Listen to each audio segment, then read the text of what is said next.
Prologue. Is trash tier warrior Kim for real? LOL. The newbie crusher strikes again. Can't wait for F2P1 to show up. What's F2P1? Free to play rank 1. Rank 1 as F2P? Is that even possible? No, he's rank 1 among F2P players. I smirked and added my own comment. Your female character's build is trash. Players like this were easy prey whales who threw money at the game without understanding its mechanics. They'd pull SSRs left and right, stacking their teams with god tier characters, yet they'd still hit a wall. If their equipment, traits, and levels weren't optimized, they were just sitting ducks. Is this a joke? I spent over $1 million and still lost to a free-to-play player. Then why don't you play for 10,000 hours? What the hell is 10,000 hours? F2P1 posted proof recently. That guy's a total game addict. Who spends 10,000 hours on a trash game like this? Is he insane? That's how he got to 9th overall. Want to beat F2P1? Simple. Just spend more money. Agreed. Lost after spending? The answer is always more spending. Even if you just pull the Heavenly Demon, you can crush F2P1 easily.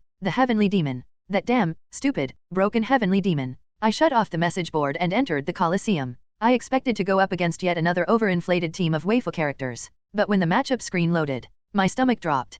Frontline, Heavenly Demon. Midline, Leviathan. Backline, Merlin. Support, Gabriel. A zero-tier meta team. There was no beating that not in 100 lifetimes. Maybe, if they were still in the early stages of leveling up their units, I'd have a slim chance. But if they were fully upgraded, I was already dead. Ironclad Master F2P1. Nice to see you. Of all people, it had to be him. Rank #1. The one whale I could never beat. His username screamed middle-aged man, and his reaction speed was average at best. But that didn't matter, because his wallet did all the playing for him. No pay all die please, have mercy. No female character team this time? Ironclad Master I'll just set it to autoplay. Ugh. Long story short, I got obliterated. My warrior Kim, the character I had painstakingly limit broken to SSR, got torn apart like wet paper. Ironclad Master GG. Arg. Whem? I slammed my head against the wall. Damn pay-to-win game? Ugh.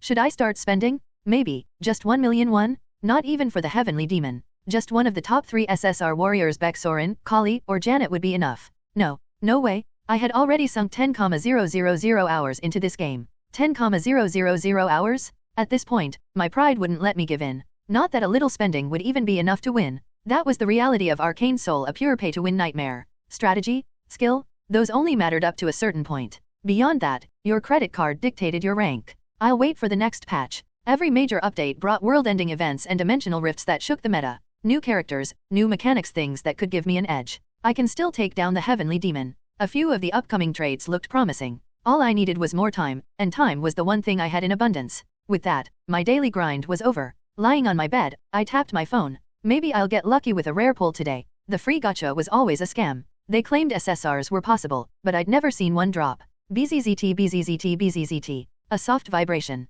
The usual. HAAA. I yawned. The same routine every day. A brief light flash, and then a bunch of normal tier junk. I didn't even bother hoping anymore. BZZT? BZZZZZZT? Wait. The vibration lasted longer than usual, and it was stronger. Could it be? I sat up reflexively. At that moment, my phone screen exploded with light. See, could it be white? But not just white. Gold. Metallic. Platinum. Ooh, that color I'd only seen it on streamers' broadcasts. The one that only showed up when you blew cash like water. The shimmering platinum swirled into a rainbow vortex before settling. Then, at the center of the screen, one card appeared. Not the usual dainty, fragile waifu character. A towering man, arms crossed behind his back, his black dragon-embroidered robe billowing in the wind. SSR Heavenly Demon. Yuwua. I collapsed to my knees, my body shaking. The Heavenly Demon. The pinnacle of the warrior class. The best of the best. Top tier among top tiers. Even I had gotten lucky for once. My warrior Kim, that N-rank trash character I had painstakingly upgraded into an SSR?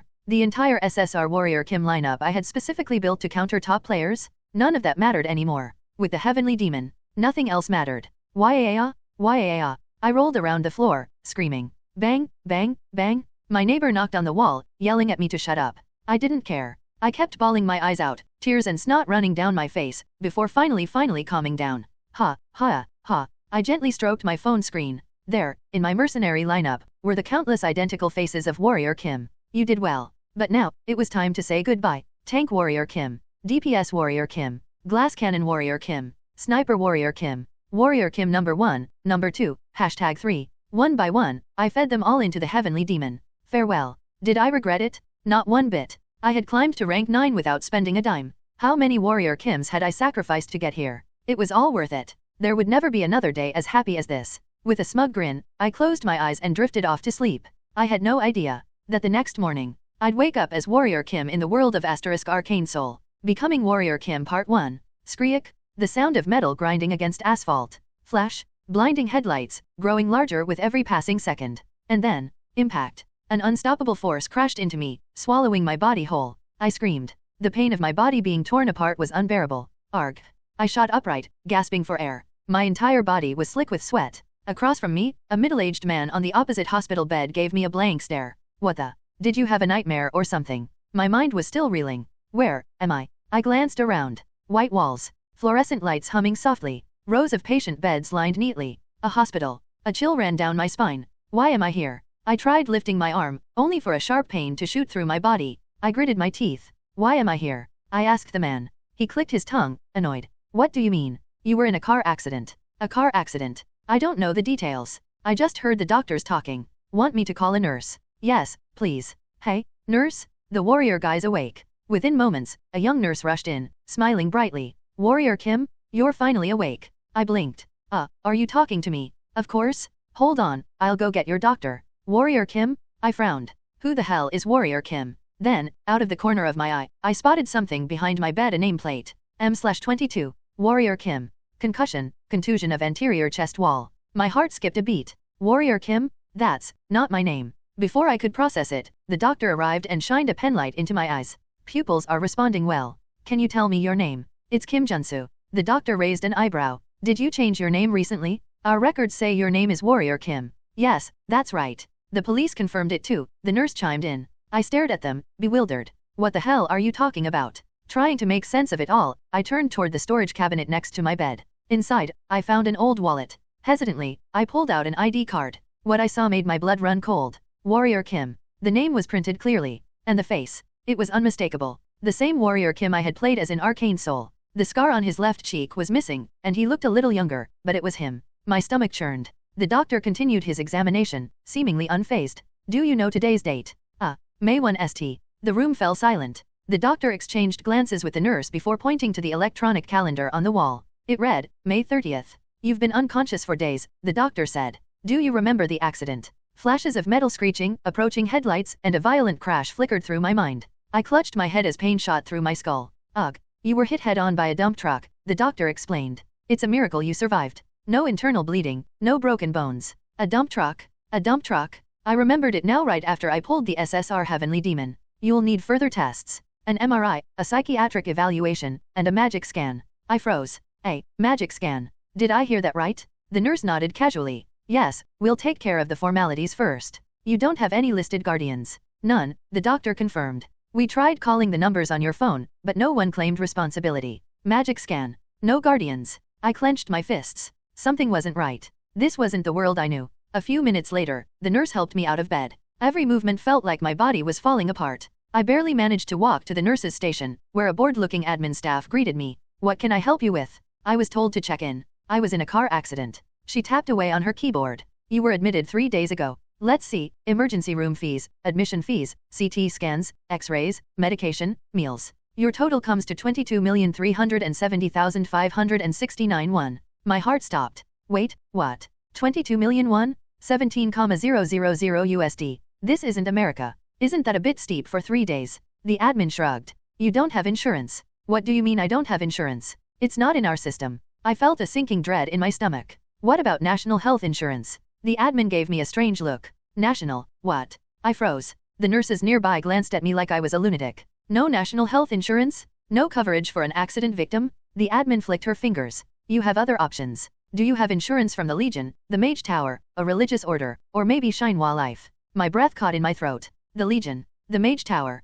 the religious orders. Those weren't real-world institutions. They were factions in Arcane Seoul. I was in Arcane Seoul. The admin tapped her desk impatiently. So, how do you want to pay? My hands trembled as I handed over my credit card. 12 months installment. That'll be 33,332,147 won, with a 49% interest rate. I nearly fainted.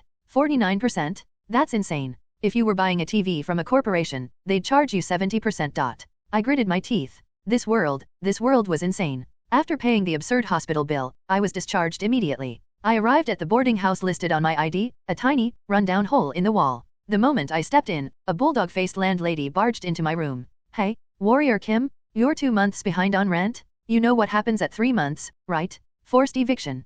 Don't I have any deposit left? Used it up ages ago, so, how are you gonna pay? I was just in a car accident. Her expression softened for a moment. Then her eyes gleamed. Oh, you must have medical bills then. Need a way to pay. I gulped. What do you mean? She smacked her lips. I know a guy, not a licensed doctor, but he's got great deals. I took a step back. Deals. Her smile widened. He takes all kinds of payments. Money. Services. Or, if you're strapped for cash. Her eyes flickered toward my body. Organs. A chill ran down my spine. This world was hell. I wasn't just stuck in Arcane Seoul. I was at the very bottom. And if I didn't do something fast, I wouldn't survive. Hey, everyone. If you enjoy my audiobooks, you can also support me by becoming a Patreon member. Your support helps me keep creating, and you'll get exclusive perks. Check out the link in the description to join. Becoming Warrior Kim Part 2. Alright, calm down. I decided not to think too deeply about how I ended up in this world, or why I became Warrior Kim. There's no point. It's an unsolvable problem. Whether some supernatural being, like a god or demon, is playing tricks on me, or whether aliens kidnapped me and shoved me into some strange machine for an experiment, none of that matters right now. What matters most at this moment is survival. I need to stay alive. If I'm not careful, I'll be dead or have my organs harvested in a matter of months. I don't have any money. I glanced at my smartphone, raising an eyebrow. Legion Bank. Balance, 136,711 won. On top of that, I had 4 10,000 won bills in my wallet. A total fortune of 170,000 won? TL note, around $130. How am I supposed to survive on this? What about the credit card bill and next month's rent? The person you are trying to reach is not answering. Please leave a message after the tone. Tisk. Your life is pathetic too, huh? I tried calling the contacts saved in the phone, but no one picked up. The class leader, the vice leader, Mr. Choi, and so on. They're probably ignoring the call because they think it's the hospital trying to reach them. I didn't know any of these people anyway. I had no clue what kind of life Warrior Kim lived or what kind of relationships he had. The game's settings weren't that detailed, and there was no information on the smartphone either. I leaned against the wall and closed my eyes. Let's make some money first. Arcane Seoul is notorious for being a P2W hell. So, how do you survive without spending? You need money, of course. In-game currency like won, Korean won, diamonds, or nectar. Especially when you use grinding Warrior Kim, that character was a gold mine. If you filled your 4-character party with grinding Kims and went mining, you could earn way more than the typical paying user could. The Jeonsa Demon Cave isn't open yet, is it? I wasn't sure. The Jeonsa Demon Cave opens after episode 7, but this isn't a game. It's either another reality or a parallel world, so maybe all the dungeons, forbidden zones, and mazes that were patched into the game over time already exist here. Status window. Of course, there was no response. Status. Stats. Character sheet. Character info. Warrior Kim. C. Damn it. Trying to cheat my way through failed. If I've been dumped into another world, shouldn't I at least get some cheat skills or a status window? Surely, the knowledge I have from the game isn't completely useless, right? I forced myself to focus, recalling the grinding version of Warrior Kim I used in the past. Not the one I used recently, but the early game version from when I first started playing at Novel Bin at. This isn't going to be efficient. Alright, let's start with the basics. The Jeonsa Demon Cave and Baekdusan Demon Cave are high-level zones you can only enter later. When you're as broke as I am right now, the landfill dungeon is the best place to start. But before that, there's something I need to check first. I grabbed a pen from the desk. Closing my eyes tightly, I jabbed the pen into the back of my hand. Keck. Tears welled up from the sharp pain. But I didn't stop. Still squinting my eyes shut, I stabbed my hand again and again. Thump. Suddenly, my heart gave a powerful beat. My whole body felt like it was on fire. It was as if lava was flowing through my veins, spreading throughout my entire body. When I opened my eyes, I saw that the wound on my left hand was slowly healing.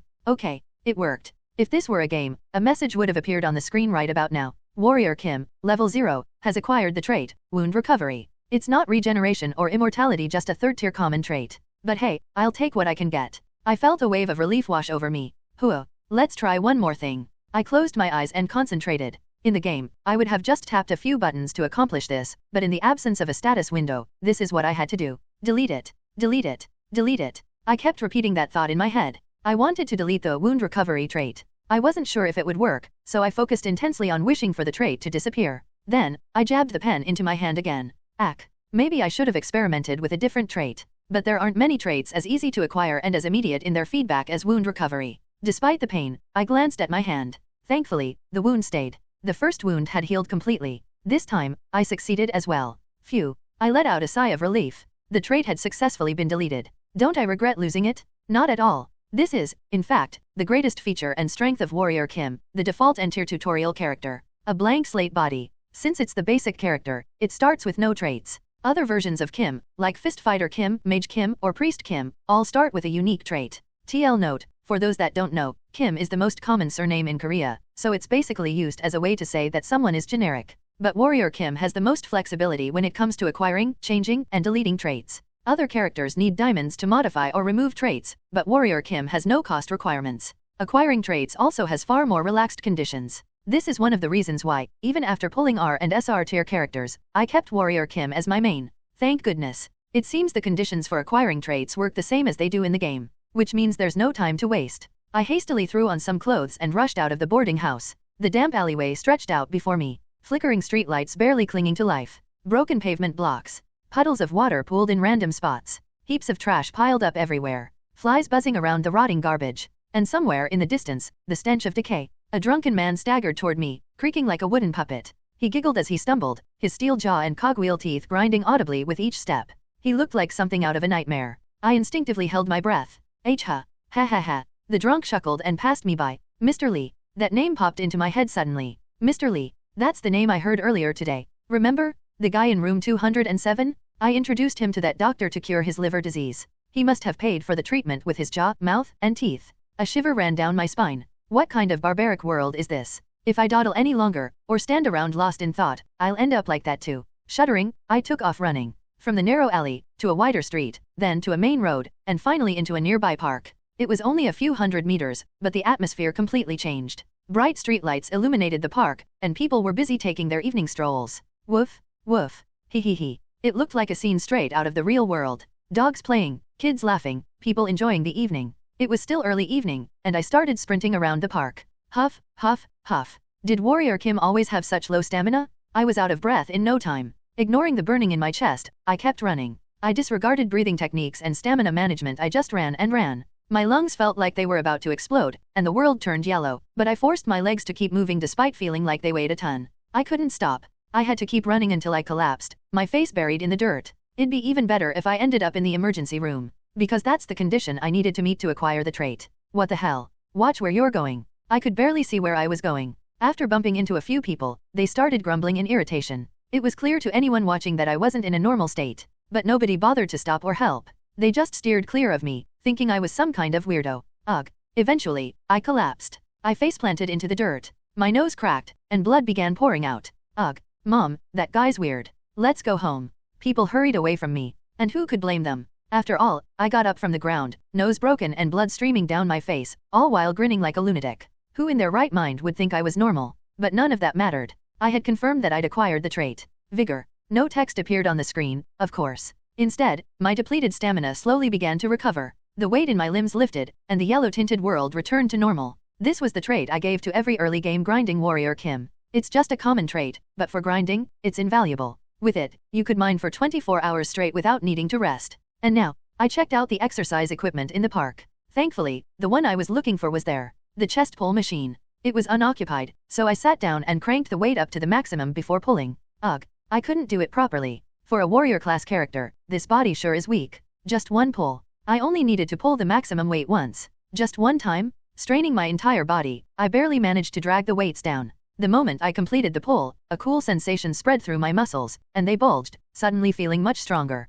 And then, the weights became lighter. Success? I'd acquired the strength trait. Now, there was only one more thing left to do in the park. After wiping off my sweat, I wandered around the park at a leisurely pace. My eyes scanned the ground like a hawk, occasionally brushing through the grass or kicking up the dirt. There has to be one here. In Arcane Seoul, every park contained this item. If you walked any character around for long enough, they'd pick it up randomly. Before long, I found it. A 501 coin? Suddenly, my eyes adjusted, and I could see several glowing blue points scattered across the park. Alright, now we're talking. Treasure hunter. For grinding, especially mining, it's an absolutely essential trait. Without it, no matter how good a dungeon you enter or how high level the monsters you defeat, your loot won't be efficient. Unfortunately, I wasn't done preparing yet. There was still one more thing left to do. A task I really didn't want to do. Do I seriously have to? But still, it's better than stabbing my hand with a pen. Trying to comfort myself with that thought, I made my way back to the alley near the boarding house. I stood in front of a suitable pile of trash. Mrow. A one-eyed cat that had been rummaging through the garbage sprinted away. I watched it disappear before instinctively pinching my nose. The foul stench of rot and sourness stabbed at my nostrils. Ugh, gross. I reached out toward the pile of trash. Closing my eyes, I dug through the garbage. The moment I felt something sticky and unpleasant touch my hand, I grabbed it and smeared it all over my face. Ugh. I screamed internally. I hadn't lived an easy life, but I'd never done anything like this. I worked factory jobs, sure. I even did construction work. But this was a whole new level of disgusting. God damn it. This trait was also essential. It wasn't just about making more money. It was a matter of survival. I had to endure it. I had to endure it. Ugh. Owaik. Huh. It worked. After a few more smears, the smell began to disappear. Not completely, mind you, but the nauseating, vomit-inducing, make-you-want-to-die stench had diminished to the point where it was more like sniffing fish at a seafood market. Compared to before, it felt like I was in heaven. I cursed under my breath and threw the rest of the trash away. Ugh, gross. I rubbed my face with the clothes I was wearing and tossed them too. The fourth trait I had acquired was contamination resistance. Without it, if you go grinding, the magical contamination can render you incapacitated for days after a single day of work. If you're unlucky, it could even kill you or cause severe mutations that land you in a temple for healing. Phew, the hard part was over. The only things left were extraction and synthesis. Both were easy to acquire. I headed to a nearby convenience store, shamelessly picking up a toothpick holder. That homeless guy reeks. I ignored the insults thrown at me from behind. These were my badges of honor, damn it. After taking a shower at the boarding house, I opened up the toothpick holder. I carefully stacked the toothpicks on the desk, one by one. Surprisingly, this was harder than I thought.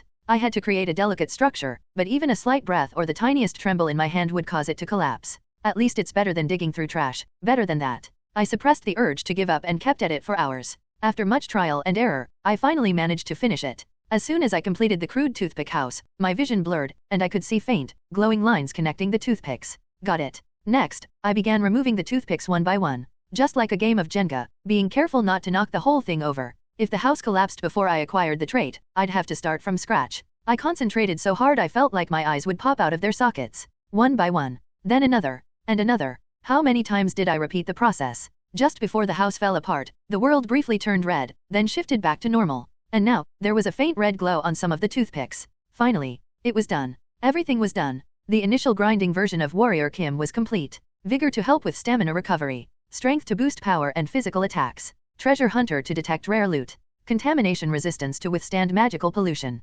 Extraction to harvest materials instantly. Synthesis to combine materials into higher tier items. The perfect early game grinding Warrior Kim? It would be perfect if I could add a few more. Unfortunately, that's impossible. Each character is limited to 6 traits. 6, it's 6, right? Suddenly, I had a thought. What if there's a chance? There's no way, right? That would be totally broken. But still, I picked up the pen. Huff. I took a deep breath and jabbed the pen into my hand again, hard enough to see sparks in my vision. Kook. A groan slipped out. Why did I do this again? I must be out of my mind. If I ever pull this stunt again, I swear I'll... Oh, come on. Despite all that fuss, the wound remained. It was a complete waste of effort. A total waste of time. I sighed briefly and thought. It would have been nice to still have the wound recovery trait. It's not a great trait, but at least the pain would have gone away faster. Maybe I stabbed myself a little too hard because my hand really hurt. If this were the real world, I'd probably be heading to the emergency room right now. I wondered if I'd broken a bone or something when, suddenly, I felt the strength drain out of my body. Huh. Startled, I looked down at my hand and saw something strange. My left hand. The skin on the back of my hand, where I had stabbed myself with the pen, was slowly healing. It was slow, but it was definitely healing. Becoming Warrior Kim Part 3. It felt like lightning struck in my head. This is huge. Think about it. What if I could have an unlimited number of traits? Even if they're just basic, common traits, I'd still be unstoppable. While others are stuck with 6, I'd be carrying around hundreds, no, thousands of traits. My heart pounded in my chest. Let's see. I turned off the light in my boarding room. Switching on my phone's flashlight, I held it directly to my eyes. The brightness stung, causing my eyes to tear up, but at the same time, the dark room around me seemed to get a little clearer. Bright eyes trait. Got it. I clenched my fist in triumph, but it was too early to celebrate. Through my enhanced vision, I could see that the veins that had bulged across my hand, thanks to the strength trait, were now shrinking and disappearing. I stared down at my hand and arm in confusion. The muscular arms I'd gotten from strength reverted to their original scrawny state. What the? Wait a second. Now that I thought about it, my body had been feeling unusually heavy for a while. Like the day after a grueling forced march in the army. If I still had the vigor trait, I wouldn't feel like this at all. Of course. It makes sense. Unlimited traits? No way. Turns out, when I gain a new trait, one of the old ones gets overridden. Still, it's a big deal. I had recovered the wound recovery trait without using a pen. I could gain traits without special requirements. I closed my eyes and focused. Telekinesis, telekinesis, telekinesis. Just in case, I gave it a shot, but as expected, nothing happened. This led me to form a hypothesis about this new ability. Acquiring new traits works just like in Arcane Seoul. But after that, things are different at novel bin at. I can retrieve any trait I've already had. And I can do it at will. I deleted wound recovery and bright eyes, then restored vigor and strength. It was effortless. As soon as I willed it, the traits switched automatically. My enhanced vision faded, the wound stopped healing, and in return, a refreshing sensation filled my body, and my arms bulked up again. Ha ha ha. What should I call this?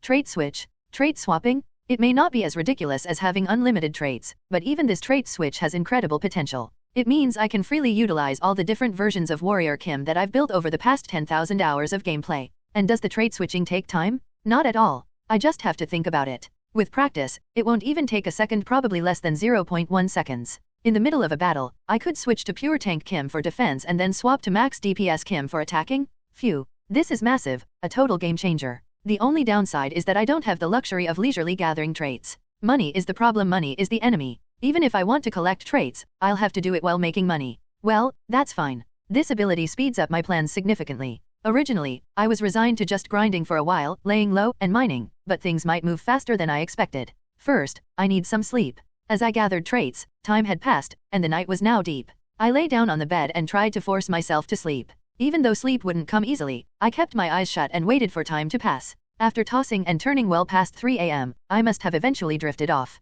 When I opened my eyes again, the sky was already beginning to brighten. Where should I start? In the game, it was simple. I just pick any level 0 dungeon and dive right in. But here, according to the lore, the government manages the dungeons. Level 0 dungeons are usually located near cities. That means it won't be easy for just anyone to enter. And sure enough, when I searched for a level 0 dungeon on my phone, I found that dungeons could only be accessed by those with a permit. If you entered without permission, you'd be fined. Looks like I'll need to start as a cleaner. Becoming a cleaner wasn't easy either. According to what I found online, there are 3 ways to become a dungeon cleaner. First, a local government job posting. Second, registering with the Cleaner Association. And third, through a day labor office. The public job option is tough. Even though it's called cleaner, it's technically a government job, with solid benefits and allowances, so the competition is fierce. The Cleaner Association isn't much better. After modernization, the association became a powerful interest group, and without the right connections, getting in is nearly impossible. I let out a small sigh. Guess it's the day labor office again.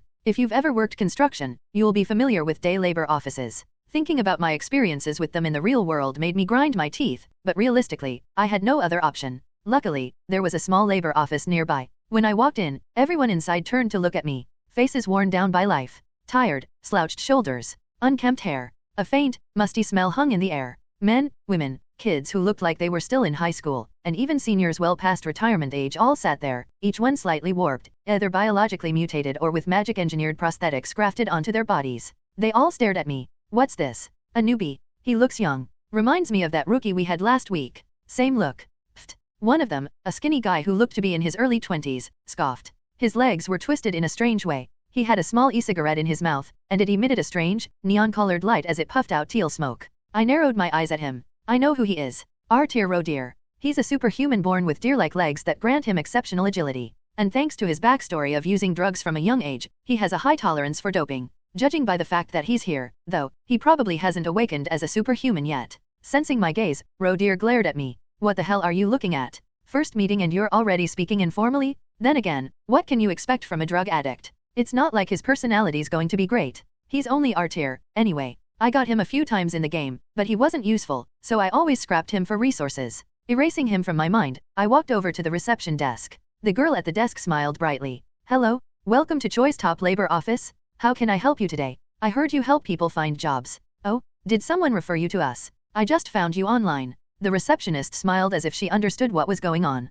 Then she handed me a form. Please fill this out first. Sure. Several pens were attached to the desk. Not with the usual spring cord like in the real world, but with thin yet sturdy chains. As if someone might steal them. I chuckled at the thought and started filling out the form. Job request form. Name, Warrior Kim. Contact number, XXXYYYYZZZZ. Address, Guanakgu, Silime Arobb Gil, CC Boarding House, Room 207. Preferred industry, agriculture, forestry, fishing, construction, logistics, security, cleaning, purification. As I filled out the form, my eyes lingered on the last part. Cleaning and purification. I checked purification instead of cleaning. When I handed the form back, the receptionist smiled knowingly. So, you're aware of what purification involves. Of course. It's dungeon cleaning, right?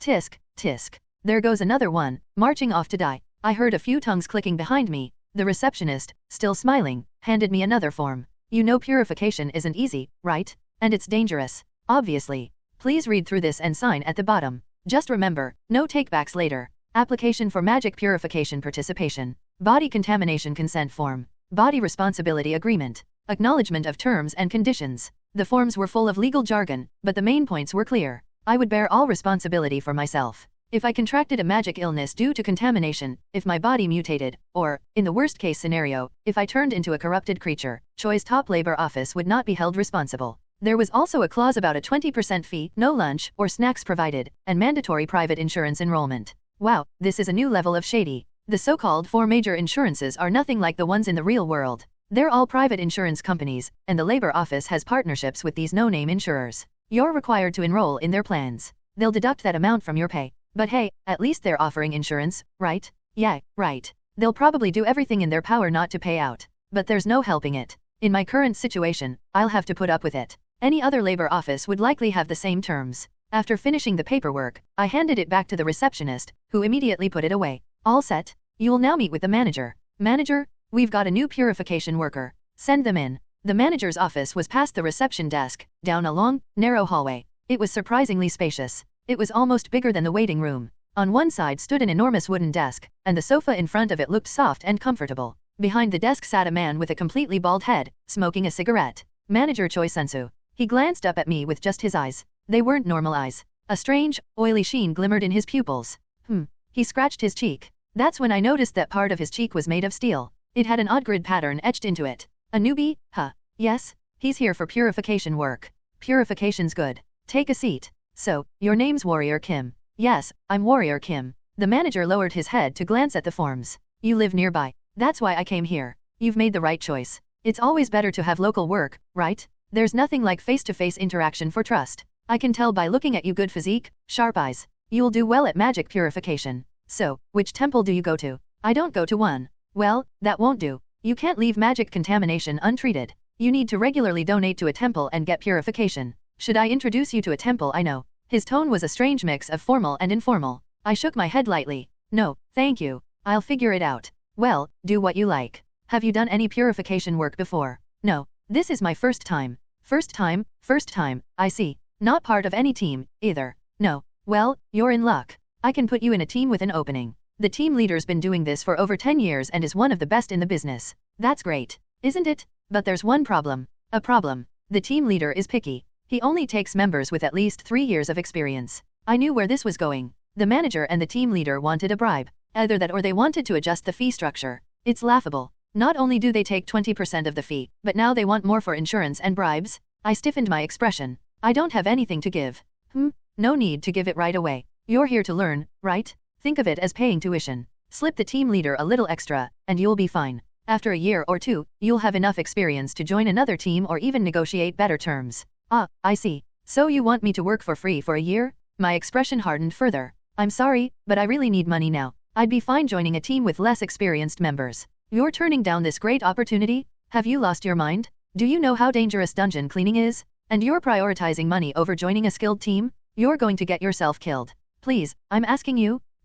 The manager gave me a dissatisfied look. But beneath the surface, I could see the flicker of something greedy in his eyes. Are you really that desperate? Yes. Well, in that case. Let me suggest something else. You've heard of temporary teams, right? No, I haven't. They're teams we throw together on the spot, based on the number of workers we need for a job. It's not easy work, but since there's no team leader taking a cut, the pay's better. What do you think? Interested? The manager and I locked eyes. On the surface, he looked like a kind, neighborhood uncle. But I could see the gleam in his eyes, the same look I'd seen countless times in the real world. Sucker. He was planning to take advantage of me. Even if I joined a temporary team, he probably figured he could squeeze as much, if not more, out of me as he could from a regular team. Would that be possible in a level 0 dungeon? Definitely. I knew exactly where the manager planned to send me. I grinned. I'd be happy to join. Dungeon Cleaning Part 1. So, this bastard's our new recruit. Rodeer gave me a once-over, clearly unimpressed. Didn't like what he saw? Well, the feeling's mutual. Don't mutate. If you do, I'll kill you. With those words, he closed his eyes. I shrugged and found a seat near the front of the bus. Behind me, the other men started whispering. Think he'll mutate right away. He's a newbie, but he should last a few rounds. After the job's done, who cares? As long as he takes the suppressant, he'll be fine. We just need to get paid. Damn it. All this for a few $100,000. What the hell are we doing? People like us don't get jobs that pay this well often. If you hate it so much, why not try becoming a superhuman? Ha, I envy Rodier. The men cast glances at Rodier. Their situations were all similar, each had a part of their body either mutated grotesquely or replaced with strange prosthetics. One guy had hedgehog-like quills instead of hair. Another had 8 metal tentacles instead of legs, like some kind of octopus. One was half zombified. But there was one key difference. One man, looking envious, muttered. I heard Rodier took a mana reflection scan last time, and you could faintly see the mana circuits. No way, really? Yeah, that's what he said. It wasn't fully visible, though. If it was, he'd be at the superhuman tower, getting his level 1 certification. Lucky bastard. Even if he's not level 1, being 0.9 is something to brag about. Life's unfair. Some of us spend months in this hellhole just to ruin our bodies, while others slowly get stronger. You're just realizing life's unfair now? You should have studied your ass off and gotten into a magic university, dumbass. What was I supposed to do if I wasn't smart enough? When your mana circuits are fully established, and you unlock traits, that's when you become level 1. I glanced at Rodier with renewed interest. He really is something. According to the lore of Arcane Seoul, a level 1 superhuman has a total combat power equivalent to a trained rifleman. A level 2 superhuman is on par with heavily armed special forces. So, that skinny guy up there is just a bit weaker than a soldier with a rifle. Doesn't sound impressive? You're dead wrong. Having the combat power of an assault rifle with just your bare hands means you're already a walking weapon. And it's not like superhumans go into battle unarmed. They load up with all kinds of magic tech gear and firearms. Once he soaks up some mana and unlocks his traits, he'll definitely be a superhuman. No wonder he's an R-tier character. A moment later, the driver entered the bus. He glanced at me in the front seat, wrinkling his nose before tossing a plastic bag my way.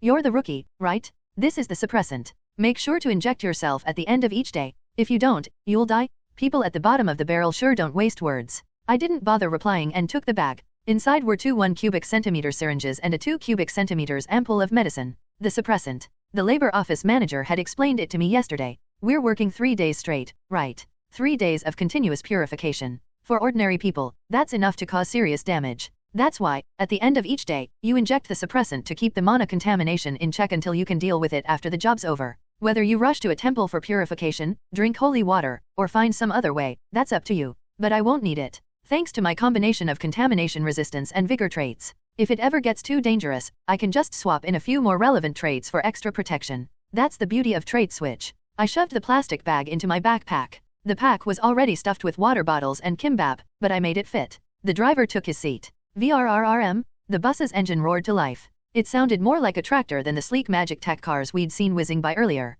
It's running on a diesel engine. Rodier, sitting right behind the driver, grumbled. When are they going to get a new bus? How many years have we been using this antique? You know how our boss is. He won't even part with a 101 coin without whining about it. I just need to become a superhuman and renew my contract already. Oh, absolutely. Once you become a superhuman, the boss will set you up with an apartment and even get you a personal assistant. He promised. You swear that's true? Of course. Just hurry up and level up. The driver was practically kissing up to Rodier. His attitude toward me and the other men was completely different. Rodier snorted and closed his eyes again. After a while, the truck pulled up in front of a massive concrete structure. Metropolitan Landfill Number 1. A rusty sign clung to a skeletal iron tower, creaking in the wind. Of course. This place. The very spot I had in mind from the beginning. Back in the early days of the game, before Jirizan or Baekdusan dungeons were available, I used to send my grinding warrior Kim party here for auto farming. Here we are again. Huh. I can't believe I'm back. Money is the real enemy. The driver pulled out his smartphone and made a call.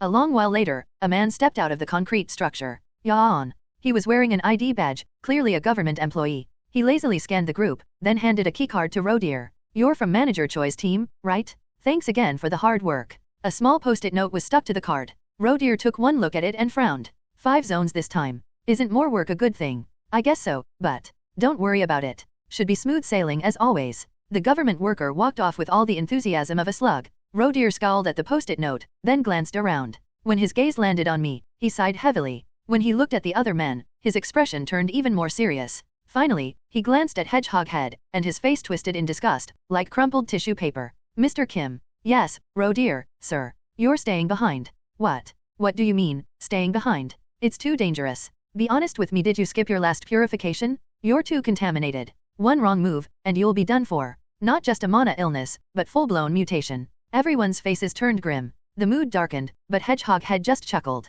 Heh, Ro dear, you know my situation. I do, but is it worth risking your life? Ro dear, what I'm scared of more than mutating is the debt collectors coming for me on Saturday. You know what happens if I don't pay up, right? They'll crack my skull open and take it. Hedgehog Head thrust his head forward. His unusual hair was likely fused with his skull. That's why the debt collectors wanted it. Ro dear crossed his arms, scrutinizing Hedgehog Head. So, you're going in no matter what? Yes. With 500,000, I can pay off some of the principal and interest, and still have enough for a drink. If I lose my skull and get screwed over, what kind of life is that? Even if it kills me, I've got to do this. It really might kill you. I knew the risks when I signed up for this job. Hedgehog Head tried to laugh it off, but his trembling hands betrayed him. The other men cursed under their breath. Goddamn. Screw this world. I wish it would all just go to hell already. Fine. Do whatever you want. If you die, that's on you, not me. Anyone else want to back out? Ro dear's gaze flicked to me for a second. The question in his eyes was clear at novel bin at. You're really not leaving? I ignored it.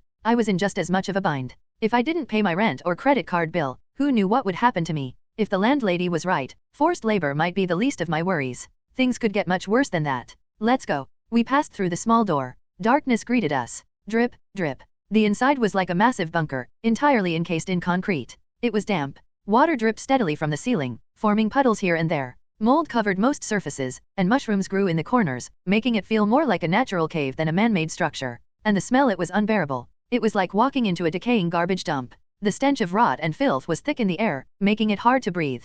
J13 zone. Ro dear took the lead, guiding us with a sense of familiarity. We walked down narrow corridors, turned sharp corners, and eventually arrived at our destination. J13. A rusted metal plate marked the zone, and beneath it, a dim red light flickered weakly. Ugh, the dust. Huff. Ro dear blew on the control panel, sending a cloud of dust flying into the air. As if on cue, the other men started rummaging through their bags, pulling out gas masks and scarves. Hedgehog Head, halfway through strapping on his gas mask, glanced over at me. You didn't bring anything. No.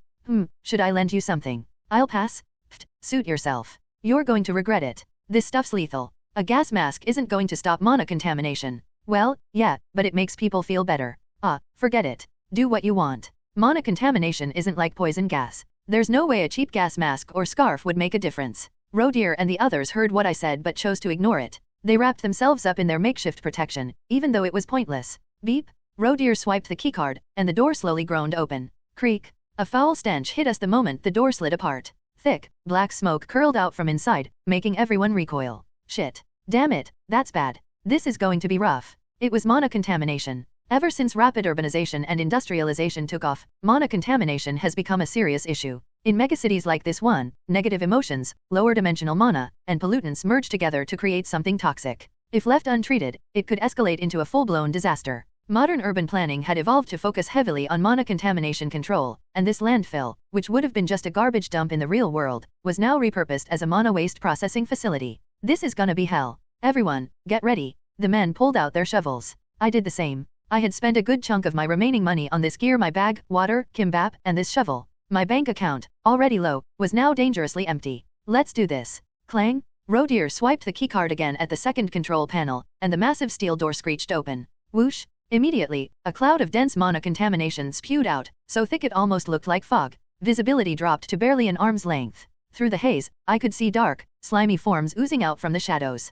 Contaminated slimes. Their combat ability was laughable, barely on par with a stray cat, but they were terrifying for a different reason. The men began to panic. Hold your breath. Hold it. HNNGG. Hurry up.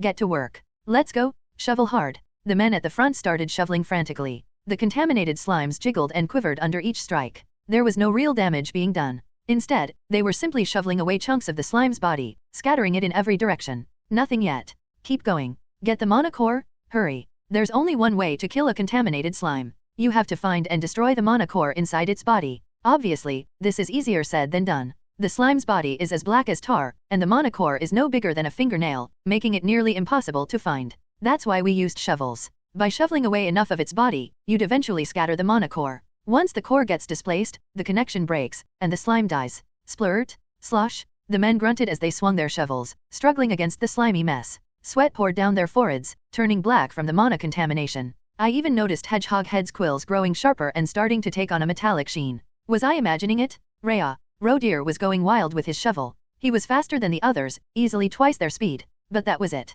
He wasn't a warrior type or even a reinforced type. Rodir, a pre-awakening agility-based mutant, wasn't cut out for this kind of work. He wasn't even level 1 yet. Step aside. At this rate, we'd be here all day. Seeing no other option, I stepped forward. Rodir glared at me. What do you think you're doing, rookie? Shut up and watch. You ever been in the army? You call that shoveling? As a former sergeant with construction experience, this was child's play. I gripped the shovel firmly and drove it deep into the slime's body. Gurgle. The disgusting squelch that followed made my skin crawl. Ignoring it, I stomped down, driving the shovel even deeper until it disappeared up to the handle. Then, with a grunt, I yanked it out and flung the slime forward. Whoa, holy crap. With precise, efficient movements, I flung a massive chunk of slime far ahead, almost 5 times more than the others had been able to manage. The awe in the air quickly turned into shock.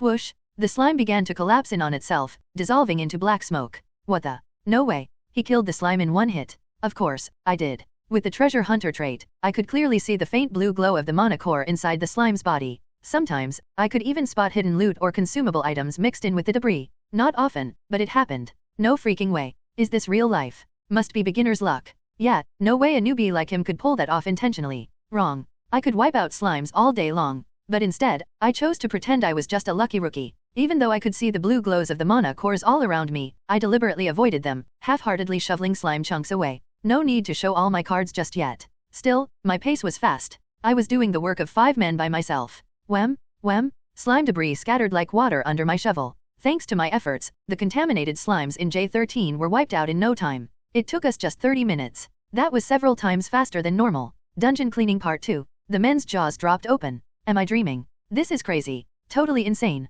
What the heck? You really do live long enough to see everything. Hedgehog Head's hands trembled. Are you a superhuman? I quickly turned my head. The men's eyes were practically glowing. That word had tremendous power. Superhuman. Even Rodir, who had been stiff as a board, swallowed dryly. Hey, are you really a superhuman? No. Then how the hell can you do something like that? I told you. I just shrugged. I served in the army. Oh, wait, are you from the Legion? The Western Legion? Or maybe the Eastern Legion? If he's Legion, then it makes sense. This world is similar to the one I knew in many ways, but it has its differences too. One of those differences is the military. Unlike the Korea I came from, this world uses a voluntary enlistment system. The shortage of manpower is supplemented by 2 legions. These powerful private military companies, formed by warrior-class superhumans, act as both profit-driven organizations and influential power groups within the country, even holding some degree of local autonomy. Let's just get back to work. Whack, whack. I wandered around, collecting the mana cores from the shattered slime fragments. The pieces with mana cores were still squirming, trying to regenerate, so gathering them wasn't difficult.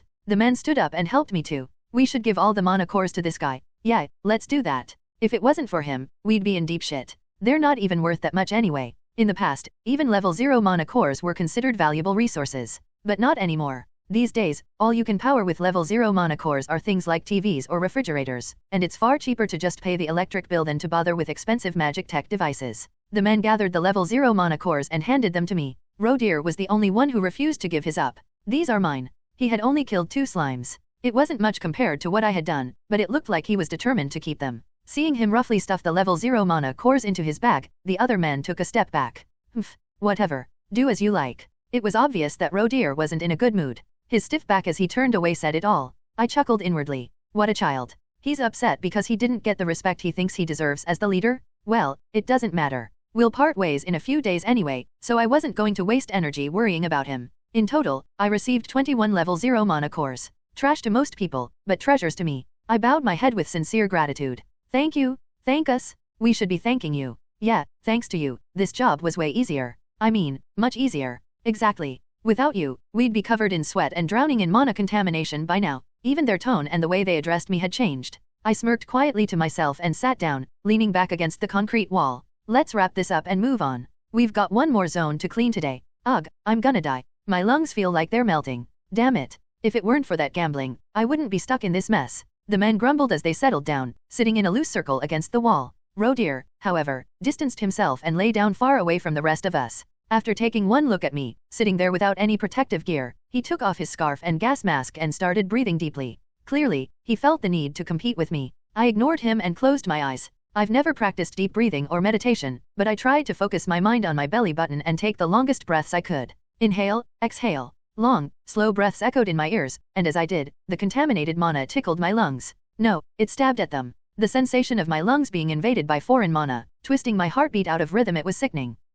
I consciously puffed out my chest. I focused on absorbing as much mana as possible with each breath, and after a while, I felt a warmth spreading to my stomach, causing my entire body to itch. Acquired the trait, mana absorption. When I opened my eyes, I could see a mass of black smoke gathering around me. The entire J13 zone had become noticeably brighter. More accurately, some of the contaminated mana had been purified. Weak. Rodeer suddenly bolted outside and began vomiting violently. Oh, Rodeer, are you okay? Get a hold of yourself. Hold your breath. Hold it. What did you do? Why the hell did you take off your gas mask? You're gonna kill yourself, Rodeer. I lightly shook my head. Did he think he could compare to me, with my contamination resistance minimizing the harmful effects of mana contamination and my vigor replenishing my lost stamina? Besides, Warrior Kim was a warrior-class superhuman. Even though I hadn't awakened yet, warrior-class superhumans have the highest contamination limits among the 4 major superhuman classes. Rodeer was an enhanced type, so there was no comparison. HAAA. I took even deeper breaths, accelerating the absorption of contaminated mana.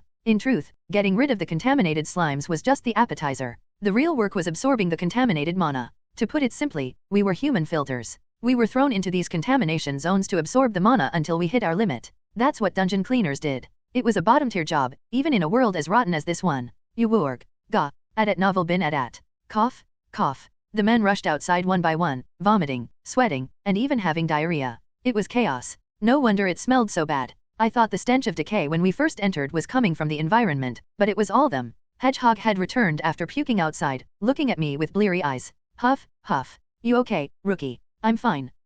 We've really got a future superhuman here. Hedgehog Head glanced at Rodeer and me nervously. Rodeer, clearly annoyed, shouted at him. The hell are you looking at? And nothing, Rodeer, sir. Startled, Hedgehog Head backed up against the wall. I stared at the back of his head for a moment. It wasn't my imagination. His quills had grown at least twice as long as before, and they now had a metallic sheen, reflecting the dull fluorescent light above. A few hours later, after all the contaminated mana had been absorbed, the green light flicked on. The men cheered with bright smiles. Holy crap. We're already done. We usually have 2 more hours left at this point. It's all thanks to the rookie holding out for so long. Thank you. Seriously, rookie. Check out my hair. Still not sharp yet. Yeah, I think you've got a bit more time. You're amazing, rookie. With you here, we'll get through today's work no problem. The men bowed repeatedly, showering me with praise. It felt a bit over the top, but I could tell things weren't as good as they seemed. Creak, creak. My fist wasn't closing properly. The contaminated mana in Zone J13 was far denser and more toxic than I'd anticipated. Even with contamination resistance, my body Warrior Kim's body was reaching dangerous levels of mana contamination. Should I use the suppressant? The original plan was to avoid using the suppressant, but thanks to the mana absorption trait, I'd absorbed far more mana than expected. I decided to think about it later and stood up. Let's move to the next zone. Yes, rookie. The dungeon cleaning proceeded smoothly. In the next zone, we took just 30 minutes to deal with the contaminated slimes. After that, we spent a few more hours inside, breathing in the contaminated mana. You weak. The men's groans grew louder. At this point, vomiting, diarrhea, and sweating were the least of their worries. They were now bleeding from their eyes, noses, and mouths. Their exposed skin was covered in rashes and boils. Their prosthetic limbs were falling off, and their mutated bodies were becoming even more grotesque. Rodeer was no exception. His already twisted legs had swollen to twice their size, twitching like those of a mutated horse. Luckily, it was all over before their transformations progressed further. Ding! A pleasant chime echoed as the green light flickered on. The men let out sighs of relief from all around. Thank God. I thought I was gonna die. Dying would have been a mercy. We don't have time to sit around. Let's head back to the bus. Yay, let's get out of here. We slowly trudged back through the concrete structure. But we couldn't leave yet. The only place we could go was the parking lot and the restroom and shower facilities off to the side. When I asked why we couldn't leave, Hedgehog Head, scratching at the scaly patches on his face, explained. Because of quarantine, we have to run the mana purifiers and contamination scanners at least once. And why is that? Come on, you know how it is. These government workers have been lazy for ages. They'll run the machines once, claim they ran them 3 times on the paperwork, and pocket the difference. A perfect combination of laziness and greed. After a quick rinse in the showers, I dried off. Strangely, there wasn't a single bar of soap or bottle of shampoo to be found. They're cutting costs here too? Cursing silently, I stared at my reflection in the mirror. What a mess. My face was covered in scales, like fish skin. My hair had mutated, splitting into Y-shaped strands at the ends. Even my eyes had a slick sheen, like oil floating on water. Still, this was nothing. Compared to Hedgehog Head, who now looked like a human porcupine, or Rodeer, whose legs had swollen to twice their size, I was doing fine. After leaving the shower, I returned to the bus. The engine wasn't running. It was already dark, so it was impossible to see anything inside. Rodir turned on the flashlight on his smartphone and started complaining. Ugh, that driver took the keys again. He always does this, doesn't he? He even did it back in winter. Even after we did that exorcism, he's still pulling the same crap. What can you do? Manager Choi tells him to do it, and the guy needs to make money. But how are we supposed to sleep in June without air conditioning? Grumbling, he settled into his seat. He reclined his chair as far back as possible and pulled out a plastic bag. A 1 cubic centimeter insulin syringe with a suppressant. He jabbed the needle into his arm and injected it quickly. Phew. Rodir let out a groan. Amazingly, his swollen legs quickly returned to their normal size. Even the excess hair on his face disappeared. In just a few seconds, the hulking brute had turned back into a scrawny young man. HAAA. Huff. The other men did the same. It was almost miraculous how rapidly their grotesque bodies returned to normal. But instead of using the suppressant, I pulled out my kimbap and bottled water. There's no way this stuff doesn't have side effects. It's cheap. And manager Choi Sunso is a notorious penny pincher. There's no way he would have given them quality suppressants. They were probably bottom tier at best, or even worse drugs. In this world, drugs are often cheaper than high-quality medicine. That's better. Sure enough, Rodir's eyes had a glassy, far-away look.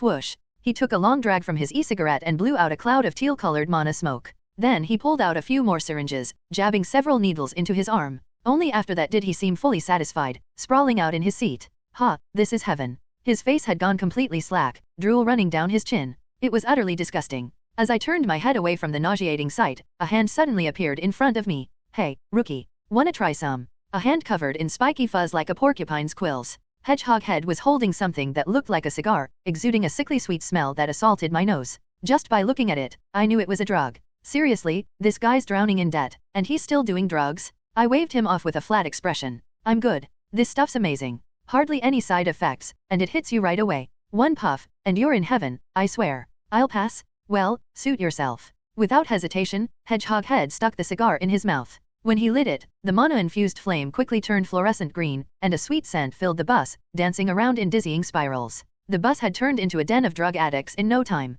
The men know, the junkies were groaning and moaning in bliss, their voices nearly driving me insane. But instead of getting off the bus, I gritted my teeth, enduring it as I bit into my kimbap, now tainted by the smell of mana smoke. This is hell. Truly. My body was suffering from the stench, and my mind was corroding from the endless groaning. It was an all-out assault, both physically and mentally. It was at this moment that the conditions for the emergence of a new trait were fulfilled. Dungeon Cleaning Part 3. Acquired the trait, Endurance. In the game, it was a simple ability that reduced all damage. It seems to work similarly in this world. The nauseating stench of drugs and the groaning sounds around me felt significantly weaker now. To be precise, it wasn't that they were weaker, but I was perceiving them less intensely. Finally, some relief. I stuffed the rest of the kimbap into my mouth. It was a good mix packed with tuna and mayo, wrapped in thin rice with a variety of vegetables. Surprisingly tasty. And all for just 1,500 won. In the world I came from, a solid tuna kimbap like this would have cost around 4,000 won. The price here was ridiculously cheap. The economy here is strange. Real estate prices were 2 to 3 times higher, but living costs were less than half. Of course, that made sense. There's no minimum wage in this world. Hourly pay is usually around 4,000 won, and if someone gets 5,000 won, people consider that generous. If it weren't for the advancements in magical science boosting the production of food and essential goods, this society would have already collapsed. Instead, South Korea's population has long passed the 100 million mark due to a population explosion. 100 million people crammed into the tiny space of South Korea. It's no wonder society's problems are boiling over. No wonder drugs are everywhere. Whatever, I just need to sleep. I didn't care where this bizarre version of Korea was headed. I just needed to look out for myself. I pulled out a cheap sleeping bag from my backpack and covered myself up to my head. The groaning of the men was still irritating, but I forced myself to sleep. The next day, everyone trudged like zombies toward the concrete structure. I'm dead tired.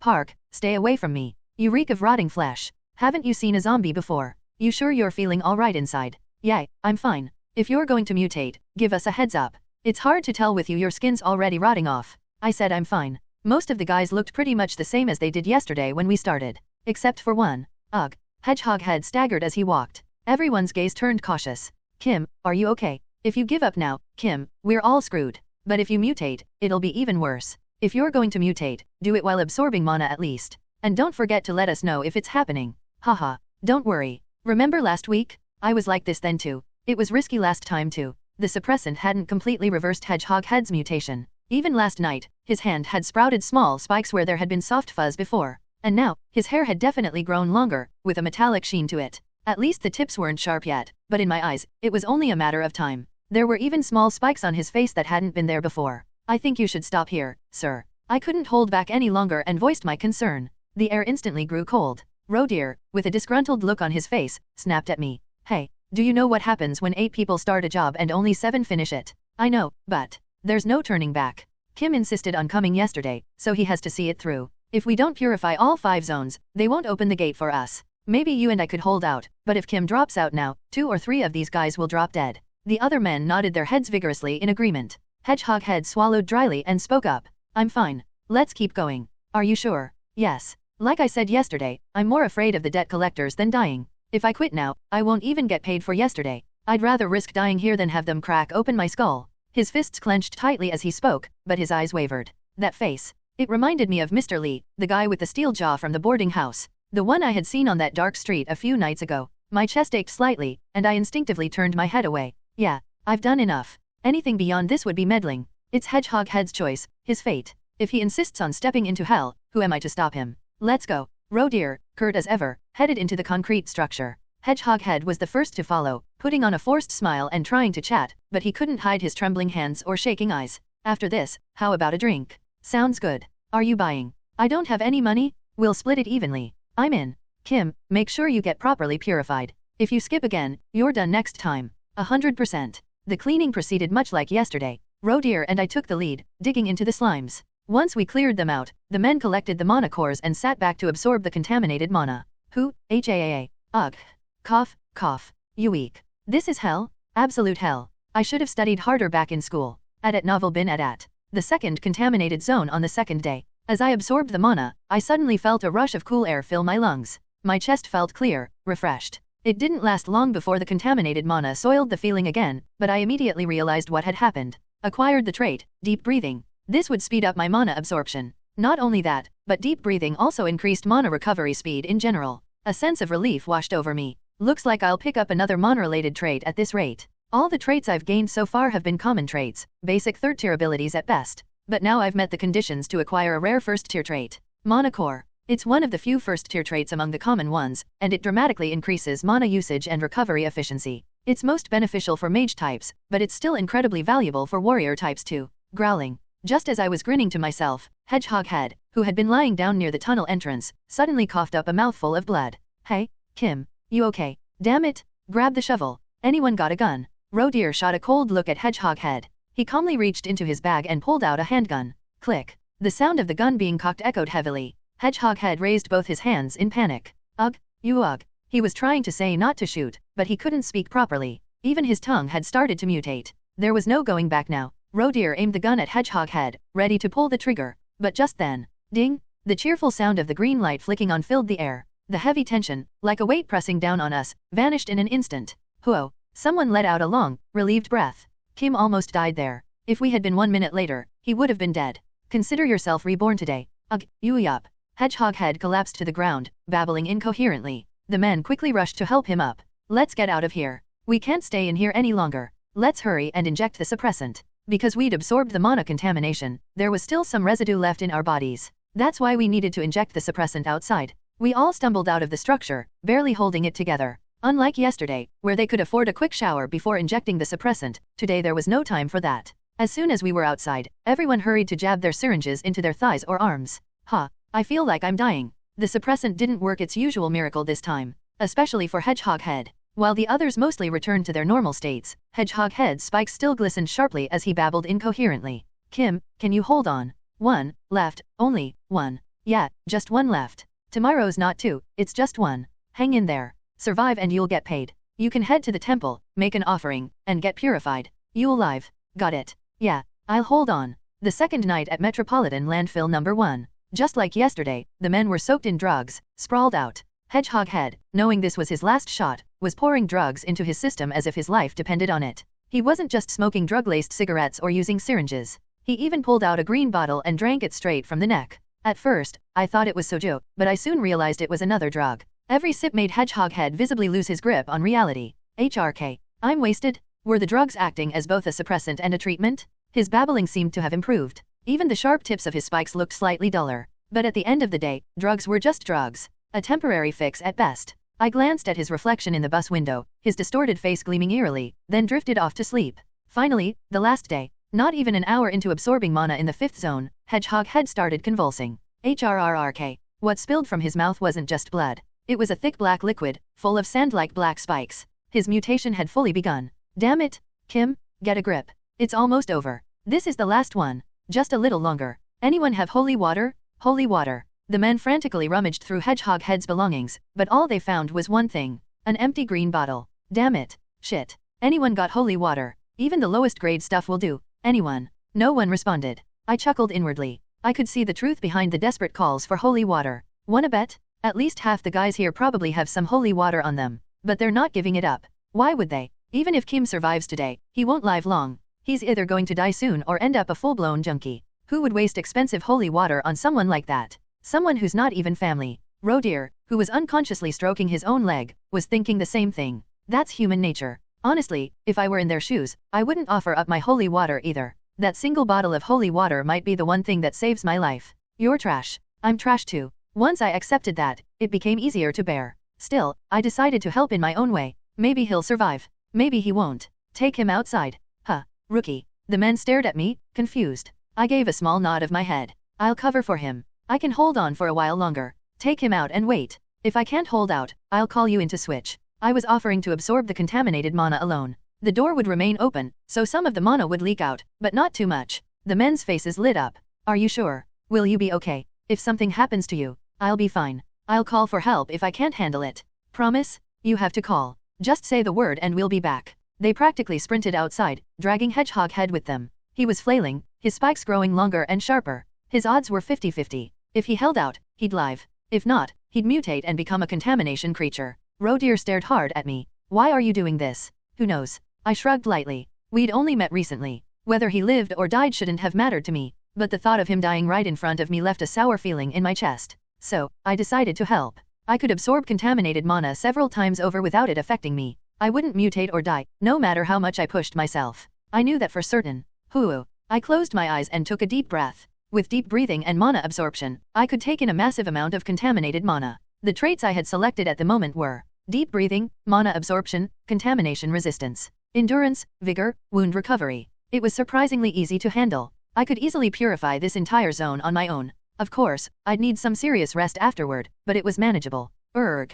Beside me, Rodir was struggling as well. He must have felt the need to compete with me. Give it up. A crow can't keep up with a crane. You're going to tear yourself apart trying. Gaya. And just as I expected, he did. About halfway through absorbing the contaminated mana, Rodir let out a long scream. His legs were twisting. They were already swollen to twice their size, and now they were growing longer, snake-like, with an extra joint trying to form. This was his limit. Gasping for breath, Rodir pulled a small glass bottle from his bag. Pop!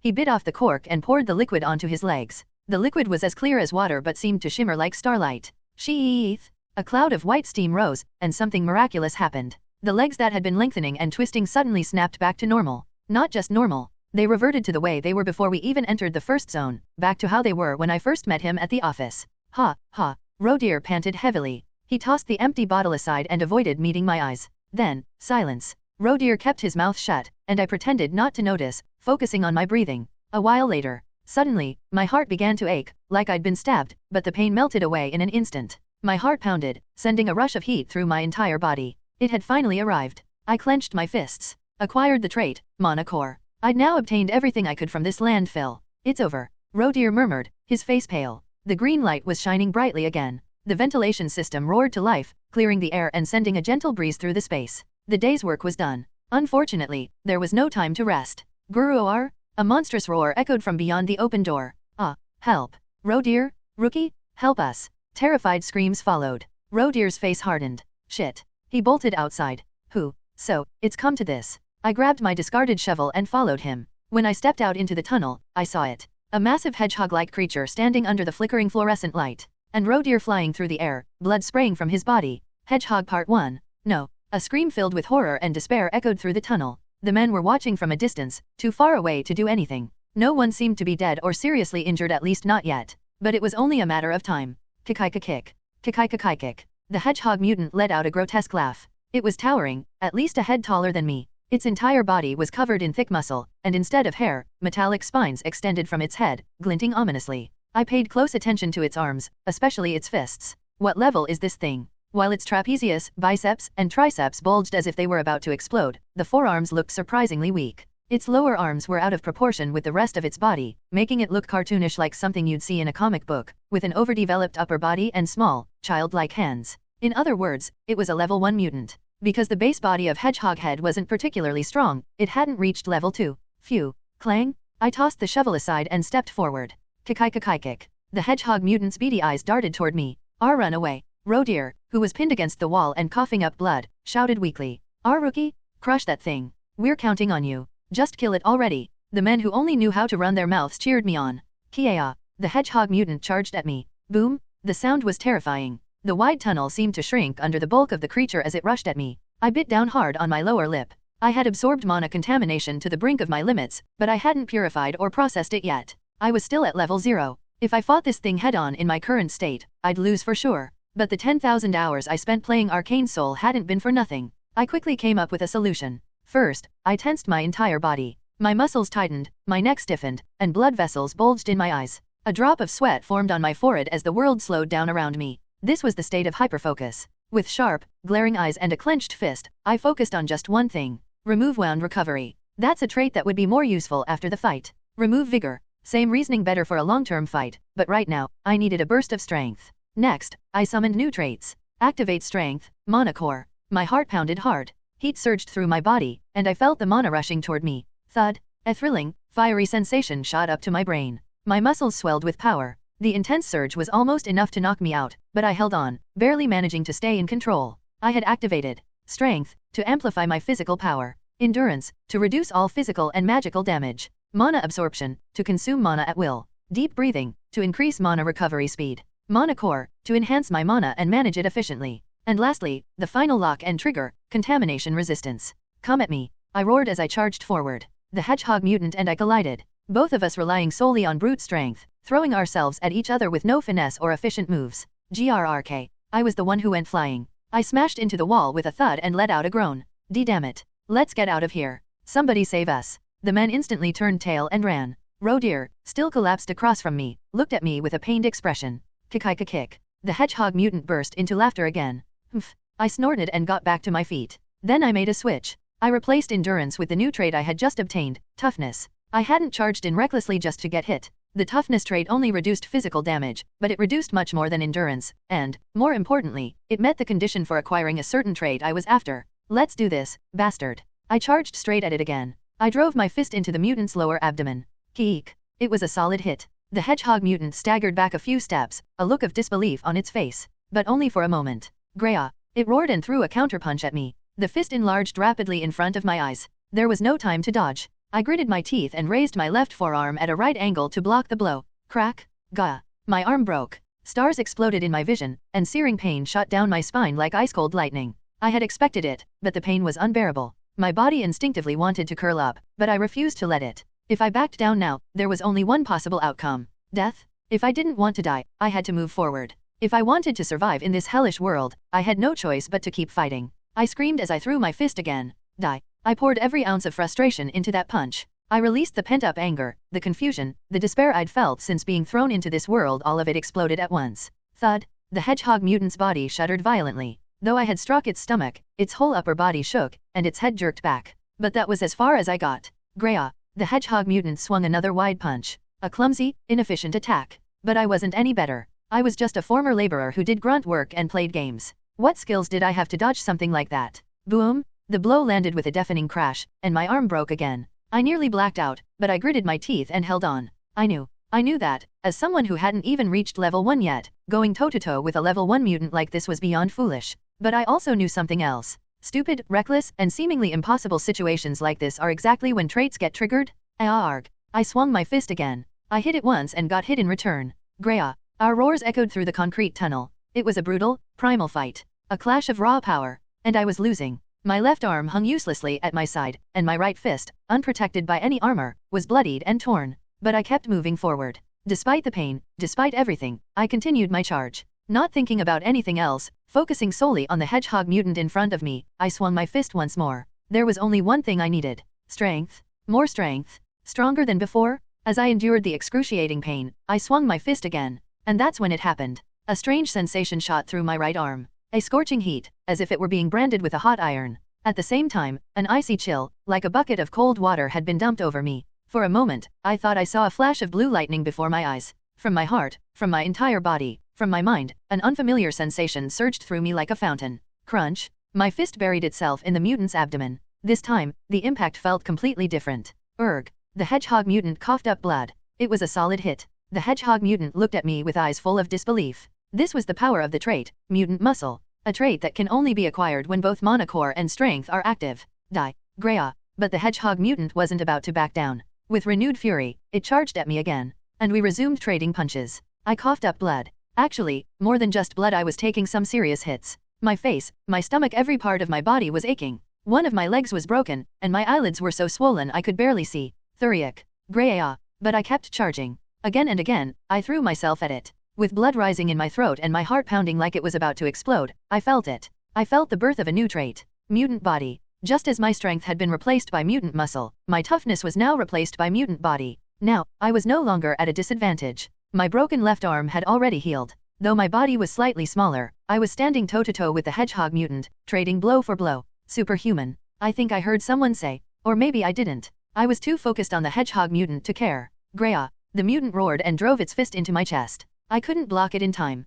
Thud. A surge of blood rose in my throat, threatening to spill out, but I swallowed it down and drove my fist into the mutant's lower abdomen, the same spot I'd been targeting over and over. Not enough. In every stat, I was the inferior version of this thing. Attack power, defense, raw strength, even the wild savagery that overwhelmed any rational thought, it was superior in all those areas. The final lock had to be broken. The last trigger needed to be pulled. Huh. I took a deep breath. Would it work? Would everything go according to plan? I had to believe. Believe in the 10,000 hours I'd invested. The time I'd poured into Arcane Seoul. Remove contamination resistance. For a moment, everything went silent. It felt like the world had stopped. Then, slowly, my entire bloodstream began to reverse. Thump, thump, thump. My heart pounded, but not in rhythm, completely offbeat. My ventricles became atria, my left side became the right, and my breathing stopped altogether. Grrrgh. An indescribable pain ripped through me. My brain felt like it was melting from the heat, my fingers and toes itched unbearably, and my muscles felt like they were being torn apart fiber by fiber. And then, my body began to change. I started to grow rapidly at novel bin at. So much that I now towered over the hedgehog mutant. My size, my bulk, my muscles, everything had expanded. Kick. Sensing something was wrong, the hedgehog mutant tried to retreat. But my mutation was one step ahead. Before it could react, I swung my massive arm and grabbed the mutant by the throat. I lifted it easily and slammed it to the ground. Boom! The sound was unlike anything I'd ever heard before. It was like a thunderclap. The entire concrete structure seemed to shake, and the puddles of stagnant water scattered across the floor exploded outward. Keek! A scream filled with agony. I slammed it down again. And again. And again. The tide of the battle had completely turned. The hedgehog mutant writhed and screamed, trying desperately to stand, but I didn't give it a single moment to recover. I knew its weaknesses. I knew its strengths. I knew everything about it. The hedgehog mutant only had one real trait, spiked hair. A level 1 mutant like this, with mismatched traits, abilities, and combat style, couldn't hope to stand against me, a fully synergized set of 6 traits. I was a level 1 superhuman now. Not a warrior class superhuman, but a mutant class, having forsaken my humanity to become a mutant myself. I'd unlocked a new stage of power. Crack, crack, crack. Behind me, I heard Rodeer's teeth chattering uncontrollably. Monster. Yeah, that's how it must look. Once someone mutates, they can never return to being human. That's common knowledge. But I had a secret to rely on. Thwack. I dealt a final blow, confirming the hedgehog mutant's death before stepping back. Rodeer, paralyzed by fear, began crawling away, dragging himself across the floor. He probably thought that, after killing the monster, I would come for him next. But I wasn't interested in him. Instead, I focused on myself. This was my current trait set. Mana absorption, deep breathing, mana core, mutant muscle, mutant body, mutant. The key traits were contamination resistance and mutant. When I removed contamination resistance, I pulled the trigger that activated my mutation, pushing my body over the edge into a full transformation. I'd crossed the Rubicon. I was no longer human. I had become a mutant. But what if I tried removing the mutant trait? Would I still remain a mutant? Gulp. I swallowed hard and restored the traits. I replaced mutant with contamination resistance. I replaced mutant muscle and mutant body with strength and toughness. And finally, I switched out mana absorption, deep breathing, and mana core for wound recovery, endurance, and vigor. Crack. Crack. I could hear strange sounds coming from all over my body. I was shrinking. My massive, hulking form was returning to its original, leaner shape. The skin that had morphed into something inhuman began to regain its normal color.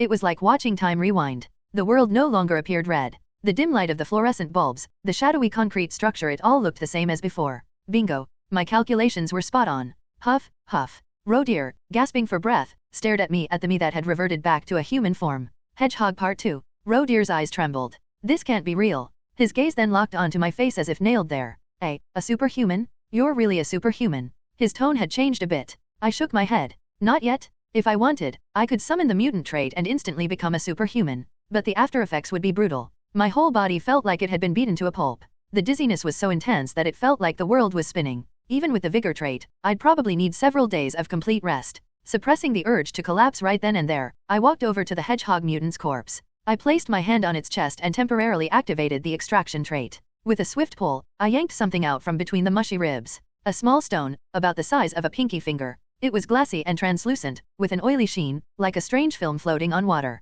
A monocore. As it was from a level 1 creature, it held some value. Not life-changing, but still worth something. What is that? It's over. The mutant's dead. Wait, it's really dead. We're alive. The men started creeping back, cautiously approaching the corpse. When they saw the lifeless body sprawled on the ground, each of them stared in disbelief, mouths hanging open. They glanced from the corpse to me, their faces a mix of astonishment and awe. No one here was clueless. Rookie, you did this.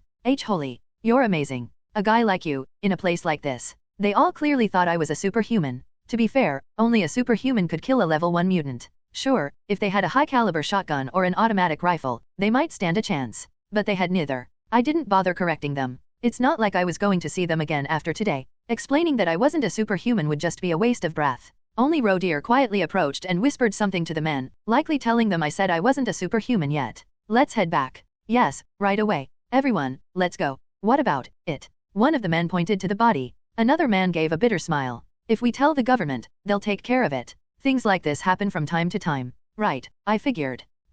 Excuse me, mind if I take a few of the spines? Spines? You mean the hair? Yes. There are collectors who'll pay for stuff like that. Go ahead, help yourself. The men grinned and quickly gathered around the corpse. They grabbed the shovels they'd discarded earlier and began hacking at the mutant's head. Clang, clang. The mutant's body, now devoid of mana, had become limp and weak. The once steel-like spines had turned soft, like decayed flesh. It didn't take much effort to pry them off. Even Rodeer got up and quietly plucked a few of the metallic spines from the corpse. From what I knew, they didn't hold much value, but apparently, there were people out there who collected them. Rest in peace, old man. Rodeer pulled a small hip flask from his pocket and pressed it to the corpse's mouth. A murky brown liquid dribbled out. The other men followed suit, shoving cheap cigarettes and crushed candy into the dead mutant's mouth. Kim, may you rest in peace. Don't feel pain where you're going. Take care. May the blessings of our ancestors be with you. Each man offered his own token of respect. Watching them made a bitter taste rise in my mouth. This wasn't a formal ritual of mourning. These were the same men who had just been looting the corpse with smiles on their faces.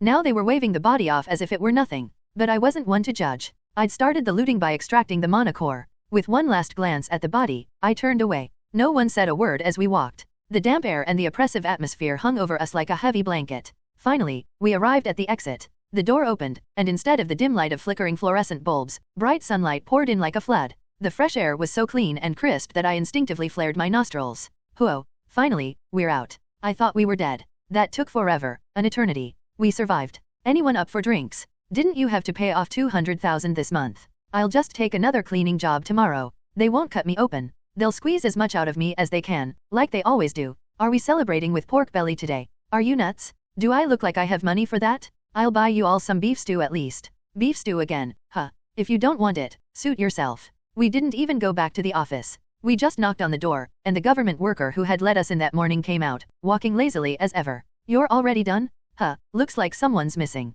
He mutated and died. Inside. Yes. No other casualties. No. Lucky for you. The last team all died. Rodeer's face twisted in irritation. What a thing to say. The government worker looked bored. Well, I guess I'll have to go check inside. All right, hand in your keycards and you can go. Stop by the decontamination room on your way out. Sure, thanks for your hard work. Yay, hard work. The guy was clearly annoyed that he'd have more work to do. He lazily took the keycards and disappeared back into the office. We stopped by the decontamination room to pass through the mana purifiers and contamination scanners before heading to the parking lot. There, our bus was waiting, parked where it had been before. The driver, who had been napping in the driver's seat, woke up with a start when Rodeer opened the door. Huh? Rodeer, sir? Done already? I thought you'd be a few more hours. Yeah, well, things happened. You must have had a rough day. Let's see. 1, 2, 3. Huh? Someone's missing. What about Hedgehog? You know what happened. Oh, I get it. Damn. The driver rubbed the back of his neck. Then, without another word, he reached into the glove compartment and pulled out a green soju bottle, putting it straight to his lips. Was he really going to drink before driving? But no one said a word about it. Hey, Park. Don't hog it all. Share some with us too. I've got nothing left for you guys. Come on, don't be like that. We're all dying here. You want me to call the cops on you? Damn it. Fine. One sip each. The men passed the bottle around, taking swigs from it. Obviously, one bottle wasn't enough for everyone. Grumbling, the driver pulled out 2 more bottles of soju and handed them around. Ah, now I feel alive again. Park, you're a lifesaver. Damn, you even drink the good stuff. What did you spike this soju with? Why work hard if not to drink well? Now hang on tight, we're about to head off. Rookie, not drinking. The driver gave me a puzzled look when I shook my head to decline. Before I could even respond, the other men chimed in. Hey, Rookie? Are you kidding me? You call him Rookie? That's Junior to you? He's a future superhuman, you better show some respect. If it wasn't for Junior here, we'd all be dead right now. Junior? Superhuman. The driver's expression turned to disbelief. Wait, seriously? You're not messing with me? No joke? We all saw it with our own eyes. I mean, look at us, we wouldn't be here otherwise. I didn't want to be part of the conversation anymore. I just slumped into a seat at the back of the bus and closed my eyes, tuning out the noise. I could feel the driver's curious glances in the rearview mirror. VRRRRM. The diesel engine sputtered to life, sounding like an old farm tractor. The bus began to rattle and move, slowly pulling out of the parking lot. Since it was a weekday afternoon, the highway along the Han River was relatively clear. We sped along with no traffic, making it back to the labor office in just 30 minutes. Thanks to the others, I was the first to meet with the manager. The labor office manager, Choi Sunsu, sat behind his desk, his sharp eyes fixed on me the moment I stepped in. I heard there was an incident. Yes. One of the men died. I was informed by one IL earlier. Kim Minsu. He loved his booze, but he was diligent and cheerful. Such a shame. The manager bowed his head briefly in a show of respect. His face was grim, his brows furrowed with concern. But something about it felt off, like crocodile tears. And sure enough, when he raised his head again, that look of solemnity vanished as quickly as it had appeared. Now then, let's talk business. His voice turned cold, the tone of a businessman. The living must go on. Agreed, I said, showing no particular emotion. I wasn't any different. I've already received word from the government office. You cleared all 5 zones. That's correct. As you know, all loot belongs to the finder, and the standard purification fee is 10 million won per zone. That totals 50 million won, but after my 20% cut, the remaining 40 million is divided among the 8 of you. Normally, that would mean I'd be giving you 5 million, but, given today's special circumstances, we'll have to make an exception. The manager gestured to the side. Click. A safe opened, and 2 fat stacks of bills floated out, almost dancing in the air as they landed neatly in front of me. Telekinesis? Or maybe magic? 2 bundles of 50,000 won bills, 10 million won in total, sat on the desk before me. Please, take it. The manager gestured toward the money. This is your share, Warrior Kim. 10 million won. A small fortune, even in the world I came from. I reached out with trembling hands and grabbed the bundles of cash. The manager gave me a sly smile and waved his hand again. Even though I've heard you're a future superhuman, I can't treat you the same as the other workers, Warrior Kim. Normally, I take a 20% cut, but for you, I'll only take 10%, no, 5%. The same applies to this payout as well. The safe shook once more. Thud. 2 more stacks of bills floated out, each featuring King Sejong's face. 2 bundles. 200,000 won. That's a little extra. I took the money, but I couldn't help but blurt out, this seems like too much. As I said it, the manager gave me a wide grin. I added a little extra. It wouldn't feel right to split hairs down to the last one and make it awkward, would it? I don't mind, but please, just take it. Consider it a gesture of goodwill. As long as we keep doing business, you'll never be disappointed financially. The manager smiled in a way that was meant to be reassuring. It was the same kind of smile he gave me yesterday, only now it seemed even more convincing, more trustworthy. And yet, I couldn't shake the feeling that something wasn't right. Trust me, I'll take care of everything. Those were the kinds of promises people made right before screwing you over. I had to admit, the manager wasn't much different from the others I'd met. He even changed the way he spoke. Before, he mixed informal speech and respect. Now, he was strictly polite. Why? Because he wanted something, obviously. He wanted to use me. I concealed my growing wariness behind a polite smile. All right, then. With the attention you're giving me, I'd be happy to continue working with you. Ha ha ha. Thank you. Hearing that from you makes me feel like I have an army on my side. You must be hungry. I know a great place nearby. How about we grab a bite and discuss some ideas over dinner? At Novel bin at. It was clear what he wanted. Dinner and drinks would inevitably lead to talks of contracts. I shook my head. Sorry, but I've got some urgent matters to take care of. Oh, then when? Not sure yet. But I'll come by soon. All right, I understand. I'll give you a call later then. Thank you for understanding. Sure, I'd have to write up a contract eventually. But not until I was completely in my right mind. Not until I became a superhuman. If the manager tried to pull any tricks then, it would be over for him. I appreciated him lowering the commission and giving me extra, but business was business. Just because he threw me a little extra cash didn't mean I'd sign away my freedom. After a firm handshake, I left the labor office. I hummed a little tune. Maybe it was because, for the first time in my life, I was holding over 1.2 million won in cash. Realizing it, I let out a chuckle. Guess I'm not so different after all. Someone had died, mutated into a grotesque monster, then met a horrifying end. But no one cared about that. They only cared about the loot, the money, the purification fees. And I was no different. Honestly, I had no right to judge the manager or the others. In fact, maybe I was better suited to this cruel world than I realized. Doesn't matter. My own life was far more precious than some guy whose name I barely knew. I just needed to survive. Clenching my fist, I steeled my resolve. I would survive in this hellish world. Junior. A voice called out as I stepped into the waiting area. The others in the room bowed slightly when they saw me. I could feel their eyes on my bag. A bag stuffed full of mana cores and cash. I knew exactly what was in their eyes. Greed. And envy. Escape from the Goshai 1 Part 1. Ugh, I feel like I'm dying. I threw myself onto the old, worn-out bed. The bed creaked, as if it were screaming in pain. I wasn't any different. Every muscle in my body ached, and each movement felt like my muscles were crying out in agony. The world swayed, as if trying to knock me down. Switching traits isn't a cure-all. The fact that my body changed when I switched traits was an amazing advantage. The problem was the side effects. It wasn't an issue when I switched off traits like strength or vigor, but the aftershock of removing the mutant trait was hitting me late. If I removed the mutant trait at a higher level, it might kill me. Still, just the fact that I could return to being a normal human from a mutant was incredible. It might even save my life a couple more times in the future. With that thought in mind, I slowly closed my eyes. A sensation of sinking into a swamp overcame me, and soon, pitch-black darkness reached out for me. Ugh. I slept like I was dead. The worst part was that even though I was asleep, my mind was half awake. Get out, you son of a bitch. Why the hell is this happening to me? Even the doctor said, you said you'd help. I don't care anymore. Despite the state of my mind, I could hear the noises. The usual sounds of life in the Goshai 1. TL note, Goshai 1 refers to a type of small, budget accommodation. They are called that way because they are typically rented by people trying to pass a civil service exam. Someone was fighting. The voices were familiar, but in my half-asleep state, I couldn't quite place them. They came and went, moving away from my focus and then returning again. How much time passed? Suddenly, a piercing, chilling scream tore through the air, like a blade slicing into my eardrums. Ah! It forced my ears open, driving the sound straight into my brain, making it impossible to stay asleep. I jolted upright. It was dawn. The windowless Goshai 1 room was dark, but my smartphone by the bedside displayed the time, 5 a.m. What's going on? What happened? Why the hell are they screaming at this hour? Let us sleep. Voices from the neighboring rooms spoke out, people poking their heads out to complain. But soon, everyone fell silent. Heya! A long, low groan, like air escaping, filled with despair and terror, resonated through the hall. It wasn't just an ordinary scream or groan. The metallic sound of it was so eerie and unsettling that the hairs on the back of my neck stood up. I instinctively slammed open my door and ran outside. The others were doing the same. Some people were even holding kitchen knives, while others clutched baseball bats. Where? The management office? It came from the office. The office. Did the manager get stabbed? The management office was right by the entrance, a place where you couldn't avoid being seen when coming and going. Just as we gathered outside the office, the door creaked open, and someone stepped out. His eyes were glazed over, saliva drooled from his mouth, and a steel jaw, misaligned and grotesque, jutted from his face. His teeth were jagged gears, like someone who had been experimented on by a mad scientist.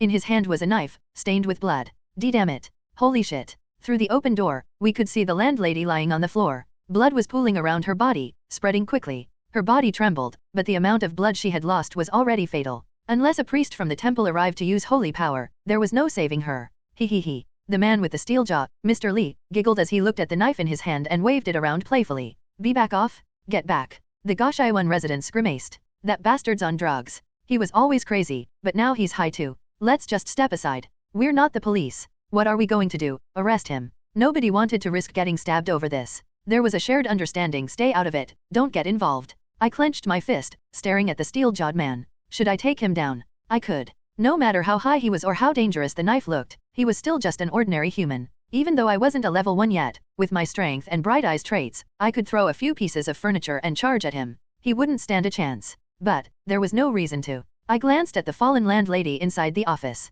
She had it coming. After all, she'd sold Mr. Lee's jaw and teeth to some unlicensed quack because he'd missed a few rent payments and she thought she could make some money out of it. This was her karma catching up with her. She should have just filed for eviction instead of doing something so reckless. It was unfortunate she got stabbed, but honestly, Mr. Lee was the real victim here. Maybe Mr. Lee was what my future could look like. Without thinking any further, I turned and stepped aside to let him pass. But Mr. Lee's actions were completely unpredictable. Instead of quietly walking away, he let out a roar and charged straight at me. Did I? This bastard? He was only a few meters away. Too close. At that moment, my eyes caught sight of something. A fire extinguisher, covered in dust, was mounted on the wall. Crack. It was bolted to the wall, but my brute strength easily ripped it free. Thwack. I swung it with all my might. The extinguisher smashed directly into the side of his steel jaw. Thud. A satisfying impact echoed as it hit his left temple. His already dazed eyes rolled back, and he collapsed, dropping the knife with a clatter. One hit was all it took. Knocking out a drugged-up alcoholic? Easy. Whoa.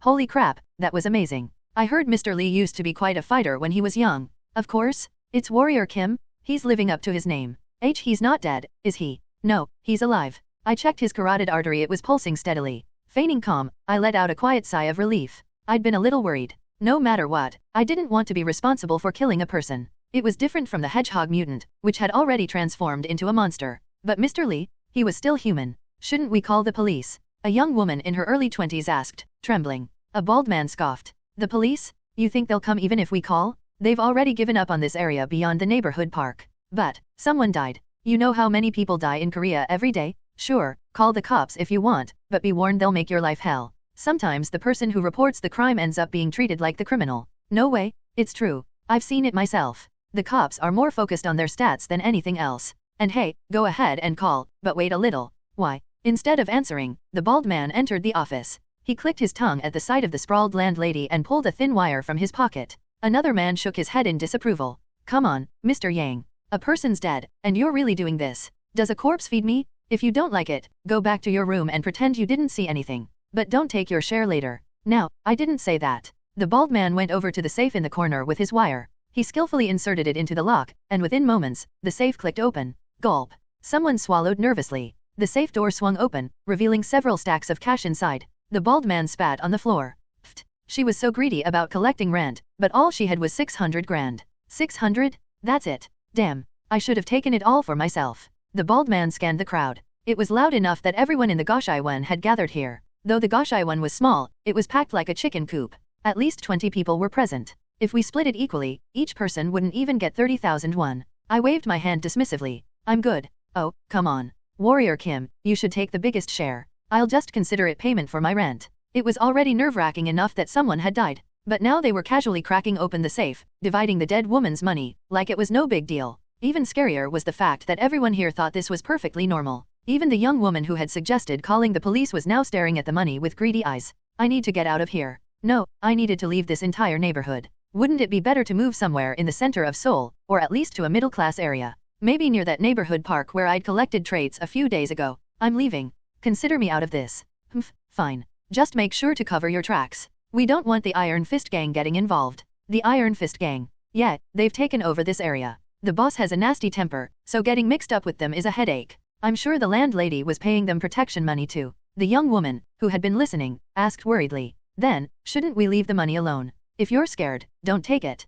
That's not what I meant. We don't know anything. We just woke up and found her dead. The Iron Fist Gang will deal with the rest. As long as they keep getting their payments, they won't care who owns the building. As for Mr. Lee, the bald man locked the safe and glanced at the fallen steel-jawed man. The residents exchanged knowing glances. We'll take care of him. Do that. The young woman, clearly frightened, backed away, clutching her few bills of cash, and ran up the stairs. The bald man clicked his tongue. Guess she won't be around by morning. You think she'll talk? No way. What would she gain? She's an accomplice too. True. We don't know each other after today. Understood, Warrior Kim. Understood. I returned to my room. I didn't have much to pack. Just a few old clothes and some odds and ends. But I had my bag. A bag filled with 1.2 million won in cash, over 100 level 0 mana cores, and 1 level 1 mana core. As I hefted the heavy bag, a chill ran down my spine. I slept like a rock last night. I'd been so tired that I hadn't slept deeply. Even though my mind was half awake, I hadn't been aware of my surroundings. What if someone had broken into my room? What if they'd quietly stabbed me in the heart?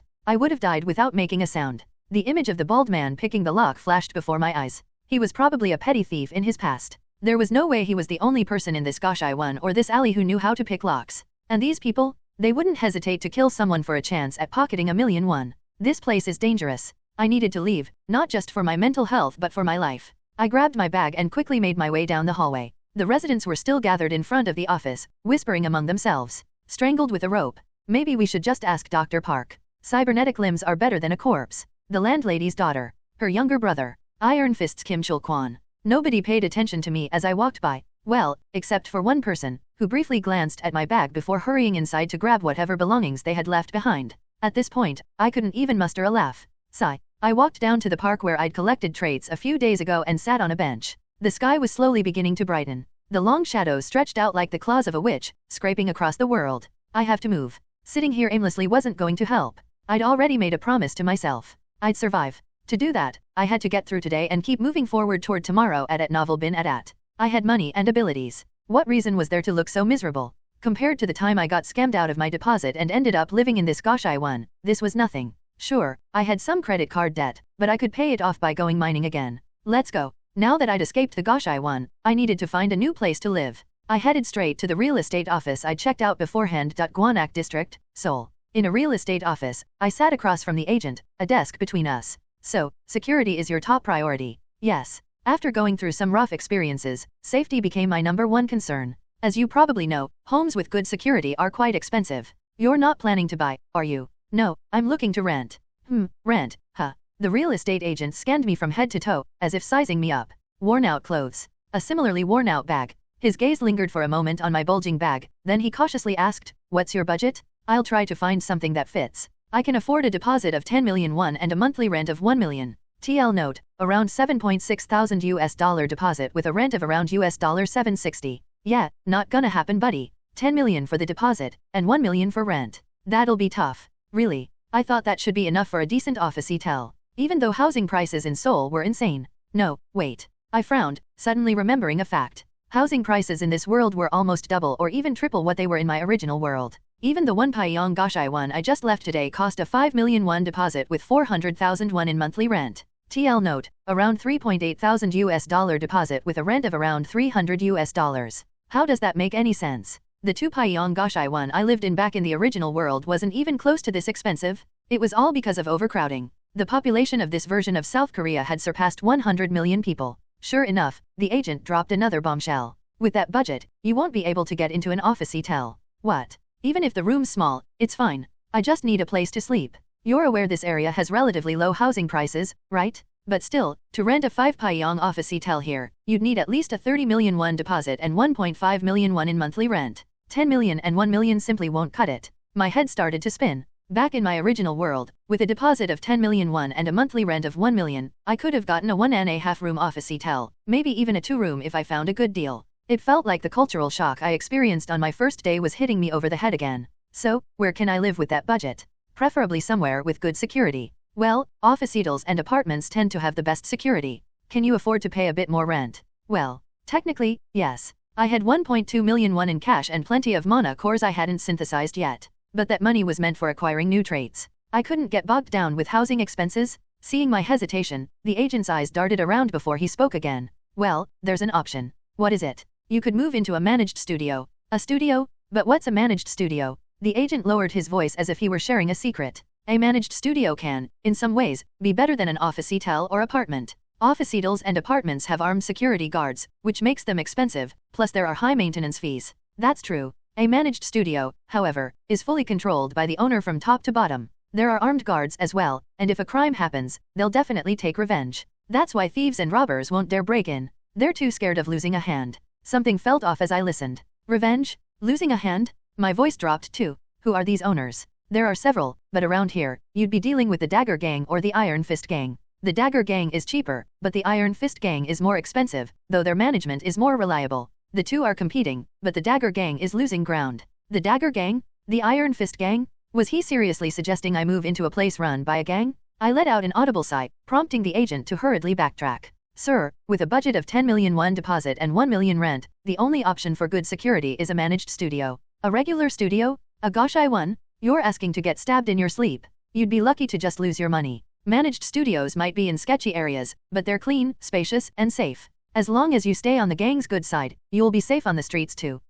I'll think about it. Yes. Unless you plan to live in a hotel 365 days a year, a managed studio is your best option. Or you could increase your rent to around 2 million. I stood up to leave, and the agent gave me a thorough capitalist smile as he saw me out. The sight of it made me shudder. It reminded me of the real estate agent who had helped scam me out of my deposit in my original world, someone who also wore a friendly face. People like him are all the same. A managed studio? If it's so great, why don't you live there? There's no way a place run by gangs could ever be safe. He claimed they'd treat their clients well because they need to make money? Nonsense. I'd rather sleep on the streets than spend a single night in a gang-run building. What should I do? Maybe I should check out another real estate office? Squatting on the sidewalk, I opened up a real estate app on my phone. Just like when I checked earlier, every listing was 2 to 3 times more expensive than what I was used to. How is anyone supposed to live in a world with housing prices like this? Rent is sky-high, wages are terrible, ugh. No wonder people were flocking to Goshaiwon's, multi-family homes, and studios. The only thing keeping this society from collapsing into riots was the relatively low cost of living essentials and the cheap prices of electronics like smartphones. At least people could eat and have some fun. Let's go to a hotel. I finally made a decision. If I couldn't find a place to live, staying at a hotel was the next best option. A hotel, after all. They had armed security guards, and top-tier hotels even employed superhumans. But maybe not a luxury hotel. The reason? They're expensive. Way more expensive than in my original world. After checking a hotel booking app, I found that a regular deluxe room in a 5-star hotel cost hundreds of thousands of won per night. And that wasn't even a suite. What about a business hotel? Still pricier than back home. Depending on the hotel, it ranged from 300,000 to 400,000 won per night. But that was manageable. If I focused on mining for traits, I could easily pull in hundreds of thousands a day. With my decision made, I headed for the nearest business hotel. As I approached the revolving doors, 2 large security guards blocked my way. Good day, sir. Welcome to Blue Stay Hotel. How may we assist you? Their words were polite, and they smiled as they spoke, but their eyes were cold, especially toward the large bag I was carrying. One of them even had his hand in his pocket, ready to pull out a gun if things went south. Oh, I'd like to check in. Do you have a reservation? No, I didn't make one. Since it's a weekday, we should have vacancies. Please, this way to the reception desk. Thank you. Once inside the hotel, I could feel eyes on me from every direction. Do I really look that suspicious? I guess so. With my shabby clothes and an overstuffed bag, anyone would be suspicious. But it made me feel reassured. At least I wouldn't get robbed here. I'll take a deluxe room for 10 nights. Certainly. Could I please have your ID and a credit card for payment? Can I pay in cash? Of course, sir. The check-in process was quick. As I opened my bag to take out the cash, a glimpse of the money was exposed, but the security guards didn't bat an eye. They simply smiled and wished me a pleasant stay as they stepped aside. They had more or less figured out my situation. Once the check-in was complete, the receptionist handed me 2 keys with a warm smile. Room 1909, sir. We hope you have a comfortable stay. 2 keys. Yes. Here at Blue Stay, we use 2 types of locks for security purposes. If you want convenience, you can use the digital key card, but if you want extra security, you can use both the digital key and the physical key. Now this is what I'm talking about. In a world full of superhumans, psychic powers, and all kinds of criminal organizations, a digital key alone wouldn't be enough to secure a room. More robust security, like magical locks or biometric systems, would be ideal, but I couldn't expect that from a business hotel. Maybe at a luxury hotel that charges hundreds of thousands per night. Thanks. Have a good day. I took the elevator straight to the 19th floor. Once inside my room, I immediately stashed 9 million won in the room safe and finally let out a sigh of relief. Phew. Now I felt safe. With the tension gone, I took a moment to examine the hotel room. There wasn't anything particularly different from what I'd seen in hotels online back in my original world. Not that I'd ever been to a hotel in person before, but I'd seen plenty on the internet. Whoosh. I threw myself onto the bed, and the soft, cloud-like sensation welcomed me. Now this was a bed. This was what a real bed felt like. Compared to the Goshaiwon bed in my original world, and even more so the bed in the Goshaiwon of this hellish world, they were nothing but piles of straw next to this. Like a child, I rolled around on the bed for a while before closing my eyes. Time to rest. Though I'd forced myself to stay active, I still hadn't fully recovered from the side effects of the mutant trait. As soon as I closed my eyes, I fell into a deep sleep. I slept for 3 whole days. It wasn't a restful sleep, though. My body was clearly resting, but my mind, my brain, was half awake the entire time, making it even more exhausting. Just like at the Goshaiwon, I lingered between wakefulness and sleep, barely aware of my surroundings. Ugh. Even after 3 days, when I finally woke up, I still didn't feel great. I lay in bed for a while, staring blankly at the ceiling. It wasn't until after I ordered an extravagant room service meal that my mind started to clear. This is tough. I couldn't keep abusing this power. Unless it was an emergency, I resolved not to use the mutant trait anymore. Phew. Smack. I slapped my face to clear my head. Time to get to work. I couldn't afford to let my guard down. I'd already spent 3 million won on hotel fees. At least I got a discount for staying long-term, otherwise, the regular rate was 330,000 won per night. Maybe I should have just rented an office hotel for 2 million won per month? but wasting time moving in and all that would have been inefficient, so staying at the hotel for a while was fine. First things first. I turned my bag upside down and dumped its contents onto the bed. Mana cores spilled out. Most of them were worthless level 0 mana cores. After counting them, I had exactly 131. I took a deep breath. With one breath, I switched my traits. I removed the strength trait and activated synthesis. The world momentarily turned red as red threads of energy crackled between the mana cores. I pressed pairs of them together like molding clay. Zap! Tiny sparks of mana crackled as the energy pulsed. My strength drained from my body, and a dull ache spread through my chest. This is draining my mana. Switching out endurance, toughness, and wound recovery for mana absorption, mana core, and deep breathing. With the vigor trait still active, my mana rapidly replenished. Even though mana density in the city was low, it was better than nothing. Swoosh. As the mana glow dimmed, the result of the synthesis appeared. A mana core about the size of my pinky finger. Still level 0. In the game, only when I got lucky would I get a level 1 core right off the bat. Can't expect too much too soon. I had plenty of mana cores and lots of time. With patience, I continued synthesizing. Though it consumed a lot of mana, I decided to think positively. It's actually good. Heavy mana consumption is always a condition for unlocking new traits. Sure enough, after about an hour, I felt a tingling sensation as my mana surged back into my body. The mana recovery trait. I replaced the now unnecessary contamination resistance with mana recovery. I could now synthesize mana cores even faster. Combining level 0 cores with other level 0 cores. Then combining the level 1 cores with other level 1 cores. Even using the level 1 core I'd taken from the hedgehog mutant. In no time, the 130-something mana cores were almost gone. Phew. It took me an entire day. But I finally held the result of all my efforts in my hand. It wasn't the size of a pinky finger anymore. It was almost as big as 3 fingers, and the mana inside was so concentrated that rainbow-like mana sparks bubbled up just from holding it. A level 2 mana core. I was a bit disappointed that it wasn't level 3. After all, superhumans are only truly recognized once they reach level 3, and mana cores reach their real value at that level 2. But still, it was fine. Even a level 2 mana core could fetch me several 100,000 won.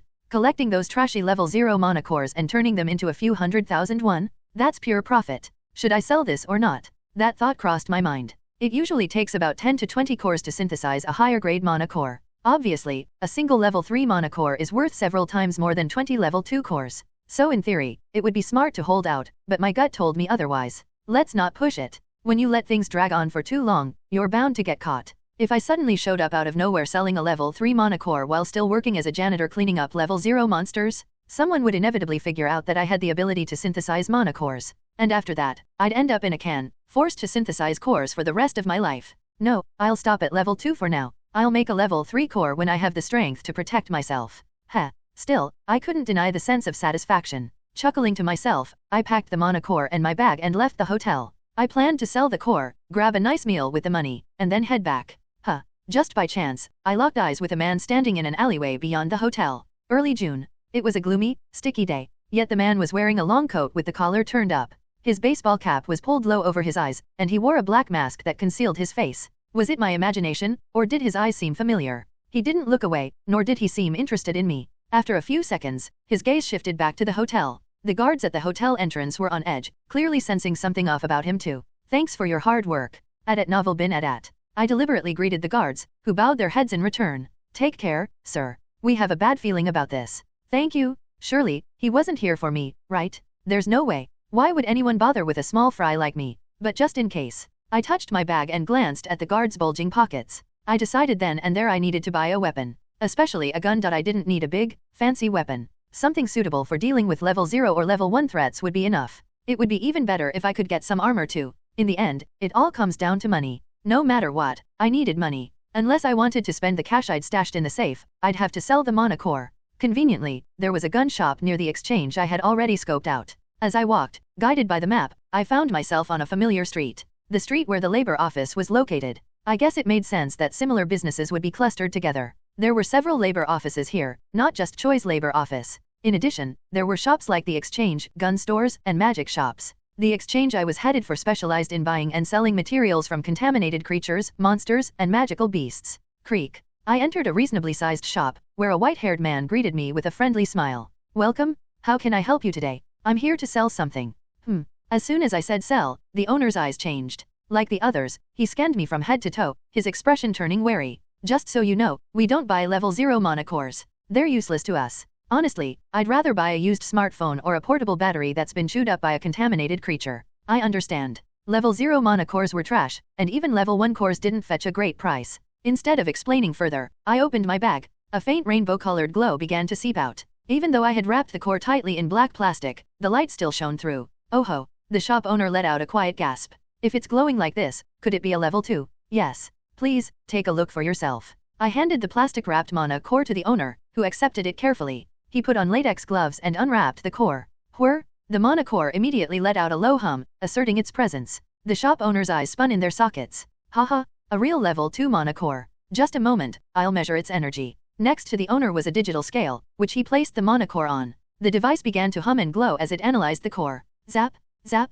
The core emitted strong mana waves, and the temperature gauge on the side of the scale began to rise steadily. The blue light of the gauge flickered twice before it stabilized at a deep, rich blue. Finally, the screen on the magic scale displayed the result, 2.07 LV. The mana core gently descended back onto the scale as the process concluded. The shop owner carefully placed the core in a small glass case and sighed. 2.07 level. Perfect. Not too little, not too much. A precisely ideal level 2 mana core. Right. So, you're selling this? Yes. What's the going rate? The shop owner's eyes twitched, rolling around like a rat's. I stared straight at him. I knew the price of mana cores. I had sold plenty of them in Arcane Seoul. Sure, I didn't know the housing market or insurance rates in this world, but I wasn't about to get cheated on the price of cores, weapons, or armor. Had he realized I wasn't a pushover? Or was he just testing the waters? He suddenly asked an unexpected question. This mana core, may I ask how you came by it? I run a legal business, so I can't handle stolen goods, you see. I had anticipated this question. I gave him the answer I had prepared. My employer sent me to sell it. Your employer? Yes. You didn't think I hunted it myself, did you? Well, of course not. It's a level 2 core, after all, and you don't seem to have brought any other materials. Exactly. I see. So, is this all you're selling? It would be nice if you could bring more, or perhaps do business regularly. There will be more. I can't promise, but 1 or 2 cores a week should be doable. The number might increase in the future. Oh, I see. The shop owner finally gave me a small smile. A regular supply. At least it wasn't a one-off sale of stolen goods. It was strange for someone to send just 1 level 2 core when higher level monster hunters usually dealt in larger quantities. But the world is full of strange circumstances, and everyone has their reasons. Though he still looked a little suspicious, he seemed to accept my explanation. Let me show you the current prices for mana cores. He tapped one side of the desk. Whir! A transparent monitor popped up, stopping right in front of my face. It looked like a floating web browser. Level 0 mana core, 103 Level 1 mana core, 155,339 Level 2 mana core, 5,176,983 Level 3 mana core. A single level 1 mana core could power a city bus for a year. Level 2 cores were used in tanks and self-propelled artillery, and occasionally in high-end luxury supercars. While they couldn't be used in flying cars, they were more than sufficient for ground vehicles. The shop owner typed a few numbers into the keypad. Since you're selling it, I'll take an 8% commission, not the usual 10%. That leaves you with 4,762,824 But let's make it around 4.77 million. Haha, thank you. Would you like that in a bank transfer or cash? The shop owner asked the question with a knowing look in his eye. I responded with a sly grin of my own. Cash is always better. Haha, got it. Just a moment. The owner stepped back, walking toward a hidden wall. He pulled on it, revealing a safe. Even as he turned away, his eyes remained on me, and a pistol grip popped out from a compartment below the safe. I let out a dry laugh and asked, had some rough experiences, huh? This area's like that. Though, it's better here in Silimdong. Things get much worse in Jeonsa. The gangs there have given up and just sell drugs all day. The safe opened, automatically counting and dispensing stacks of bills. Only bills featuring King Sejong's face. The owner counted the money himself, binding it into bundles of 1,000,000 each, before placing it all in a paper envelope. Please check it. It's exactly 4.77 million. Adat novel bin adat. Thank you. It was a good deal. It was a pleasure doing business with you. If you come back, I'll lower my commission even more. Haha, I'll be sure to return. I left the shop and headed straight to the gun store. The morning had been cloudy, and now a light drizzle was falling. Soaked by the rain, I stepped into the gun shop, where a burly middle-aged woman was lazily puffing on a cigarette. She blinked at me. Don't think I've seen you before. What, is it illegal to buy a gun on your first visit? I'm just saying you don't look like you're from the Iron Fist gang. The Iron Fist gang? No, I'm not with them. Heh, so you're not here through a referral? Nope. Just found the place myself. Heh, turns out you're just a good citizen, huh? Well, take a look around. If we don't have what you need, I can find it for you for a little extra. She blew a puff of smoke directly in my face. Hey, what the hell? I was about to snap at her, but my body froze when the smoke hit me. My mind went dizzy, and the tip of my tongue began to tingle. This was drugs. And not just any drug, this was powerful enough to knock someone out with one inhale? Seeing my reaction, the woman smirked. You get the picture, right? If you're just looking for legal stuff, you don't need to buy from me. There's another gun shop down the street. But if you're after something stronger, you're in the right place. I silently looked around the shop. The walls were lined with all kinds of weapons, guns, swords, crossbows, bulletproof vests, camouflage gear, batons, tasers, sprays, and more. In this version of South Korea, firearms were legal, but there were limitations. Civilians could only own pistols, single-shot shotguns, and air rifles. Even then, they couldn't be carried openly. They had to be kept in a bag or case. As a result, most of the weapons on the wall were handguns. No assault rifles. Of course we have those. The woman touched the wall behind her, and the entire wall rotated, revealing a new set of guns. Assault rifles resembling the M16, K2, AK-37, G36, and P90 from my original world. The woman lovingly stroked the rifles. The king of guns is the assault rifle. With one of these, you can send a level 2 superhuman straight to the afterlife. And a level 3. A level 3? Those are true superhumans. Don't even think about fighting one. If you ever face a level 3, your best bet is to drop to your knees and beg for mercy. Or, the woman grinned and tapped a spot on the floor. A hidden compartment shot up from the floor, opening automatically to reveal its contents. Grenades, flashbangs, tear gas, and containment grenades. I was stunned by the sheer number of them. With this, you could start a war. You should take a few of these. When they're off guard, just toss a containment grenade bang, then a flashbang bang. Throw in a grenade bang? What are they gonna do after that? I've even taken down a couple of superhumans with these. Superhumans? Taken out by grenades. It's all psychological warfare. Life's not a game. Superhuman or not, a bullet to the head is all it takes. She repeatedly drew her thumb across her throat, grinning like an experienced gamer excited to show off to a noob. I couldn't help but laugh. But there was a problem. As I looked at the automatic rifles on the wall and the grenades in the compartment, I began to think. Could I even use those properly? Sure, I'd served in the military. A proud veteran of the Korean Army, discharged as a sergeant. But I wasn't exactly a sharpshooter. I was average at best. Warrior Kim wasn't much different. He was a warrior-type superhuman, not a marksman. The traits related to shooting belonged to the Enforcer class, one of the 4 major superhuman classes. It would be an investment, but not a worthwhile one in the long run. Sigh. I let out a short sigh, and the woman raised an eyebrow. What's wrong? No money? If that's the case, a submachine gun will do. You can hide it under your coat and spray it in an emergency. She pointed to a submachine gun that looked exactly like the Uzi from my original world. I was tempted for a moment but shook my head. It wasn't practical. A small submachine gun might be useful in a surprise attack up close, but in a real firefight? Not a chance. So, what are you going to do? The woman grumbled as I stood there, thinking. What did I really need? More than anything, I needed equipment for dealing with people. In this world, people were 100 times scarier than monsters or contaminated creatures. I'll take that one. Huh? That one? Yes. That's the one I like the most. Good choice. Nothing beats domestic-made products. Who needs Russian, American, or German guns? You made the right call. The woman's grin widened like a wolf's. The gun I chose looked exactly like the K2 from my original world. I'd never fired anything else, so this was my best bet. How much? Since it's domestic, it's cheap.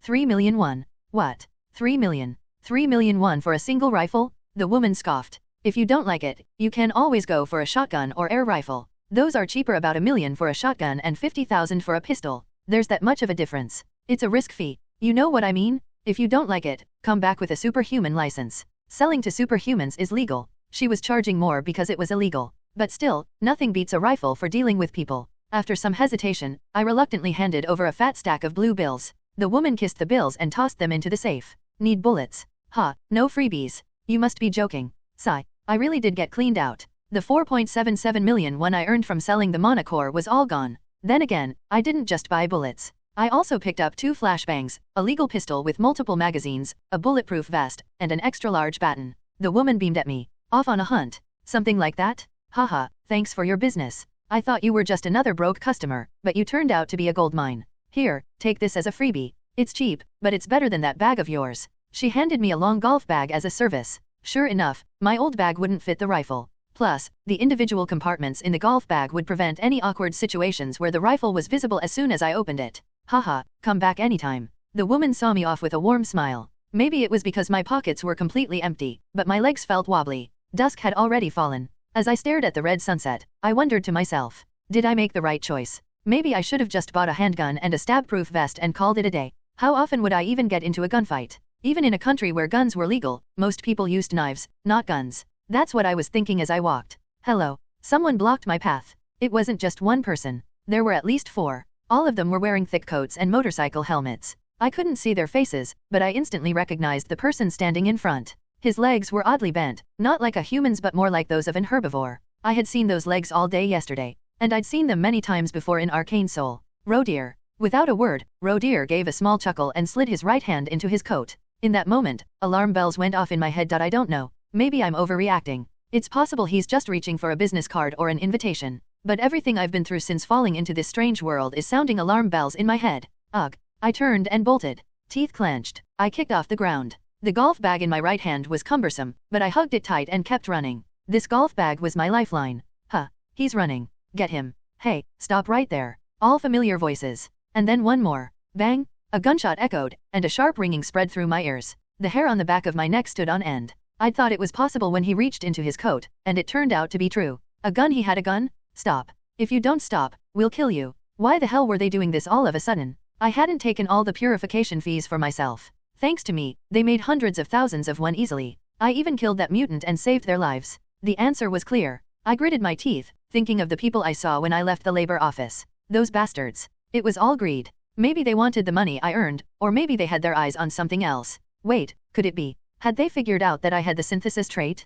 No way. They couldn't know that. I'd been careful not to reveal it. But I didn't have time to think any longer. More men in long coats appeared ahead of me. Hands up. If you don't stop, we'll shoot. Their right hands shot up like crocodile jaws, each one gripping a worn-out pistol. In the darkness, with only a flickering street light above, the gun barrels gleamed. A shard of cold light. I felt my chest tighten as I instinctively threw myself to the ground. Bang! Bang! The pistols fired almost simultaneously. The flash of gunfire tore through the night, and my chest felt like it was being crushed. I'd been shot. A gunshot? The moment I realized I'd been hit, all the strength drained from my body. I staggered and collapsed, and the men burst into cheers. Pwahaha. Kim, what are you doing? You weren't supposed to shoot him. Oops, it was an accident. If that bastard dies, you'll die too. I said it was an accident. I reached up to touch my chest. Ugh. Just the slightest touch brought unbearable pain. It felt like I'd been hit with a hammer, but it didn't seem like I had a hole in me. At least, there wasn't any bleeding, and I wasn't making any strange rasping sounds like people do in the movies. I silently thanked my past self. Good job. I was glad I'd bought that bulletproof vest. If I hadn't bought it, or worse, if I'd just carried it in my hand, I'd be dead right now. Ugh.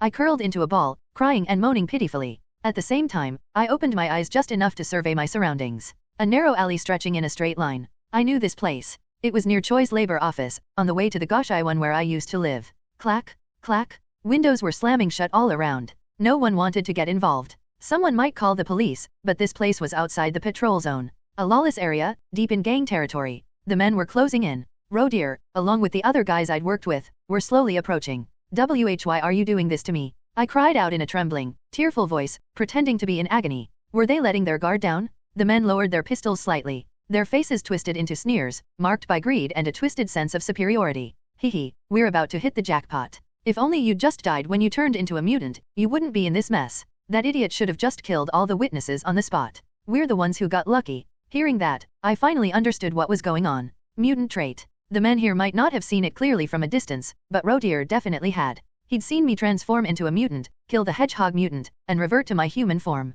In this world, it was common knowledge that mutants couldn't turn back into humans. They probably planned to sell me to some mage for experimentation. I ground my teeth in rage. These bastards. Repaying kindness with betrayal. Despite my anger, I continued my desperate act. I curled up tighter, groaning and whimpering, and even bit my tongue to make myself bleed. I was lucky. The men were completely fooled by my performance. As they moved in to grab me, their formation loosened, leaving a gap wide enough for me to slip through. Yeah. I sprang to my feet. I had only one chance. If I missed this opportunity, I'd end up as some experiment. I had to escape. I threw myself forward with all my strength. I didn't have any agility-related traits, but I squeezed every bit of power from my strength trait and poured in the small amount of mana I had left. Crash! With a loud crack, the pavement shook. My body shot forward like a cannonball. Huh.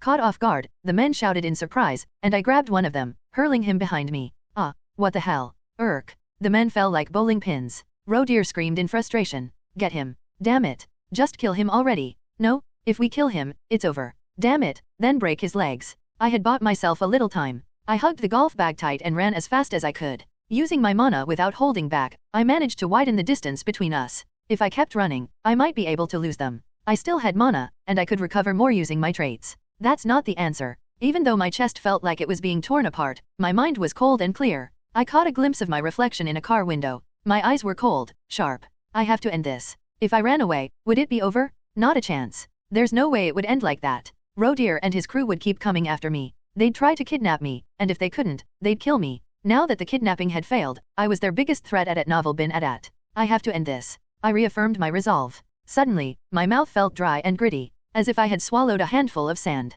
To end it, that meant killing them. Could I do it? I'd been in a few fist fights and grabbed some collars in my life, but I'd never deliberately injured anyone. And killing? I clenched my teeth. The golf bag swung wildly, hitting me over and over. The automatic rifle inside was practically begging to be used. I had no choice. If I wanted to survive in this messed up world, I had to become stronger. Not just in skill and body, but in spirit too. Before I knew it, I was close to the Goshai-1. I ducked into a narrow alley between two buildings. Splat! I stepped into a puddle, splashing water everywhere. The light drizzle had turned into a steady rain, soaking the world around me. Ignoring the stench of rot that hit my nose, I pressed deeper into the alley. Shouts echoed from behind me. There? He went in there. Get him. Be careful. He's a superhuman. Aim for the weak spots. If you see anything, just shoot. They were furious, worked up after chasing me for over 10 minutes. I caught my breath and opened the golf bag. Zip. The zipper made a satisfying sound. I pulled out my weapons. An extra-large baton, a pistol, 2 flashbangs, and finally, the rifle. With trembling hands, I loaded magazines into the pistol and rifle, stuffing the rest of the gear into my pockets and waistband. I tossed the golf bag aside and hid behind a large snow removal bin. I opened my ears. I focused all my attention on the sounds around me. If I only focused ahead, someone could sneak up behind me. Even with the bulletproof vest, getting shot in the back would be the end. Thump, thump, thump. My heart pounded wildly. It was so loud, I thought my eardrums would burst. The blood rushed to my head, making my brain feel like it was on fire. The world seemed to fade to white. Just as my legs started to tremble from the tension, I finally heard it. Splat! The sound of someone stepping in a puddle. Now, I sprang up like lightning. I raised the rifle in a practiced stance. I took a short, quick breath and held it just as the men spotted me. Huh. There he is. Shoot. Too late. Tat tat tat tat. The familiar sound of gunfire erupted as I set the rifle to full auto and squeezed the trigger. A heavy recoil shook my shoulder, but the rifle remained steady. My body, supported by the strength trait, easily absorbed the impact as if it were nothing. Bullets rained down like a storm. The building's outer wall shattered, fragments of stone and dust spraying everywhere. The men staggered, bodies twisting and jerking as they were struck by the barrage. Surprisingly, there wasn't as much blood as I expected. Instead, the spray of water from shattered puddles and the flying debris from the cracked pavement clouded my vision, making the world appear hazy. Arg.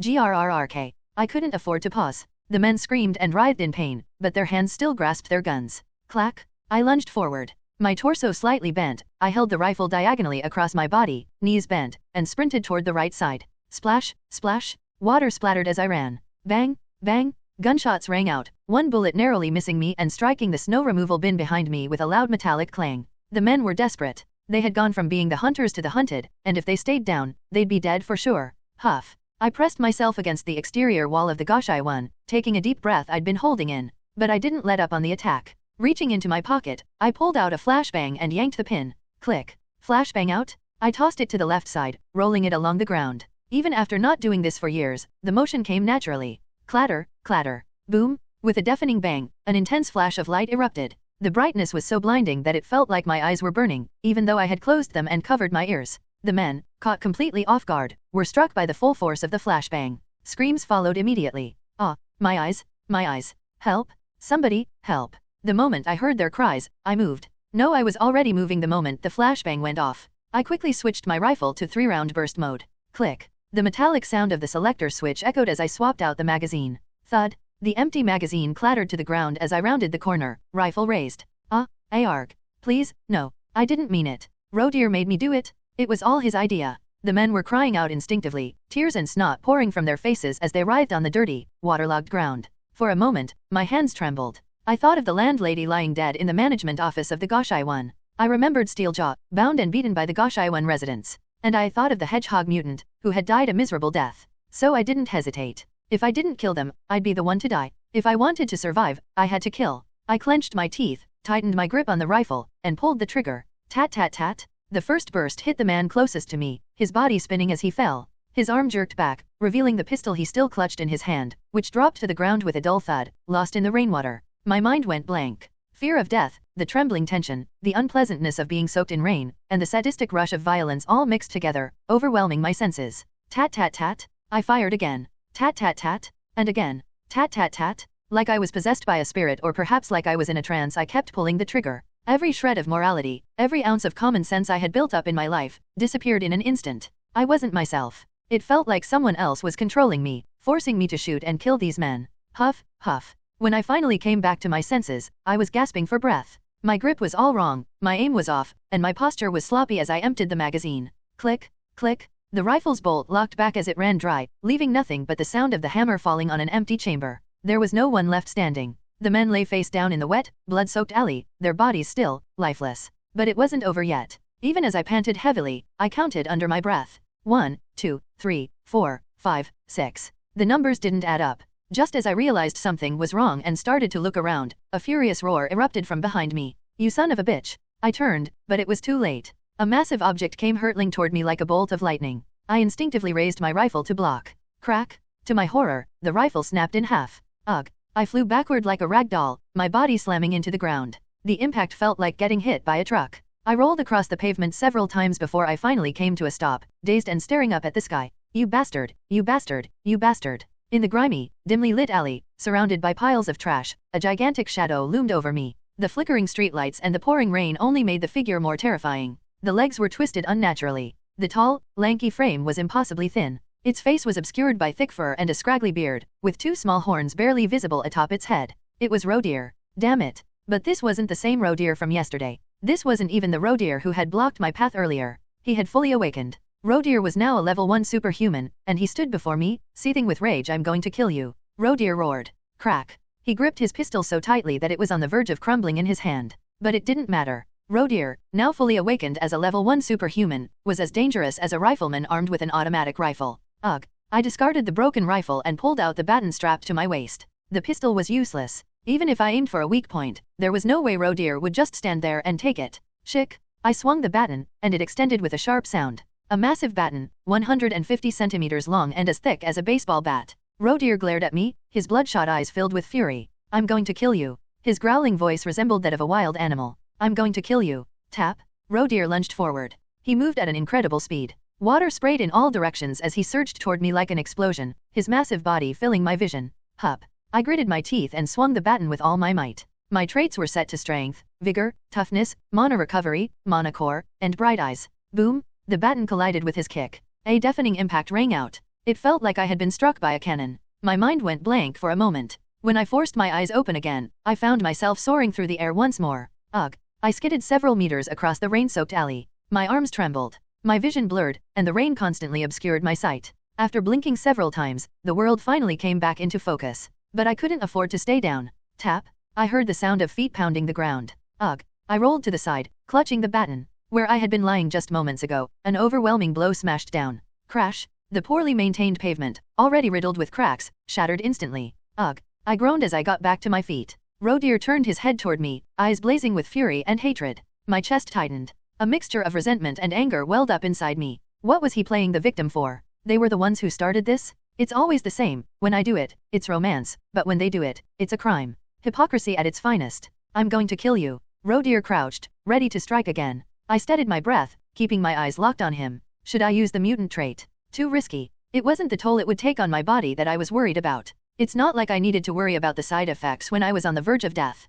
The problem was that even though this area was outside the reach of the law, we were still in the middle of Seoul. And this was Iron Fist gang territory. A gunfight could be overlooked with a bribe, but a mutant showing up? That would be a different story. The gangs would come running. A mutant appearing in their territory was a serious problem. Tisk.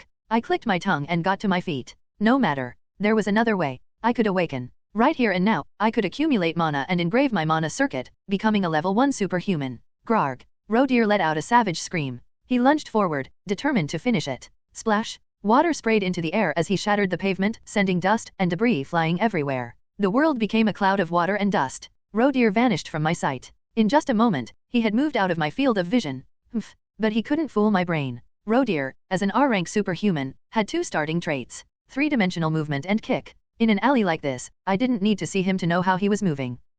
I focused. I gathered all the mana swirling in my chest and directed it into my hands. Then, I swung the baton with all my might. Straight up. Above my head, using every ounce of strength I had. Boom. A thunderous sound echoed. Rodeer's foot collided with my baton. Grr. It felt like my arms were about to break at Novel bin at. My hands trembled. The baton bent like a fishing rod under the strain. At least it didn't snap. The baton held, and I held on. Rodir used the momentum to leap off my baton, kicking off the building wall behind him. He spun in midair, the water droplets around him shattering like shards of glass, the scene playing out in slow motion in my mind. Damn it. He was launching a continuous aerial attack? I kept my eyes on him. Crack. The electricity in the area flickered out, plunging the alley into darkness. Rain blurred my vision, making it hard to see. Rodir flipped midair and came flying at me from behind. Whack. I blocked his attack with the baton. He used the rebound from my block to fly backward again, kicking off the opposite wall and rushing toward my back. I twisted my body just in time to block the attack again. Each time, the baton bent under the force of the blows, and the accumulated impact took a toll on my body. But I could still hold on.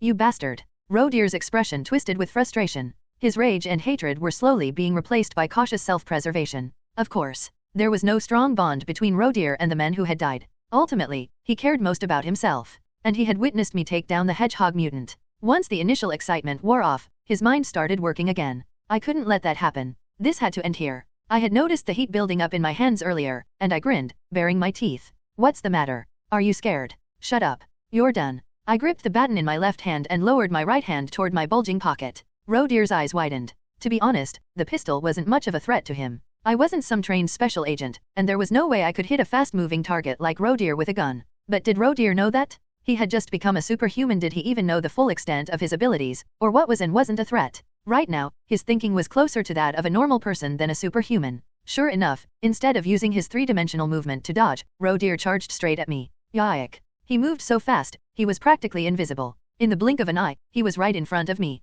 A scorching heat, a fierce wind, and a rain-soaked storm engulfed me. It was already too late to move. Crack. But it didn't matter. I had already been moving. The hand that had fainted toward the pistol grabbed the baton, and I swung with all my strength. Whoosh! My hand burned as I swung. I had already changed my traits. The setup remained the same: strength, vigor, toughness, mana core, and mana recovery. Except I replaced Bright Eyes with a new trait. Smash. A trait earned through sheer force while fending off Rodir's relentless attacks. It wasn't a common trait. It was my first trait from the warrior class. It was a basic skill, a mere tier 3 attack trait, but it was still an attack trait. Mana surged through me. The baton glowed blue for a moment. With strength boosting it, combined with the bonuses from vigor and toughness since it was a warrior trait, the baton struck with immense power. Rodir's face twisted in shock as his foot collided with my baton. Boom! A flash of light, followed by an explosion of sound. The shockwave sent the rainwater flying in all directions. Arg! A short scream. It wasn't mine. At that moment, I knew for sure, Rodir wasn't using his abilities to their fullest.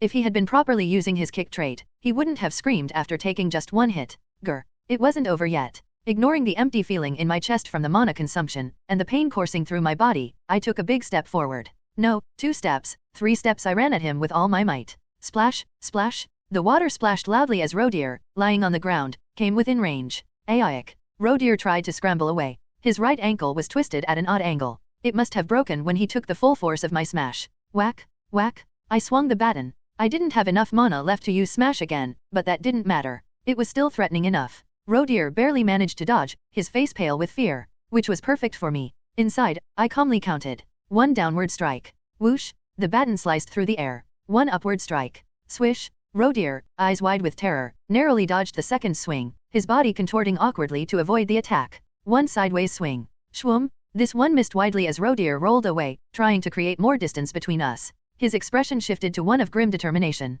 He knew he couldn't keep running. Clenching his teeth, he shifted his weight onto his uninjured leg, abandoning any hope of retreat. 1 more. He couldn't avoid it. He couldn't block it. I was 1 move away from finishing the chain of strikes that would complete my new trait. This was my finishing move. Our eyes met. Through the sheets of rain, his 2 burning eyes locked onto mine. Rodir and I, as if on cue, let out primal screams. Arg! We charged at each other. Rodir, ignoring the pain in his broken leg, thrust it forward like a lance, while I stretched my arm out in response. 1 thrust. Bang! The explosion was not just auditory. It was physical, shaking bones and metal alike. The impact transmitted through my baton, making it feel as if my bones were shattering and grinding together. The baton, which had held up until now, could withstand no more. The point where it had taken the brunt of the collision shattered, sending the pieces flying in every direction. My arm wasn't much better. My right arm snapped under the strain, the sharp pain shooting through my brain like a blade. Aik. Ugh. A chorus of screams and groans filled the air. I forced my eyes open, fixing my gaze on Rodir. Even through the tears in his eyes, Rodir stared right back at me.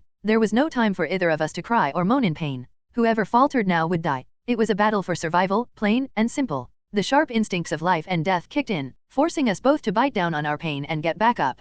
I had the advantage. And I had a trump card. Just as I completed my final strike, I felt an unmistakable sensation coursing through me. A searing heat, as though my arm muscles were being branded. It was like carving a magical circuit directly into each fiber of my muscles. It was a clear, exhilarating feeling. I activated it. I sacrificed the toughness trait and replaced it with the newly acquired one, chain attack. But that wasn't all. I summoned every last ounce of my remaining mana. My mana core trait strained under the pressure, sending a wave of pain through my chest as it went into overdrive, but I ignored it. I poured everything I had into this final attack. I was going to finish it here. Smash. A deadly combination of two attack traits. My arm, my fist, it felt like they were on fire. Mana surged through my muscles and bones, pushing them to their limits. My broken right arm throbbed with agony, making my vision blur, but I pressed on. I gritted my teeth and extended my arm. With all the strength and mana I could muster, I unleashed a devastating flurry of blows, combining smash with chain attack. A relentless barrage of strikes, like a torrential downpour, slammed into Rodir.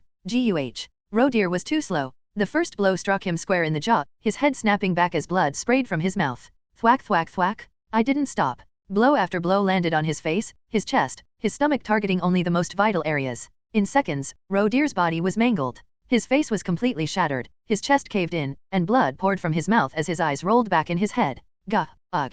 He gurgled and writhed, barely clinging to life. I, too, was a wreck. My right arm wasn't just broken, it was completely ruined. My hand wouldn't close, and my elbow and wrist joints were twisted at odd angles. My whole body felt like it weighed a ton, the rain-soaked clothes clinging to me only adding to the exhaustion. But I endured it all, standing over Rodir's crumpled body. He wasn't conscious. Barely alive, Rodir struggled to keep his head up, his eyes darting around wildly. Instead of delivering the final punch, I reached for my pistol with my uninjured left hand. Click. The sound of a bullet being chambered filled the air. Rodir's eyes, hazy and unfocused, suddenly snapped wide open. Seeing the gun pointed at his forehead, his pupils dilated in fear. Please, spare. I didn't let him finish. Bang! A single gunshot rang out. Rodir's head dropped forward, lifeless. I stood there in the alley, staring up at the sky. The rain was pouring down, harder than ever. It came down so heavily that I could barely see a few feet in front of me. My body was burning up. The pain I had been suppressing, the pain I had forgotten, came back all at once, like thousands of ants biting at my skin. And yet, I could feel it clearly. The mana inside me. A new organ was forming in my body. Mana surged through my veins, flowing from my heart through my blood vessels and nervous system. A spiderweb of mana circuits began to take shape, weaving itself into the fabric of my body. Hiss, hiss. The rain reacted to the heat radiating from my body, evaporating into steam. A thick mist formed around me, a cocoon of vapor, like a shell descending from above. Heat swirled inside me. Amid the mist, swirling like a dragon around me, I had become a superhuman. Level 1. It sounds like a big deal, but it's really not. A healthy adult male gets some training in a boot camp, picks up an assault rifle, and voila, that's a level 1 superhuman. That said, it's not entirely meaningless. In this world, being a superhuman is a status symbol. Even just carrying a superhuman certification card can get you a loan at a low interest rate from any bank, and businesses would prefer contracting with superhumans over hiring mercenaries, given the choice. Despite the pain, I managed a faint smile. I lost a lot, but I gained even more. Just when I was about to calmly treat my injuries and check on what I'd gained. Splash, splash. The sound of footsteps stepping into puddles echoed, and a group of men appeared. They were all bulky guys, dressed in tight black suits. None of them carried umbrellas, letting the rain drench their bodies, and they all wore sunglasses. Their appearance screamed, "I'm a gangster." The man leading them grinned at me. "Wow, you really made quite the scene, didn't you?" I silently stared at the man. A face like a hardened thug, hair slicked back, and cauliflower ears. But the most notable feature was his right forearm, an artificial limb. A steel prosthetic. Compared to his left arm, it was much bulkier and stronger. I knew who he was. Kim Chul-kwon. One of the Kim series, a reinforced type superhuman who joins you second during the Arcane Seoul tutorial. At his left waist, a submachine gun, resembling a mini Uzi, was proudly displayed. A signature trait of reinforced type superhumans. Rodir had been taken down by me before he could properly showcase his skills, but under normal circumstances, his strategy involved spraying bullets while darting around with agile movements, only using kicks when an opening was found. I couldn't just die, you know. Oh ho, is that so? This area was supposedly under control of the Iron Fist gang, so they must have come after hearing reports of the gunfight. Kim Chul-kwon's eyes narrowed, the look he gave when he was about to make an important decision. I couldn't afford to clash with the Iron Fist gang here. They were all armed, and given my current condition, winning was nearly impossible. So I decided to bluff a bit. I switched out my traits. I removed smash and chain attack and slotted in different traits. Vigor, endurance, strength, mana core, mana recovery, wound recovery. I grabbed my right forearm with my left hand. My arm had been more than just broken, it was smashed, bent at a grotesque angle.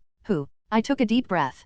Then, gritting my teeth, I yanked the arm back into place with a swift twist. Erg! Sparks flew before my eyes, and the world turned white. I barely managed to stifle my scream. Thankfully, it worked. Whether it was due to the strength boost or the endurance and vigor buffs, my elbow snapped back into place. Ugh. Ugh. Holy shit. My face remained expressionless, but the Iron Fist gang members weren't as composed. They flinched, instinctively covering their crotches and reaching for their arms, as if imagining the pain. Kim Chul-kwon reacted similarly, his brow furrowing as he raised one eyebrow. I couldn't stop here. Next, I realigned my wrist joint. Immediately, a cool sensation spread throughout my right arm, accompanied by a dull ache. Regeneration trait acquired. I erased the strength trait and replaced it with regeneration. By pairing it with wound recovery, I could heal my injuries within a few days. Haha, I've got guts, but you've got guts too. What's your name? He asked for my name. That meant he wasn't planning to escalate things further, at least for now. My name's Warrior Kim. You said your name is Warrior Kim. Yes. If you check, you'll find out soon enough. Haha, that's amusing. Well, there's Mage Kim and Priest Kim, so why not a Kim Warrior? Mage Kim and Priest Kim. Did Kim Chul-kwon have some connection to those two? Anyway, Kim Chul-kwon scanned the area. The alley was soaked by the pouring rain, and scattered across it were corpses 1, 2, 3, 7 bodies in total. The one lying between me and Kim Chul-kwon, the corpse of Rodir, was particularly gruesome. His body was twisted beyond recognition, and his face was utterly destroyed. Tap, tap, tap.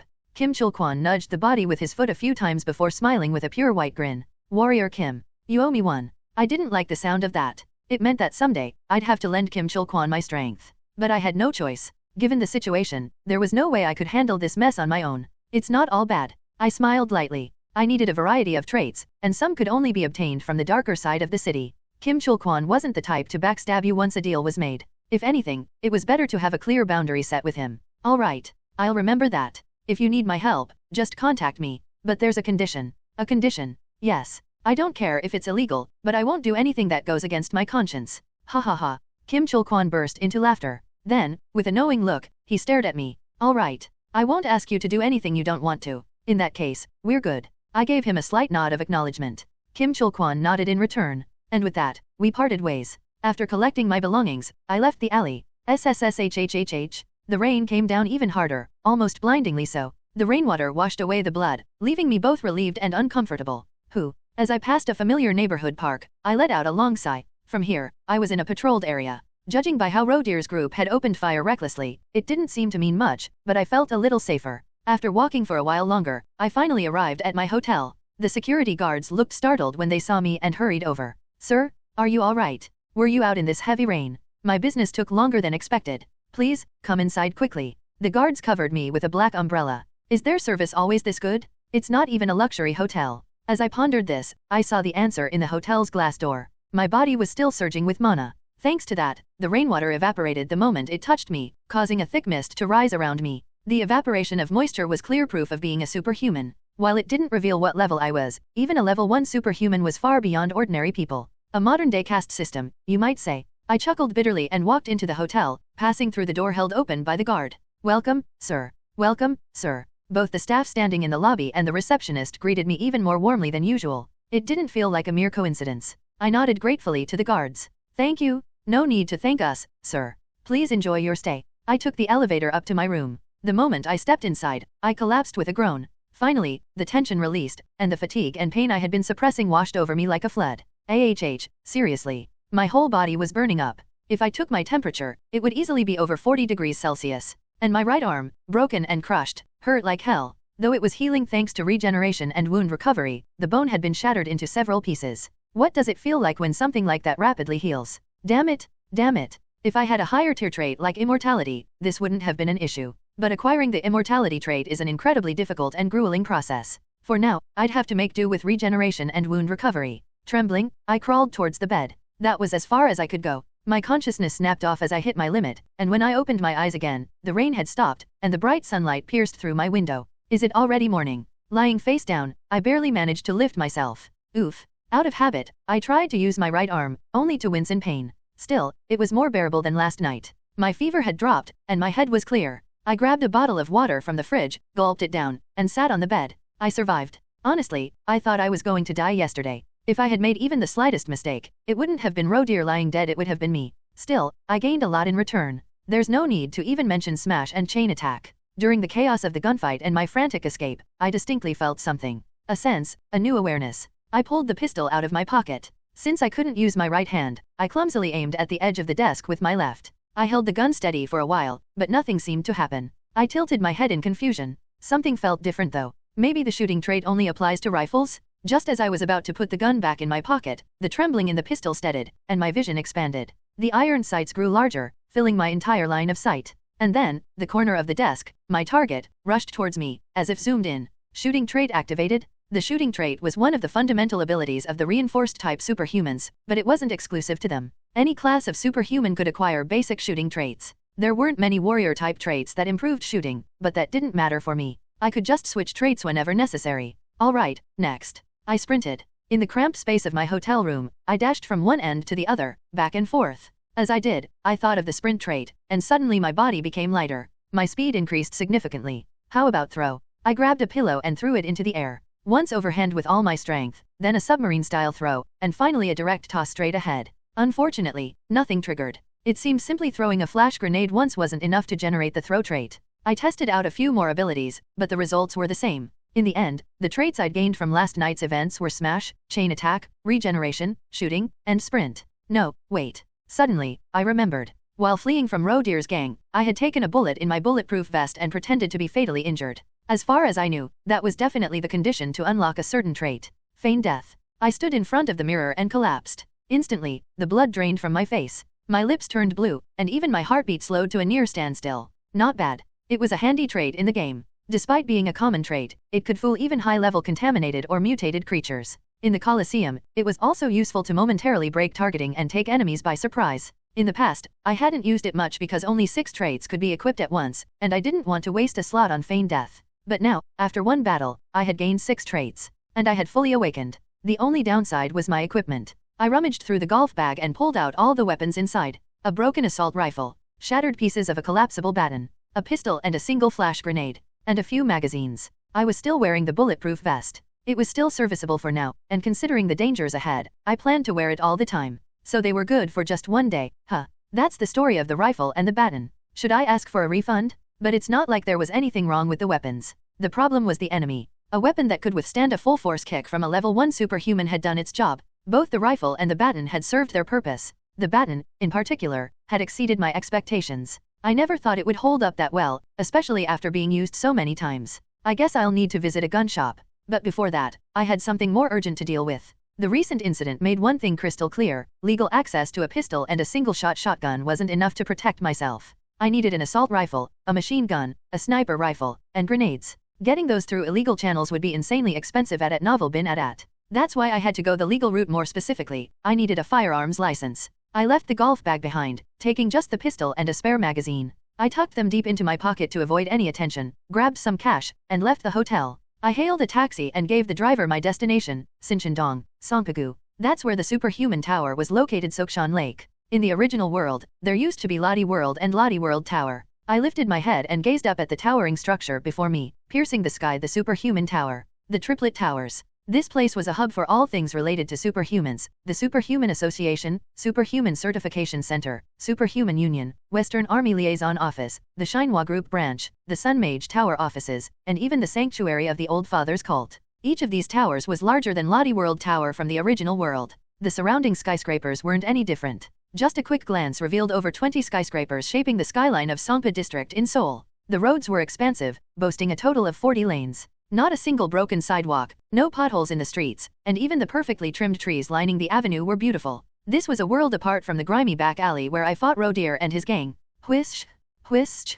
I watched the flying cars zooming directly into the superhuman tower, then began walking toward it myself. One of the burly security guards adjusted his sunglasses as I approached. Then he smiled gently and stepped aside. Welcome to the superhuman tower, candidate superhuman. Thank you. Magic sensing sunglasses. I gave them a glance as I stepped inside. A vast space opened up before me. It was incredible. A football field-sized area stretched out with not a single column to support it. It didn't look like a gymnasium either. The fact that the first floor of this massive skyscraper was such an open plaza, how on earth did they build this? The most unusual thing, though, was the magic. Everywhere I looked, magic flowed like circuits or complex three-dimensional magic circles, streaming through the space. It seemed like the buildings in this world weren't supported by steel and concrete, but by magic. I kept walking, marveling at the sight, and a slender employee who looked like a model approached me. Something about her face seemed familiar. Hello, thank you for visiting. Are you here to get your superhuman certification? Yes. Where do I go? I'll guide you. Is this your first time getting certified? It is. Looks like you've been through some rough training. She was also wearing a pair of slim glasses. It seemed those glasses were also enchanted with magic detection at novel bin at. They must have sensed the mana within me but couldn't verify my identity, which was why she kept getting closer. But training, huh? Judging by her comment, she had likely picked up on my superhuman class. If I had been from the reinforced class, mage class, or priest class, she probably would have phrased it differently. We arrived at the center. A circular, turquoise platform over 10 meters in diameter, with a giant floating magic circle drifting above it. From the ceiling, which seemed to stretch endlessly upward, clear and transparent beams of light fell like a Milky Way of stars. As my eyes fixed on that sight, the employee politely gestured with her arm. That's the mana circuit measurement device. Once you step inside, the computer will comprehensively assess your mana circuit level and compatibility. Is it accurate? This magic circle was personally designed by Sir Merlin, an archmage of 9th level. There's no way it could be wrong. Oh, Merlin. The heavenly demon of the magic world. If he built it, I couldn't argue. Step, step, step. I walked toward the measurement device. People milling around the vast first floor paused momentarily to glance in my direction. A superhuman certification. Haven't seen one in a while. Look at that. His mana level is way over 1.0, but he's not registered. Oh, he's not just some random. He's a candidate superhuman. Should we recruit him? Our mercenary squad has some openings. For a mere level 1? I'd rather take a seasoned special forces soldier over a kid fresh off his certification high. The real ones start at level 3. Curious and expectant gazes, or ones filled with contempt and disregard, all converged on me. Just as I was about to step into the measurement device, into the pillar of light. Vroom, woong, the entire tower shook, and light poured down from the ceiling. It rained down, drawing countless vertical lines like laser bombardment, creating a scene as if a divine light show was happening. Beams of light in various colors painted the sky. While I was just blinking in surprise, the employee standing behind me shouted out in shock. The Saintess has arrived. Saintess? Who is that? I couldn't think of anyone immediately. It was a title you'd expect, sure, but there wasn't a character called Saintess among the SSR priest class characters in Arcane Seoul. Skreek. Ignoring my confusion, the ceiling opened. Not completely, but a part of the wall descended like a drawbridge, exposing the sky. Through the flood of refreshing blue light, an airship hovered in place. An airship? No, that's a flying ship. It's more accurate to call it a skyship. It looked like a ship that belonged on the sea, equipped with magi-tech engines and floating magic circles, a showpiece of wealth and extravagance. Vroom. The skyship was enveloped in a powerful aura of mana. Even someone without any mana sensitivity would have been able to feel it. Gentle winds swirled around its sleek body, like a vortex caressing it, and the metallic surface flickered with bursts of blue starlight. The skyship descended slowly into the tower. As it approached, strong winds whipped through the first-floor plaza, scattering the light with magic, causing blue, red, and green halos to bloom like morning glories. Are they even allowed to bring a skyship into the tower? Half-dazed, I asked, and the employee, distracted by the sight, finally responded. Of course, it's the Saintess. The Saintess. Yes, the Saintess. Who could it be? There was definitely a character with that nickname, but I was drawing a blank. I furrowed my brow slightly and looked up at the skyship. Vroom. The skyship came to a halt just above the first-floor plaza. The ramp at its head opened upward like a shark's mouth. Clang, clang, clang. The ramp unfolded, forming a massive incline connecting the skyship to the plaza below. The entire ramp was pitch black. Not just black, but the kind of abyssal black that seemed to absorb all light, like a bottomless pit. Engraved on the black surface were ominous golden holy inscriptions. They looked like a mix of Latin and Oracle bone script. Seeing that, I started to get a feeling. Oh, could it be? Just as I was pulling a chunk of memory from deep within my subconscious. Clang. A metallic sound echoed. Clang, clang, clang. In succession. My eyes widened instinctively. I had heard that sound before. To be precise, they were footsteps. Is it really? Why is the boss monster showing up here? As I swallowed my scream internally, she appeared through the open entrance. Someone let out a sharp, shrill scream. The Saintess. A slender figure stood under the intense magical light. A solid black suit of armor. A thick steel skirt. A giant warhammer strapped to her back. An oversized shotgun mounted on her right arm. A pair of red, translucent goggles covering her face. And a black and gold crown adorned her head. The Saintess descended the ramp, her armor clanking with each step. Behind her, black gold-clad paladins followed, shaking their hammers and guns in a display of force. There was no doubt about it. I finally managed to pull a piece of my memory from the depths. The Saintess of the Old God. Often referred to as the Old Father's cult, a pseudo-religion. In this world, though, it's a legitimate religion. Though the Old Father had died during the War of the Gods, he was once a mighty deity who roamed the earth and ruled humanity. And she's a boss monster. Arcane Seoul progresses in episodic story arcs. Episodes 1, 2, and 3. The Soul Terror, the Zombie Crisis, and the Resurrection of the Old God. In all of these events, the Old Father's cult and the Saintess of the Old God were deeply involved. The final boss of episode 3, Resurrection of the Old God, was none other than the Saintess. I remember how absurdly difficult that fight was when it first came out. She was so hard that I barely made progress after dozens of tries. I even considered spending money to win. Later on, as stats increased, she became more of a stat check boss. But why is she here now? The story takes place several years before the game even begins. At this point, the Old Father's cult is still regarded as a legitimate religion. You could go to their temples for blessings or purification. There were even priest and paladin characters from the Old Father's cult, though they were only N rank. That's why the reveal during episode 3 caused such a big stir. Clang, clang. The Saintess marched straight toward the power measurement device. The employee gasped in awe. Is she updating her level? Updating her level? Wasn't the Saintess already level 8 from the start? Maybe not yet. The Saintess stood before the measurement device. The magic circle was already responding. Mana particles materialized, scattering in the air, as the magic circle vibrated, spreading its resonance throughout the entire tower like a tidal wave. Flash, pop, whir. Before I knew it, the news had spread. Hundreds of flying cars streamed in through the open ceiling. High-level superhumans stood atop their vehicles, watching the Saintess closely. Mages began teleporting in one by one. The fabric of space itself rippled as divine beings descended one after another. Under this concentrated attention, the Saintess spoke. I shall begin. Her voice was husky, almost androgynous. A shiver ran down my spine. I remembered the crazed, maniacal laughter that used to reverberate through my eardrums during the boss fight. Thud. The Saintess took a step forward. The magic circle screamed under the weight of her presence. The pillar of light flared up like a blazing torch, and an immense vortex of mana whipped around, crashing into me. Ugh. A groan escaped me. My insides felt like they were twisting. I barely managed to swallow the bile rising in my throat. The employee beside me had already rolled her eyes back and collapsed, unconscious. The others in the plaza weren't faring much better. Every non-superhuman had passed out. Even the first and second level superhumans were on the verge of fainting. If I hadn't switched my traits in time, I would have ended up like them. Endurance, toughness, vigor. Regeneration, wound recovery, mana recovery. I had fully loaded myself with defensive and recovery traits, barely managing to endure. The light continued to flicker for what felt like an eternity. Just when I was on the verge of losing consciousness, the mana storm finally began to subside. In its place, glowing letters appeared. Majestic and radiant, they burned brightly in the air, stamping their mark upon the world. Saintess. Female. 27 years old. Priest class. Level 8. Six-fold circuit. The Saintess, a priest class superhuman who had even given up her name to the Old Father. Level 8. Level 8, huh. In the world of Arcane Seoul, that's comparable to an entire fleet of aircraft carriers. They call that level the Transcendent Realm. Though it's one step below the 9th level, known as the Constellation, a level 8 was still like a walking, nation-level military force. So she's already reached level 8 by this point. Combine that with the power of the Old Father's cult, and you've got a real nightmare on your hands. Knowing that I'm the only one here who understands she's a boss monster and a villain makes it even worse. Clap, clap, clap, clap. Thunderous applause erupted like a waterfall. Even those who had fainted started waking up and clapping fervently. Congratulations, Saintess. To think you've reached level 8 at such a young age. You might become the 5th constellation of the 21st century. Glory to the Old Father will soon be restored. Oh, Saintess. Officially, only 4 people in this world are 9th level. The Heavenly Demon, Leviathan, Merlin, and Gabriel. That's all. There may be dozens of 8th level transcendents, but fewer than 100 in total. In a world where everything revolves around superhumans, being in the top 100 was a monumental achievement. Thank you, the Saintess responded briefly and turned away. Thud. The paladins formed 2 lines, facing each other. Boom, boom, boom. They slammed their war hammers into the ground with great force. Amid the ominous pulse of mana spreading through the air, they raised their guns in salute to the Saintess. Eternal glory to the Old Father's first daughter. Eternal glory to the Old Father's first daughter. The Saintess walked confidently back toward the skyship.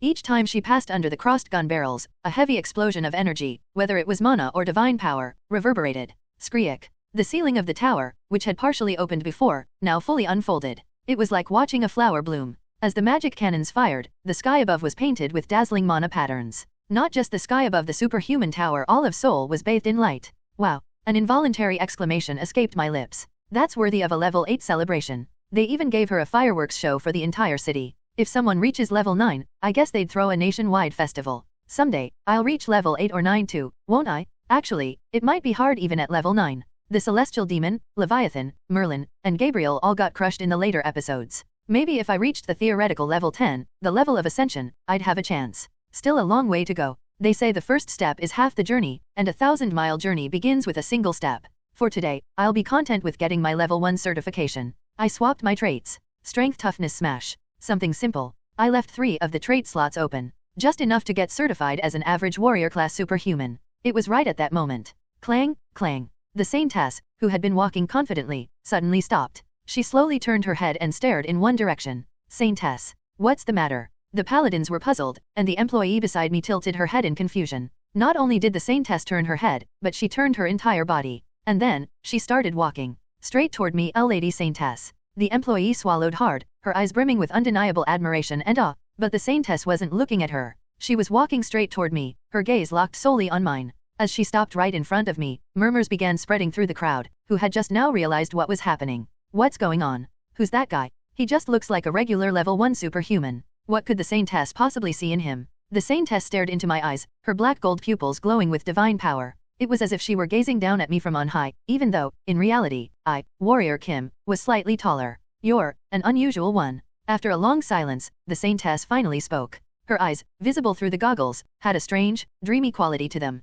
For a moment, my heart felt heavy, almost overwhelmed, but I quickly regained my composure. It was because of the smile that appeared on the Saintess's lips. A deadly smile. A smile that a predator might flash before devouring its prey, cruel and ruthless. Are you talking to me? Yes, you. You possess a very unique power, superhuman. My heart sank. Could it be? Did she see it? Did she see me switch my traits? Superhuman, what is your name? Damn. I felt a sinking feeling. There was only one reason the Saintess asked someone's name in Arcane Seoul. What do I do? There was no way to avoid this. It wasn't just because the Saintess was a powerful superhuman or the head of a massive religious group. My mouth moved on its own, without my control. My name is Warrior Kim. Yes, Warrior Kim. The Saintess grabbed my hand. An overwhelming urge surged within me. I wanted to drop to my knees, to bow down before her, to confess all my sins and existence. Her eyes, glowing vividly through the goggles, pierced through me, divine power swirling in her black gold pupils. The Saintess spoke slowly, emphasizing each word with power. The old father, the master of the black gold throne, always covets rare and unique powers like yours. It is his wish that you find peace and tranquility in this wretched, hellish world, on this wretched, hellish earth, by submitting to him. Whoosh! A mighty waterfall of divine power cascaded over me from above. It was the holy energy of the old father's cult, dark, ominous, yet as solid as steel, flowing through and around me. The employee beside me looked at me with a face filled with awe and envy. A blessing, from the Saintess herself? How fortunate you are. It wasn't just her. Everyone in the plaza on the first floor, the paladins escorting the Saintess, the superhumans who had gathered to witness the spectacle, all eyes were now fixed on me. Damn it. This was the worst. If I accepted this power here, I would immediately gain the baptism trait and holy power. Once officially inducted into the cult and undergoing priestly training, I'd be classified as a priest-class superhuman. If I took combat training, I'd be recognized as a paladin within the warrior-class superhumans. At this point, it wouldn't be a bad choice. I'd have a prestigious path ahead, bolstered by the premium of having been personally blessed by the Saintess herself. The problem would come after the resurrection of the old god. The old father's cult would reveal their true nature and start a war with the Republic of Korea. Though they initially succeeded in taking control of half of Seoul and decimating the Korean military, they would eventually be defeated. That's when the major powers, the Legion, corporate conglomerates, the Mage Tower, and other religious groups would finally join the fight, leading to the cult's downfall. Would any fool buy stock in a company that's about to go bankrupt? Fortunately, I'm not that fool. But refusing the blessing here would trigger a devastating consequence: divine fever. Divine fever. It's an extremely powerful debuff in Arcane Seoul. Once afflicted, it's impossible to live a normal life. It's a non-stop, torturous curse that continues until you return to the temple to accept the blessing. But I can't accept the baptism. There were ways to counter divine fever, albeit limited. It couldn't be cured with regular elixirs, but rare items like nectar or ambrosia, those that break limits, could work. And since I'm only level 1, I had another method at my disposal. I steeled my mind. Fighting against the urge to kneel, I controlled my body, forcing the words out of my mouth. I refuse. Clang! The energy wavered. The atmosphere shifted dramatically. It felt as though time itself had stopped. The waterfall of power that had been pouring over me came to a standstill. It no longer flowed like a river but froze in place, as if water had turned to ice, solidifying and pressing down on me.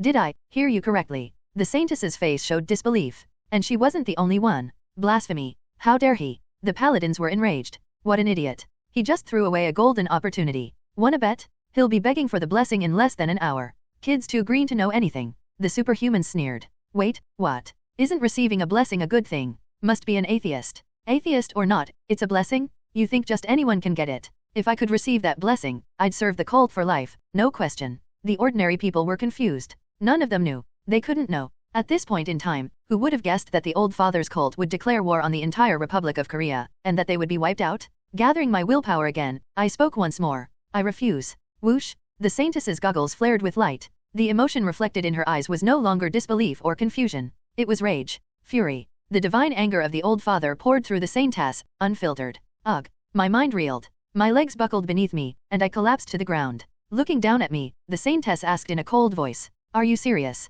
"Yes, I'm serious. What a shame." The Saintess bent over, looking down at me as she shook her head at novel bin at. "Why would you choose to add more suffering to this sea of torment, this hell, when you could be free? By offering yourself to the old father's throne, you could be liberated from all your pain." Nonsense. That God, both when alive and now dead, demanded human sacrifices. He wasn't about to save anyone. The Saintess stood back up, her expression now calm, but with a faint smile on her face. "Very well. It is the choice of every human to either serve a god or reject them. Our cult honors the Westphalian covenant of divine annihilation. If you choose to reject the old father, we will respect your free will. However," the Saintess bent down again, her lips brushing close to my ear as she whispered, "do not forget that the old father has already marked you. The divine spark is now within you. If you fail to overcome even that small spark, your choice and free will mean nothing." Whoosh! Gah! Flames erupted. From my heart, to my lungs, through my throat, past my lips, and throughout my entire body, flames spread. Black, dark flames. They didn't burn my flesh, but they stimulated my nervous system, forcing me to experience the most excruciating pain imaginable, 24 hours a day, 365 days a year.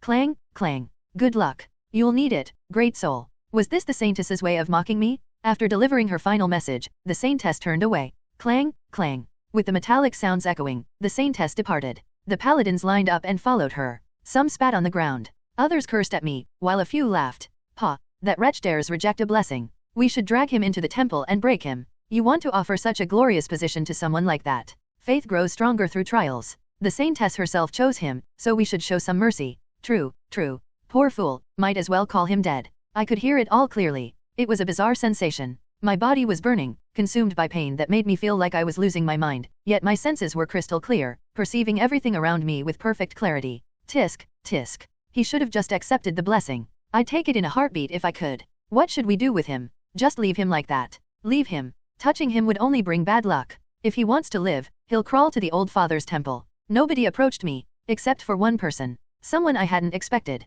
Superhuman. What should I do? The employee from earlier, who I had never met before today, was pacing nervously beside me. I curled up like a fetus, groaning in pain. But inside, I repeated to myself, "Get it together." If I stayed like this, I was done for. I forced my eyes open and stared up at the sky through the open ceiling. Once I confirmed that the Saintess's skyship had left the tower and the ceiling had closed, I finally took action. Trait switch. Endurance, toughness, vigor. Wound recovery, regeneration. And one more. Feign death. My heart rate slowed dramatically, and my body turned cold. My skin grew pale, taking on a bluish tint beneath the black flames. Nobody would notice. Surrounded by the black flames, no one could see my body clearly anyway. Ugh. It worked. The appearance of the black flames hadn't changed, but the pain had greatly subsided. Feign death was a trait that automatically removed all targeting effects. Divine fever, like many curses in Arcane Seoul, grew stronger or weaker based on the target's level. At level 1, feign death was enough to significantly reduce its effect. I combined that with endurance and toughness to reduce damage, while vigor, wound recovery, and regeneration allowed me to heal, little by little.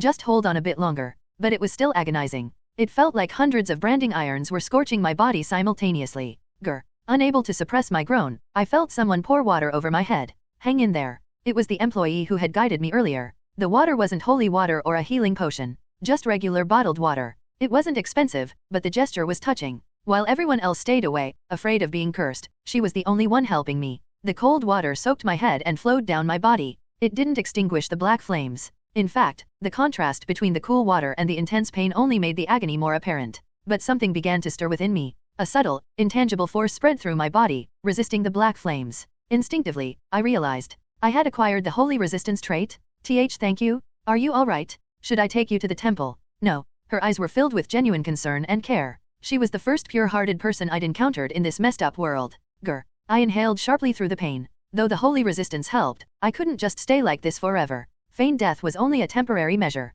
I needed another trait. Endurance, holy resistance, mana core. Mana recovery, deep breathing, mana absorption. Rather than defensive traits, I chose ones that would stoke the flames. Divine fever was strongest when faced with a more powerful opponent, and it was especially sensitive to mana. Whoosh. What should I do? The black flames flared up violently, licking at my body like a serpent, as the employee's face crumpled in worry. She rushed off, buying more water by the liter, pouring it over me in desperation. But the flames only grew fiercer. The onlookers clicked their tongues in disapproval. She's wasting her time. Such a soft heart. That'll be her downfall. Let her be. She's only making her own life harder. He just has to pray to the old father. It'll stop immediately. He could reach the temple in time. Whatever power he has, it's clear the gods have their eye on him. But in reality, it was different. To me, the water she was pouring felt like nectar from the heavens. It was because of the contrast. That refreshing, cool sensation was giving me a spark of inspiration. Even as I groaned in pain, I focused my mind. Though the pain sharpened my senses, making my thoughts clearer, it also allowed me to act. I gathered as much mana as I could, concentrating on the cool sensation of the water flowing over me. The stark contrast between the fire and the water. I imagined it. Water spreading. Waves pushing away the lava. The contrast between divine power and mana. Fire versus water. And with my heightened concentration, all of these elements combined into a powerful new trait. Mana Shield. A must-have trait for any aspiring tank or defense warrior, a Tier 1 universal trait. Mana surged from my heart, flowing outward. A perfect, invisible barrier. A transparent wave. The mana shield spread like a ripple, colliding with the black flames. For a brief moment, the flames flared violently, as if gasoline had been poured on them. But that was it. The flames, which had resisted for a second, were pushed back by the mana shield and snuffed out. No, they were expelled. Out of my body, no longer able to torment my nervous system. The black flames rose around me, dancing like ghostly will-o'-the-wisps. Or perhaps like a black dragon, its form wreathed in divine power. Slowly, I got to my feet. Oh my god. Thud. The employee dropped the water bottle. Water spilled across the floor, but she made no move to clean it up. She was too shocked to even think about it. What she had just witnessed was beyond shocking. I clenched my fist quietly. All the mana I was generating through mana absorption, deep breathing, mana recovery, and mana core was being absorbed into the mana shield. A delicate balance between mana and holy power. The collision of these two opposing forces was making my head spin, but the pain was completely gone. Huyu. As I exhaled slowly, the employee snapped out of her daze. Hey, are you okay? Yes, I'm fine. Oh my god, oh my god. She muttered repeatedly, unsure if it was a gasp of admiration or disbelief. I stumbled for a second but quickly straightened my back. Around me, gasps of amazement filled the air. What the hell? What just happened? Did he overcome divine fever? Impossible. No, look. He's just using the shield to push it back. The holy flames are still there, can't you see? Tisk, tisk. He's setting himself up for misery. There's no way he can keep a shield up 24/7. But still, that's impressive. He didn't have that shield before, did he? Come to think of it. Wait, hold on. Did he awaken the mana shield just now because of the divine fever? Right here on the spot. Little by little, the way they looked at me changed. A man in a suit pulled out a small mirror and adjusted his tie. A superhuman far off in the distance took out their smartphone and made a phone call. I took a quick glance at them, then fixed my gaze straight ahead. The mana circuit measurement device. The beam of light the Saintess had cut in line to enter. Despite the remaining weakness in my legs, I began walking toward it. The first step was the hardest. Once I got going, the remnants of pain vanished entirely, and my once trembling body moved entirely under my control. Finally, I made contact. Zap, zap. As the magic circle reacted to my mana, sparks flew. It was nothing compared to when the Saintess got certified. The whole tower had trembled back then, and magic cannons had fired salutes in her honor. But now, all that happened were a few sparks flickering around me. The sparks morphed into letters, transforming into floating text in the air, forming a small status window in front of me. At the same moment that I reached the center, the text finished assembling. Warrior Kim. Male. 22 years old. Warrior class. Level 1. Six-fold circuit. Damn it, what a mess. Originally, I just wanted to get certified as an average, decently strong level 1 warrior. But a six-fold circuit? The same as the Saintess. It seems like the number of circuits corresponds to the number of traits. This is way too much, and I'm standing out far too much. As the saying goes, the nail that sticks out gets hammered down. All I wanted was to get my superhuman certification, do some mining, earn some money, and gather traits along the way. Well, it can't be helped. I messed up the first step. Everything went sideways when the Saintess recognized me and tried to baptize me. What else can I do? Mistakes have been made, but I'll just have to correct my course, adapt, and keep moving forward. Wow, superhuman. The employee who had guided me earlier approached with a wide smile. Congratulations? I've been working here for 2 years, and I've never seen anyone start with a six-fold circuit. They usually say you need to be at least level 3 to have that many circuits. You're truly amazing. No wonder you rejected the baptism. You must be from a prestigious martial clan. Are you already signed up with the Western or Eastern Army? Haha, well, who knows? A six-fold circuit. You're definitely going to become famous, and I'll probably need to get your autograph soon. Congratulations again. We just need to issue your superhuman certification and ID. Could you wait for a moment in the lounge? Of course. All right, please give me just a moment. She pulled out a small tablet and tapped on it. Vroom. A portion of the mana stream that supported the tower split off and began flowing toward me. Blue particles gathered in the air, forming a half-circle ramp leading somewhere on the second floor of the tower. The employee glanced at the second floor in awe before bowing respectfully to me. Superhuman, if you follow the mono-road to the second floor, an employee there will be waiting to assist you. Why don't you stay with me? Me. Is that a problem? It doesn't break any rules, does it? The employee gave me a radiant smile. It seems she had been waiting for me to say this. After exchanging some words over her radio, she stood by the mono-road and gestured elegantly. If it's your wish, of course. Shall we go? Let's. I stepped onto the shimmering blue path. It was a strange experience. The surface felt soft yet tough, like walking on tightly woven nylon threads. The mono-road gently carried me upward. It felt like being on a magical escalator. Although the second floor was quite high, at least several dozen meters up, we reached it in an instant. The speed was fast, yet the ride was smooth, without a single bump. Just before we reached the second floor railing, the employee leaned toward me and whispered, "This is my first time coming up to the second floor. How long have you been working here?" 2 years. Ah, superhuman, please, you don't need to speak formally to me. I shouldn't be spoken to so politely by someone like you. I'm fine with it. Please, I'm begging you. If my supervisor or team leader sees, I'll be in big trouble. She looked like she was about to cry. I couldn't bring myself to insist on speaking the way I wanted. From what I know, the workplace culture in Arcane Seoul is far more hierarchical and authoritarian than in the original world. It's said that the infamous burnout culture in hospitals is nothing compared to the power dynamics in this world's companies. All right. Fine. Thank you. Her smile was dazzling as her teeth showed brightly. I had felt it from the start. She looked oddly familiar. Was she a character in Arcane Seoul? If she was, it's strange she isn't a superhuman herself. While we chatted, we reached the second floor railing. In front of us was a metallic walkway. Employees in gray suits stood waiting there, and when they saw me, they all bowed in unison. Congratulations on your certification, superhuman. It was like they were reciting a chant. I had never received such treatment in my life. It felt awkward, like I was wearing clothes that didn't fit. Thanks. I gave a clumsy bow in return, and the woman standing at the front of the group shot a sharp glance at the employee who had been guiding me. Superhuman, you seem uncomfortable. Should we replace your current attendant? She's still inexperienced and may not be able to serve you properly. If you wish, I, as the second floor supervisor, will personally attend to you. Team leader. The employee's voice trembled as she looked at her superior, her expression desperate. What is this? Some kind of customer poaching? I've seen this happen a few times in the original world. Before they could continue speaking, I shook my head firmly. No need. Even to my ears, my voice sounded decisive. The team leader flinched and bowed her head. Understood, superhuman. We will keep your current attendant. However, please do not hesitate to call upon me if you need anything. Her posture was polite, and she bowed gracefully. But I could see something unusual in her eyes. The look of a predator. I could tell that she had noticed the black flames surrounding me. What a vulture. She was trying to bypass the subordinate to serve me herself, thinking it would boost her career. Do I look like a fool? There's no way I'm giving up the loyal employee who helped me when I was in danger for a hyena like her. Superhuman, is there a specific drink you'd like? I'll take an iced Americano. Please wait just a moment. The employee quickly got to work. She brewed the coffee at the lounge's bar and neatly arranged a variety of desserts. Even though other employees, including the second floor supervisor, hovered nearby, her hands moved so fast that my coffee was ready before anyone could approach to make conversation. Good job. Thank you, superhuman. Please wait a little longer, and I'll bring your superhuman certification and ID. How had she prepared everything so quickly? I thought there would be a bit of a wait, but no, she had handled everything remotely while we rode the mono-road. After disappearing into a corner of the lounge for a moment, she returned with my completed superhuman certification and ID. The team leader and other employees looked visibly shaken. They exchanged silent glares of blame, their mouths twitching as they tried not to speak. With my senses heightened by the mana surge, I could hear everything. It took all my willpower not to smirk. The employee seemed to notice too. She stifled her laughter, doing her best to maintain a serious expression. Superhuman, congratulations once again on your official certification. As you may already know, superhumans are granted 5 privileges and countless benefits.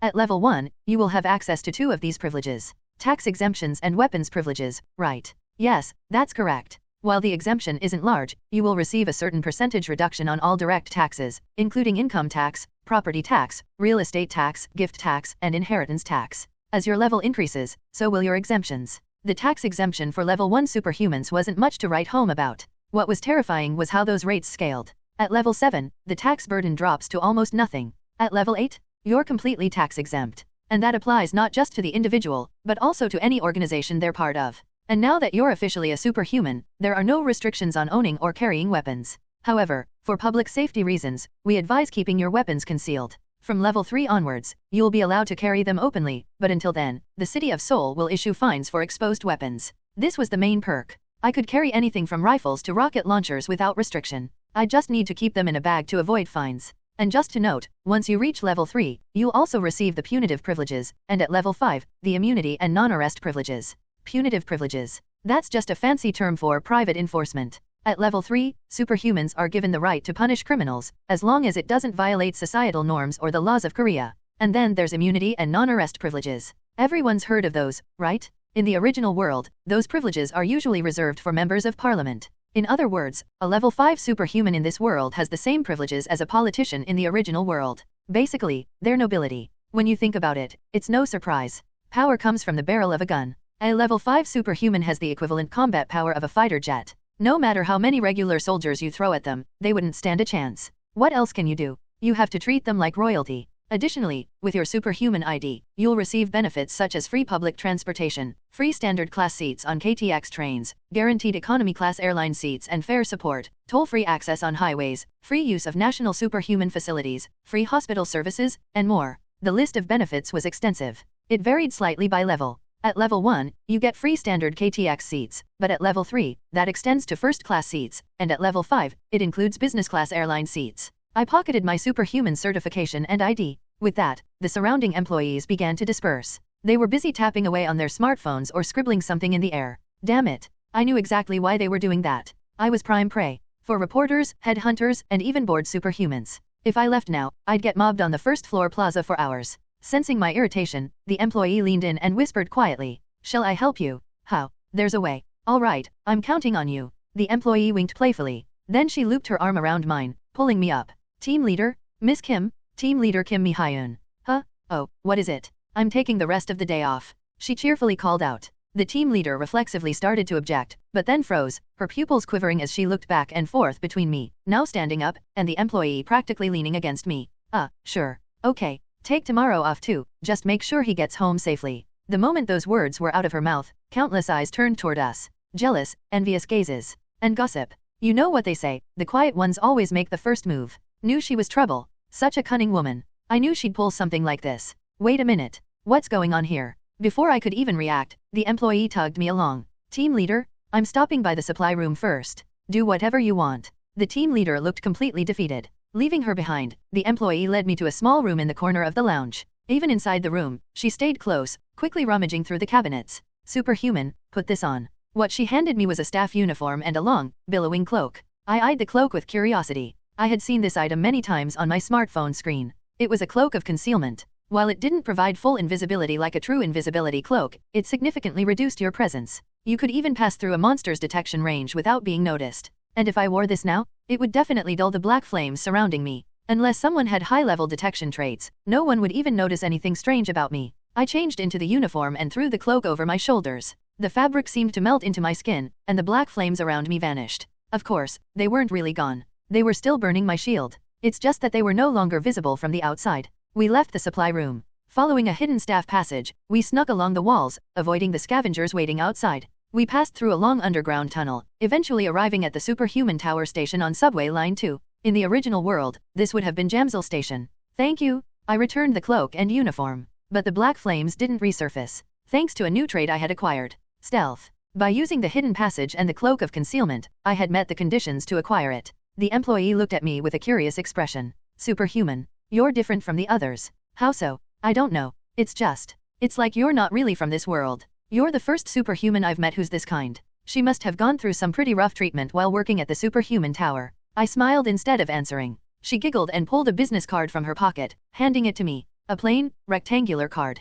I almost let out a scream when I read it. Baeksorin. Because of those 3 letters at novel bin at. Baeksorin. Baeksorin? One of the 3 top-tier warrior class characters. She might not be on the level of the heavenly demon, but she could crush any other SSR character with ease. Superhuman? See you next time. Baeksorin waved cheerfully and walked away. Her thin glasses, long flowing hair, and bright expression. That's why I hadn't recognized her. In the game, Baeksorin always wore a twisted grin and had fierce eyes full of malice. Baeksorin. A card I had never managed to pull in the game. But in this world? I swallowed hard. Ding. With a cheerful chime, a green light flickered. I took a deep breath. The damp air that had been suffocating my lungs was replaced with a fresh breeze, tickling my windpipe. My efficiency is terrible. This was taking way too long. Last time I came here with a team, it hadn't even taken 4 hours to clear a single zone. In the game, if I sent out 4 warrior Kims as a party, it would have taken an in-game hour to finish the job. But now, it had taken me a whopping 10 hours. I glared at the black flames flickering around me. It's because of this. I had tailored all my traits to the mana shield.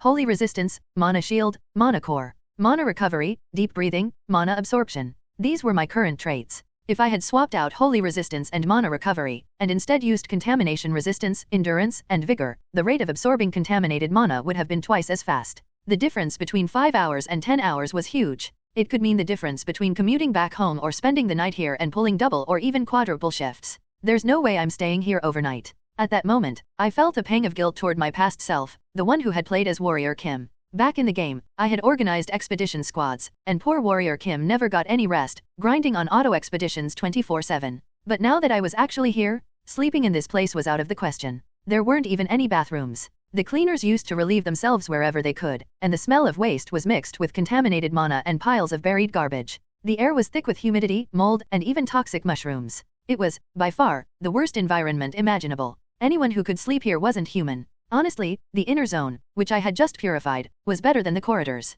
I checked the time and leaned back against the wall, closing my eyes for a brief rest. Despite everything, mining here was still a solid way to make money. Even clearing just one zone per day would bring in a purification fee of 10 million won. And since I wasn't working through a labor office, there were no deductions. Plus, I got level 0 mana cores as a bonus, which I could use for synthesis. Becoming a superhuman was definitely the right choice. Flashing my superhuman certification had been like a free pass. Government officials had been more than happy to open the doors for me. In this world, it was common sense that a level 1 superhuman was worth more than a team of 10 regular people. Of course, most superhumans avoided jobs like this because they were dirty, dangerous, and exhausting. Let's change up my traits a bit. I replaced holy resistance and mana recovery with contamination resistance and vigor. Immediately, the black flame surged and began scorching my skin. The mana density in this area was high, and while the contaminated mana was somewhat usable thanks to contamination resistance, it wasn't as effective as holy resistance and mana recovery. Ugh, damn it. It wasn't as bad as the first time I received the Saintess's blessing, but it was still plenty painful.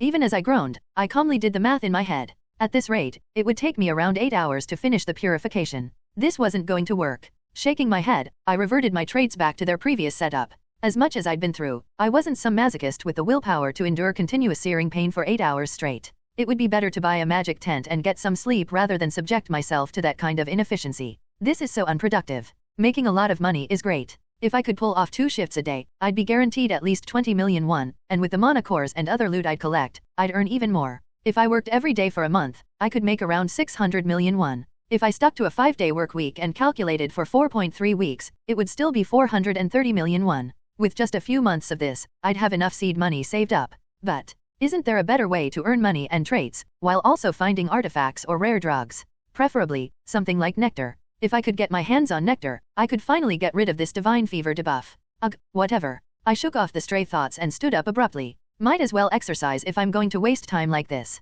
There were still some traits I could unlock through physical activity. Stuff like leap or tough body. So, I started exercising on the spot. I leaped as high as I could, ran at full speed, and threw my body against the concrete walls, then sprinted back in the opposite direction. They didn't unlock easily. My body had grown too strong, and moderate exercise wasn't enough to exhaust me anymore. Compared to my old days working out at a neighborhood park, it was like night and day. Rying? I had been exercising for a while when my phone started ringing loudly in my pocket. Manager Choi Sensu. Why was this guy calling me? Was he trying to renegotiate our contract? I hesitated but decided to answer. I wasn't planning on cutting ties completely, and I couldn't spend my entire life mining, so I figured I might as well hear him out. Hello.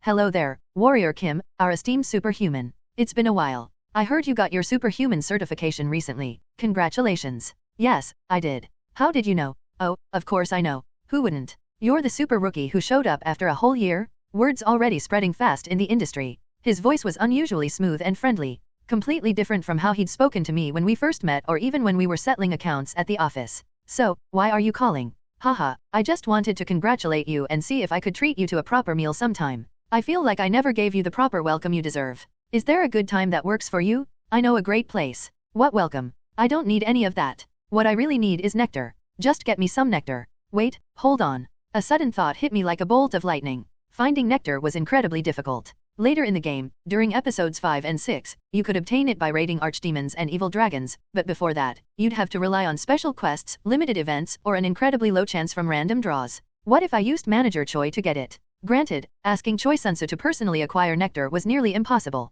but still, this guy had tried to take advantage of me from the very beginning. No matter how nice he was acting now, that fact hadn't changed. Our roles had reversed. I didn't need Manager Choi anymore, but he probably needed me desperately to keep the contract alive. especially now that Rodir was dead. I don't need a meal, but there's a request I'd like to make. A request? You can ask me anything? Whether it's mediation or a recommendation, whatever it is, I'll handle it for you. I need nectar. And nectar. Yes. You know what that is, right? Yes, of course. The elixir of immortality, right? It's priceless, and when superhumans take it, they level up rapidly. It's one of the rarest treasures around. But you're asking for that. Yes. Well, superhuman, you see, nectar is not something you can just easily find. If it's impossible, then forget it. Of course it's impossible. No way you could pull it off. I'd rather go to a major corporate labor office or join a huge group like the Legion or a conglomerate. Why would I stick around with a small local office like yours? It's not like we had a great first impression, and I didn't trust you anyway. As if he sensed my thoughts, Choi's tone suddenly became more desperate.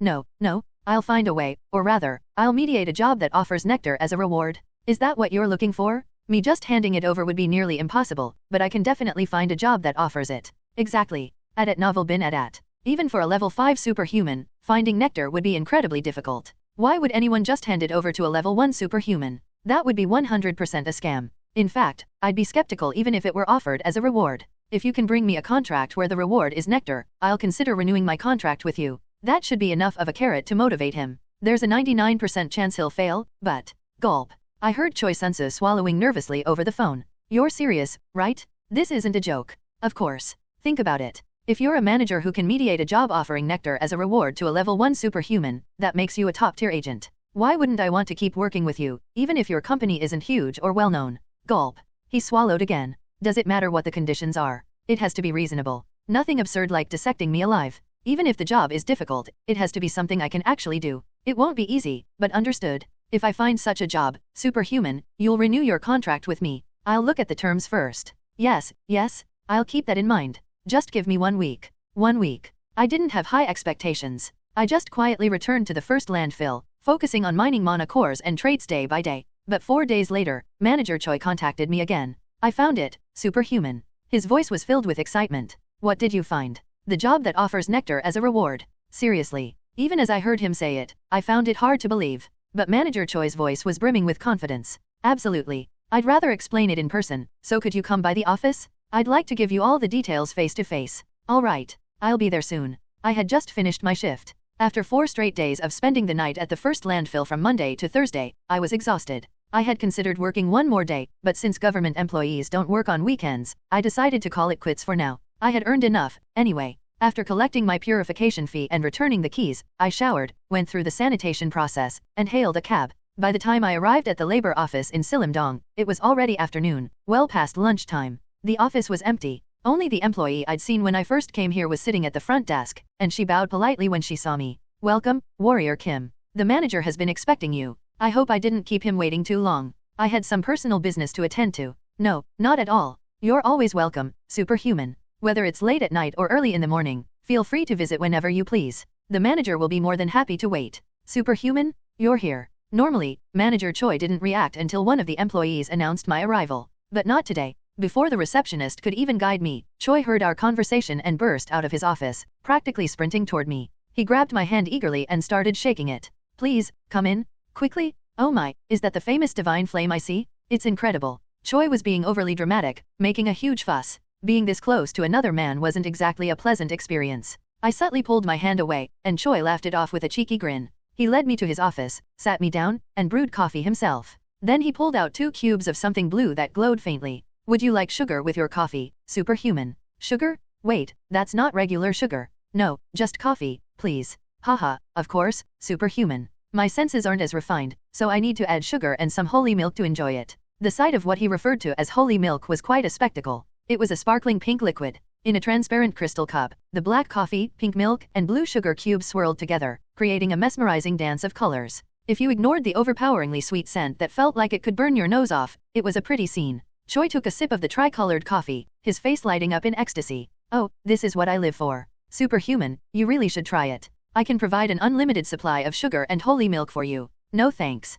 Was he trying to turn me into a junkie? There was no way I was letting my guard down around this guy. Let's get to business. What's the job? My tone turned businesslike, and the grin fell from Choi's face. He could sense the silent warning I was giving him. It's a tricky job, but I don't think it's impossible, which is why I brought it to you. Superhuman, have you ever heard of Jailbowen? Jailbowen? No, I haven't. The name sounded like some kind of security company, but I doubted it was an ordinary one. In this world, whenever the word security was involved, it almost always referred to private military companies. Then, are you familiar with Jaegamun and Iljiamun? I've heard of them. Well, Jailboan is the result of those two clans merging. The clan leaders married, and now they run the company as the president and vice president. I see. That's interesting. Jaegamun, Iljiamun. I'd seen these names in the game's lore before, but where exactly had I read about them? While I tried to jog my memory, Choi continued his explanation. Since they're both traditional martial clans, Jailboan is a pretty well-known private military company. They're ranked in the top 10. You know the top 5 are monopolized by the conglomerates, right?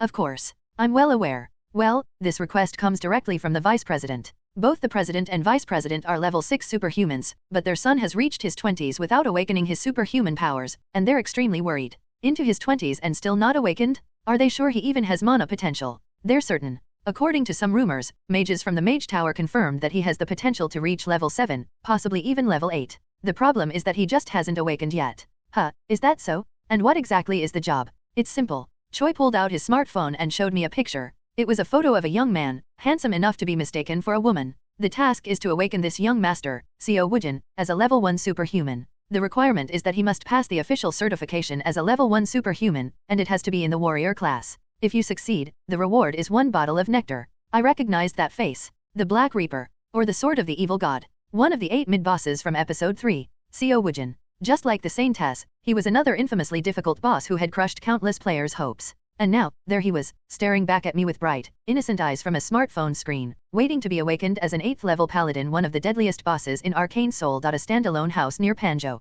I was sitting in a parlor, sipping coffee while gazing at the well-manicured garden outside. Next to me, manager Choi Sunso was fidgeting nervously. The president seems to be running late. He's usually very punctual. That's understandable. If you're a level 6 superhuman running a top 10 private military company, being busy is probably an understatement. I leisurely watched drones buzzing around, trimming the garden's trees. We had been waiting for nearly an hour when the door finally opened, and a middle-aged couple entered the room. They were both dressed in matching white suits, and each had a long sword strapped to their waist. But the swords and suits weren't what caught my attention. It was the overwhelming aura they exuded the moment they stepped in, dominating the entire parlor. This is what a level 6 superhuman feels like. I steadied myself, doing my best to appear calm as I stood up to greet them. Thank you for seeing us, President, Vice President. We appreciate you taking the time out of your busy schedule. Manager Choi bowed nearly 90 degrees. I'm Warrior Kim, it's a pleasure to meet you. I bowed politely, though not as deeply as Choi. Humph. The president let out a displeased grunt. On the other hand, the vice president, who was also a level 6 superhuman, smiled warmly.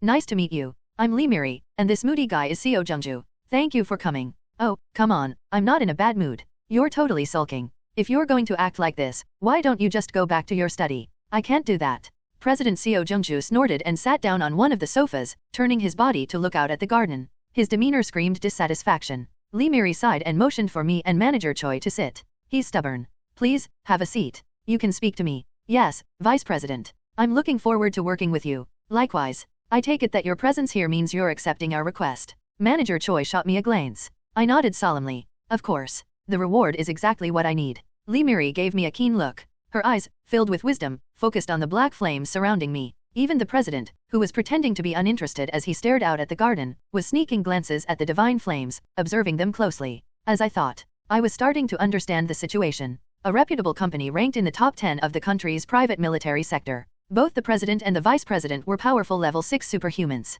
They must have connections to countless other superhumans and mentors. And yet, they couldn't help their son awaken his powers. Now, I understood why. I've heard the basic details from Manager Choi. However, even he isn't aware of the specifics, so I'd like to ask, is there any particular reason why your son hasn't been able to awaken his mana? As far as I know, both of you come from long-standing martial clans, and your son has inherited both your bloodlines. Under normal circumstances, I would have expected him to awaken easily and become a superhuman by now. Well, Lee Miri looked uncomfortable. Humph. The president also let out a vague cough. Of course, they couldn't exactly come out and explain the situation openly. If word got out, it would be a stain on their family's reputation. It could also harm the company's image, making them seem weak and vulnerable. I'm sorry, but we can't reveal the details. We'll only be able to tell you once you've accepted the request and signed a magical secrecy contract. Wait, Vice President. Manager Choi objected. Isn't it a bit unreasonable to ask him to take on the job without knowing the reason first? I'm sorry, but we have our reasons. We can't disclose anything without proper safeguards in place.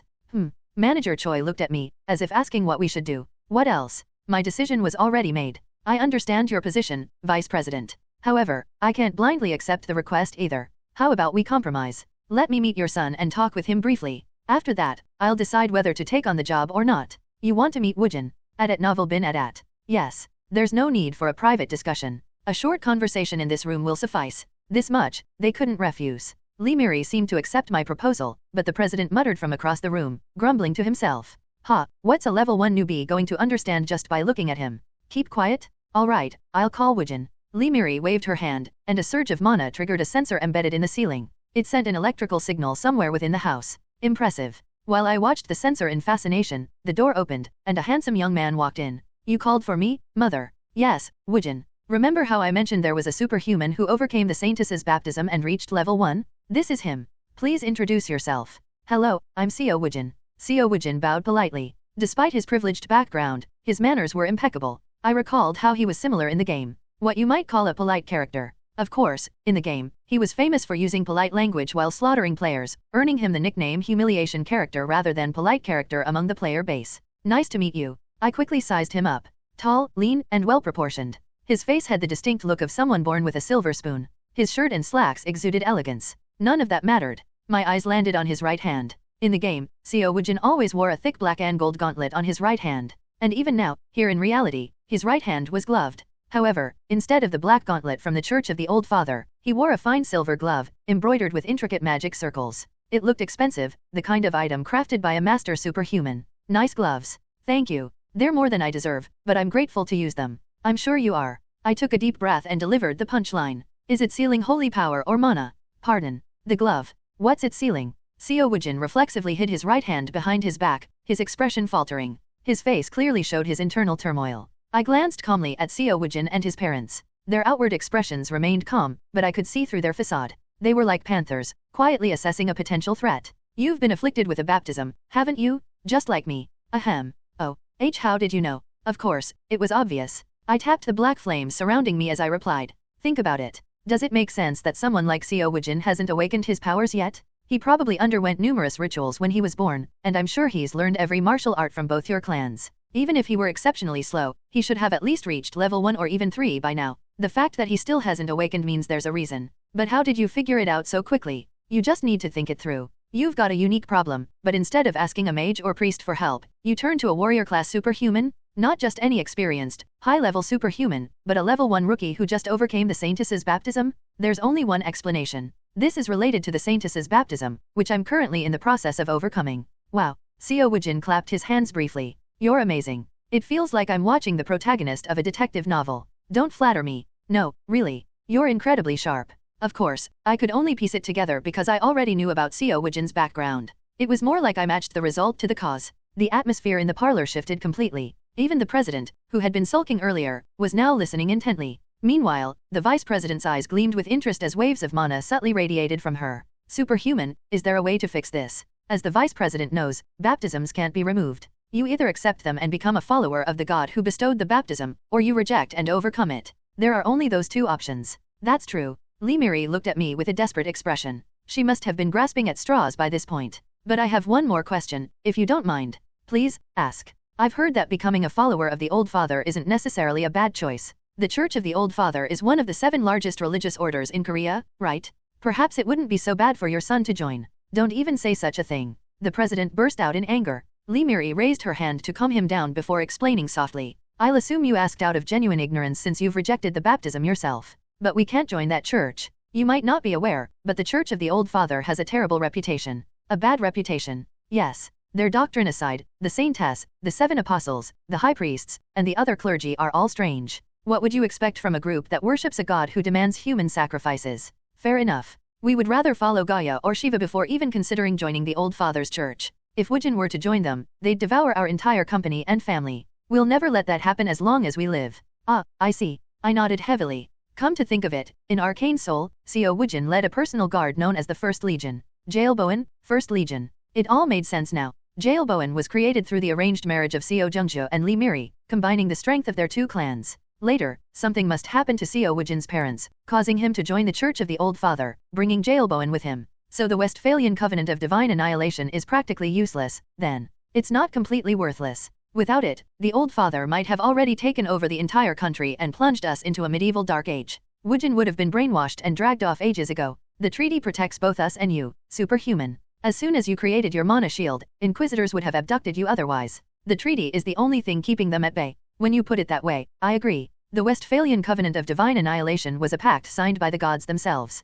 Even the most powerful deities couldn't openly break it. But the world doesn't always play by the rules. There were countless ways to circumvent the treaty. One of the most common was claiming that gods only give trials that can be overcome, or if you refuse the baptism, you just have to endure and overcome it. Of course, it was always the weaker party that suffered. If Jailboan were owned by one of the 5 major conglomerates, the Church of the Old Father wouldn't be able to pull this nonsense. How could they resist plucking such an easy target? A future level 8 superhuman ripe for the taking. It would be impossible for them to just let that go. Overcoming the baptism won't be easy. The baptism becomes stronger depending on the individual. With Wujin's potential and the amount of mana he's accumulated through training, the baptism will be nearly impossible to shake off. Normally, nectar would be the best remedy for the divine fever, but I assume you've already tried that. You really do know your stuff. I'm glad we hired you. Honestly, I didn't expect you to be this knowledgeable. So, can you do it or not? Impatient, aren't we? The president had moved next to his wife, staring at me with wide, expectant eyes. I closed my eyes for a moment, taking my time. Could I really do this? Could I break the curse of the baptism? Someone else's baptism, no less. I hadn't even completely overcome my own baptism yet. I was still struggling with the divine fever. But there was a chance. In fact, with the knowledge and experience I'd accumulated from over 10,000 hours of playing Arcane Seoul, I was confident it could work. The problem was the reward. This job was going to be a massive pain, and 1 bottle of nectar wasn't enough. Would they be willing to up the ante? I decided to take the gamble. I can do it. Really? You're not joking, are you? You can actually do it. Their faces lit up. Even Co Wuin stared at me, eyes wide in disbelief. But there's one condition. A condition? What is it? Please, just tell us. As long as Wujin recovers. Nectar is an extraordinary treasure, but I feel like it's insufficient given the difficulty of this task. This isn't just about mana awakening, we're talking about overcoming the divine fever and baptism. The president and vice president exchanged glances. They communicated silently with their eyes, a flurry of thoughts passing between them. All right. The president nodded firmly. If there's something you want, just tell us. We'll do our best to meet your demands. Very well. Here's my request. Please don't flip out. I looked straight at the president and spoke with determination. I would like you to teach me the mountain-breaking sword art. What did you say? The president roared in fury, almost as if flames were spewing from his mouth. Did you just say that? I couldn't understand why he was getting so worked up. I wasn't asking for some secret martial technique passed down only to the heads of the family or the direct descendants. I wasn't even asking for an elder-level skill, one that's open to the branch families. The mountain-breaking sword art was merely a mid-level sword technique. Anyone ranked at a department head level within Jeonsa, which had since transformed into a private military company, could learn it. I thought it was a reasonable negotiation. Without flinching, I spoke calmly. I'm not asking for it as an upfront fee. I said it would be a success fee. Is this really something to get so angry about? This guy. It's not like we're living in the Joseon dynasty anymore. The mountain-breaking sword art is something you can learn at any university or superhuman academy these days. I'm offering to accomplish something that has repeatedly failed in the past. I think this much is fair to ask. Oomph. The president's face twisted in discomfort. Meanwhile, the vice president, who had been listening carefully, stared intently at me. So, what you're saying is, you can definitely cure our Jinhwa. I guarantee it. If you fail, my husband and I will be furious. Are you still okay with that? The vice president subtly exuded an intense energy. The magical wave of a level 6 superhuman, infused with killing intent, sent a chilling force that pricked my skin. Every hair on my body stood on end, and my neck stiffened. My mouth went dry, but I forced a confident smile. Of course. Do you think I'd bring up the mountain-breaking sword art if I wasn't serious? Internally, though, I was grumbling. Seriously, why are they acting like we're still in the medieval age? We live in the information era. Though it was considered a mid-level technique, the mountain-breaking sword art could easily help someone advance to level 4 or 5 if mastered. To learn it, you'd need connections to get into the right university or an enormous amount of money to pay for it at a private academy. Given my status as a broke level 1 superhuman, the mountain-breaking sword art was the most appropriate choice for me. Later, I'll get my hands on the 3 great sword arts. The world-saving sword art? The unified spirit sword? Even if someone offered them to me, I wouldn't want them. The president, still looking unsatisfied, spoke reluctantly. Fine. We'll add the mountain-breaking sword art to the reward, along with the nectar. If you want, I'll personally teach it to you. I don't need personal instruction. Just give me the memory chip. Understood. But you'll need to use the memory chip in front of me. That's only natural. Wio. Manager Choi, who had been holding his breath this whole time, let out a sigh of relief. He had probably been worrying that I might be overreaching, but seeing the couple accept my terms seemed to put him at ease. Do you need anything else? I'll need a mana concentration array and 200 bottles of mid-grade mana potions. That many. They aren't for me. They're supplies for the process. If any are left, I'll return them. Are you planning to force a mana overload to induce an awakening? That's not acceptable. Don't you know what happens to superhumans who awaken forcibly? I'm the one who will drink them, not Woojin.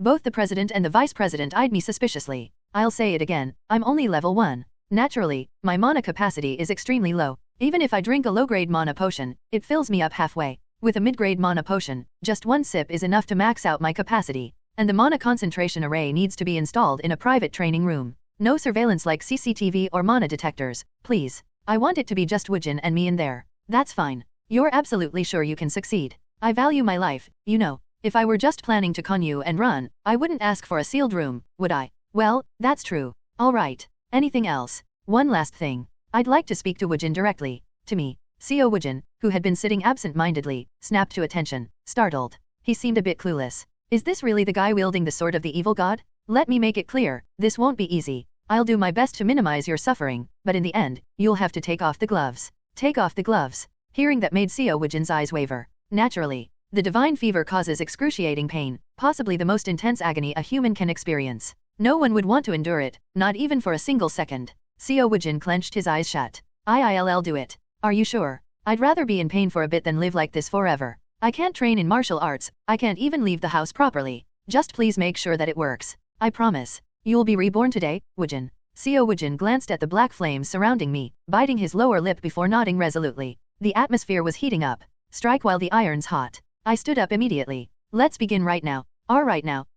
It's better for both Woojin and me to start right away. President, do you have a private training room with a mana concentration array? Just prepare the mana potions, and we'll start immediately. A martial arts school with as much history and tradition as this one wouldn't lack a secret training facility or mana potions. The president gave me a look that was a mix of amazement and disbelief. Of course we have one. Are you sure you're ready to start right now? If Woojin takes too long to prepare himself mentally, it'll only cause more stress. But, teacher. Co Wuin had suddenly started addressing me as teacher. The vice president saw that and stood up as well, looking impressed. I like your decisiveness, superhuman. Indeed, it's best to swing the sword when momentum is on your side. We have the mana concentration array and mana potions, so let's start right away. Mother, I trust you, son. Woojin, this is your chance to get it all out of your system. How long are you going to live like this? You've got to train in martial arts, attend company meetings, and even date. You don't have time to waste. It was clear from his expression that Co Wuin wanted to delay this, even by a few days. But he couldn't win against his mother. Nearly dragged along, we descended into the underground secret training room beneath their house.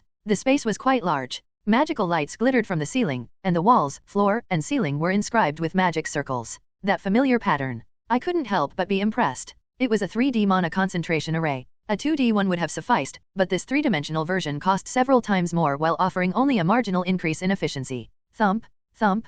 The president personally brought in a plastic crate and set it on the floor. It looked like one of those crates used to hold soju bottles, but inside were glass bottles filled with a blue liquid, packed to the brim. These are mid-grade mana potions. Is this enough? It's more than enough. I'm counting on you. With those words, the president left the room. The vice president grabbed my hand and spoke earnestly. Superhuman. Our Woojin is truly a pitiful child. He was forcefully baptized by the Saintess more than a decade ago. He couldn't attend school, let alone make friends. It breaks my heart to see him locked up in his room playing games all day. You're the only one we can rely on now. Please, just make him healthy again, and I'll give you whatever you want, whether it's the nectar or the mountain-breaking sword art. Don't worry. I'll make sure this succeeds. I trust you. Woojin, listen to the superhuman, and even if it gets tough, endure it. Okay. After gently comforting Co Wuin, the vice president left the training room. I heard the sound of a door lock clicking into place, followed by the activation of a magical seal and the distinct clank of a mechanical lock. That's when Co Wuin really began to tremble. The calm facade he'd been maintaining shattered. His eyes were now filled with deep fear. Teacher. Yes. I'm not really supposed to drink those, right? His gaze was fixed on the mana potions. I understood his concern. I nodded firmly. Like I said earlier, I'll be the one drinking the potions. The previous teachers didn't do that. I think I know what you're referring to. They tied you up and hooked you up to and for, didn't they? Mana potions and life potions are far more effective when injected directly into the bloodstream rather than being consumed orally. Why yeah, they said I needed to awaken my mana. That method won't work. There's a proper way to do this. For someone like Woojin, who hasn't even reached level 1 yet, the divine fever only intensifies up to a certain point. If you supply mana indefinitely, there comes a moment when the mana entering the body outweighs the fever's burning. At that point, the superhuman learns to harness the mana through the fever, using pre-learned mana control techniques to start resisting the fever. Once that happens, half the job is done. Afterward, once the nectar is consumed, the body evolves to match that of a superhuman, naturally overcoming the divine fever. The issue here is that we're dealing with Co Wuin, not some random guy off the streets. He's the kind of guy who probably received the Saintess's baptism shortly after birth and began genius education while learning to walk.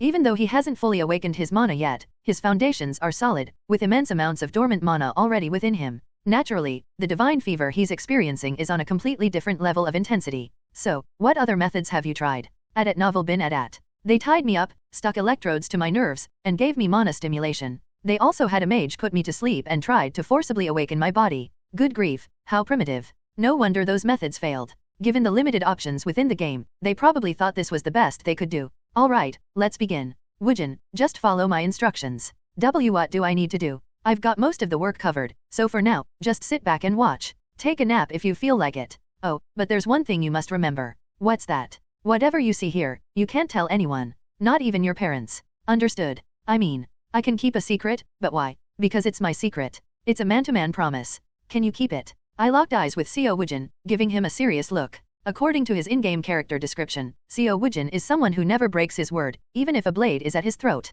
Given that, I could trust him. His eyes wavered for a moment as he stared back at me, but eventually, he nodded. You're the one treating me, so I'll trust you. I don't know why, but you feel reliable. Well, that's because I know this will work. I'm not like those other guys who tried and failed, only to move on when things didn't pan out. I'm doing this because I know it's a 100% success. I casually grabbed the crate of mana potions and placed them beside me. Alright, let's start. I took a deep breath. Then, I switched my traits. Mana shield, vigor, deep breathing. Mana recovery, mana absorption, mana core. With holy resistance removed, I activated only traits related to mana recovery. Whirr! The mana concentration array in the training room came to life, flooding me with mana. Thanks to the synergy with my traits, the amount of mana I was recovering was enough to scare even me. On the downside, the absence of holy resistance caused the divine fever to flare up like wildfire. But of course, it couldn't break through the shield. My mana was first rooted into maintaining the mana shield, leaving the divine fever burning outside of it.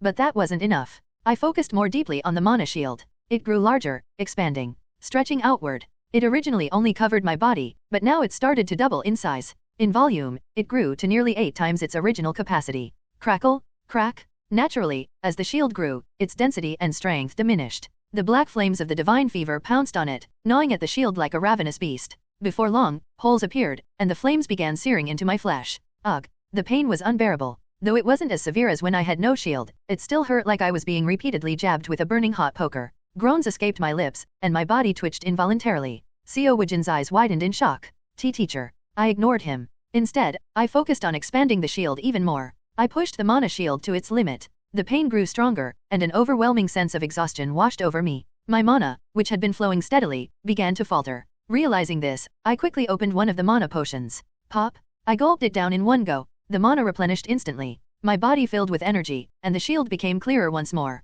However, it was only a brief reprieve, and soon I found myself downing another mana potion. Bottle after bottle went down like delicious alcohol. Each time, the mana shield grew stronger, then weakened, and the black flames attacked my nervous system, tearing me apart from the inside. Superhuman, you. I know better than anyone that consuming this many mana potions in such a short time isn't ideal, but this is exactly what I'm aiming for. After downing who knows how many bottles, the mana potions started to taste sweet, and a refreshing sensation spread throughout my body like I just gulped down an ice-cold soda. I glanced at my hands to find blue veins popping out all over. Potion dependency. A trait that slightly increases the damage you receive and the amount of mana you expend, in exchange for enhancing the effects of potions. But this wasn't the trait I was aiming for. It was just something I picked up along the way. I replaced vigor with potion dependency. With the increased mana flow, I focused on maintaining the expansion of the mana shield. And after I had used up nearly 100 bottles of mana potion, at the point when potion dependency evolved into potion addiction, I noticed the surface of the mana shield beginning to shimmer with a rainbow-like sheen. I opened my eyes wide. Now, I've said it before. For a defensive warrior, mastering the mana shield is a necessity. This was the answer. The rainbow-like glow coating the mana shield. I focused my willpower on it, and internally shouted, expand. The mana shield evolves into one of 3 forms: armor, shield, or domain. I had chosen domain. The mana shield, infused with my intent, rapidly expanded. It had initially only covered a 1 meter radius around me, but now it swelled to more than double its size. In moments, it had grown to about 5 meters in diameter, shimmering like a massive soap bubble. Domain shield. A shield far sturdier than the original mana shield. The black flames that had been tormenting me vanished in an instant. No, they were completely erased. The divine fever hadn't disappeared entirely, though. It was still lingering within my body, dormant. But with this shield, consuming the nectar would cause the fever to dissipate completely. Wow. Co Wuin stared at me with awe-filled eyes. He was clearly impressed after witnessing the divine fever being neutralized right before his eyes. Is it over? No, it wasn't. This was only the beginning. Both of us were in for a hell of a time from here on out. I sat Co Wuin down and said, "Now, you'll have to take off your gloves." Will that be okay? Of course not. I positioned myself directly in front of Co Wuin. Then, I aimed at an empty spot in the training room and released a shield. Whirr. The domain shield erupted from the designated spot, enveloping Co Wuin entirely, but leaving me outside of its protective barrier. If Co Wuin extended his right hand, it would stop precisely at the edge of the barrier, at wrist height. What are you doing? It's simple. You'll take off your gloves, and I'll hold your hand. Then, I'll remove my shield.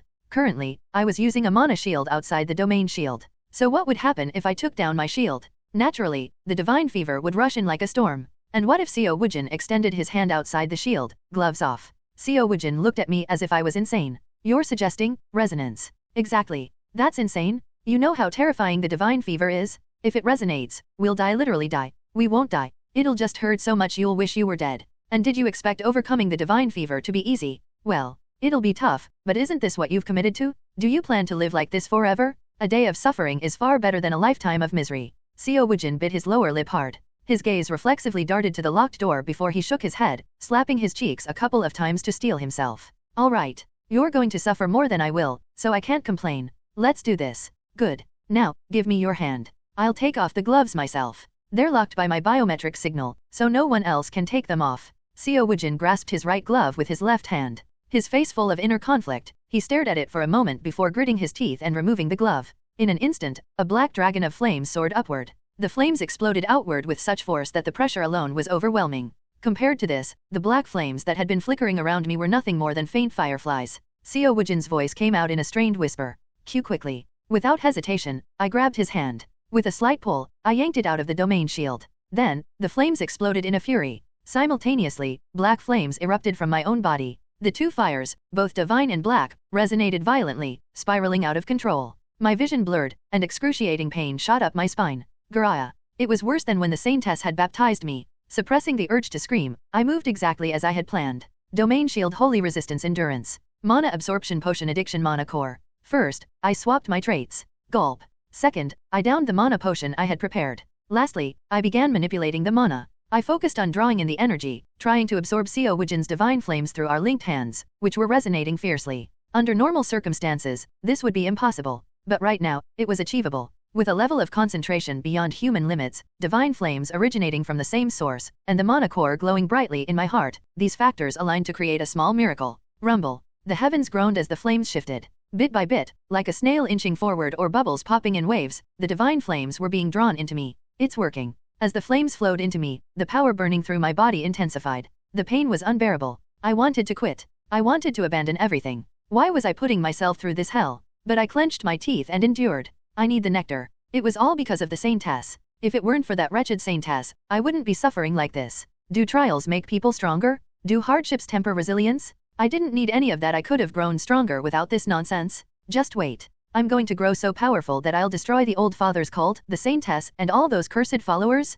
Co Wuin screamed like a madman. He pounded his chest with his left hand, even slamming his head as hard as he could. Blood poured from his eyes as he wept, but even through the pain, he clung to my hand with his right. He wasn't ordinary, after all. Anyone else would have fled back into the shield by now. No wonder he reached level 8 in the game. And then, suddenly, the pain in my right hand became unbearable. Had Co Wuin squeezed my hand? No, it wasn't a surface-level pain. It felt like something was ripping apart deep inside, from the bones. It's here? Without hesitation, I pulled Co Wuin close and dove back into the domain shield. The black flames sputtered and fragmented. Though they hadn't completely disappeared, they were significantly weakened compared to before. Huff, huff, huff. Co Wuin collapsed onto the floor, gasping for breath. I activated the newly acquired trait. A cold sensation swept through my body, followed by a deep, burning pain from my bones. And this was with the protection of the shield, affecting only a portion of my body. What must it be like under normal circumstances? I shuddered at the thought. What's happening to me? Co Wuin muttered.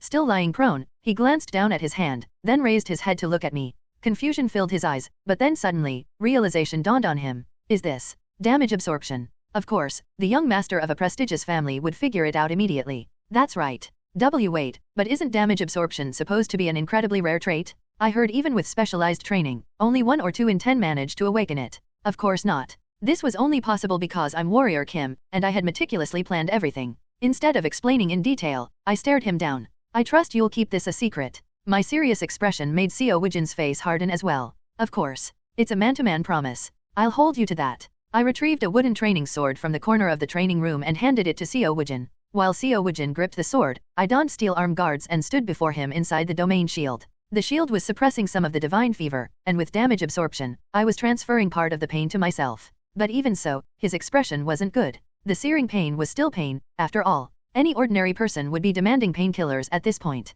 Co Wuin, this is the final step. You're almost there. Now, I want you to attack me with everything you've got. Do you understand why? I heard it from the previous teachers. When you're afflicted with the divine fever, your concentration reaches a superhuman level, making it the best time for mana awakening and martial arts training. That's right. You've learned world-saving sword art, world-saving mind technique, unified spirit sword, and unified spirit mind technique, correct? Yes. I learned them when I was younger. Anything is fine. Use all the techniques you know to attack me. If something clicks, focus on that technique. Once you awaken your mana and fill your danshin with energy, it's over. Then you'll drink the nectar, and the divine fever will disappear completely. His focus sharpened, and the pain became manageable. Success was just within reach. Co Wuin swallowed nervously, sensing the moment's significance. I emptied another mana potion and gave him a final piece of advice. Concentrate on your danshin. Even if you haven't been able to train for the past 10 years, in this heightened state, you should be able to sense your mana. Whether it's through world-saving mind technique or unified spirit mind technique, find what works for you and make it yours.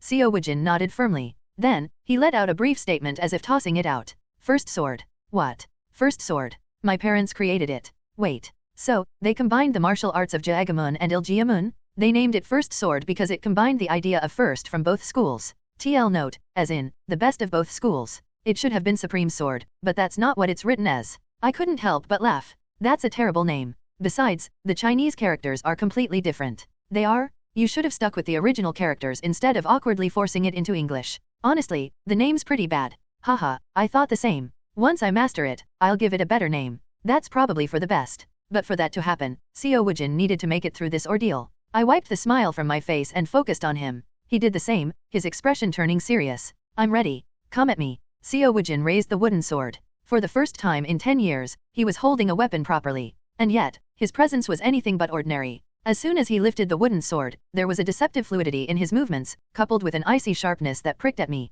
What the hell? Is this really someone who hasn't even awakened his mana yet? Before I could fully process it, Co Wuin swung the sword down. Swoosh! A sharp sound of air being sliced through. There was no awkwardness or roughness typical of beginners in his movement. Co Wuin wasn't attacking like a rookie, he was already a fully formed warrior. Damn, I barely managed to cross my arms in time to block. Crack! Even though I was wearing steel arm guards, the impact was immense. My arms were forced apart, leaving my chest exposed. Co Wuin's eyes gleamed like a predator's, entirely different from the shy boy he'd been earlier. He thrust the sword at me with the ferocity of a wild beast. Shit. I barely dodged in time. The wooden sword grazed my chest, but that slight touch was enough to send searing pain through my body, the black flames latching onto me and burning fiercely. Even now, Co Wuin wasn't holding back. His attacks were relentless, like someone with the chain attack trait. His precision made it seem like he had the pierce trait, and with the force of his slashes, I wondered if he'd unlocked smash as well. I could barely keep up, dodging and blocking by the skin of my teeth. One mistake, and I'd be left with broken bones or worse. Ugh. Thud. Oof. Hiss. Gah. Bam. Co Wuin's assault was overwhelming, while I was left scrambling, trying to avoid his blows. At the same time, I realized something deeply painful. A prodigy is on a different level. When it came to real combat, I was way out of my league. Of course, I'd never actually fought before. I hadn't trained in any swordsmanship. If anyone saw us, they'd think I was the student and Co Wuin the master. Co Wuin, now fully in his element, shouted gleefully. Is this all you've got? You said you'd teach me. I never said I'd teach you. I'm here to cure you. Now, stop yapping and focus on your danshin. I am focusing. Then why can't you sense your mana yet? I don't know. Swoosh. Co Wuin brought the sword down hard. Crack. I barely blocked it, but my arms were screaming in agony. I think my bones might have cracked. But then, a strange strength surged through my arms as they glowed with a faint light. I quickly dismissed it. Acquired the trait, defense. A shame my trait slots were full, so I couldn't equip it. Whoosh. Dodging a horizontal slash, I unlocked evasion, but again, no room for it. In hindsight, I should have worn full armor, including a helmet. Who would have guessed Co Wuin was this strong? Huff. After swinging for a while, Co Wuin suddenly took a deep breath. Was it because it had been 10 years since he last held a sword? Co Wuin had already worked up quite a sweat, and his half-closed eyes were now sharp and focused. From deep within his eyes came a brilliant gleam, as though he'd entered a trance. His body, motionless, emitted steam rather than the black flames that had once surrounded him. The moment of awakening. I watched Co Wuin, feeling a surge of emotion. It's working? Damage absorption had played a huge role. Of course, this was only possible because it was me. Who else would willingly suffer under the divine fever and help absorb someone else's pain? No one. Most people would give up and rush to a temple for proper baptism. As I folded my arms, watching Co Wuin with satisfaction, I noticed something. Co Wuin was slowly raising the wooden sword. A faint energy began to swirl around it. No way, was this sword chi? That couldn't be. No matter how talented, a level 1 superhuman couldn't use sword chi. Doing so would ruin their entire mana system, forcing them into months of rehabilitation. But then, something strange happened. The wooden sword began to glow, encasing Co Wuin in a cocoon of light. The world blurred. The training room, the mana concentration array, the scattered potion bottles, all of it faded away. All I could see was the wooden sword, enveloped in a bright haze, filling my vision. I recognized this phenomenon. Internally, I screamed. Sword and spirit as one. What the hell? How is this possible? His starting trait is sword and spirit as one. And that's not even a unique trait, it's part of a series? If this is Co Wuin's starting trait, then what kind of god-tier trait does he have as his unique ability? The wooden sword finally reached its peak. It stood upright, towering as if it could pierce the heavens. A massive, overwhelming force gathered around it, as if preparing to strike down the moon itself at Novel bin at.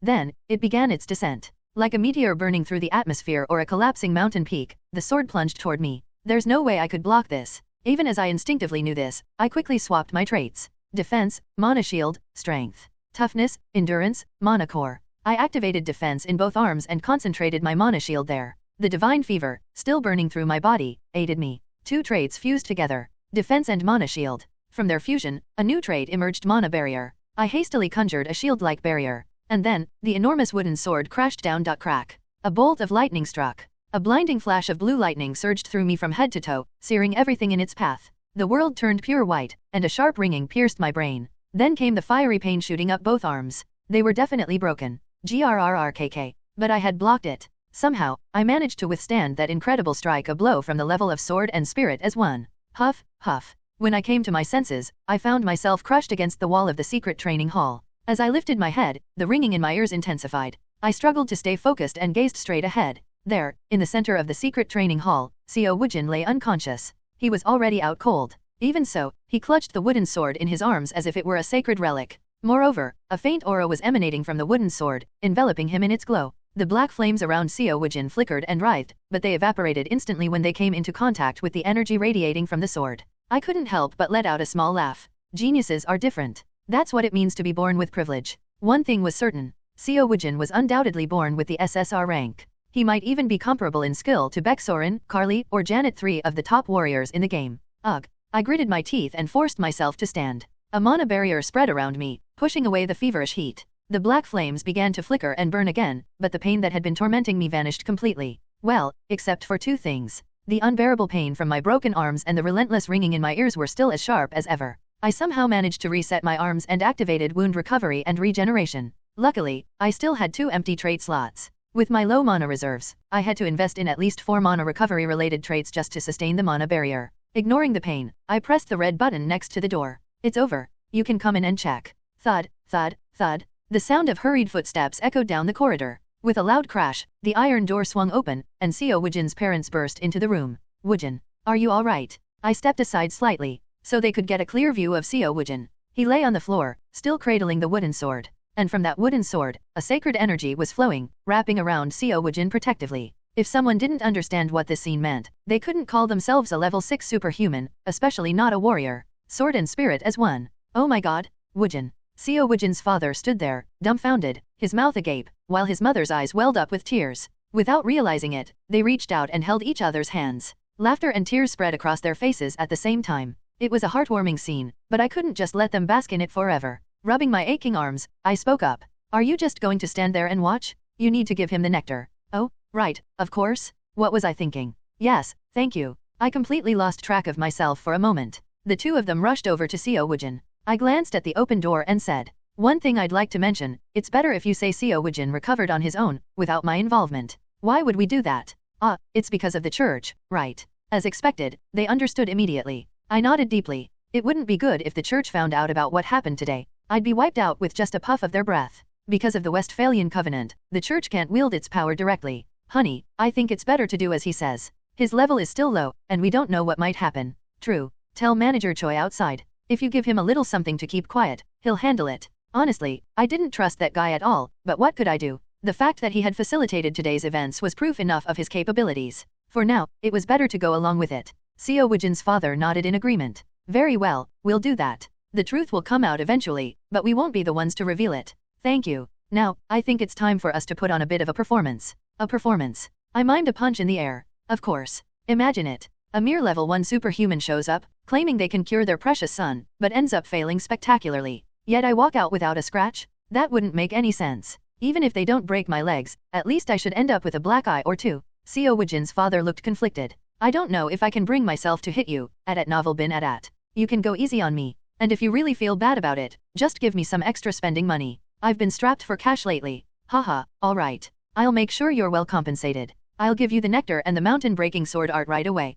With that, I left the secret training hall, leaving Co Wuin and his mother behind. It seemed they would tend to Co Wuin for now. Just before stepping out, I took a moment to glance back at Co Wuin. SSR Co Wuin. The next time I meet him, he'll be a warrior-class superhuman. What level will he be by then? At least level 3, or perhaps even above level 5. Take care of yourself. For some reason, I felt satisfied. Maybe it was because I had dealt a blow to the old father's cult, or maybe it was because I had finally started building my own connections. Or maybe it was the simple satisfaction of having saved someone's life. Shall we begin? Co Wuin's father spoke as he reached for the door to the hallway. Instinctively, I focused my mana barrier. The barrier around me solidified just as the door burst open. Then came a booming roar, as if someone had swallowed a megaphone. This punk dared to mock me. Co Wuin's father grabbed me by the collar and flung me with all his might. Guh.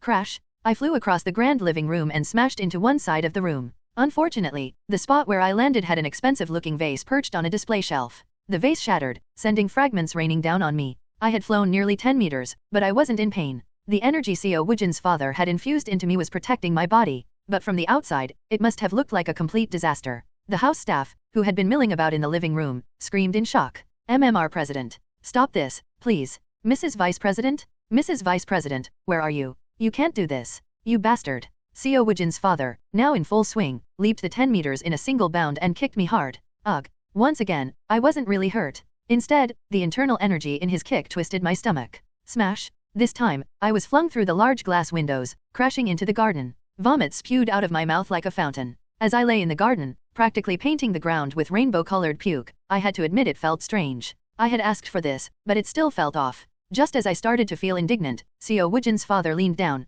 grabbed my collar, and whispered in a tiny voice, barely louder than a mosquito's buzz. The words were delivered directly to my ear sound transmission. How about 1 billion won for spending money? I'll launder it and send it to you through Manager Choi. Oh, well, that changes everything. Absolutely, sir. Feel free to keep beating this worthless body of mine. It's not like I'm actually getting hurt, so this is practically a win-win. Wham, bam, thud. Co Wuin's father continued to land blows, but amidst the flurry, he discreetly slipped a small bottle of nectar and a memory chip into my pocket. By the time my face was swollen and covered in bruises, the door to the drawing room swung open, and Manager Choi burst in. Mr. President? Mr. President, please stop. You'll really kill our superhuman. He was in on it, clearly. Well, of course. With Co Wuin's father being such a skilled superhuman, using sound transmission from that distance would have been no problem. Co Wuin's father snorted and threw me aside with a final push. Gah. I tumbled out the front door, rolling onto the street as I let out a perfectly timed scream. His eyes blazing, Co Wuin's father turned his gaze to Manager Choi. I'm greatly disappointed in you.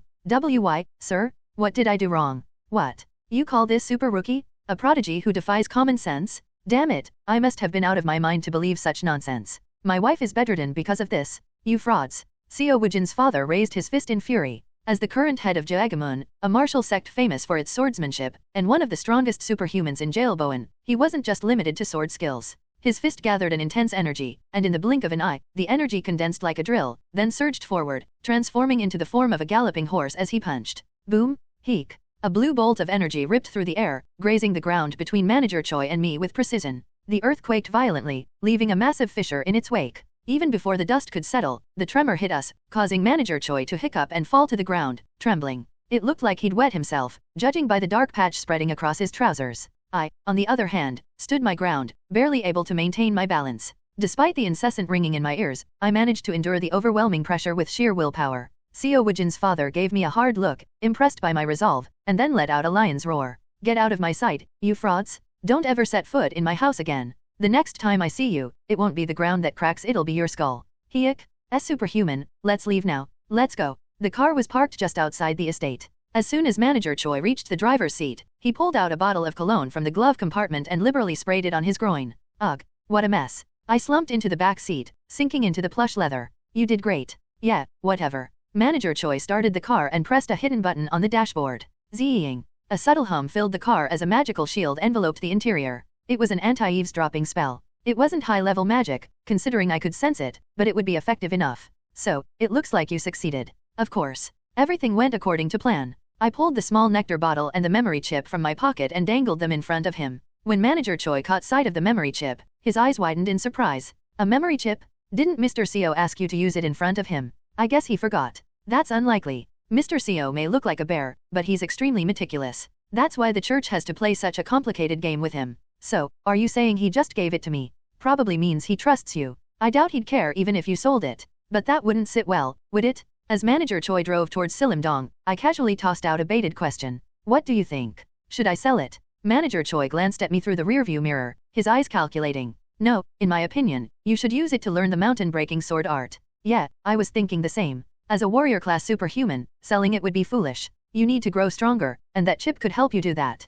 Exactly. Warriors grow through their own training, drawing power from within. Reinforced superhumans grow stronger through external modifications and enhancements. Selling away a future of potential strength for short-term profit would be a fool's move. I'm planning to lay low for a while. Good idea. It's best not to attract the church's attention. What about the nectar? You'll take it soon, right? Of course. Nectar is a treasure. It's not something you can just buy with money. If it appeared in an auction, the price would skyrocket into the hundreds of billions. If word got out that I had it, I'd be swarmed by people looking to rob me enough to fill a convoy of trucks. I needed to consume it as quickly as possible and be rid of it. Do you know how to take it properly? How to take it? As you know, consuming an elixir requires following the proper steps. That's how you maximize its effects and minimize side effects. He was right. If you rushed it, you might only reach level 2 when you could have been level 3. Or worse, fail to break through entirely. At the very least, I needed something like a mana spring to help. I'll track down the necessary herbs and equipment to refine the nectar. If possible, I'll find an alchemist to assist as well.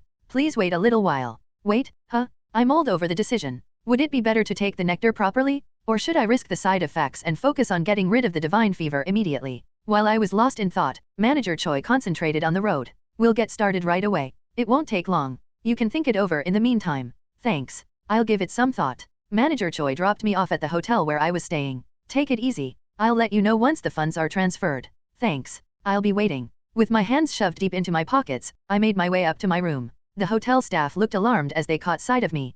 Sir? Are you all right? Should we call a doctor? Your face, sir. Their reactions weren't unwarranted. When I'd checked my reflection in the car earlier, my face had been swollen like a dumpling, bruised all over. But I didn't have time to explain. I mumbled something vague and hurried into the elevator. Once inside my room, I locked all the doors before finally pulling my hands out of my pockets. Nectar. And the memory chip. The order in which I used these was crucial. I grabbed the small crystal USB-like memory chip with both hands and snapped it in two. A pure light erupted from it, forming a rainbow that swirled around me before being absorbed through the crown of my head. An image flickered through my mind, like a video being played in my brain. A man wielding a short, blunt sword, performing precise and powerful movements. Mountain-breaking sword art. The techniques were simple yet forceful. It was a solid and efficient sword art. But for today, the mountain-breaking sword art was just the appetizer. The main course was yet to come. With reverence, I picked up the nectar bottle. The transparent crystal vial shimmered with rainbow hues, and inside, golden liquid glittered like the Milky Way. Manager Choi had told me to wait before consuming it.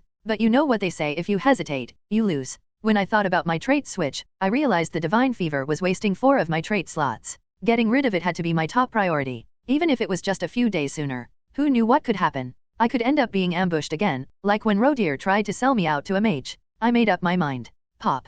I carefully opened the bottle. Trait switch. Mountain-breaking sword art, mana barrier, mana core. Mana absorption potion, dependency potion, addiction. I selected 3 traits to guide my growth, and 3 traits to maximize the effectiveness of the nectar. Even though I couldn't formally refine the elixir, this would ensure I got the most out of it. Side effects? I just have to deal with them. Gulp. Without hesitation, I swallowed the nectar in one go. The first sensation was a refreshing clarity. A crisp and clear liquid no, a mass of mana coursed through my insides, washing over every inch of me. It spread to my heart, into my bloodstream, and throughout my entire body, cleansing everything as it went. It felt as though each and every cell in my body was awakening. A feeling of being reborn. It was like my very existence was ascending to a higher plane, carried by this exhilarating and refreshing sensation.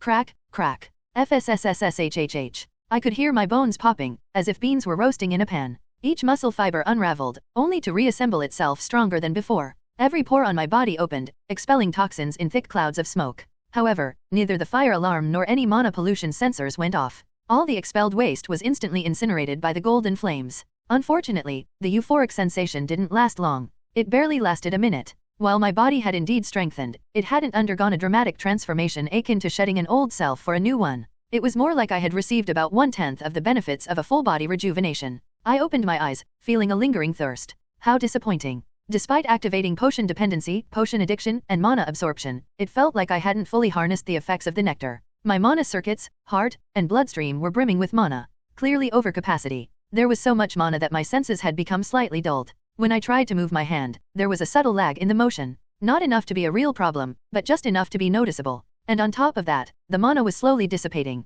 If I didn't stabilize it soon, it would all vanish. Still, I've reached level 2. My mana circuits had expanded significantly. They had grown larger, more complex, and thicker. The downside was the state of the mana flowing through my circuits and veins. It was abundant, but unrefined. Potent, yet rough. This was the point where I needed a proper mana cultivation method. Once I controlled this overflowing mana, I was sure to reach level 3. Maybe I should have asked for a cultivation technique along with the mountain-breaking sword art. No, Warrior Kim is better suited to professions other than warrior. Among the warrior class professions, I should aim for one of the most common types. The ones that are so widespread that they guarantee a certain level of performance. Warrior. A class that strengthens the body and uses refined mana to unleash techniques. That would be a perfect fit for Warrior Kim. My next goal is get a mana cultivation technique. With that, I raised one finger. Trait switch. I equipped the traits I had gained after consuming the nectar and overcoming the divine fever. As I focused on my fingertip and mentally clicked to activate the new trait, a faint sting flared at the tip, and a small black flame flickered into existence. A tiny flame, weak like a candle, faint like a dim star in the soul night sky. Black flame. Kia. I couldn't help but exclaim in amazement. This was a top-tier trait among the top tiers. It dealt fire-type damage, making it extremely versatile against many enemies. It could be applied to any weapon, armor, consumable, or even a technique. And just because I was a warrior didn't mean elemental damage wasn't necessary. To fight ghosts, spirits, or intangible monsters, I'd absolutely need something like this. Let's see. I cleared all my equipped traits except for Black Flame. Then I conjured several of the black flames around me, just as I'd done before when I had to use my barrier to fend off the divine fever. I conjured exactly 12. The mana consumption wasn't too bad. It required focus to maintain, but it didn't drain much mana, even without any traits equipped to assist it. Perfect for training. The rough and unrefined mana caused by the nectar side effects was manageable. Maintaining the 12 black flames was challenging enough to help me refine my mana. To keep the flames going, I had to control the mana with precision, care, and unbroken focus. Nice, nice. For the time being, I decided to dedicate myself to training both the black flame and the mountain-breaking sword art. I could get a mana cultivation technique soon enough.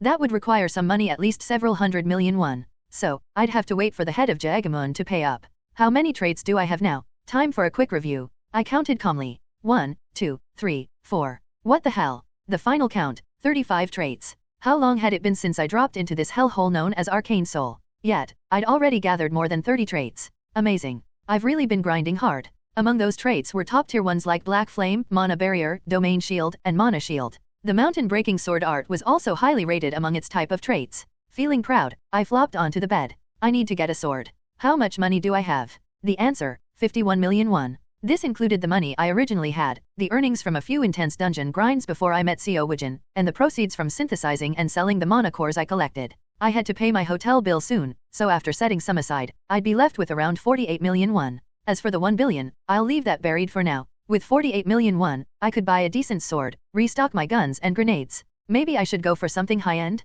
An enchanted item, perhaps. No, that's a pipe dream. Even the simplest enchanted sword costs billions. Unless I planned to spend the 1 billion won that the Jaegamon had promised, it wasn't worth dreaming about right now. It's better to focus on getting good equipment. I needed a full-body protective suit, a foldable helmet with a visor, an assault rifle, and a high-powered automatic shotgun. A high-quality longsword and a wrist shield. Grenades, flashbangs, tear gas, and ceiling bullets as well. Should I buy a few grenades while I'm at it? Maybe not a full-on grenade launcher, but an underbarrel attachment for my rifle would be a solid choice. Phew. I laid back for a while, and soon my eyelids grew heavy. Not surprising, considering all that had happened today. Though the sun was still up, I ended up drifting off to sleep. So, I didn't notice. Late at night, my phone was buzzing persistently. It wasn't until the next morning, when the sun was already high in the sky, that I finally woke up and checked my phone. Superhuman, are you busy? I've been calling, but you didn't pick up, so I'm leaving a message. It's about what we discussed in the car. Can we meet tomorrow? As you know, passing on martial arts and joining a sect isn't easy. I'm sure you'll need my help. I understand why you're hesitant. Isn't it because of the guys who've been opposing you? Ignore them and stand firm. We're talking about Jeonsa here. Once you learn their swordsmanship, your path as a superhuman will be set. Sure, the disciples might complain about favoritism. But so what? This is Jeonsa and Jailboen. There's more I want to say, but it's better to talk face to face, so I'll end the message here. Please respond when you see this. Best regards, Choi Sunsu, manager of the labor office. Huh? What the hell? What's all this talk about martial arts and joining a sect? We never discussed any of this. A strong sense of unease crept into my chest. Something about the message was odd, out of place. Then it hit me. I realized it after staring at the screen for a long time. It was coded. A diagonal code. The first few letters of each line, front and back, had been used to send a hidden message. Clearly do NT. You're hesitating. Ignore THOS. Stand Phi RM. Jeonsa. When I pieced it together, it formed the sentence. Dagger Gang Run, TL note, only makes sense in Korean. I stared at my phone screen. What the hell does that mean? Is he warning me to run away from the Dagger Gang? Or is he telling me to flee to the Dagger Gang? It's definitely not telling me to go to them. All the local merchants around here are connected to either the Dagger Gang or the Iron Fist Gang. While Choi Sunsu's office falls within the police patrol zone, it's still a place where fists talk louder than laws. If he could have sought help from the Dagger Gang, Manager Choi would have already done so. There's only one possibility I can imagine. That idiot. I cursed under my breath. It had to be Manager Choi who leaked the information. Not intentionally, of course. He must have slipped up.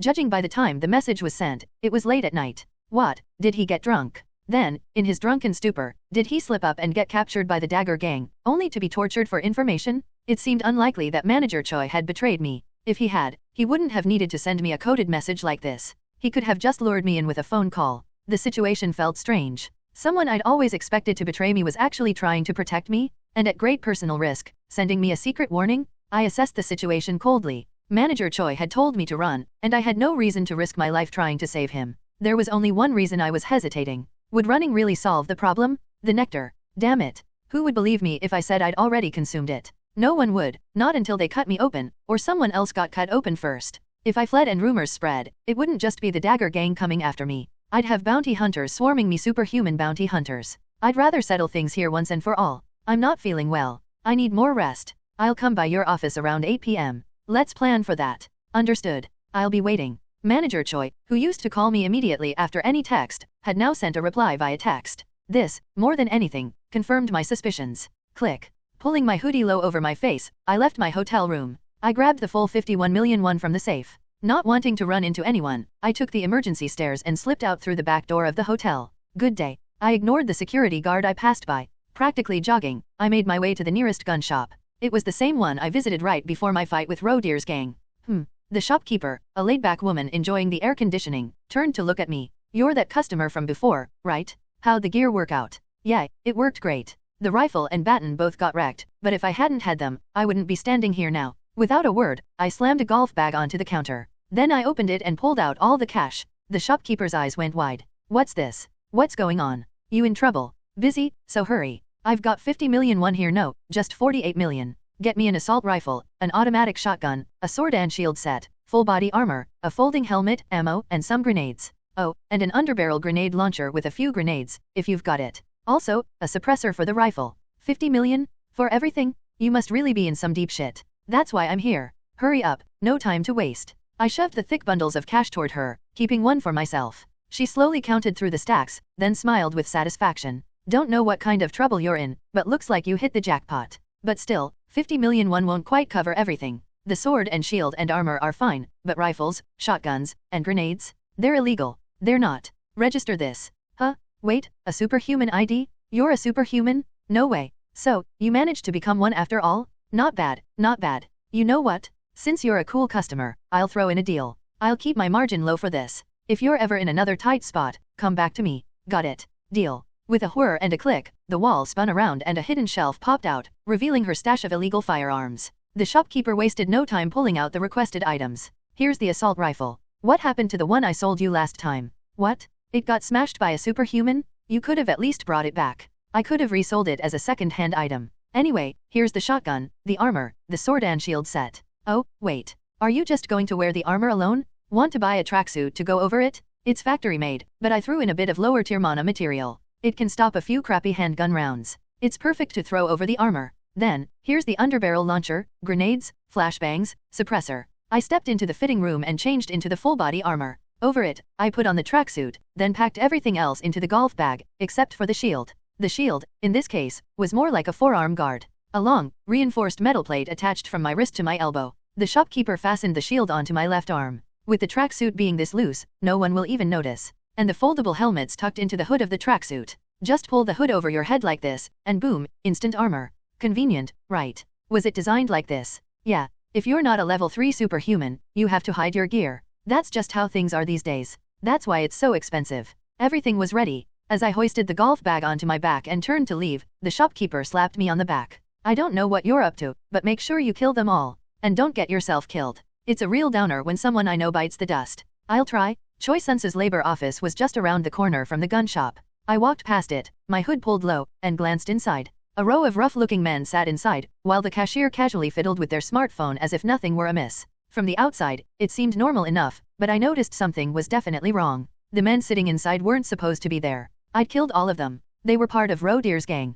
Since then, the labor office had been mostly quiet, with the occasional flurry of activity during the early hours of the morning. But now, the place was packed. At this time, during lunch, when things were usually dead. And the cashier, calmly sitting there, despite Choi Sunsu being gone, he had to be in on it, too. And those men? Definitely gang members. Most likely Dagger Gang. Rushing into the labor office now would be a rookie mistake. I needed to strike at their headquarters. I waited for nightfall. I didn't just sit around doing nothing in the meantime. I headed to a certain building near the Goshaiwan where I used to live and informed the gang guarding the place. Tell your boss this, I'm attacking the Dagger Gang tonight. Huh? What the hell? Think about it. If you want to take over Gwanak district, don't be late. At novel bin at. Hey, wait a sec. Hey. Flashing my superhuman powers, I easily evaded them. The gang member tried to chase after me, but there was no way a mere thug could keep up with a level 2 superhuman like me. And so, the night came. Once the sun had set, I began to move. Shooting stealth feign death. Mana barrier bright eyes sprint. This was the perfect trait set for killing people.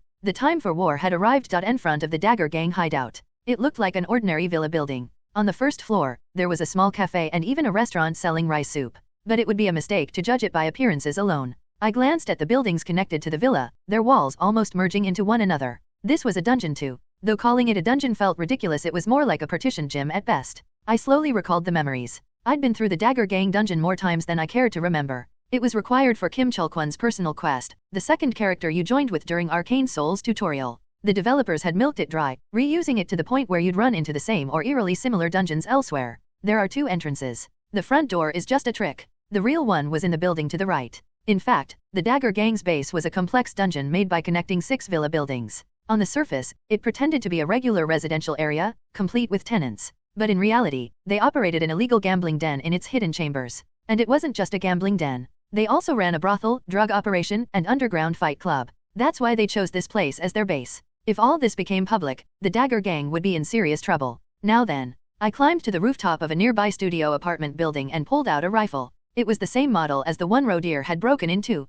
I attached an underbarrel grenade launcher. As I slid a grenade into place, it made a satisfying click, the metallic sound echoing. I leaned against the railing and aimed at the front entrance of the villa. Since it was nighttime, there wasn't much foot traffic. All I could hear were sounds of someone drunkenly belting out songs and a couple loudly fighting, shouting at each other. The inside was likely a different story. In their soundproofed secret chambers, the flames of debauchery, indulgence, and sin were surely burning brightly. To enter that space, the real Dagger Gang base, you had to go through an entrance other than the front. But I deliberately chose the decoy entrance and pulled the trigger. Thunk! A dull noise accompanied the launch of the grenade. Boom! But the explosion was anything but dull. With a thunderous blast, shards of metal shredded everything in their path. There was no way the old, rusty villa door could withstand the force of the grenade explosion. It was instantly obliterated, and smoke billowed up. Along with it came the shrill sound of an alarm. Terrorist attack? It's a terrorist attack. Somebody help. The once quiet alley erupted in screams. Lights flickered on in every house. The building that had taken the hit reacted immediately. Residents came flooding out in a panic, like hornets from a disturbed nest. Not just from that building, but from the connected ones too. Some were nearly naked, others so high on drugs they could barely stand. I didn't just stand there watching. Instead of reloading another grenade, I cradled the rifle and leaped. I hopped from rooftop to rooftop, moving between the nearby buildings like I was performing parkour. It was possible because the whole area was packed with studio apartments, villas, and boarding houses. The buildings were all similar in height, and they were crammed so close together. Thud, thud, thud. I climbed down an exterior emergency staircase to the ground. Right behind the Dagger Gang's base, I heard the sound of hurried footsteps. Damn it! Where is it? Where did the shot come from? We need to beat the shit out of the guy who was supposed to be on watch. That idiot must have been asleep, right? It wasn't a rocket, it was probably a grenade. It's impossible not to notice a grenade flying toward you, you idiot. If someone fires from hundreds of meters away, how the hell are you supposed to see it in the middle of the night? If you can do that, you'd be a superhuman, dumbass. Those filthy Iron Fist gang bastards. How dare they stab us in the back like this? Just wait until we catch you. We'll turn you into minced meat. I hid in the shadows between two alleyways, watching them. They were all heavily armed. Not as much as I was, but at least they were wearing bulletproof vests and carrying rifles. They also had goggles. They were probably using infrared and laser detection equipment. I lowered my hood and equipped a folding helmet. It was an integrated helmet with a goggle system and a gas mask. At first, the world looked pitch black, but soon the lights came on, turning my vision to full color. The gas mask latched onto my nose and mouth, supplying air with a hiss. Sir, there's no one around here. How can that be? Search every inch? Don't go too far, though. The Iron Fist gang bastards might be targeting the boss. Yes, sir. Tat tat tat. A few gang members ran into the alley where I was hiding. No problem. I leaned against the wall, activated feign death, and stayed still. My heartbeat slowed, my body temperature dropped, and all the blood drained from my face. I didn't just use feign death. I was also in stealth mode. The gang members with goggles rushed past without even noticing me. Only after some time had passed did I release feign death and stand up.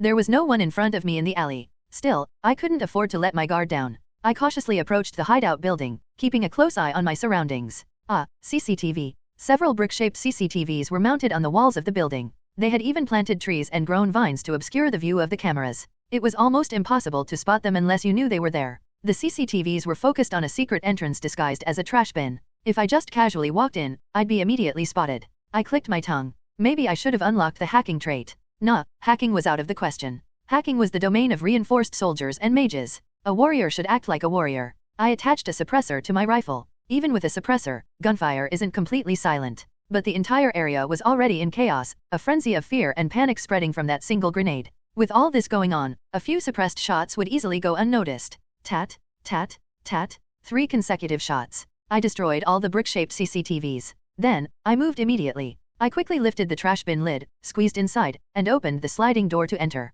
What the hell? Shit, an intruder. Do you know where you are? Hit the alarm. Behind the sliding door was a long, narrow hallway. CCTVs lined the ceiling, and security rooms were positioned on both sides of the corridor. In an emergency, they could close the steel doors and fire at will. But I had entered too quickly, and, thanks to Arcane Seoul, I knew exactly how this layout worked. Tat, tat, tat, tat. 4 shots, fired with perfect precision thanks to the shooting trait. Even I had to admit my form was flawless. I shot a gang member in the head as he tried to rise from behind an open steel door. Another gang member, who had been reaching for the emergency button, was hit squarely between the eyes or in the throat. Both were equally dead. My goggles displayed the words deceased. Something felt odd at novel bin at. I had just killed 4 people, but there was no emotion. Nothing. Instead, my mind became sharper, colder, like a bucket of ice water had been poured over it. I've become numb. They say if you stare into the abyss stares back into you. If you fight monsters long enough, you eventually become one. It seemed I had finally adapted to this hellish world. What else could I do? Survival was the only option. I had to keep living. Squish, squish. I walked down the corridor, my boots stepping through pools of blood. Behind me, a long, vivid trail of bloody footprints stretched out. At that moment, an alarm blared throughout the entire building. Emergency, emergency. We are under attack. The enemy is attacking. All brothers are to arm themselves and assemble at the designated rally points. Warning, warning. Anyone not part of the Dagger Gang must immediately disarm, raise their hands, and lie face down. Failure to comply will result in immediate execution. Annoying. Tat, tat. I shot out the remaining CCTVs and speakers. Standing before a sturdy steel door at the end of the hallway, I paused for a moment to catch my breath. I already had the layout of the area behind this door clear in my mind. A hallway bent at a right angle, and ahead, there would be a large space like a hotel lobby. Normally, it served as a waiting area, but in emergencies like this, it became a fortified defensive line. If I charged in recklessly, I'd be turned into Swiss cheese immediately. But for a superhuman, there's a different way to fight. And as Warrior Kim, I had my own battle methods. I shot the door lock with my rifle, quickly opened it, and peeked around the corner of the hallway. just as I expected. Layer upon layer of barricades, with gang members sticking their rifles out, aiming right in my direction. Their menacing killing intent sent a cold shiver up my spine, grazing my carotid artery. Take him down. Tata-tata. Dozens of rifles fired in unison, spitting fire. But I was faster. Thunk. The muffled sound of a grenade launcher going off for the second time. Without even watching the grenade's trajectory, I immediately pulled back behind the steel door. Boom. Arg. Ka. Ga. The explosion was followed by the sound of agonized screams. See? Grenades are the best. Still, one wasn't enough to completely wipe them out. I grabbed a few more grenades from my golf bag and tossed them over the barricades. After several more loud blasts, even the faint groans I had heard ceased completely. The skirmish was over, but I couldn't let my guard down. A single shot could kill me just as easily as it could anyone else. My magic barrier and protective gear could handle rifle rounds, but not heavy caliber sniper bullets or machine gun fire. Besides, the Dagger Gang's boss and their chief enforcer were both level 2 superhumans. And on top of that, they were warrior-type assassins. If I got careless and let them snipe me or strike from behind, I could still meet a quick end. Tat, tat, ugh, ka. I made sure to finish off the surviving gang members as I moved forward. This dungeon was normally a business site, so there were no traps to worry about. Everything was going shockingly smoothly. The gang members came out exactly where I expected, firing in predictable patterns. In modern warfare, knowing the enemy's location is half the battle. First, I toss a grenade or flashbang before charging in. I didn't hesitate to use up my remaining grenades. That's how I bulldozed my way through to the 3rd floor. I'd taken a few hits myself, but my protective gear had absorbed the impact. Then, just as I was catching my breath, a strange sensation made my hair stand on end. Acquired trait, sensitivity. I switched out my bright eyes trait for sensitivity. It's about time. In the game, enemies didn't move from their designated positions. But this was reality. If the Dagger Gang's boss and their chief enforcer had any sense, they wouldn't just sit around waiting for me. Tensing up, I cautiously ascended the stairs. I swapped out my rifle for a shotgun. I'd already used up all my grenades, and the suppressor had long outlived its usefulness. At this point, increasing firepower was the only option. Something felt off. The 4th floor was supposed to be the final line of defense. The 5th floor only had the main office and a few meeting rooms, nothing worth defending. So naturally, the gang members should have been dug in at the 4th floor VIP casino, ready for a fight. But it was empty. All I could see were the casino tables, scattered cards, and chips, and, for some reason, bloodstains on the floor. What the hell? I heightened my senses to their peak. Lowering my body, I took cover behind a casino table and slowly crept forward. I kept an eye on all directions as I moved. Then, suddenly, buzz! A small drone dropped down from the ceiling vent and released a thin rod. A flashbang. I cursed instinctively. Shit. It was too late to do anything. Flash. A brilliant white light seared my retinas, and the deafening noise hit my ears like a hammer to the skull. I staggered back, momentarily disoriented. Crackle. My goggles responded to the flashbang, shutting the aperture tightly. Good thing, too, or I would have been blinded for several seconds. Bzzz. But the ringing in my ears remained. I could barely keep my balance. I gripped my shotgun tighter and shouted at myself internally. Get a grip?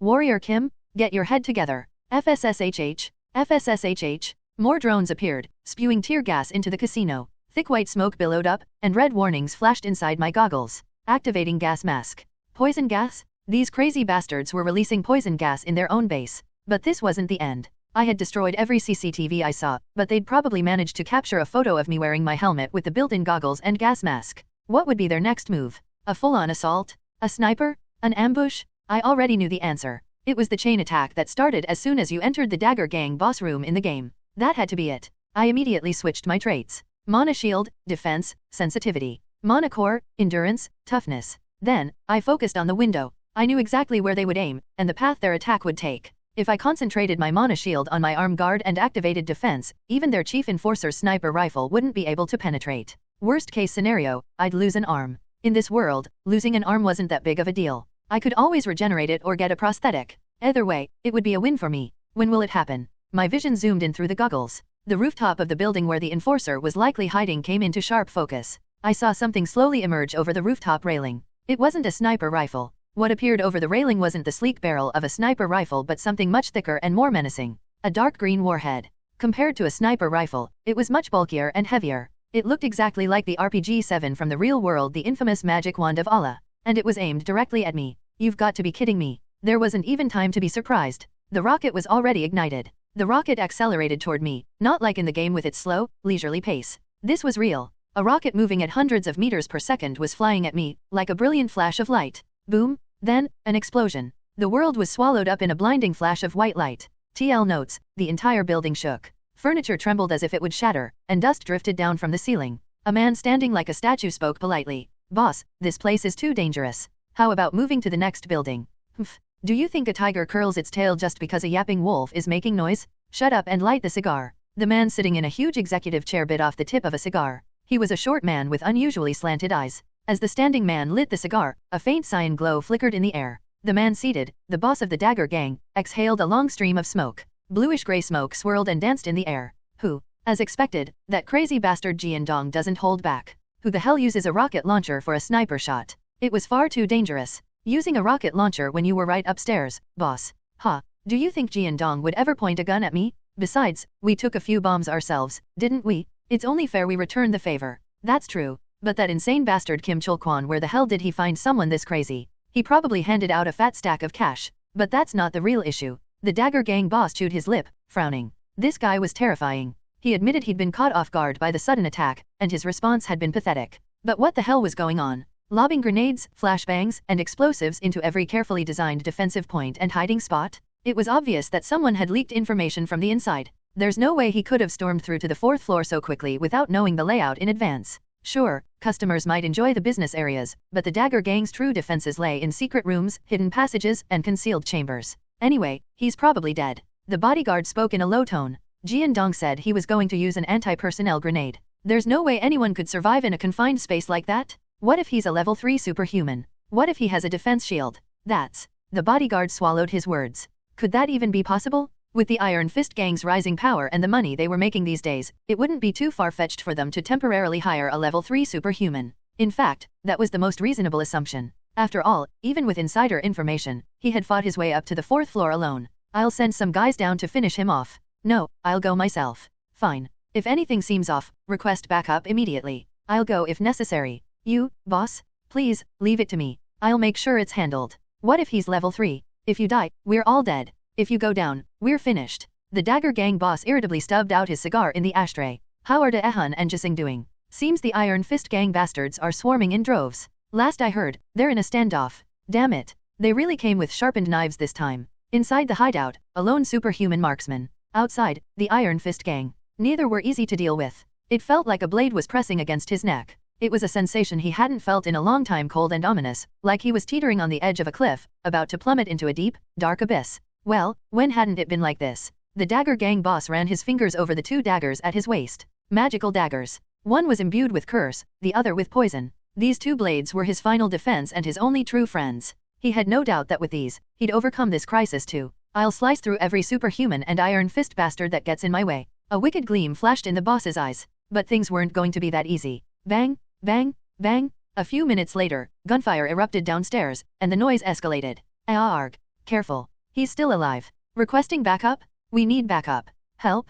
Somebody save me. Boss? Help us? We're all going to die. His eyes twitched. The disbelief was clear on his face. Still alive? Even after getting hit with a rocket? Damn it. The Dagger Gang boss shot to his feet. He threw on the black coat hanging next to his executive chair. As the magic circle on the surface of the coat shimmered, the boss of the Dagger Gang disappeared. The true power of the Dagger Gang was now in motion. Ugh. I got lucky. If I hadn't moved the moment I saw the rocket through my goggles, my entire body would have been torn to pieces. Instinctively, I had thrown myself into the center of a circular casino table. Once inside, I quickly activated Mana Shield. The rocket came just moments later. Maybe it was because the rocket had been fired from the rooftop of a building several dozen meters away. It smashed through the window and hit the floor right in front of me. Thankfully, the anti-personnel grenade's lethality was reduced, and the countless shards of shrapnel were blocked by the casino table and my Mana Shield. But it wasn't perfect. Both the table and the shield were destroyed in an instant, and dozens of fragments rained down on me. As a result, my left arm was shredded. I had extended it to use the defense trait. Ugh.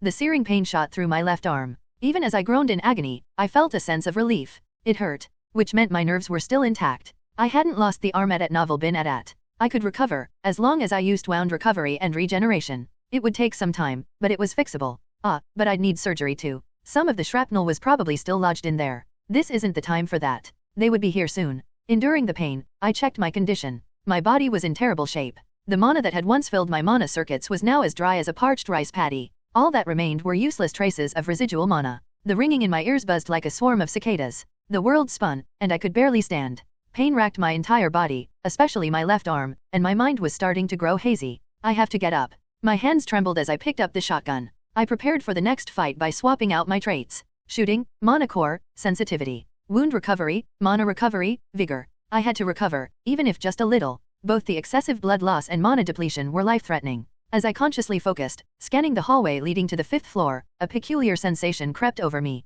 My vision narrowed, and the world seemed to slow down. Acquired trait, focus. I replaced the now useless mana core with focus. As it combined with sensitivity, every stimulus around me started flooding into my brain. The sound of the wind blowing outside, the faint crackling of electricity from a broken wire. It was an incredible sensation. Though faint, it felt like the surrounding space had transformed into a 3D map inside my head. Perhaps because of that, I could clearly hear the footsteps descending the stairs. Thump, thump. Manny, go check it out. But boss, what if he's still alive? Is that gun in your hands just for show? The moment you see him, just pull the trigger. Put it on full auto and keep shooting. Not even a superhuman can survive that. Shuffle, shuffle, shuffle. A gang member crept forward cautiously, careful not to make any noise. But it was useless in the face of my focus and sensitivity combo. I silently counted in my head. 1, 2, 3, now. I sprang to my feet. My movements were lightning fast, and I took the perfect firing stance. Eek! The gang member shrieked in terror. He fumbled with the trigger, but I was faster. Bang, bang,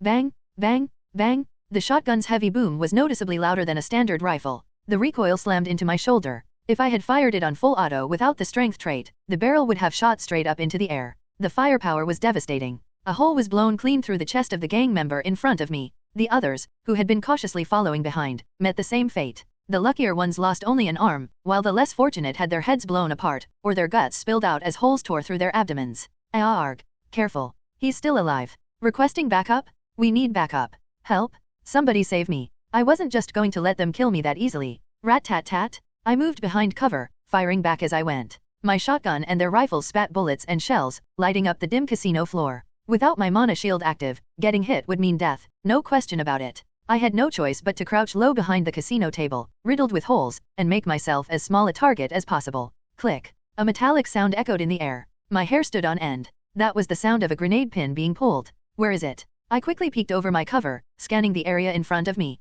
I spotted a gang member in a sharp suit holding the grenade, winding his arm back like a pitcher about to throw a fastball. His movements were smooth and precise, clearly experienced. I gritted my teeth and raised my shotgun. The focus trait was doing its job, slowing everything down. Time seemed to stretch out before me. There was no time to aim carefully. I had to rely on instinct. I squeezed the trigger. Boom! The thunderous blast of the shotgun rang out. But it wasn't just one shot. Boom! Boom! Boom! I emptied the entire 20-round magazine in quick succession. Honestly, most of the shots missed their mark. I hadn't managed to hit the grenade itself, but the gang member holding it wasn't so lucky. Guh. His body jerked and twisted like a rag doll as his chest, shoulders, arms, and face were torn apart by the hail of shotgun pellets. And then, with a dull thud, the grenade slipped from his hand and rolled onto the floor. An unpinned grenade. Oh no. The gang members screamed in terror. I, too, realized my mistake. I dove behind the casino table, curling up tightly just as the grenade detonated. Boom! The explosion sent a shockwave reverberating through the entire floor. No flames, no flash, just a forceful blast that shook the ground and sent a cloud of black dust into the air.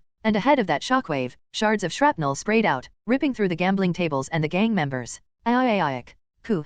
Their agonized cries reached me through the shockwave, the hairs on the back of my neck standing up at the intensity of their pain. I instinctively ran my hands over my body, checking for injuries. Am I hurt? I had gotten lucky again. The sturdy casino table had taken the brunt of the blast, and my protective gear had absorbed most of the shrapnel. Still, I could feel several sharp fragments embedded in my armor, especially in my back and helmet. If the grenade had landed closer, I would have been done for. Let's see how you like this. They weren't the only ones with grenades. I pulled one from my own stash, removed the pin, and hurled it toward the remaining gang members. This time, it felt different. As I threw, there was a distinct sensation in my hand. I could feel the trajectory of the grenade, almost as if I could control its path. Acquired trait, throw. The grenade arced through the air, curving perfectly, and landed right in the middle of the remaining gang members. Boom! The explosion rang out, and I charged forward, shotgun in hand. Most of the enemies were already dead by the time I reached them. All except for one. Ugh. A single gang member, his body covered in blood, was still barely alive. He was the last survivor. But there was no saving him. His wounds were far too severe. I did him the courtesy of ending his pain with a bullet to the head. Huff. Was it over? All around me were blood-soaked corpses. The only sounds were the wind rattling through broken windows and the occasional buzz of electricity from damaged lights. I couldn't hear anything that sounded like someone was still alive. No footsteps, no groans, nothing. But I had to be sure. Boom, boom, boom. I went around and shot each body that still had an intact head, making sure they were truly dead. Even after confirming the kills, I didn't let my guard down. The Dagger Gang boss was an assassin. Not only that, he possessed 3 magic artifacts perfectly suited for assassination. A low-level opponent like me would struggle to fight against him. Watch out for snipers too. I pushed my focus and sensitivity traits to their limits, heightening my awareness. I swapped out some of my traits to prepare for what was coming next. Shooting, focus, sensitivity, defense, endurance, toughness. I had to be ready to take a hit, no matter what. With my current traits, it would be difficult to counter the Dagger Gang boss's stealth and magic coat. Most likely, he'd get the jump on me and strike from behind first. Where is he? If the Dagger Gang boss was still in the 5th floor boss room, specifically the main office, it wouldn't be hard to find him. After all, I knew the place well. But this wasn't a game, it was a different reality. After the rocket sniper shot failed, and his men were all wiped out, the Dagger Gang boss wouldn't just be sitting around waiting for me. Zzzzz. Drones poured in through the ventilation shafts, one after another. Each drone was equipped with twin submachine guns on either side of its small body. But I couldn't help but laugh. Those drones were too small to carry any real firepower. Sure, they called them submachine guns, but at best, they were probably no stronger than a standard pistol. And if they all came through the vents in a straight line, that just made them easy targets. It was obvious what the Dagger Gang was trying to do. Even so, I reacted quickly, shooting them down one by one. I sprinted out from behind the casino table, ducked behind a thick pillar, and opened fire. Boom, boom, boom, boom. One by one, the drones exploded as I shot them out of the sky. Zzzzz. The drones fired back, but I took them down before they could lock onto me. The expensive little drones popped like firecrackers, one after another. While I was focused on them, something else began to move. My shadow. From the darkness of my coat's shadow, something sinister stirred. Like a pair of lips, the shadow opened slightly, revealing sharp, gray fangs, barely visible, ready to strike. One of the daggers was flying toward my back, completely silent. Heh. I let out a silent laugh. It was just as I had predicted. Thud. A dull sound echoed as something struck my back. The heavy impact rippled through my entire spine, but that was all. There was no excruciating pain stabbing into my vertebrae, no searing agony scorching my nerves. What the? A gasp of surprise escaped from behind me. This was my chance. Gripping the butt of my shotgun, I swung it with all my strength. Like a baseball bat. Humph. Thud. A solid hit. The shadowy figure, dressed in a black coat with a hood pulled low over his face, looking like some kind of ghost, took the blow from the shotgun and tumbled to the ground. He wasn't ordinary, though. Even in that brief moment, he managed to launch himself backward, minimizing the damage. But this wasn't a bat, it was a gun. Just as I raised my shotgun again to aim at him, the Dagger Gang boss's eyes flashed, and his hand whipped out. Whoosh! A sharp gleam of light sliced through the air. I reflexively thrust the barrel of my shotgun forward to block. Thunk! The dagger clashed against the barrel with a dull sound, bouncing off. But the problem was that the force of the throw left a deep dent in the steel barrel. Was this even possible? No trait, no nothing. He simply infused mana into the throw. And yet, it was strong enough to damage a steel shotgun barrel? This guy's insane. Haha, running out of tricks, are we? The Dagger Gang boss pulled out another dagger. This one was identical to the one that had bounced off, except that it had a green magic circle etched into its surface, rather than purple. A magical dagger imbued with poison. Its attack power was average, but the poison debuff was extremely potent. Used together with its twin, the cursed dagger, the debuff combination alone could easily kill a superhuman. I bit my lower lip. There was no time to pull out the rifle resting in my golf bag. Instead, I drew the sword strapped to my waist. Shing! The clear ring of a blade being unsheathed. But my posture was awkward. I'd swung blunt weapons all my life, but I had never held a sword before. The Dagger Gang boss threw his head back and laughed, his throat fully exposed. Pohahaha, you call that a sword? Why don't you surrender now? I'll show you mercy and only cut off one arm before I let you go. He was laughing, but his eyes were ice cold. The killing intent oozing from him was palpable. He was ready to pounce at the slightest opening. Amid the rising tension, I silently swapped my traits. Mountain breaking sword art, smash, chain attack. Mana core, strength, toughness. I'll finish this in one go. It would all come down to a single exchange. The outcome would decide life or death. Neither of us moved. We just stared at each other, locked in place. Sweat poured down my face. The ringing in my ears grew louder, and the world seemed to waver like water ripples. Still, I endured it. Through sheer, superhuman willpower, I held on. In my original world, this would have been impossible. But all the experiences I'd gained in this twisted world, all the crises I'd survived, they had forged me, tempered me into someone who wouldn't falter so easily. Bang, bang. Gunshots rang out in the distance. Chhhk, chhhk. A faint crackling sound came from the earpiece the Dagger Gang boss was wearing. What did he hear? His face twisted into a feral snarl, and a vicious gleam appeared in his eyes. Every instinct in my body screamed at me. Now, the Dagger Gang boss had lost the battle of patience. With a light tap, he pushed off the ground and charged at me. His speed was like that of an assassin. But it was the wrong choice. He thought I was still the same gunner with a depleted mana shield, unable to defend myself. But his assumption was completely off the mark. 10 minutes ago, I might have been a gunman, but now I was a warrior. I was no longer a marksman but a warrior, fully armed with swordsmanship, smash, and chain attack. Ha! I, too, kicked off the ground. I poured all my mana into the sword. In my mind, I followed the path of the technique, as if guided by the solemn figure I had envisioned. At the same time, I activated smash and chain attack. It was a reckless technique. Brutal and crude, really. In fact, calling it a technique or a skill at all was an embarrassment. It was nothing more than a blunt, brute force approach. But its effectiveness was undeniable. Smash granted overwhelming power, and chain attack allowed me to repeatedly unleash strikes using the mountain-breaking sword art. The simplest, most direct, yet devastatingly powerful move of the mountain-breaking sword art, the first form. Mountain-shattering slash. A vertical slash came crashing down, like a torrent of bullets from a machine gun. Herc. It was an impossible strike for a beginner. Even a level 2 superhuman couldn't pull off such a rapid series of strikes. Only a level 3, well-trained warrior or swordsman could execute such a ferocious assault. The Dagger Gang boss's face contorted in shock. The terror in his eyes was clear. His expression twisted with disbelief, the realization of his imminent death sinking in. Then, like a wounded tiger, he let out a final roar and rushed headlong into the onslaught. Under the barrage of slashes, the Dagger Gang boss made his last stand. With a wild swing of his hand, another dagger flew from his grasp, glowing green as it hurtled toward me. I wanted to deflect it, but I couldn't. I wasn't skilled enough to wield my sword freely. All I could do was follow the predetermined path, like a puppet swinging my blade while smash and chain attack executed their functions. Arg. Gah. Our screams of pain overlapped. The Dagger Gang boss's neck, chest, and left arm were slashed, spraying blood everywhere. It was obvious at a glance that they were fatal wounds. His head dropped, unable to contain the fountain of blood. I wasn't unscathed either. The dagger from his last desperate effort had embedded itself in my abdomen. My protective gear was tough enough to stop bullets, but a mana-infused dagger was a different story. Especially a magical one. Damn it. But this was nothing compared to the real problem. Mana exhaustion. I was about to pass out. My mana circuits felt like they were on fire, the veins tearing apart. My limbs went weak, and I collapsed to the floor at novel bin at. On top of that, I had been poisoned. My respiratory muscles were paralyzed, and I could feel my heart slowing down with every beat. Normally, without healing potions, mana potions, and purification potions, this would be the end. The wounds, mana depletion, and poisoning were all fatal. But I had an ace up my sleeve. Mana core, deep breathing, mana recovery, wound recovery, regeneration, vigor. I switched all my traits to recovery-focused ones. Instantly, my body began to stabilize, and a trickle of mana returned. It still hurt, and I still felt weak, but it was manageable now. Ha! I survived. The battle was finally over. Several strange sensations washed over me. Looking at the corpses littering the floor, I felt as if I could take down an entire army of gangsters on my own. When I picked up the discarded shotgun, it felt as natural as if it were an extension of my own body. Acquired traits, intimidation, firearm mastery. Intimidation had a chance of causing weaker enemies to flee in fear, and firearm mastery was useful in close-range gunfights. Both were excellent traits, especially for wiping out gang members like today. Huff, huff. I leaned against a pillar, catching my breath. I wanted to rest here, but there wasn't any time. Bang, bang, bang, boss, arg, boss, where are you? No, Jeondong's dead. Eek. The Iron Fist gang is swarming in. Help us, gah.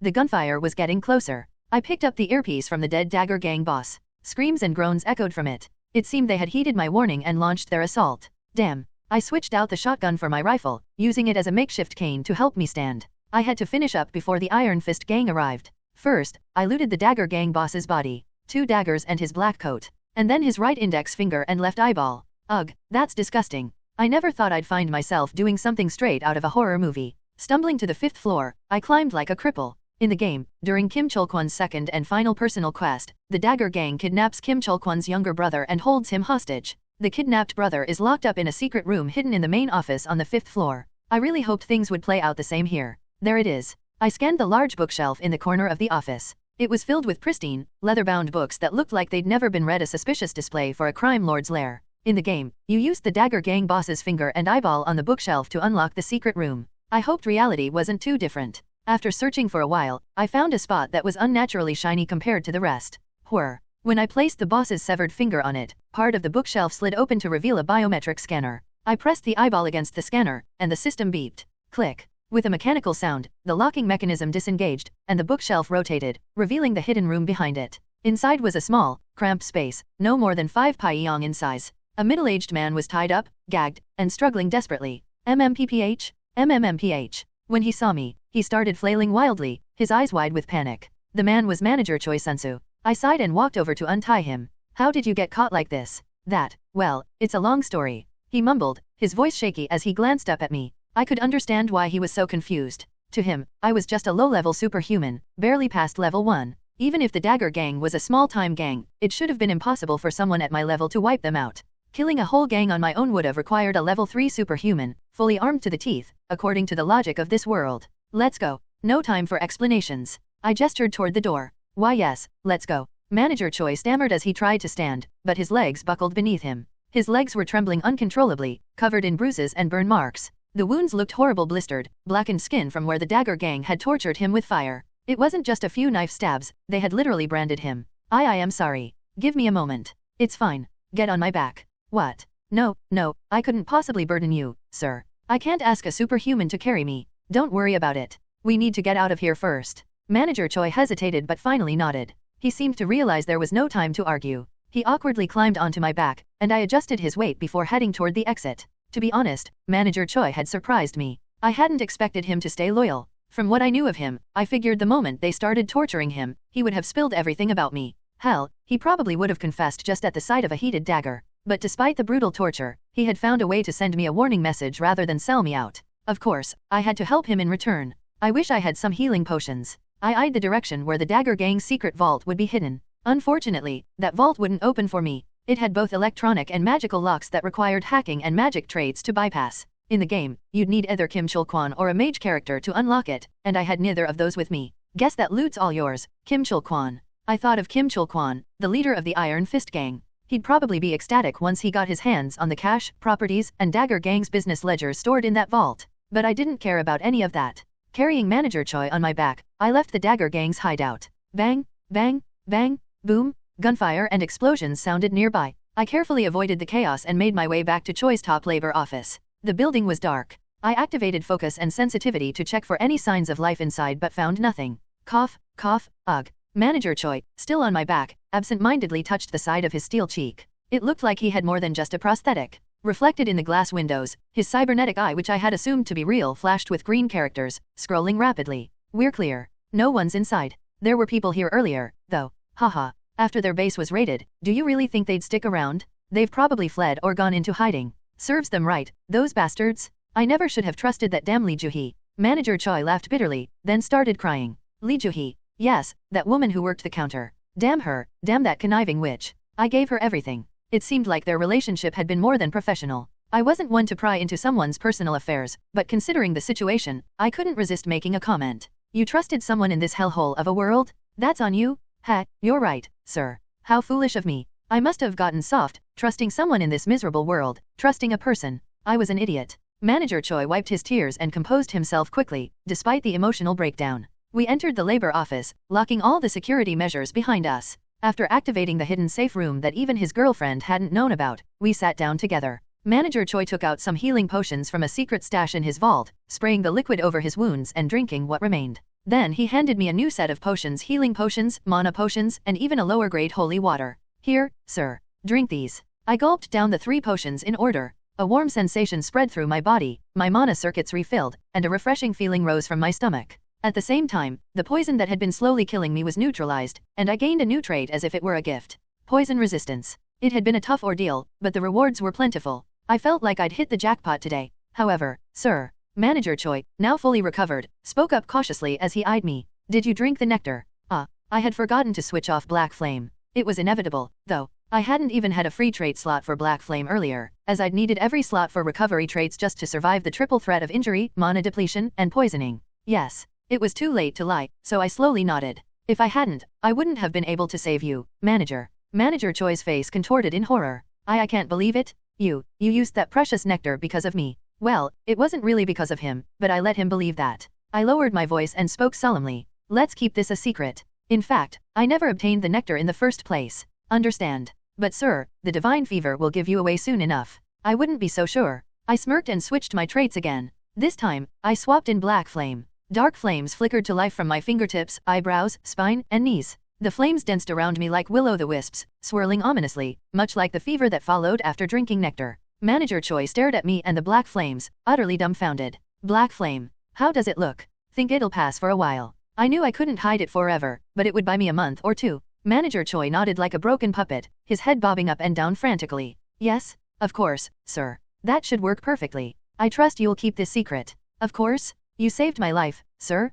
I'd be the scum of the earth to betray you now. Even if it costs me my life, I will keep this secret. I'll trust you on that. Though, in reality, I didn't fully trust anyone. I had already said it, people, humans, aren't to be trusted. Still, I was curious. Why had Manager Choi kept his loyalty to me? He didn't seem like the kind of person who would. Manager Choi, can I ask you something? Of course, sir. Anything. Don't take this the wrong way. I paused for a moment before continuing. I was surprised when I got your message. Manager Choi immediately understood what I meant. You were surprised I didn't betray you. Yes. Honestly, my first impression of you wasn't the best. I'll admit, I'm not the most trustworthy person. I'm just a guy scraping by at the bottom of society, living off workers' wages. Who would trust someone like me? But sir, I'm no fool. Manager Choi's eyes gleamed with determination. He looked me straight in the eye, his voice serious. Would I have survived if I had handed you over to the Dagger Gang? No, you wouldn't have. Exactly. They would have killed me the moment they got what they wanted. That's why I bet on you, sir. You're the superhuman who healed Co Wuin. You're no ordinary person. Betting on you was my only option. I stared at Manager Choi in stunned silence. Had he really calculated all of that while being tortured?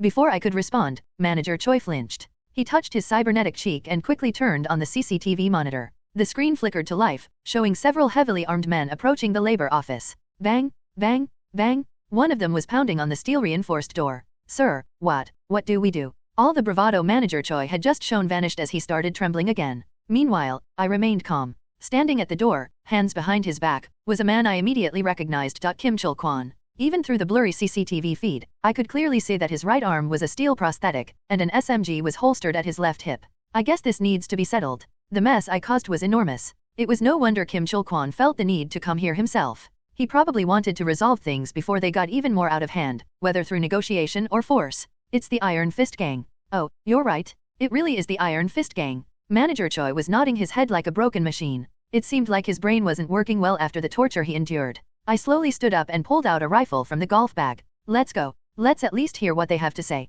But sir, what if Kim Chul-kwon snaps and starts shooting? Shooting? Here? I doubt it. And even if he does, I'm not just going to stand there and take it. I gave the rifle a firm tap, and only then did Manager Choi's face show some relief. The truth is, Kim Chul-kwon was already overextending himself by showing up here. This place was within the police patrol zone. Just coming here heavily armed would already raise red flags. If he opened fire here, he wasn't running a nationwide gang, after all. He was a local thug in Sillim-dong. Picking a fight with the police would be suicidal. Even if the cops were incompetent, they could easily crush a small gang like the Iron Fist Gang. Click. I switched on the lights in the labor office and walked into the lobby. Sitting down where the receptionist usually sat, I kept my eyes on the entrance. Manager Choi stood by the door, glancing nervously back at me. Should I open the door? Wait. I paused to think. It was obvious why Kim Chul-kwon brought his gang here in force. He wanted to appear intimidating. He was wary of me, and this was his way of showing it. So, what I needed to do now was put on a little show, just enough to convey strength and violence. Something that would make him think twice about crossing me. Time to channel my inner Guan Yu. TL note, Guan Yu is known for enduring great physical pain and displaying superhuman levels of endurance and stoicism. RIP. I tore off the left sleeve of my tracksuit. The blood-soaked bandage that had been stuck to my arm also came off, revealing my battered shield beneath it. The thing was practically in tatters, full of shrapnel from the rocket blast. This thing's done for. The protective armor underneath wasn't in much better shape. It was full of holes and tears. Repairing it would probably cost more than buying a new one. Finally, my left arm was exposed. It looked terrible, swollen, and covered in dark bruises, as if a tiger had bitten and thrashed it around. I bit my lip and activated Black Flame. Black flames started to dance around me, swirling like dark flower petals in the air. The stage was set. I'm opening the door now. Manager Choi unlocked the door. Clack. Rattle. The steel door slid up, and the humid night air flooded in like a wave. Thud. Thud. Thud. Kim Chul-kwon strode in without hesitation. Wait, hold on a second. Manager Choi tried to stop him, but was promptly ignored. Several men followed closely behind Kim Chul-kwon, likely his lieutenants. That's when I made my move. I had already prepared a dagger, the cursed one with the faint purple glow of its magical circle. Without a second thought, I drove it deep into my left arm. Thunk! An explosion of pain shot through me like lightning. I gritted my teeth to keep from screaming. I am Guan Yu. I repeated to myself over and over. If not for the endurance trait, I would have passed out from the sheer agony. I squeezed my eyes shut and clenched my jaw, then dragged the blade down my arm. SHHHKK. I must have hit something important because blood sprayed out in a long arc. The blood splattered across the ceiling and floor, turning them a dark crimson. So much blood came out that some of it even sprayed in front of Kim Chul-kwon as he approached. The blood formed a sort of line, like a warning not to come any closer. Kim Chul-kwon let out a groan as he came to a halt. One of the men who had followed him snorted dismissively. Look at this guy, putting on a show. What's next? Gonna slit your belly and pull out your guts? All this just for cutting your arm. What was the point? I set the dagger down on the counter, shoved my fingers into the wound, and grabbed hold of the shrapnel embedded in my arm. With a sharp yank, I pulled it out. Pluck. Blood splattered, along with bits of flesh and a jagged piece of metal. The man behind Kim Chul-kwon went pale. I flicked my fingers. Clink. The piece of shrapnel hit the tile floor with a metallic clang. Their gazes followed the shrapnel, then quickly darted back to me. No one said a word. All their eyes were glued to the sight of me cutting open my own arm and pulling out shards of metal. Ugh, ugh. The man who had mocked me earlier turned green and bolted for the door. Can you blame him? Imagine it. Under the cold, fluorescent lights, a guy wrapped in black flames, casually slicing his own arm open to dig out shrapnel. Is that a human or a demon? I shrugged my shoulders and chuckled. Looks like one of your guys is a bit jumpy, Mr. Kim. Maybe tell him to watch a few horror movies. Huff. Kim Chul-kwon ran a hand through his hair, clearly annoyed. Get out. He muttered.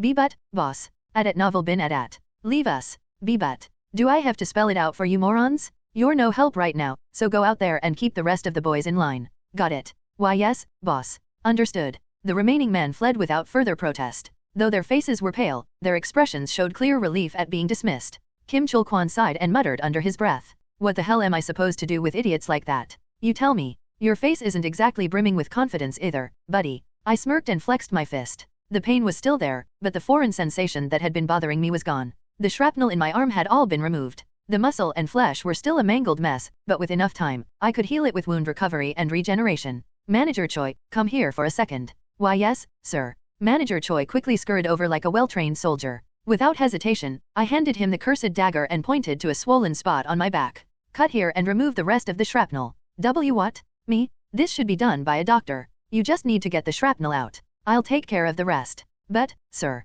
it's fine. But what about sterilization? Sterilization? I've survived worse. Just do it. My vision was starting to blur, and my body felt sluggish. It was like trying to run a high-speed internet connection on a dial-up modem. The curse was to blame. A low-level curse, mind you. Normally, it would just make me a little slower. But during a fight, it could be fatal. HRGH, HRGH. Manager Choi's nervous breathing brushed against my back. SH should I start? 2 centimeters lower. H here. Move it half a centimeter to the right. Yes, right there. Now, cut about 3 centimeters deep and feel around for the shrapnel. Huff, okay. Poke. Manager Choi hesitantly pierced my back. Well done. Now find the shrapnel and pull it out. Ugh, what am I doing? Despite his grumbling, Manager Choi was surprisingly competent. When using his fingers didn't work, he fetched a pair of tweezers from somewhere and began fishing for the shrapnel. Clink. He dropped the shard into a metal dish and exhaled in relief. But the job wasn't done yet. There are 5 more. Please keep going. What? Oh, all right. Having done it once, he quickly became more skilled at cutting open my back. And at that moment, the strange tingling sensation faded away. Acquired trait, curse resistance. Just a few more to go. With enough poison resistance, curse resistance, and other status effect resistances, I could unlock a combined trait. The unyielding trait. I let Manager Choi work on my back while I turned my head to face Kim Chul-kwon. He was trying to act nonchalant, but his body betrayed him. His pupils were shaking like crazy. Now, Mr. Kim, what brings you here? Kim Chul-kwon snapped out of his daze. First, I'd like to extend my respect for what you did to the Dagger Gang. Those vermin were a blight on this city, leeches, a social cancer. The number of people who shed tears of blood because of them. Well, you could fill dozens of trucks with them. Warrior Kim, you didn't just eliminate them, you saved countless lives. He said it like he wasn't part of the same rotten underworld. Sure, the Dagger Gang was more ruthless, but it wasn't like Kim Chul-kwon and his crew were saints. It was the classic case of the pot calling the kettle black. There's no need to flatter me. They came after me first, so I dealt with them. If the Dagger Gang hadn't made a move against me, I wouldn't have had any reason to retaliate. Retaliate if provoked. And what are your plans moving forward? Same thing. I'm not looking for a fight. I've got plenty to do as it is. As long as no one crosses me, I won't cause any trouble. I was being blunt, practically laying my cards on the table. Kim Chul-kwon nodded slowly, his expression heavy. But there's one matter I'd like to discuss. It's something that needs to be clarified, or it'll lead to problems down the line. What exactly are you talking about? The territory the Dagger Gang left behind. Do you have no interest in it? Normally, you'd be entitled to at least half of it, given how much you contributed. But, as you can imagine, my crew also took quite a hit during this. My men are already grumbling about their share. Huh? What was he talking about? I thought I made it clear I didn't want any of their territory. Yet here he was, talking like I was gunning for a piece of the pie. I stared at Kim Chul-kwon directly, and he met my gaze, his eyes full of tension. Why was he acting like this? After thinking it over, it hit me. Kim Chul-kwon was scared. He was afraid that I might dive into the underworld, seize control of the Dagger Gang's territory, and eventually dominate Sillimdong or even the whole of Gwanak-gu. How ridiculous. Was that what he thought I was after? A turf war? Taking over the criminal underworld? They say the world you see reflects who you are. A crook sees crooks everywhere. I needed to put his mind at ease. But I'd have to speak his language, the language of someone deeply entrenched in the underworld. I don't need any of it. I cut him off bluntly. I'm not interested in territorial disputes, and I have no plans to get involved in your world. I'm not here to play gang leader. Really. Kim Chul-kwon's relief was evident, though his pride seemed bruised. But, I continued, I did play a major role in this. So, instead of staking a claim to the territory, I have two simple requests. Go ahead. Kim Chul-kwon eyed me warily, clearly expecting something significant. I paused for effect before speaking. First, let's consider the debt I owed you settled. With this, I've repaid you in full. If anything, you've come out on top. You've become the undisputed boss of Silumdong now. Fair enough. I accept. He agreed readily. And second, I'd like one thing in return. Just one. Kim Chul-kwon narrowed his eyes, waiting for me to continue. I took my time before dropping my request. A house. I want a house. A house. Kim Chul-kwon blinked, confused. Yeah, doesn't matter if it's a detached home or a commercial building, as long as it's secure and soundproof. Also, I want you to handle any tenants living there, clear it out for me. Secure and soundproof. Maybe a basement training area, too. Exactly. If a superhuman, especially one from the warrior class, could choose their ideal home, what would it be? An apartment? A penthouse? The answer was simple, a detached house. Preferably with a secret underground training room. At the very least, it needed to have a space for physical training. Every warrior needed a dojo, every reinforced fighter a workshop, every mage a lab, and every priest a chapel. That was common sense. I realized this after seeing Co Wuin's underground training room. Up until now, I'd relied on brute force to get stronger, but things were different moving forward. I needed to master the mountain-breaking sword art and hone my mana techniques. For that, I needed a dedicated training space. Kim Chul-kwon was silent for a moment, clearly mulling things over. He probably hadn't fully assessed the Dagger Gang's assets yet, so he was mentally going through his own properties. It wouldn't be a commercial building. He wasn't about to hand over a rental property bringing in steady cash, was he? In the end, there was only one realistic option. The first hideout you're given in Arcane Seoul. A detached house in the mountains, near a police station, secluded enough that the land and property prices were relatively low.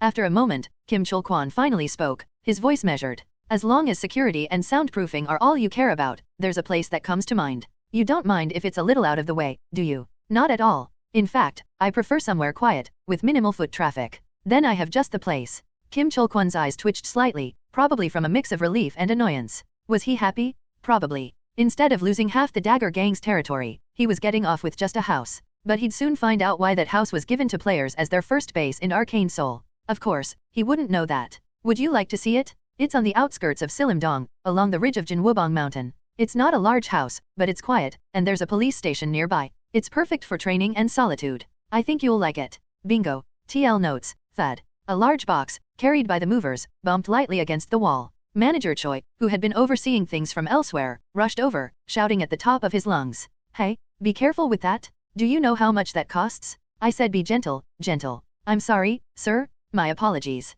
The man, who seemed to be the team leader, bowed deeply. This thing is really heavy. But don't worry, sir. It's well packed, and there shouldn't be a single scratch. If you're charging that much for delivery, you'd better do your job properly. This is for our superhuman. It needs to be handled with care. I'm really sorry, sir. My apologies, superhuman. The team leader was clearly on edge. He must have been nervous, seeing the black flames swirling around me. He bowed even deeper as he apologized. Despite the occasional bump, everything was going smoothly. Delivery trucks kept rolling in, even in the narrow alley. Isn't this a bit much? You didn't have to go to all this trouble. Oh no, not at all. You saved my life, superhuman. This is the least I could do. A regular magic bath would have been fine. You didn't need to get such a high-end one. There's no way I could give you something subpar, superhuman. The item they were moving just now was the magic bath. It was crafted from a special material that preserved and transmitted mana exceptionally well. Engraved with magic circles in black gold and silver mana circuits, it was enchanted with heat, recovery, purification, and mana concentration spells by a skilled mage. Price, 990 million won. When Manager Choi casually mentioned the price, I almost fainted. Nearly 1 billion won for a bath? The words, just give me the cash, were on the tip of my tongue, but I managed to hold them back. To be fair, I did need a good bath. Where should we place this? Superhuman. Put it all in the basement training room. Yes, sir. The latest delivery consisted of power drills, shovels, pickaxes, pipes, motors, construction equipment. There was a lot of variety, and it was all pretty heavy. Manager Choi glanced at the items and asked in a passing tone, are you planning to expand the training room? That's right. It's a bit small for me. At novel bin at. Well, it does feel more like a workout room than a proper training space. But are you planning to do the work yourself? Just say the word, and I'll have it expanded however you like. I have a specific plan in mind. Manager Choi nodded in understanding. It seemed like he thought I was planning to build a secret room. He wasn't far off, though he missed the mark slightly. My goal wasn't to build a secret room, but to dig something out. Phew, all done. Boss, please check. The last of the deliveries were complete. I strolled leisurely around the house. The place Kim Chul-kwan gave me was a 50 paeyong, about 1,650 square foot, detached home with 2 stories and a basement. The first floor had a living room, a kitchen, 1 bedroom, and a bathroom. The second floor had 2 bedrooms, 2 bathrooms, and 2 toilets. The basement had a storage room and a small workout area. This morning, it had been completely empty, but now it was packed with furniture and appliances. They weren't top of the line, but everything was still of a pretty high quality. Even though the cost of living in this world was relatively cheap, it must have cost a fortune to furnish the place like this. After confirming that everything was properly set up in the basement including the magic bath and construction tools, I shook Manager Choi's hand. Thank you, Manager Choi. The house is filled up nicely thanks to you. Haha, this is nothing compared to what you've done for me, superhuman. Think of it as a gift from the heart. But it wasn't just furniture and appliances. He had also given me a safe stuffed with cash, calling it a gift or a payment for services rendered. That safe was now tucked away in a secret compartment in the master bedroom on the 2nd floor. How much was in there? I couldn't say for sure, but it was easily over 2 billion won. It was clean money, perfectly laundered by jail security. And it included the money I made from selling the 2 magical daggers I took from the dagger gang boss. Manager Choi had thrown in a little extra of his own. Part of it was out of goodwill, and part of it was money he still owed me. Boss, we'll be heading out now. Yes, thank you all for your hard work. Get home safely. The workers bowed and prepared to leave. Manager Choi, ever the stingy one, didn't offer them even a cold drink, despite the sweltering heat. Instead, he simply watched them go, fiddling with the coat he was wearing, a coat imbued with the dagger gang boss's shadow magic. Superhuman, I'll be heading out too. As you know, I've connected the motion sensors to both the police station and my office. If anything suspicious happens, just send a signal right away. Don't worry. With the police station right next door, what could happen? Well, you never know. Even the most secure places can get hit by thieves. Of course, I doubt anyone would dare try something with you here. Anyway, I won't bother you for a while. Get some rest. Manager Choi gave a polite bow and left. The house fell silent. The bustling activity from earlier felt like a distant memory. I climbed up to the roof and stretched out on a wooden bench. In my hand was a can of coffee. The quiet and stillness came rushing in like birdsong, accompanied by the soft rustle of the breeze. This is nice. The house was nestled on the slopes of Jinwubong Mountain.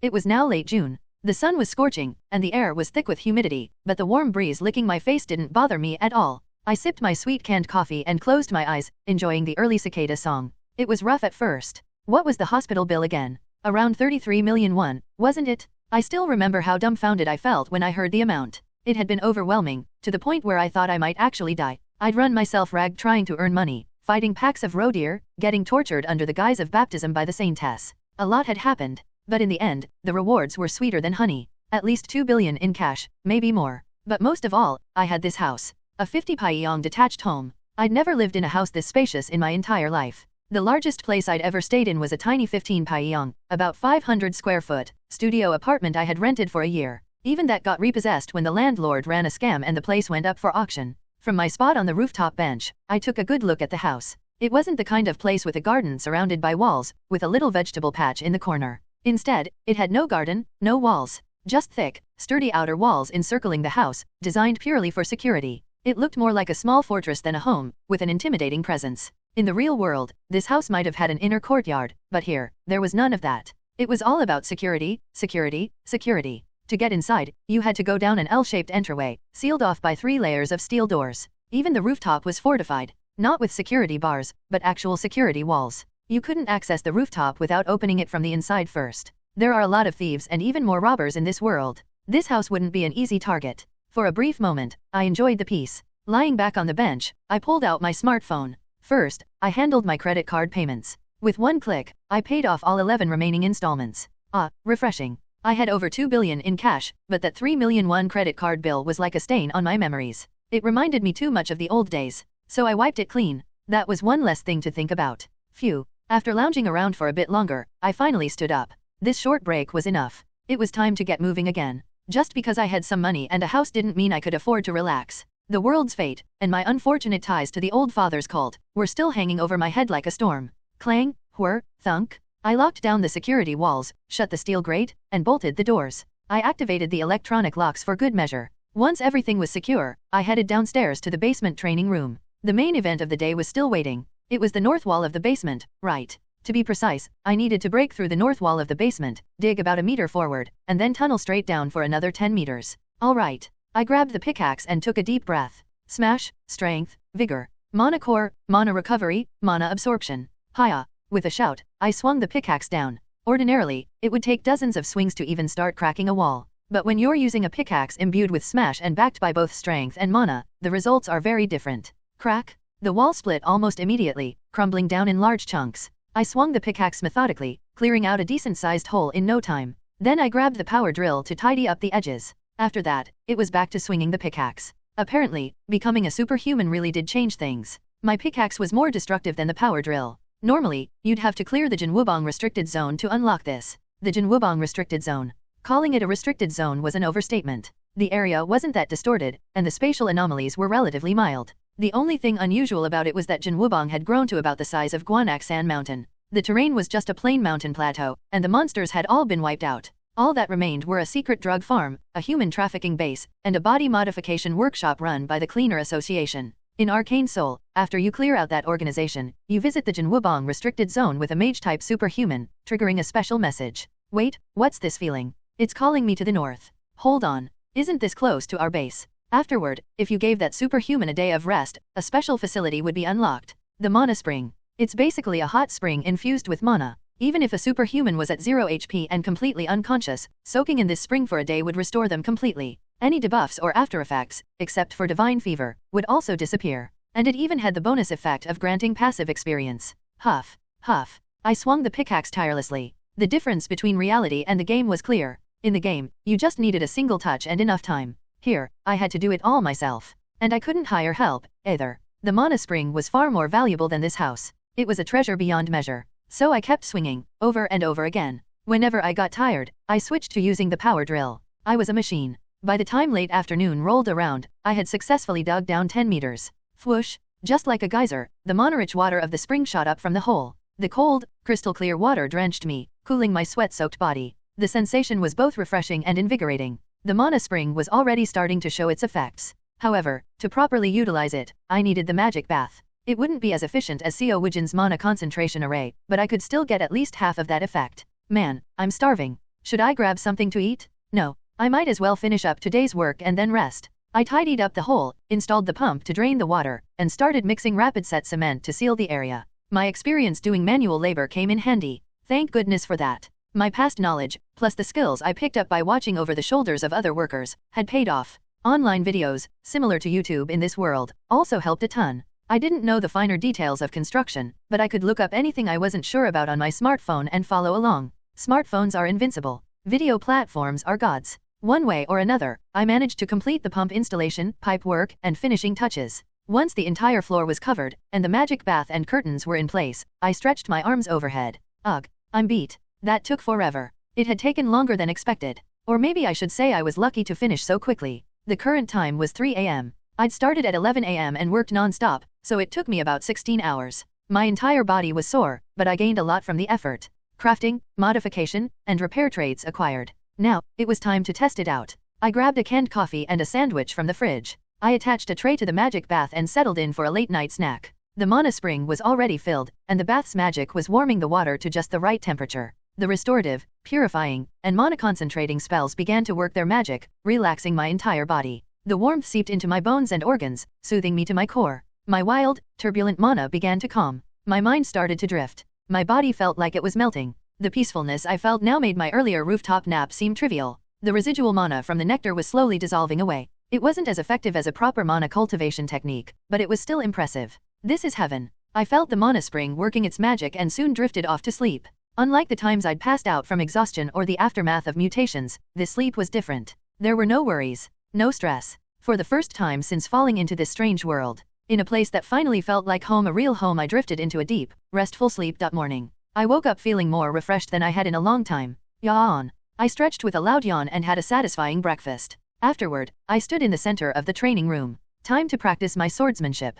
Building a gunslinger build based on firearm skills wasn't a bad option. In fact, at lower levels, it was one of the strongest builds. But the problem emerged at higher levels. Ultimately, a warrior must return to the sword. You could choose hand-to-hand combat, maces, spears, axes, bows, or crossbows, but choosing guns. That would be foolish. I picked up my sword. It was a mass-produced blade I bought at the gun shop, nothing special, just a factory-made steel sword. In the game, it would probably be marked like this. N steel longsword. Still, it wasn't a bad weapon for someone at level 2 like me to use for practice. Hua. I took a deep breath. As the air filled my lungs, mana seeped into them as well. Was it because of the ever-present mana spring water? The mana concentration in the basement training room was quite high. I activated the mountain breaking sword art trait. Referring to the mental image that played in my mind, I swung the sword in a downward slash. The first movement of the mountain breaking sword art, breaking the mountain. Mana surged from my abdomen, raced through my heart, and shot down into my arms, finally pouring into the sword with ferocity. Boom! A rough and intense sound reverberated. I continued to the second movement, splitting the mountain, and then the third movement, piercing the mountain.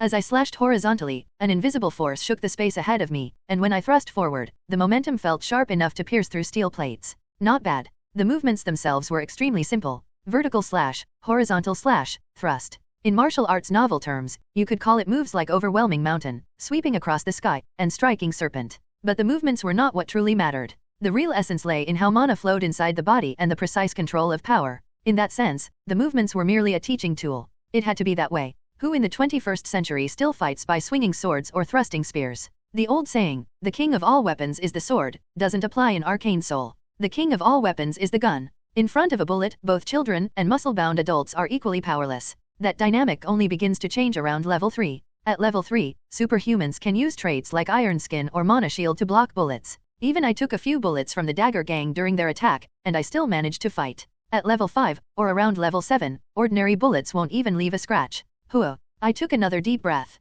Stabilizing my mana core, I focused on controlling the flow of mana as I swung the sword. I poured all my attention into each strike. With every movement, I unleashed all the mana I could muster, but the unrefined mana shook my blood vessels violently. My entire body tingled with pain, and a dull ache settled in my chest, as if needles were pricking my heart. Yeah, I'm in rough shape. It was only thanks to my recovery and mana-related traits that I was holding on. Without them, I would have probably already suffered some serious internal damage either from mana overflow or a heart attack. Huff, huff. Sweat poured down like rain. Every joint in my body creaked, and my muscles burned with pain. On top of that, my mana pathways felt like they were being stabbed with knives. I couldn't hold out any longer. Gruh. I tossed my sword aside and threw myself into the magic bath. As the warm and refreshing energy from the mana spring water penetrated my skin and mana pathways, the pain quickly subsided. I let out a sigh of relief. Without the mana spring in my home, what would I have done? I wouldn't have been able to train properly. Without it, I would have been forced to train at only 70% capacity, and I'd probably have been bedridden for days from internal injuries. Phew, I'm alive. If I had pushed myself just one more minute, I would have seriously injured myself. Right now, it was just some minor damage to my mana pathways. I switched my traits and basked in the feeling of the mana spring water. The warm, soothing sensation was wonderful, but as I lay there, something still felt a bit lacking. What other traits could I get? There were a few I could think of. First, I submerged my hands in the mana spring water. I activated the black flame trait. I channeled all the mana I was recovering into the black flames. I could generate the flames around my body, but it was easier to coat them directly onto myself. Black flames surged up from both of my hands. Bubble, bubble. The mana spring water began to boil, bubbles rising as the temperature shot up. The bathwater, which had been a comfortable 37 degrees Celsius, quickly climbed past 40 degrees, headed for 50. Hot, hot. Bathwater at 45 degrees Celsius can cause low temperature burns. But it wouldn't be a problem for me at this point, right? I steeled myself and poured even more mana into the black flames. Bubbles roiled more fiercely, and the water grew hotter and hotter. Steam began to rise in thick clouds. For a moment, I regretted my decision. But I bit down on my lip and pushed through. Compared to the pain of the divine fever debuff, this was nothing. I could endure this. As I continued to pour mana into heating the water, fighting against the increasing heat for what felt like hours, a sense of relief finally washed over me as the heat dissipated. Fire resistance acquired. Got it. At novel bin at. I quickly got out of the magic bath. The basement training room was filled with a thick cloud of steam. My body had fully recovered. In fact, burns from boiling water were nothing to worry about. With the wound recovery and regeneration traits, burns were easy prey. It was internal damage that was the real problem. This is the way to go, then. What other traits could I get from the magic bath? With my next goal in mind, I swung my sword once again. Breaking the mountain, splitting the mountain, piercing the mountain. Now that I'd practiced a few times, managing the flow of mana became easier. The movements flowed more smoothly, and my control over the intensity improved significantly. Although my entire body was still getting wrecked with each strike, I could feel the amount of mana I could handle gradually increasing. It's taking too long. Once again soaking in the magic bath, I clicked my tongue in frustration. At this rate, it would take me at least 3 months to fully absorb all the residual mana from the nectar. And then what? I'd lose a lot of that precious mana to decay before I could absorb it all. It was clear I needed a proper mana cultivation technique. While thinking that, I activated Black Flame again. This time, I generated the flames outside the water. I raised my hand, projecting the black flames like a flamethrower. Whoosh! A pillar of black flame shot out wildly. There was no purpose to it, just unleashing the fire randomly. Naturally, my mana reserves hit rock bottom in no time. All that was left was the residual nectar mana circulating in my pathways. That should be enough. I removed all the mana recovery and absorption traits. I kept only one, mana core. I closed my eyes and sank deep within myself. I focused solely on my heart, on the organ that harmonized with the mana core to gently produce mana. It didn't come easily. In my old world, I had never been the type to meditate or contemplate. If I had free time, I'd zone out in front of the TV or play games. But by focusing on the unique texture and flow of mana, its birth and growth, my mind became heavier, sinking deeper and deeper into my subconscious. All the experiences I'd gone through since falling into this world helped me. Naturally, a new trait emerged. Meditation. This new trait, combined with mana core, along with the magic in the bath, created a synergistic effect. Mana stabilization. I felt my mana settle into a calm, steady state. The chaotic, disordered mana that had plagued me since drinking the nectar began to find order. The latent mana in my pathways followed suit.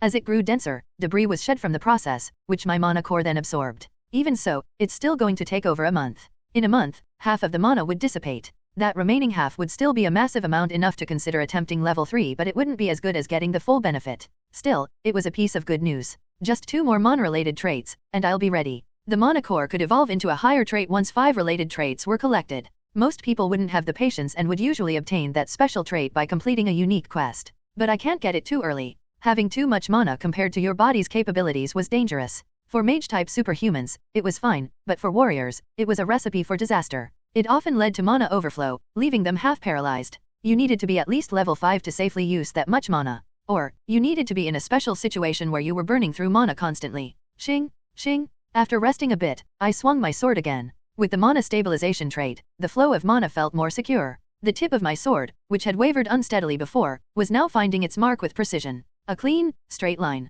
Even as mana surged continuously, I maintained control. As a result, the thunderous sound I had been hearing earlier was replaced with a sharp, clean cutting sound. Just a little more. A little more. I immersed myself further in the sensation of cutting. I lost myself in the process, letting go of my surroundings, my mana, and even myself. With singular focus, I slashed downward. TSSSSK. A high-pitched ringing echoed in my ears. For a brief moment, the sword in my hand flashed. A streak of light shot out from the blade, leaving a clear mark in the air. It only lasted for an instant, but the image was burned into my retinas. Slash trait acquired. It was similar to Smash, but the final damage output was higher. It added a multiplier based on the weapon's power. However, it only applied to bladed weapons, those designed for cutting. Should I start practicing blunt weapons as well? Not a bad idea. Swords, guns, spears, axes, maces, crossbows. Being a weapon master and wielding a variety of weapons could be incredibly powerful. Plus, my ability to switch traits made me a perfect match for a weapon master build. No. But I quickly shook my head. My goal was the heavenly demon. Whether I survived in this world or returned to my old one, I had to become as strong as the heavenly demon to have even a 1% chance. Would becoming a weapon master allow me to stand a chance against the heavenly demon? It wouldn't. I'd tried that before. To even stand a chance, I needed one of the 3 great sword arts. Each sword art might not be able to surpass the heavenly demon's divine art on its own, but in their respective strengths, they outclassed the heavenly demon's divine art. My goal was to master those sword arts and create an optimized trait set for each, switching traits in real time during battle. That was my plan. Hua. I put aside my wandering thoughts and focused on executing precise thrusts. 1, 2, 3, 4. The excitement of gaining the slash trait faded as I calmed myself. I focused all my attention on the tip of my sword. The meditation trait helped me maintain my concentration. It didn't only apply while sitting still in a traditional meditative posture. And so, at a certain moment, the tip of my sword glowed, tracing a beam of light in the air. It vanished as soon as it appeared, but the radiant mana burned brightly for a moment. What looked like a simple straight line from the outside appeared as a single, focused point to me. Phew. I collapsed to the floor, drenched in sweat. I tasted metal in my mouth, and my vision blurred with dark spots. I'd pushed myself hard in training, but maybe I overdid it. I crawled over to the magic bath and submerged myself again. This is exhausting. But what else could I do? If I wanted to survive, I had to train this hard. Still, I had gained 2 core traits related to weaponry. Slash and now 1 point. I'd like to acquire the swordsmanship trait as well. Unfortunately, obtaining a swordsmanship trait wasn't easy. You either had to engage in fierce sword-only combat in real battles or receive intensive training from a renowned master. Both were difficult for me to accomplish at the moment. For today, I would have to be content with acquiring slash and 1 point. Right now, learning a mana cultivation technique was more urgent than swordsmanship. How can I get a mana cultivation technique? I gave up on the idea of completing quests or clearing dungeons. Most of them were too difficult, and the few that were manageable didn't offer anything worth my effort. Buying one was still the best option. And I had more than 20 billion won in cash lying in my vault. I'd be willing to spend all 20 billion if I had to. The problem was that even with that money, it was still hard to find a decent mana cultivation technique. Daily living expenses in this world were cheap, but luxury goods were astronomically expensive. And a mana cultivation technique that could turn someone into a superhuman? It was priceless. Even a garbage tier mana cultivation technique barely good enough to push someone to level 1 would still cost several billion won. There's really only one option left. It was the place I had in mind from the beginning. And fortunately, it wasn't too far away. The timeline was a bit off from the game, but I remembered how the young shopkeeper NPC used to say, "This has been sitting in the storage room for over 10 years. You're sure you want to buy it?" Over 10 years. Which meant it should still be there. I stood up right away. It was almost midnight. The perfect time to visit the Shinwon market in Sillimdong, where shady night operations were in full swing. Dark market. TL note, author calls it dark market instead of black market. In the Shinwon market area, located near Sillim station, it stretches along the Dorinchan stream. In the original world, traditional markets were gradually losing ground to large supermarkets. But in this world, things were different. Traditional markets had things you couldn't find in supermarkets. Ugh, this place isn't like it used to be. What's up with the condition of these goods? My go-to shop closed down. They said they won't be back for a while. Damn those gangsters. Why don't they fight in their own turf instead of stirring up trouble here? It was well past midnight. The market was pitch dark. The roofless streets, crammed with tightly packed stalls, reeked of stale odors. People appeared and vanished between the stalls, popping in and out like it was some kind of magic trick. The complaints I overheard came from those same people, who had just exited the market. Not like it used to be. Gangsters. I got the gist of the situation. It seemed like a domino effect was happening after I had taken down the Dagger Gang a few days ago. But something felt off. By now, the Iron Fist Gang should have taken over the entire Sillimdong, shouldn't they? For now, I decided to go in and take a look. The entrance was hidden in a secluded corner, between two stalls. The flickering fluorescent light above made it seem like it could go out at any moment, and one side of the wall was piled with disgusting vomit, the stench sharp and sour. This place is a mess. I made my way down a long, narrow corridor. The passage was so tight that only two people could barely pass each other. After descending about 3 levels, I finally reached the underground market. Cheap, top-grade mana cigarettes, just 30,000 won for a trip to bliss. Buying cybernetic materials. Got any cybernetic parts? I'll buy them. Today's a rare chance. Selling legendary martial arts scrolls and mythical magic books. Hey, isn't advertising the 3 Calamities sword art as a legendary martial arts scroll a scam? Come on, what else is legendary in martial arts novels if not legendary techniques? You fraud. Standing at the entrance, I scanned the underground market. The dimly flickering fluorescent lights, the gaudy neon signs, a drunk man shouting, prostitutes swaying to the rhythm of their drugged-up bodies, and wisps of turquoise-colored drug smoke drifting everywhere. Junk piled up everywhere. Shopkeepers grinned slyly as they brought out hidden treasures from their back rooms. Bundles of cash exchanged in shady deals, their eyes full of deceit. Drugs, poisons, guns, bombs, martial arts manuals, illegal cybernetic parts, magical artifacts, unholy relics. There was nothing you couldn't find here. This was the largest dark market in Sillimdong. The place I need to go is Kim Chunbok's junk shop. I didn't know its exact location. In the game, all the shops were just listed in a neat menu format. But no matter. I had time, so I decided to take a slow look around. A lot of places are closed. Shinwon Market was 3 times bigger than the original market. A slow stroll through here would normally take 30 minutes, not 10. Yet, more than half of the shops were closed. They had wrapped their stalls tightly with tarps and sealed them with blue tape and magical barriers, making it impossible to open them. Each closed shop displayed a similar sign. Closed until the market stabilizes. The other people wandering around the market muttered curses under their breath. How long is this going to last? What are the cops even doing? What are you, stupid? Don't you know things get even worse when the cops get involved? Yeah, but they should at least do something for all the bribes they've been taking. What can we do? We'll have to wait until the Iron Fist Gang sorts it out or until the Poison Gang or the Naked Gang muscle their way in. Ugh, this is bullshit. The Poison Gang controlled Doksandong in Jeomkang-gu, and the Naked Gang ruled Bongshandong in Gwanak-gu. They bordered Sillimdong on both sides. It looked like the Iron Fist Gang was slower in taking control than expected. Shinwon Market was prime real estate for the Dagger Gang, but if they couldn't take it over quickly, it would give other gangs room to move in. Don't tell me the junk shop is closed too. Feeling uneasy, I quickened my pace. About 10 minutes later, my fears were confirmed. The sign for Kim Chunbok's junk shop was right in front of me, sealed tightly with plastic tarps. The whole shop was wrapped up like a mummy, completely shut down. Ah, damn it. I could barely hold back my frustration. Kim Chulkwan, what the hell are you doing? Huh? What are you doing? I took out your rival gang, so you should have taken over this market smoothly by now and kept it running. but the situation was already in motion, and I needed to think of alternatives. If the shop was closed, I just had to find the owner. The stall next to the junk shop was still open, though the owner, puffing away at a hookah, looked half dead like a rotten fish. There wasn't much else I could do. Hey, how's business these days? The shopkeeper glanced at me with bleary eyes. It was a hookah shop, filled with hookah supplies. Actually, scratch that. This was a drug den. They sold everything from drug-laced hookah tobacco to cigarettes, syringes, gum, snacks, candy, suppositories, ointments, and even cosmetics laced with drugs. How's business? No customers, can't you tell? With those gangster bastards fighting every day, who the hell would come here? He spoke gruffly. Isn't this Iron Fist gang territory? Huh? Iron Fist, my ass. This place used to be run by the Dagger Gang's number 2. That guy was slick, greased the palms of the cops and city officials real good, and didn't demand much protection money, so everyone liked him. Oh, you mean the guy with the cybernetic eye? Yeah, you know him. Of course I knew. That guy had given me a rocket launcher as a gift. I heard he got taken down when the Dagger Gang collapsed. Yeah, that's right. And the Iron Fist gang was supposed to take over, but those idiots only focused on the slums instead of grabbing the prime spots here. No brains in their operation, huh? That's what I'm saying. A few days later, the Iron Fist sent some people, but it was already too late. The Poison Gang and the Naked Gang had already moved in, and they sent some of their top dogs. Their top dogs? Yeah, they both sent their number 2s. The number 2 in both the Poison Gang and Naked Gang would be level 2 superhumans. Unless Kim Chul-kwan himself showed up, the Iron Fist gang couldn't take them on. Kim Chul-kwan was the only level 2 in his gang, the rest were just level 1, and there were only 3 of them. In the original storyline, Kim Chul-kwan gets betrayed and drops down to level 1. I understood the situation now. I looked at the closed Kim Chunbok's junk shop and asked the shopkeeper. Looks like I came at a bad time. Do you know when that shop might open again?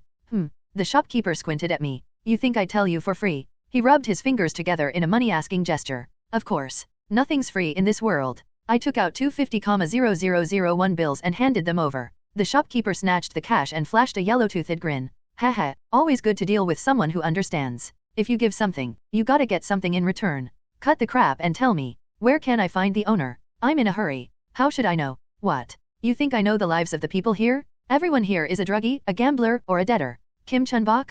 That's probably not even his real name. Nobody knows where he lives or what he does in his free time. Huh? I could have told you that. Do your job properly if you're going to take my money. I scowled at him. Black flames quietly flickered around me, intensifying as I glared at the shopkeeper. Startled, the shopkeeper finally realized I wasn't just some random guy. Alright, you're right. My bad. Kim Chunbok didn't just close his shop. He got caught up in a brawl yesterday and had a few ribs broken, so he shut down. Ribs broken. Yeah. An Iron Fist guy got smacked by a Poison Gang thug and got thrown into Kim Chunbok. Crushed him. That guy's fragile as hell. It's because he doesn't take his drugs. If he was juicing, he wouldn't have gotten hurt so easily. Anyway, after that, he closed up and left. Probably holed up in a hospital somewhere now. Hospital, huh? Probably some shady, illegal clinic, I'm guessing. Try looking around. It's bound to be a nearby one. Heh, I wouldn't be surprised if those quack doctors removed a few of his ribs while fixing him up. You want me to recommend a place? I know a few clinics around here. Even if he didn't go to one I know, quacks stick together. Their network is pretty tight. No thanks. This guy sure talked a lot. A real TMI machine. TL note, TMI means too much information. It's basically someone who yaps a lot. Broken ribs? Huh. I mulled it over. As far as I knew, there wasn't much you could do for broken ribs. If the bones were completely shattered, you'd need surgery, but if it was just a fracture, all you could do was rest and take painkillers. Since he sealed up the shop and left on his own, it was probably just a fracture. That meant I needed to find his house. Judging from what the shopkeeper said, that wasn't going to be easy. I looked around the market, trying to come up with a plan. The bustling yet gloomy atmosphere. The closed shops. The groups of thugs moving around in packs. Then, a thought floated to the surface, like a bubble rising from deep within my mind. Hey, I've got a question. What is it? If the market stabilizes, will the owner of that shop come back? Oh, of course. What else would a guy like him do? Whether his legs are broken or he's had a stroke, he's gotta open his shop. As long as the market's in good shape, he'll be back. Yeah, makes sense. That was the fastest solution, then. Who knew if Kim Chunbok just went to pick up some painkillers or if he checked into a proper hospital, or even an illegal one? The best thing to do was stabilize the market first. I sat on the tarp-wrapped junk shop and surveyed the scene, especially the groups of thugs milling around. There were 3 distinct groups. One was familiar. Just your typical gangsters. What the hell are you looking at? Wanna get smacked? Eyes down, asshole. They were armed with baseball bats and golf clubs, but they looked nervous. The proof? They immediately backed off when they spotted a group led by a woman heading in their direction. The woman was bald. Her face was decent looking, but it was ruined by all the piercings covering her eyelids, nose, earlobes, lips, and even her forked tongue. Her left middle finger was replaced with a metal prosthetic, and she wore a vicious spiked gauntlet on her right hand. An Iron Scorpion. The second in command of the Poison Gang. She usually used an automatic shotgun, but there was no sign of it. Well, it would cause a huge commotion if she started shooting up the market. No matter how many bribes you hand out, the cops would have to respond if civilians started dying. Get lost, you pieces of shit. Eek. We're with the Iron Fist GA. Then go get your boss, dumbass. Iron Scorpion kicked the Iron Fist lackeys aside and marched on. Following her was a group of men wearing short white capes. That's it. Just capes and speedos. Oh, for crying out loud. Am I really seeing this with my own eyes? My stomach churned. Think about it. Muscle-bound men, barely covered by tiny capes that barely reached their shoulders, and nothing else but speedos. I'd gagged just seeing them on my phone screen, but in person? It was worse. Way worse. We're here to share the good word. Brother, have you considered devoting yourself to the primordial goddess? No? Then you'll need to pay the religious tax. Taxes, you say? Ah, that was your standard tax, not the religious one. Surely you know the difference. Render unto Caesar what is Caesar's, and unto God what is God's, right? What a circus. The guy in the front, who wasn't even wearing a speedo but a red thong, was the most obnoxious of them all.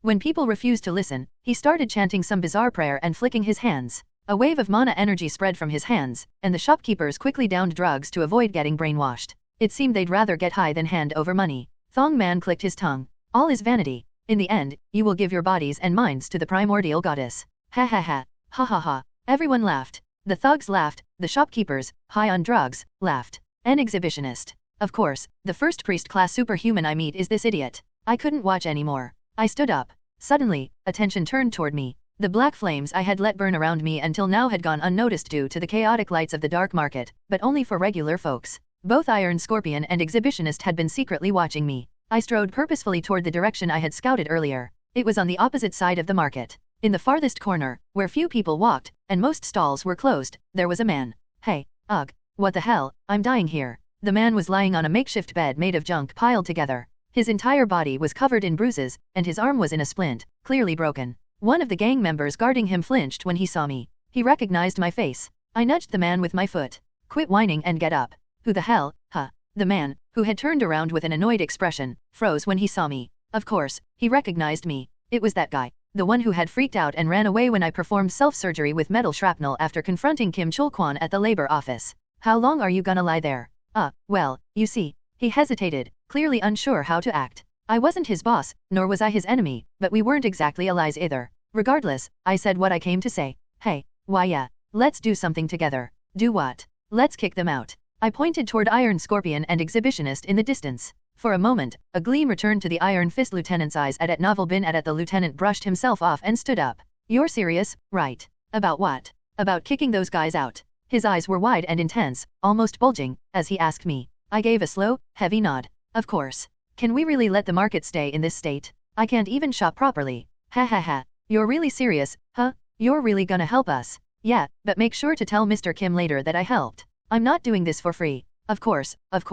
That's only fair, right? Nothing in this world is free. Our big boss is far from stingy. When he hears that a superhuman like you helped out, he'll definitely pay you a visit with a hefty reward. The lieutenant's mood seemed to brighten as if he'd found new energy. He thumped his chest a few times with his good arm and then roared like a lion. Hey, you punks, get over here. His voice rang throughout the entire market. The Iron Fist gangsters, who had been slinking around nervously, the Poison Gang members posturing with their threatening demeanor, and the Naked Gang preaching their brainwashing sermons all snapped their heads in our direction. The first to arrive were the Iron Fist underlings. They looked at the lieutenant half defiantly, half fearfully. Boss, you should be resting. Why are you doing this? Did the big boss send word? You idiots, shut up and come here. Do you know who this is? The gathered thugs stared at me, confused. Then, one of them seemed to recognize me and let out a short gasp. Oh, a few days ago. He's the one who crushed the Dagger Gang. I gave a brief nod. A murmur spread among the gang members. The lieutenant let out a sly chuckle. The superhuman here has agreed to help us for today. You know who he is, right? Even the big boss treats him like a friend. So, you all better treat him with respect, like you treat me. Got it? Why yes, sir. Weary saved. So, are we going to fight those guys? The lieutenant turned his gaze toward me instead of answering. I crossed my arms and watched as Iron Scorpion and Exhibitionist slowly made their way over. Getting into an actual fight isn't ideal. The market had already lost the trust of the merchants. I wasn't here to collect protection money, and making a bad impression would only hurt me in the long run. Not that I can't fight, but I couldn't let them think I was weak either. And honestly, in a real fight, I'd have the upper hand against both Iron Scorpion and Exhibitionist. Oh, Iron Scorpion raised one eyebrow. You're confident, aren't you? Of course. You think you can beat me? You heard me. Her face twisted into a grotesque grin. Her numerous silver piercings glinted like snake scales, wriggling as she moved. Her left middle finger, which clicked like a scorpion's tail, twitched menacingly. Meanwhile, Exhibitionist let out a sinister laugh. Well, this is refreshing. To hear such brazen words outside of Bongchendong. That superhuman over there must think we're pushovers. To be honest, yeah, what the? Exhibitionist exploded in anger. His mana flared for a moment, and his short cape whipped around violently, revealing his flabby body underneath. Iron Scorpion turned away with a look of disgust. Still, her left middle finger remained focused on me. Typical gangsters resorting to insults first, huh? If you want to fight, I'll gladly oblige. Thud. I tossed my golf bag onto the pile of junk where the lieutenant had been lying earlier. The heavy, dull thud echoed through the market. Iron Scorpion and Exhibitionist both eyed the bag cautiously. They knew. They'd realized that at least 2 guns were inside the bag. How about this? Huh. I grabbed a steel pipe from one of the Iron Fist gangsters who was standing dumbfounded nearby. Iron Scorpion clenched her fist, and Exhibitionist clasped his hands together in prayer. You want to go? Humph, if you're so eager to pay your offerings, I'll gladly accept. I ignored him. Instead, I focused my mind and activated 3 traits. Mana Shield. Black Flame. 1 point. A translucent mana shield expanded around me, and black flames flickered along its surface. Iron Scorpion and Exhibitionist's eyes widened in shock. That was when I thrust the steel pipe. SSSHHH. The steel pipe, though crude and heavy with air resistance, let out a sharp slicing sound as it cut through the air. Everyone saw it. The tip of the steel pipe gleamed coldly, leaving a shimmering trail in the air like a single, precise point. That's... Ugh. Both Iron Scorpion and Exhibitionist let out startled cries. A combination of a mana shield and the 1-point technique. Not something they could easily dismiss. Especially in this environment where using guns was tricky. What do you think? You think you can take me on? As I looked at them with a calm, indifferent gaze, Iron Scorpion and Exhibitionist exchanged glances. Their faces were filled with frustration and hesitation. Let me make it easier for them to decide. To be honest, I don't even need the Iron Fist gang's help. I could take out both of you and all your lackeys by myself. Impossible. No matter how strong you are, you can't take all of us on. Really. I unzipped my tracksuit to reveal what was underneath. I was wearing the same protective suit that I'd worn when I wiped out the Dagger Gang, bulletproof and knife resistant. Then, I casually tapped the golf bag. Their faces darkened immediately. In a fight between low-level superhumans, what's the most important factor? Equipment. And Iron Scorpion, with her leather jacket and pants? Exhibitionist, who was practically naked, holding just a religious relic? I could end them in 1 second with a shotgun. Iron Scorpion's eyes narrowed like a snake's. You won't walk away unharmed, either. Fair point. I might have to go hide in some remote village or flee abroad. I wouldn't like that. Clang. I tossed the steel pipe aside and shrugged. I pulled the black flames and mana shield closer to my body, and the 2 of them continued to watch me warily. So, I've got a proposal for you. A proposal. Yeah, let's settle this with a one-on-one duel. Winner takes control of the market. How about it? What? Are you insane? You expect me to duel a warrior-class superhuman. You think I'd agree to that? If you don't, we'll go all out. You guys can go to hell, and I'll disappear abroad. What do you think? Not a bad deal, right? Their faces twisted in frustration. Just then, one of the naked gang members whispered something into Exhibitionist's ear. Whatever he said must have been surprising because Exhibitionist's eyes narrowed sharply. Iron Scorpion overheard it too, and licked her lips with her forked tongue. Well, turns out you're quite famous, huh? Haha, guess you have the right to be cocky. Took out the Dagger Gang all by yourself, did you? And I heard you even got baptized by the Saintess. So, are you in or not? At novel bin at. They both ground their teeth. The gangsters behind them tensed up, and the merchants watched us nervously. Some of the merchants had already begun packing up, clearly afraid the fight might spill over to them like it did with the junk shop owner. I paused for a moment before speaking in a generous tone. Don't have the guts for a one-on-one? Fine, let's change the terms. We'll each compete in whatever we're best at. Whatever we're best at. Yeah, your poison gang is known for your poisons and drugs, right? Bring me whatever you want. I'll drink it. Drink it? You're serious. That's only fair, right? What, don't you have the confidence for that either? Then get lost. Ha ha ha. Iron Scorpion let out a sinister laugh, her lips curling upward while her eyes remained cold as ice. Alright, fine. I'll give you a bottle. Drink it. If you survive, you win. If you pass out or die, I win. Deal. Let's do it. But, sir. The lieutenant called out to me in alarm.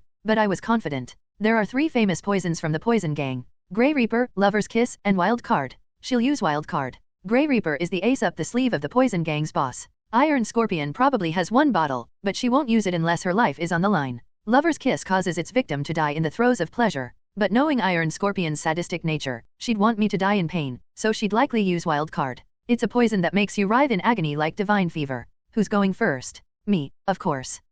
Well, they say ladies first. I'll let you go ahead. Shut up. Iron Scorpion scoffed but didn't refuse. She opened the pouch on her waist like a predator sizing me up. Here you go. Bingo. The transparent bottle contained a black liquid swirling with silver specks. As I took the bottle from her, Iron Scorpion winked at me. If you survive, maybe I'll let you take me out. Show me what you've got. She even made an obscene gesture with her left metal finger, tapping it suggestively against her right hand. I felt like throwing up. What's the point of having a pretty face if all those piercings make you look like a monster? I said, sincerely. No thanks. Why? Because you're ugly. What? You crazy bastard. Iron Scorpion scratched her face angrily. And that's when I struck. Bam! A satisfying crack echoed as my fist connected. A few of her white teeth flew through the air. Iron Scorpion was sent flying backward, and blood spurted from her mouth. How's that? Strength and precision in perfect harmony. Ugh, you bastard. How dare you hit our boss? The Poison Gang members raised their weapons in a frenzy. The Iron Fist gangsters quickly took up positions behind me. Though they looked tense, the lieutenant, quick on his feet, grabbed the guns from my golf bag, which shifted the atmosphere instantly. 3 guns. A shotgun, a rifle, and even a grenade launcher.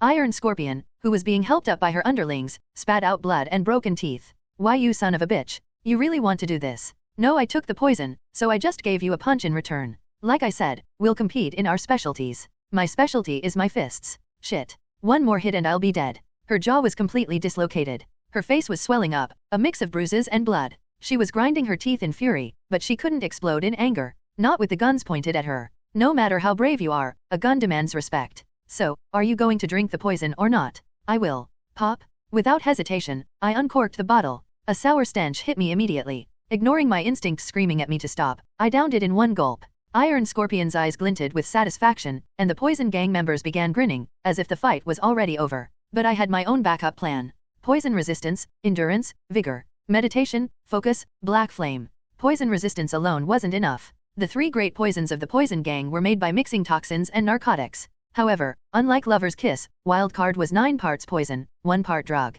Meaning, I had the perfect traits to withstand it. Gurgle. The signal came soon enough. It felt like a storm had erupted in my stomach, much like the morning after eating a plate of fire chicken. Then, heat spread across my entire body. It wasn't just my torso, my face was breaking out in painful, fiery rashes. Iron Scorpion smiled brightly, in a way that didn't suit her. How do you feel? Starting to hit you now, huh? Why don't you give up while you can? Get on your knees, bark like a dog, lick my feet, and maybe I'll give you the antidote. She wiggled her left middle finger at me again, taunting me. I had let it slide before, but this habit of hers was really starting to get on my nerves. I closed my eyes. Activating my meditation trait, I focused on the poison coursing through my body. It wasn't easy. Trying to cleanse poison with mana is never an easy task. It was like trying to pick up a greased egg with greased chopsticks and then throw a fastball with it. But poison resistance and endurance suppressed the poison. Meditation and focus helped me manage it. As my body weakened, vigor replenished my strength. Ping. My head grew slightly light, but I held on. The small amount of narcotic mixed into Wildcard wasn't enough to impair me.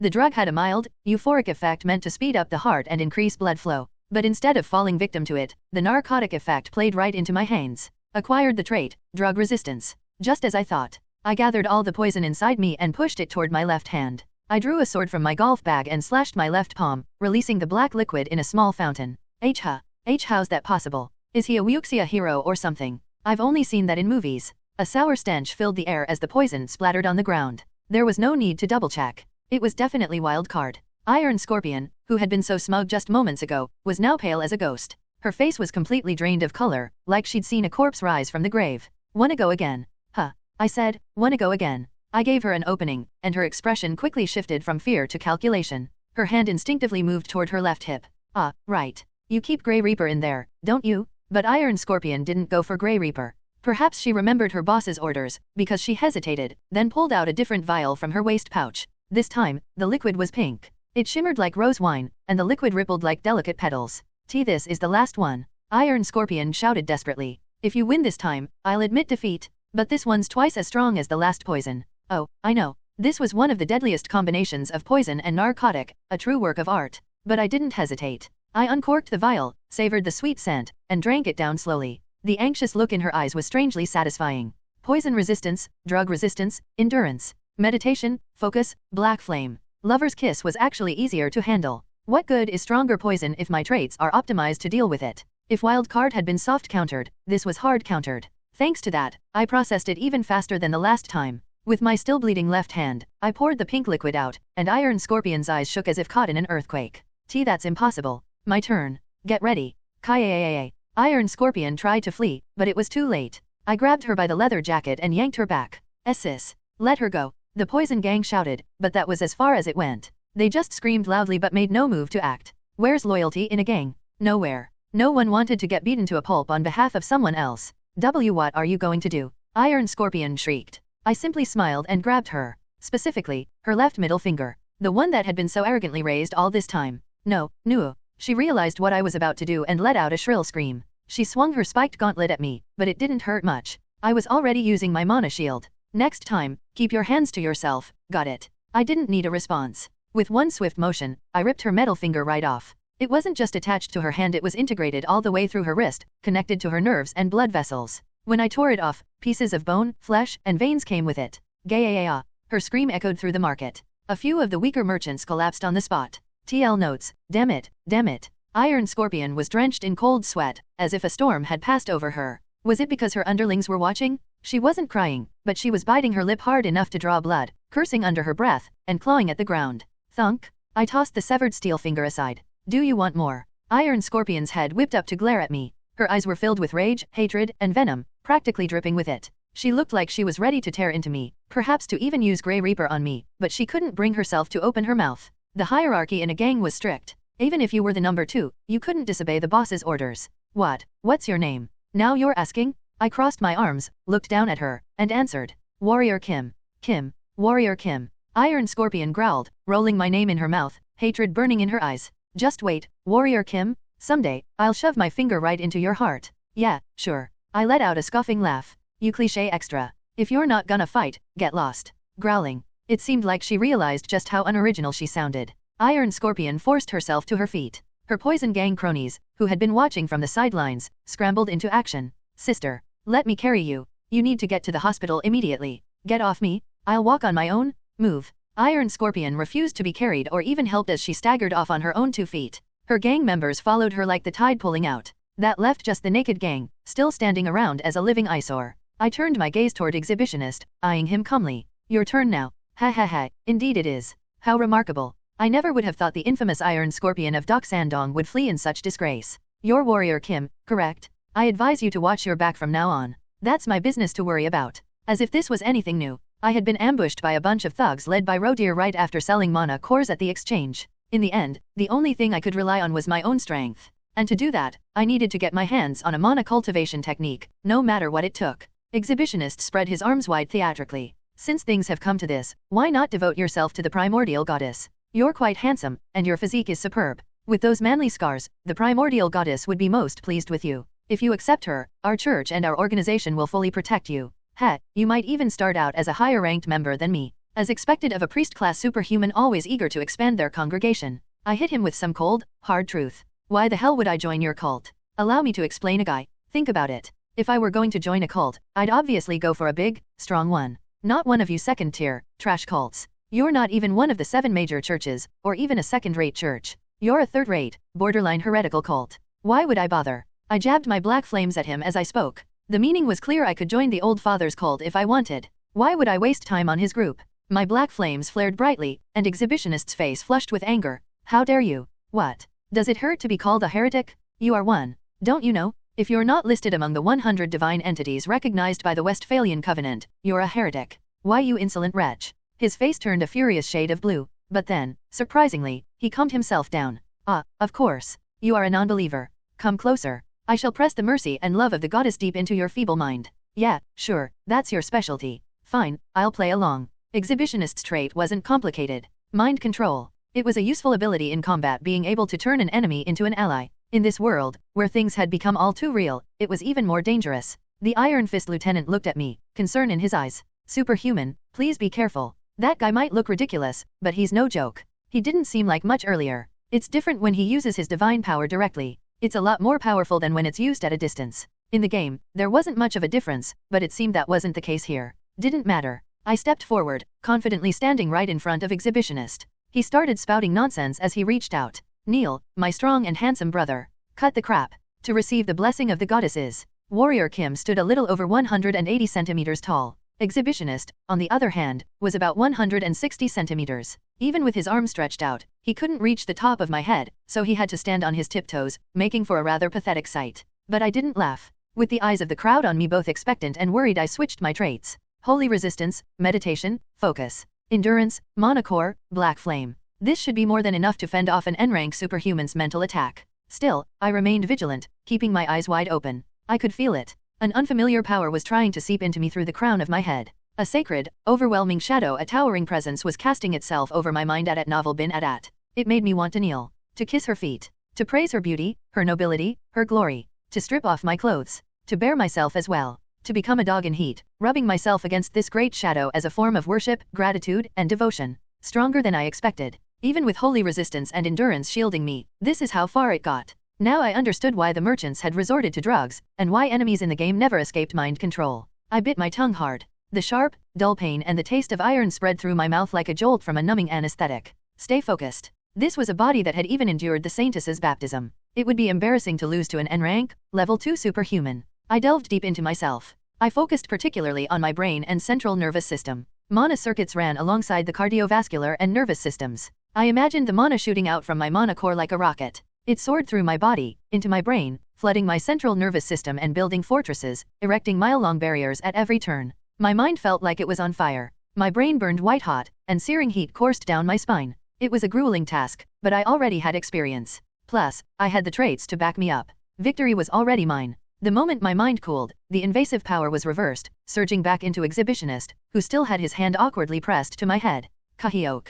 Exhibitionist coughed up blood and flew backward. He tumbled over 10 meters before crashing to the ground. Blood spurted from every orifice on his face as he looked at me in shock. This can't be. How could you repel the goddess's power? Seems like he had a lot of pride in his mind control ability, huh? But you know, mind control isn't unbeatable. Just one defensive trait or piece of gear can reduce its success rate drastically. If mind control always worked, every superhuman in Arcane Seoul would use it. Besides, I got something out of this little exchange. Acquired the trait, Resolve. A trait specialized in mental defense, and it also reduces magical damage. Nice. Everything's falling into place, piece by piece. My turn now, right. I clenched my fists. I switched my traits. Veins bulged on my fists, and the fabric of my tracksuit rippled menacingly. Exhibitionist freaked out and screamed. Wait, don't hit me, brother, I'll pay you compensation. Compensation. Yes, brother, you don't need to go through the trouble of doing this. I'll give you 100 million, no, 200 million, no, 300 million, so please let it slide just this once.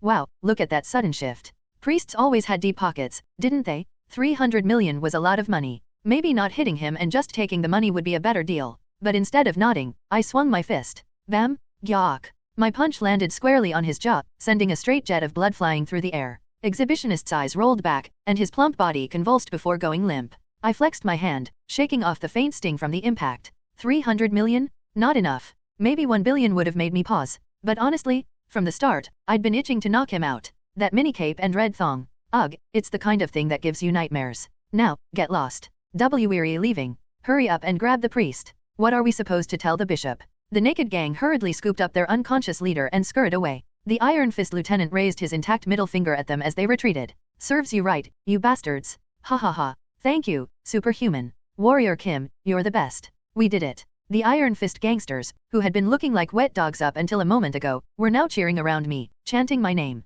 If I were actually part of their gang, I might have even gotten tossed in the air by now. But despite the triumphant cries from the Iron Fist gang, the merchants around the market didn't seem too thrilled. And that was understandable. The Iron Fist gang was infamous for their brutal protection fees. I recalled the time my old boarding house landlady had been murdered. She'd been practically obsessed with making rent because of the protection money she had to pay the local gang. It wasn't hard to imagine what the merchants were thinking right now. I turned toward the lieutenant and called him. Hey, yes, superhuman sir. He answered with an almost comically stiff voice. Let's be honest. I did most of the work today, right? Well, yes, sir, that's true. Without you, we wouldn't have been able to secure this market. The lieutenant looked a bit uneasy. Nothing comes for free in this world. Sure, I told him I'd talk things over with Kim Chul-kwan, the Iron Fist boss, but that didn't mean I was going to just walk away without any benefit. If not something tangible, I at least needed some leverage. I deserve a cut of the market, don't I? Well, but earlier you said. What about the future? Sure, for now the poison gang's gone back to Doksan-dong, and the naked gang scurried back to Bongshan-dong. But do you think they're gone for good? What will you do when they come back, hungry to take over this market again? Stepping into another district's territory was risky, the cops were always watching, and crossing district lines required paying off more than just the local station. You had to grease the palms at the police precinct, too, not just the neighborhood office. But for a market like this, they could easily come back and try to take control. Well, I'm sure our big boss has plans. Yeah, and those plans involved leaving this market unprotected until now. Well, you see, the truth is, Kim Chul-kwan isn't strong enough to hold all of Silim-dong. He's the only level 2 superhuman in your gang, right? To be fair, the fact that he managed to hold his own against the Dagger gang was impressive. But the truth was, the Dagger gang had all the prime spots in Silim-dong. Like this market here. The slums outside the police jurisdiction? Big territory, sure, but not much money. I pointed my finger downward, drawing the lieutenant's attention back to the ground to the market. If you want my help in the future, this is the deal. I'll back you up in Shinwon Market. You'll back us up. Yeah, you handle the market's day-to-day affairs. But if any serious disputes come up, I'll step in. If gangs from outside Silim-dong show up, I'll help take them down. It was more than a non-aggression pact, it was a limited alliance. Not a bad deal for me either. I had business in the shadows from time to time, and even the lowest tier gang connections could come in handy. The lieutenant gulped audibly. Even if it was limited to just Shinwon Market, an alliance was still an alliance. I could practically hear the gears turning in his head. He was probably thinking about how this could strengthen his position in the gang. If he managed to secure me, a proven superhuman, as an ally, his standing in the Iron Fist gang would skyrocket. He might drop in rank slightly, but within the level 1 superhuman cadre, his influence would shoot up. Alright, what do I need to do? It's simple. I lifted my finger, which had been pointing at the ground, and drew a circle in the air, pointing at the market, at the merchants around us. Collect the same amount of protection money that the Dagger gang did. No more than that. This was for my reputation. If the Iron Fist gang bled the merchants dry, who do you think they'd hate more, just the gang? No, their resentment would reach me as well. That would make it hard for me to get my hands on any rare items these merchants might have hidden away. But that wouldn't leave us with much profit. Not much profit? Don't bullshit me. I know exactly what I'm saying. Ugh. What? You don't want to? That's fine. But it's a little disappointing, don't you think? I did all the heavy lifting, and you can't even grant me this? And I even said I'd help in the future. Disappointing, isn't it? I put a lot of emphasis on the word disappointing. The lieutenant squirmed uncomfortably, glancing around, before finally screwing his eyes shut. All right. I'm sure the big boss will understand. From now on, we'll collect the same amount of protection money that the Dagger gang did. Naturally. I had expected as much. Woohoo. A short cheer erupted from the merchants nearby. Thank you, superhuman. You've saved us. Several merchants rushed over to thank me. I didn't hold back my true intentions as I spoke. In the future, just give me a good discount. That's all I need. Oh, of course. We'll definitely give you a discount. Maybe not below cost, but definitely a big one. I'll sell you at a loss if I have to. Such a strong man with such kind words. A rare sight these days. Now that those thugs are gone, we'll bring in more customers and make more money. I'll contact the others who are closed and tell them to reopen too. Absolutely. We're counting on you, superhuman. The merchants were practically singing my praises, while the Iron Fist gang looked on awkwardly. Anyone who didn't know better would think I had taken over Shinwon Market myself. Honestly, that wasn't too far from the truth. The Iron Fist gang would be collecting the protection money, sure, but when any real trouble came up, the merchants would come to me. And with every time they did, my reputation would only grow, and I'd have easy access to whatever goods I needed, be it a mana cultivation technique or anything else. I smiled warmly and waved at the merchants, keeping up appearances. The merchants cheered louder, while the Iron Fist gangsters forced themselves to smile along. The next day, I finally stood face to face with Kim Chunbok. Dark Market Part 4. Welcome. Contrary to what you would expect, junk dealer Kim Chunbok was a lively young man in his 20s. I saw his face and chuckled to myself. It's the same guy I remember from the game. The only difference is, in the game, he appeared to be in his early 30s, whereas here he looked like he was in his mid-20s. Are your injuries all right? Oh, of course. I'm all healed up. These days, quack doctors are quite skilled. The boss over there introduced me to some sort of chi treatment. One session, and I was good as new. Chi treatment, you say? A feeling shot through me. At this point in time, there's only one person in Silim-dong practicing chi treatment that comes to mind. Yes, it was incredible. My broken ribs healed right up. Should I introduce you to them? You should check it out if you're ever feeling under the weather. Could you give me a business card? Haha, you really know your stuff, don't you? Here you go. He didn't seem to expect me to actually ask for it. Despite his surprise, the junk dealer pulled out a card from his pocket. Healer Kim Jeonsa 205, ABCDEFG, Silim-dong, Gwanakgu, Seoul. I had a hunch, and it was right. Look at this half-assed alias and the poorly made business card. It's obvious who this is. I'll have to visit after today's business is done. I shoved the card into my pocket, and the junk dealer looked at me with a mix of curiosity and suspicion. The boss told me you came looking for me yesterday. Yes. I heard you've got some great stuff. Ahem, well, I am the master of treasures. Feel free to browse. I've got everything except for the things I don't, of course. The junk dealer exaggeratedly waved his hands toward the piles of miscellaneous items on display. There really was a lot. Mechanical limbs, magic staves, custom-made sniper rifles, super alloy breastplates, glass orbs radiating strange light, small statues that looked like a mix between Buddha and a yaksha, and so on. But all of it was just fancy-looking junk. I deliberately stomped my foot on the floor. Not the stuff out here. Show me what's inside. The junk dealer seemed momentarily flustered. How did you know? I've got my ways.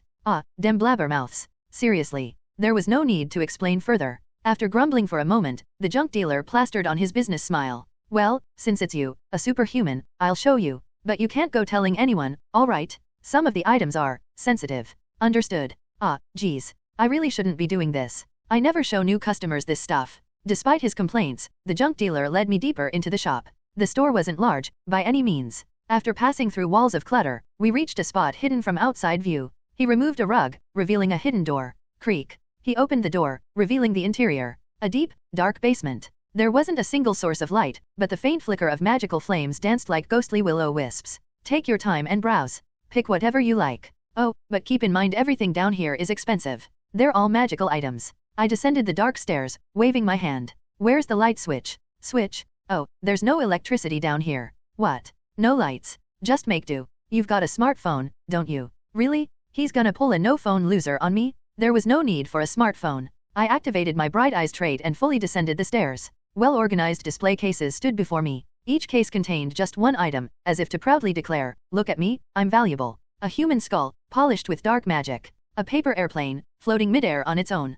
An inverted cross, ominously exuding foul energy. A silk garment stained diagonally with blood. A lot of cursed items, That's why they're probably locked away down here. But even among this cursed junk, there were treasures to be found. I calmly began inspecting the secret storeroom for anything of value. Wait. I spotted a pair of glasses. One lens was completely missing, and the remaining one had a spiderweb of cracks, with traces of blood clearly running along those cracks. I recognized it instantly. I'd used this item several times in the game. It's the Berserker glasses. This isn't equipment, it's a consumable. In a dire situation, you remove the lens and stab it into your own body, activating the magic embedded in the lens. A magic curse, to be precise. Frenzy. Just like its name, it turns the user into a berserker. Sure, the aftermath is gruesome, and you might end up killing your allies, but who cares? Surviving comes first. And besides, I've got a way to minimize those nasty side effects. Magical fabric. If I use the frenzy and make it home somehow, I can just rest for a few days, and I'll be fully recovered. What if I combine this with my mutant trait? I'd be able to survive any situation. A surprise find during my quest for a mana cultivation technique. I grabbed the glasses and moved on. 2 spots over, I found something else familiar. A single leather glove. Not a pair, just one. A leather glove for the left hand, reinforced with steel plates running from the fingers to the back of the hand, leaking a crimson glow like blood. I knew exactly what it was. Blood-sucking glove. A vicious item that drains its wearer's blood. But its performance is exceptional. For an early game item found in the dark market, its abilities were almost too good. Vigor. A trait that balances strength, endurance, and vitality. It's not quite a top-tier trait, but calling it mid-tier would be selling it short. It's somewhere around 1.5 tier. The best part? If you wear this glove long enough, you can acquire the trait yourself. It's part of the equipment proficiency system, similar to how I obtained the stealth trait from the cloak of concealment. Except, unlike stealth, this one takes a lot more time to master. Jackpot. I hit the jackpot. Finally, I made my way to the item I'd been searching for. At the deepest part of the underground vault, a small horn lay buried in the darkness, wrapped in layers of yellow caution tape, as if to warn, I'm dangerous. Even the tape was covered with holy inscriptions. No one knew how this thing had made its way here all the way from Northern Europe. The only certain thing? Breaking the seal would grant me a high-level mana cultivation technique. I opened the display case and grabbed the horn. The holy inscriptions flashed in warning, and a sharp jolt of pain shot through my hand. If I weren't a superhuman, I wouldn't have even been able to hold it. Now I understood why it hadn't sold. People probably wanted it, but the junk dealer priced it too high, and no one knew what was inside, so they just passed. I'll take these 3. Oh ho, you've got a good eye. The junk dealer smacked his lips and began tapping away on his calculator. Magical glasses, blood-sucking glove, and the ancient god's horn. All powerful, rare items. Each one is imbued with high-level magic. The magical glasses are 100 million won, the blood-sucking glove is 500 million won, and the ancient god's horn is 1 billion. What the hell? Starting at 100 million won as a base price? And what? 500 million won for the glove and 1 billion for the horn. I was about to lose my temper when the junk dealer spread his hands wide. But that's just the price for random passersby. For you, our market's honorable superhuman protector, there's a very generous discount. And how much would that be? Let me explain. The junk dealer put on the leather glove, then immediately took it off. Rip. The sound of flesh tearing echoed as the glove ripped his skin, and blood began to gush from the exposed muscle. As you can see, this is a cursed item. Created with dark magic, so you can't even remove the curse. Unless you fully synchronize with the glove to transfer its abilities to yourself, you have to keep feeding it your blood.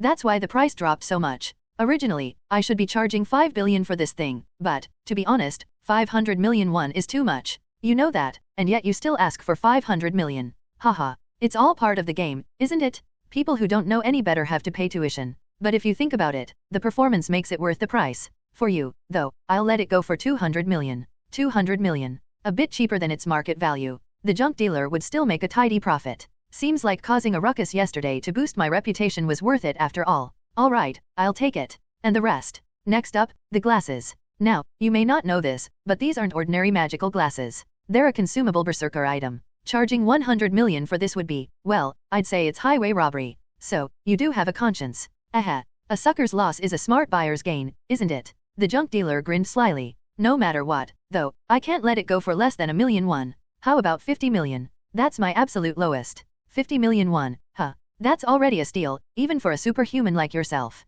I mean, this isn't some basic rage spell we're talking about here. This is frenzy. It's practically an extra life. For 50 million? That's practically a giveaway. He wasn't wrong. Sure, it wasn't the most refined magical artifact, it was a pair of cracked glasses, after all. But if I wanted to acquire a frenzy spell embedded into something like a proper magic ship, that would easily set me back a few billion won. The major difference, of course, would be the stability of the spell. But still, this was a bargain. Alright, deal. And now the last item. The junk dealer picked up the horn and turned it over in his hands. This one's priced at 200 million won. 200 million. That was the standard market price. It matched the price from the game exactly. But instead of accepting immediately, I decided to throw out some bait. What's inside this thing? No idea. You don't know. That's right. I've tried every identification spell I know, but the holy seal blocks them all. I've heard a superhuman with priest-like abilities could break it, but I just left it as is. Honestly, most items like this are a gamble. More often than not, they end up being duds. But I knew exactly what was inside this horn. And I knew that if I were to buy it from anyone else, it wouldn't cost me 200 million. It'd cost me 2 billion or even 4 billion. I pretended to mull it over, staring at the horn for a while. The junk dealer didn't seem inclined to budge on the price. He whistled to himself, pretending not to notice my internal debate at novel bin at. Fine. I finally said, exhaling dramatically. I've already gotten a good deal on the gloves and glasses, so I'll take the horn, too. You won't regret it. You definitely won't? I bet there's some top-tier cultivation technique or a legendary sword technique in there. You're going to hit the jackpot. You're just teasing me now. Never? I wouldn't dream of teasing our market's protector. I'd be a dead man. All in all, the total came out to 450 million won. TL note, around 330,000 US dollars. I opened my golf bag, pulled out a bundle of banknotes, and handed it to the junk dealer. Even in the dark market, this was a significant amount of cash. The junk dealer's eyes widened as his mouth split into a grin. He looked around as if checking for onlookers, then cleared his throat loudly before whispering to me in a low voice. Superhuman. I've recently come into possession of some really good items. Would you be interested in taking a look? My ears perked up immediately. This was a phrase the junk dealer only used on rare occasions, and only when he had something truly valuable. Sometimes, in the Shine One market, the junk dealer would toss this line at you when something extraordinary was available for a fraction of its real value. I nodded eagerly. Of course. What have you got? Follow me? He led me to a corner of the shop, away from any prying eyes. Once we were hidden, he pulled out a small pouch. As soon as he opened it, a brilliant multicolored glow spilled out. Inside were 5 gems, shining with an ethereal light. Not diamonds, but diamonds. The in-game currency of Arcane Seoul. In the game, it's typically bought with real money, which is the easiest way to acquire it. But I also remembered grinding rare loot and dismantling character cards to get my hands on some.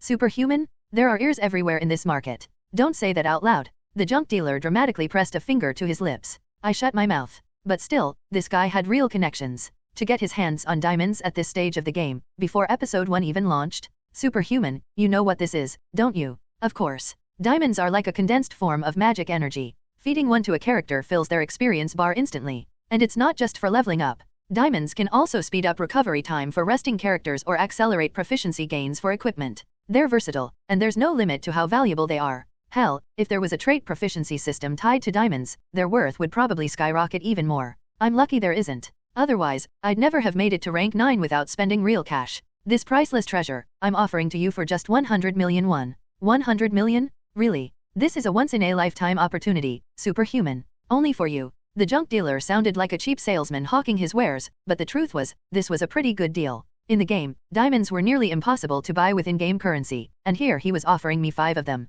It wasn't enough to fully master a single piece of equipment, but it was more than enough to make a serious dent in it. Without hesitation, I handed over another bundle of bills. Hehehe, thank you for the quick deal. I hope you'll come back often. Can you get more of these? In the lore of Arcane Seoul, diamonds were created through an excruciating process where superhumans sacrificed a portion of their magic energy to imbue a special crystal with their essence. Naturally, it wasn't easy to come by. Superhumans wouldn't willingly part with their magic like that unless they were being coerced or tortured. And forced extraction didn't yield diamonds, it produced soul stones, a far less valuable commodity. I wasn't really expecting the junk dealer to have a steady supply, but to my surprise, he flashed a toothy grin. Of course I can. The supply is limited, but I have a reliable source. Are you serious? Absolutely. I'll buy all of it from now on. Whenever you get more, call me first.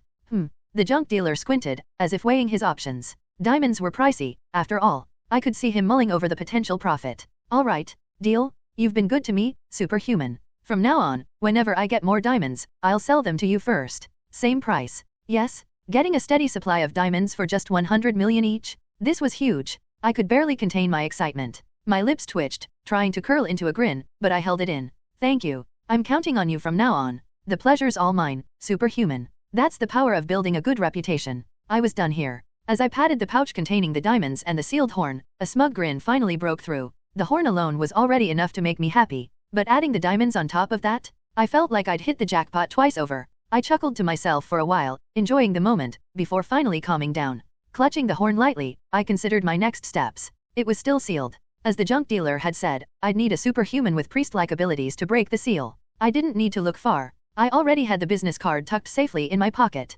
Healer Kim Jisa. 205, Donghae Building, ABCDEFG, Silimdong, Gwanakgu, Seoul. Kim Jisa was just a fake name. His real name was Kim Sage, one of the 4 tutorial NPCs in Arcane Seoul. TL note, Sage means priest. He's basically Priest Kim. It was time to pay him a visit. Kim Sage, the Gold Hoarder Part 1. Kim Sage, the Gold Hoarder. In the outskirts of Silimdong, among the villa complexes. Built along a steep hill. What a dump. Seeing it brought back memories of the back alley behind the cheap Goshai one where I used to live. The road was completely neglected, with cracks running through it like dry earth. The hygiene was at rock bottom. 2 black garbage bags were strewn about everywhere, with flies buzzing around and rats squeaking as they scurried over the trash. I held my breath almost the entire way as I climbed the hill. Of course, my destination Donghae Villa, where Kim Sage lived, was located right at the top of the hill. Luckily, a fresh breeze blowing in from Jinwubong Mountain helped clear away the stench, making it slightly more bearable. Amazing how different things can be, even on the same mountainside. Whether there's a government office nearby or not. Whether middle-class families live in the area or not. That's what determines the fate of a neighborhood. The villa was a shabby, 3-story building. Following the directions on the business card, I found apartment 205. The door was sloppily painted. Chi Treatment Clinic. The sign reminded me of the illegal, unlicensed clinics that the landlady at my old Goshai Wen once tried to introduce me to. I pressed the doorbell. No response. I waited a moment, then knocked on the door. Bang, bang, bang. Is anyone home? No one? I activated my sensitivity trait and listened closely, but I couldn't hear any signs of life inside. I knocked again, louder this time. Bang, bang, bang, bang. Is anyone there? At last, I sensed movement. I could hear rustling sounds from inside, but it took more than 10 minutes before the door finally creaked open. What the hell do you want at this hour? A boy answered, glaring at me with a face full of irritation. No, not a boy, a teenager. Maybe late teens? He looked like a high school sophomore or junior. His eyes were soft and droopy, almost like a puppy's. His face was unnaturally pale. His hair, bleached white, had an odd metallic sheen to it. This was definitely Kim Sage. The only difference was the lack of the X-shaped scar on his forehead, but this was definitely the same face I'd seen on my smartphone before. I even felt a slight sense of nostalgia. It's afternoon. You called this morning. It's morning for me. I was having a great dream. What do you want? It's not time to pay the protection fee yet. I was introduced to you. I pulled out the business card I had prepared in advance and showed it to him. Kim Sage blinked at the card before breaking into a wide grin. Oh, you're a customer? I thought another thug from the Iron Fist gang had come to harass me. Come on in, come on in. The inside of the villa was small. It was what you'd call a 1.5 room setup. The living room was set up as a workspace, while the bedroom was clearly Kim Sage's private living area. In the workspace, there was a massage table, an odd-looking statue, and a bizarre incense burner. Kim Sage gestured toward the massage table. Lie down. Where's it hurt? I'm not here for chi treatment. Huh? If you're not here for treatment, what's the point of coming to a chi clinic? It's because of this. I opened my golf bag and pulled out the horn. Just from a glance, you could tell it wasn't an ordinary object. Kim Sage's eyes briefly flickered when he saw the magical aura radiating from the horn and the holy script covering the yellow tape wrapped around it. But that flicker was nothing compared to what came next. When I placed down the 20 bundles of Shin Same Dang bills 100 million won in total, Kim Sage's entire body visibly trembled, like a leaf caught in a hurricane.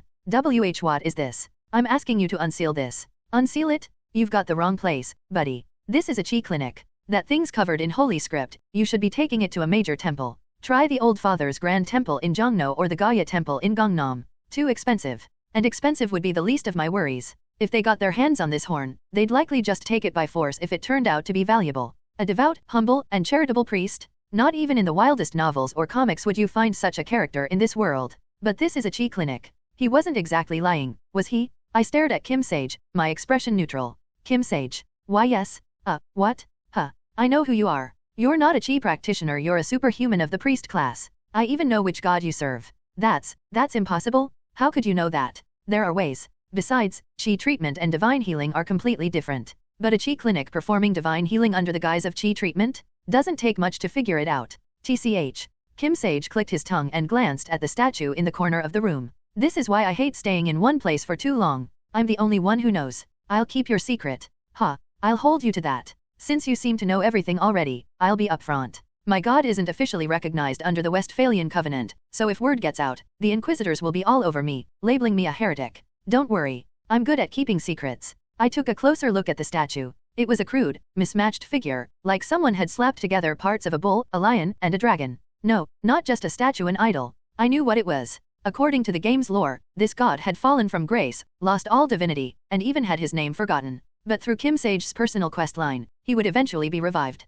Of course, even then, he'd barely have the power of a minor demon. Well then, shall we get started? I slid the horn and the 100 million won toward Kim Sage. He sighed. This looks tough. But it was still 100 million won. Even treating the poor in the slums for months wouldn't earn him this much. Kim Sage placed the money in front of the idol, then sat carefully on the massage table. He gingerly took hold of the horn and closed his eyes. His bleached hair glimmered briefly, taking on a metallic sheen. It was the manifestation of a divine aura, or perhaps a magical one. Light flickered around him, slowly cascading down his arms. This wasn't like his usual healing sessions, where he weakly pretended to be performing chi treatment. This was the full projection of his divine power. Beads of sweat formed on his forehead, and his already pale face grew even paler. A faint whirring sound began to fill the room. The holy script on the tape slowly turned red. Then, one by one, the characters began to fade. Kim Sage's eyes didn't blink as he stared intently at the writing. Blood vessels in his eyes burst, and his tear ducts began to bleed. Bang! The last of the holy script vanished. With a small explosion, the yellow tape unraveled and fell to the ground. From within the horn, ancient symbols floated up, shimmering like musical notes or lines of text from a book. They began to form a shape, a figure that resembled a human body. Kim Sage's mouth dropped open. Wow, this is a jackpot. Right. I don't know exactly what it is, but it looks like some kind of cultivation technique. A monocultivation technique. Kim Sage stared at me, impressed. No wonder you didn't hesitate to drop all that money. You already knew what was inside. Adat novel bin adat. I had a hunch. More like a certainty. I reached for the horn.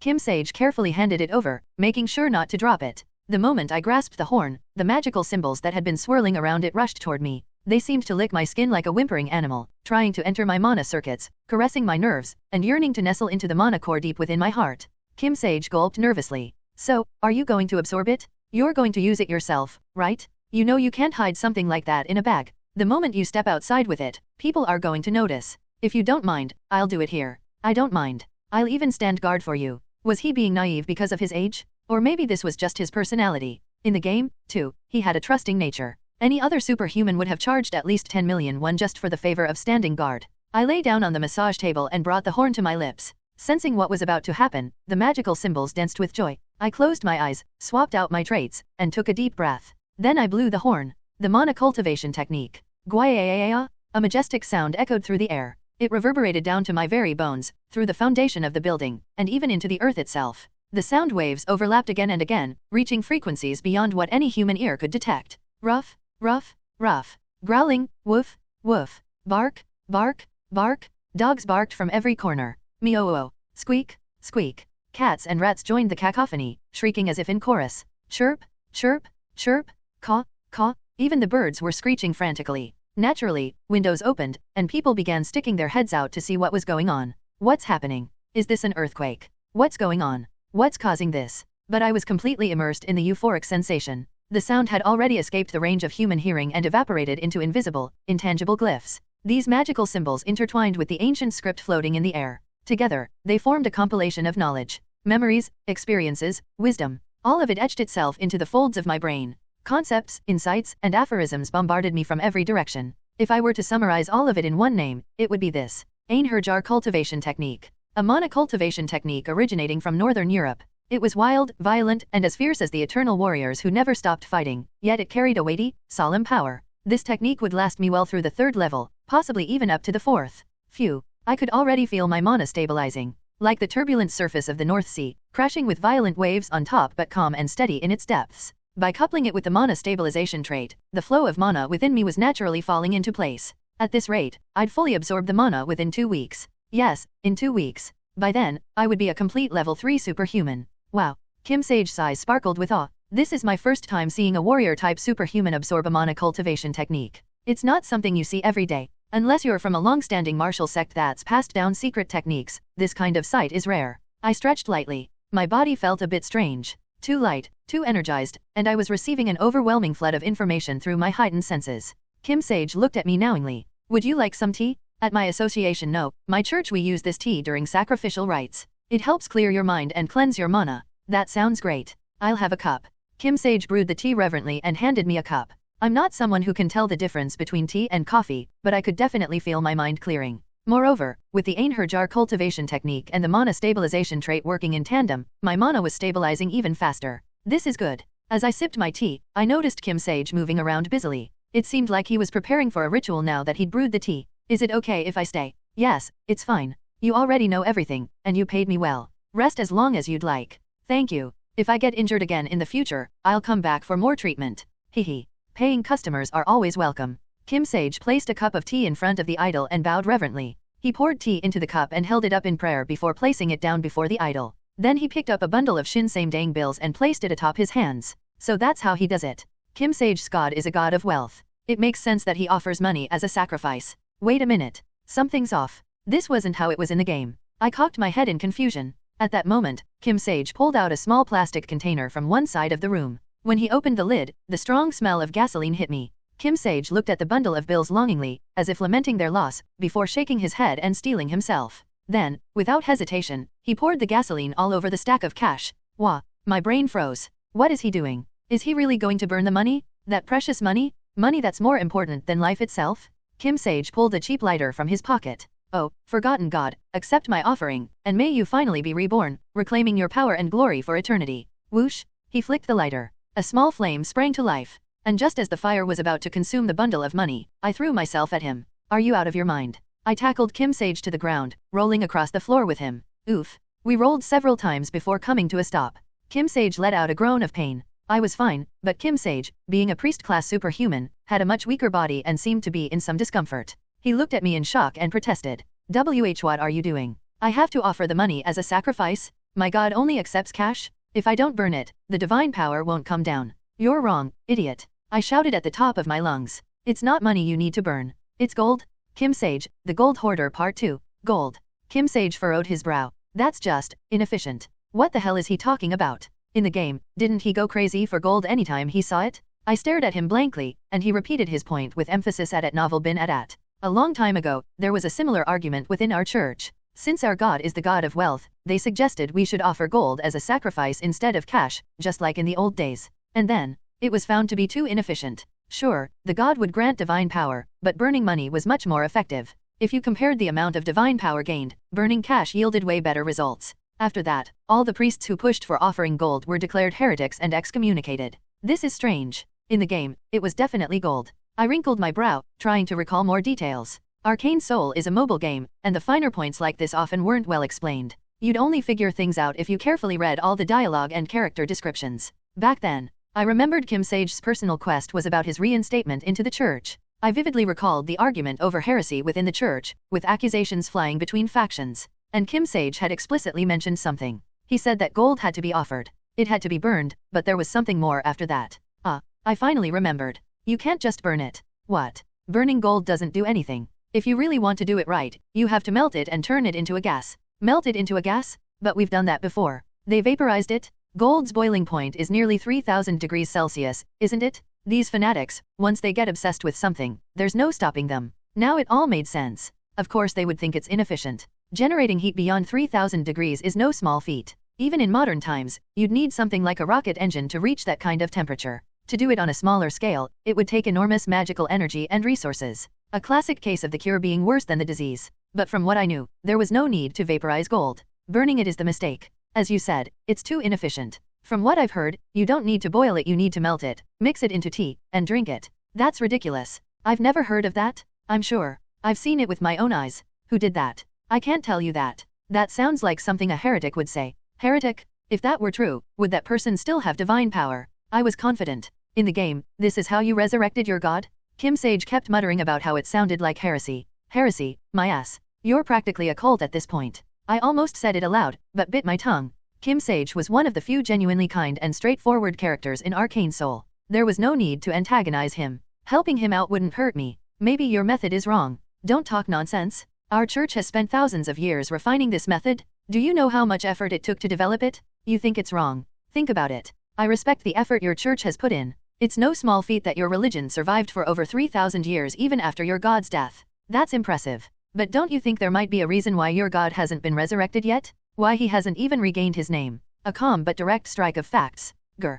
Kim Sage's face flushed with anger, and he stumped his foot. But he couldn't refute what I'd said. His god wasn't just dead, even his name had been forgotten. That was the greatest weakness of Kim Sage's church. And think about it, why would a god accept fiat currency as a sacrifice? A god of wealth should accept tangible goods, like gold. Eating and offering are two different things. No, they're not. A priest's digestive system functions as an altar. Just like how burning sacrifices erases their physical presence, gold would be digested, vaporized, and sent directly to your god. That's absurd. How could you digest gold? Oh, come on. If you don't believe me, just try it once. I slapped my chest in frustration. I couldn't blame him for being skeptical. His god was killed, his church fell into disarray, and inquisitors began hunting down his followers, all while their knowledge was lost. If the god were still alive, even in a weakened state, divine power and miracles might have been enough to keep the church afloat. But with the god dead, the cycle of failure repeated itself, until even the god's name was forgotten. The church wasn't a tenacious religion that thrived on persecution, it was just another minor deity cult that shrank rapidly in the face of adversity.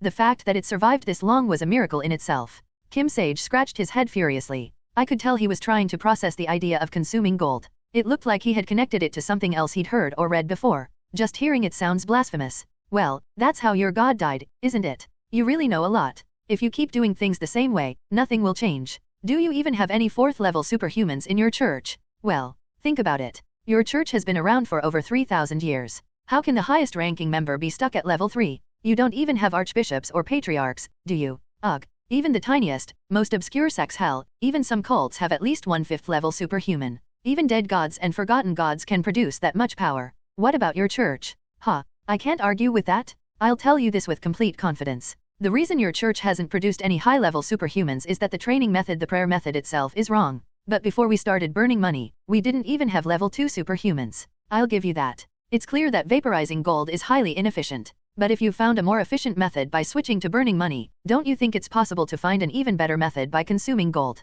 Oh, Kim Sage looked like he was finally coming around. Good, he was on board. It wasn't easy getting him to this point, but once this succeeds, he'll be a great ally for the future. Kim Sage's church has a ton of quests tied to it in Arcane Seoul. I stood up for a moment. I'll go grab a small gold bar. Let's test it. Wait. What if you're wrong? What's the big deal? If you and I keep quiet, no one will know. Why yeah, but, hold on. Ignoring him, I left the villa. I went down the hill and stopped by a gold shop. I bought a 1 don gold bar. TL note, about 3.75 grams. The price of living essentials is cheap in this world, but gold is 3 times more expensive than in the real world. It cost me 1.3 million won. As I walked back, I kicked at a cracked sidewalk block. This is an investment. Just gold alone wouldn't be enough. I also stopped by Shinwon Market to buy a special cauldron. A cauldron typically used by wizards for brewing potions. It could supposedly withstand up to 2000 degrees Celsius. A gas range can go up to 1500 degrees, so that should be more than enough. The melting point of gold is around 1000 degrees.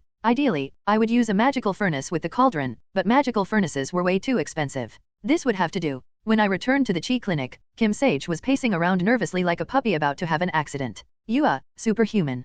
Kim Sage gave me an awkward look as soon as he saw me. I've been thinking, and I really don't think this is right. Why not? Well, what if we get caught? I could really be excommunicated. How about I ask the priest who baptized me and the bishop above me for advice? We could hold a council and decide the best course of action. That would be the proper way to handle it, yes. But how long do you think it would take for a secretive, cult-like organization to gather their scattered members and hold a council? 5 years? 10? More likely, by the time Arcane Seoul's episode 1 began. That's the starting point of the game. I don't have the luxury to wait until then. I couldn't leave Kim Sage stuck at level 1. You're disappointing me. I shook the gold bar and the cauldron in front of him. I spent 1.3 million won of my own money on this gold bar and 1 million on this cauldron. 1.3 million? And what kind of cauldron costs a million won? This is a special cauldron for wizards. It conducts heat perfectly and can handle extreme temperatures without a problem. If I return these, I'll lose money on the refund fees. Do you want to pay me back for that? I never asked you to buy them. Exactly. So let's just give it a shot.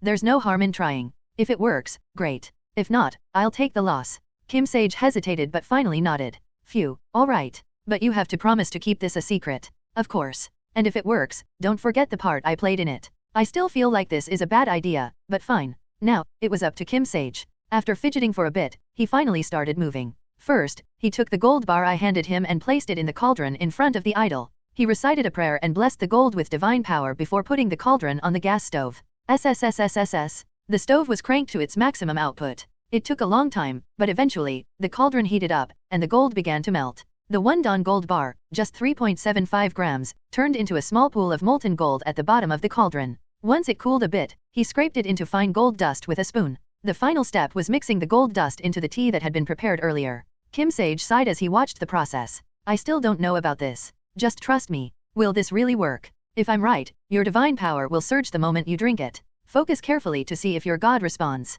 Kim Sage stared at the cup for a long time. Finally, he brought it to his lips. His Adam's apple bobbed up and down as he drank. The tea had long since cooled, so it went down smoothly. After drinking the entire cup of gold-infused tea, Kim Sage froze in place. His eyes went wide, staring into empty space. His body stiffened, turning as rigid as a plank of wood, or a dried lump of clay, completely still. See? Told you it'd work. I watched him calmly as I sipped my own tea. His hair, which had always shimmered with a metallic sheen, now began to glow faintly, like the soft glimmer of raindrops. A faint aura of light spread around him, only to suddenly disappear. At the same time, Kim Sage slowly collapsed. Grr. It only lasted a moment. Soon enough, Kim Sage regained his senses and sat up, his face glowing with clarity. See? I was right, wasn't I? Haha. Kim Sage let out a hollow laugh as he stared at me. You were right. I can't believe we went through all that trouble when this method was right in front of us. What did you say? 1.3 million won. 2.3 million, including the cauldron. That 2.3 million was worth more than all the money I've burned so far.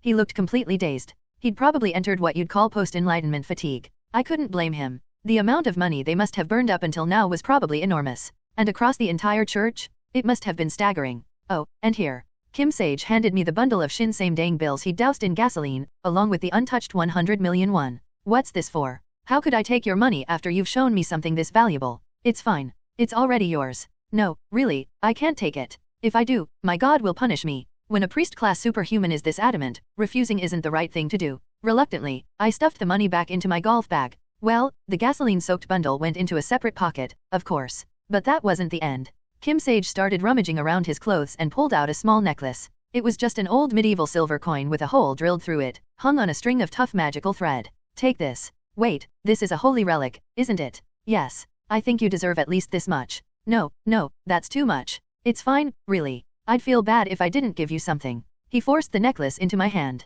I hesitated for a moment. In the game, this holy relic or more like an accessory had appeared already broken. Still, I remembered it had decent stats and lasted me quite a while. Truth be told, this would be more useful for Kim Sage than for me. Oh, to hell with it. I'm greedy. And I'm a realist. I helped him out because I calculated it would benefit me, after all. No need to act coy now. I decided to stay true to my nature. Thank you. I'll make good use of it. Yes. My god will be pleased. Kim Sage smiled innocently as he placed the necklace in my hand, completely unaware of my ulterior motives. Under our clasped hands, the necklace glimmered faintly, carrying the trait healing within it. Kim Sage, the Gold Hoarder Part 3. Stop feeding me. Kim Sage groaned. I ignored him and continued. I can't eat anymore. Kim Sage gagged, his face turning pale. Next to him, a small mountain of gold bars was piled up. Of course, it wasn't a real mountain, more like a tiny model barely the size of a clenched fist. I picked up another gold bar with tongs and placed it in the magical cauldron. Why can't you eat anymore? It feels like my insides are boiling. That's just a mono reaction.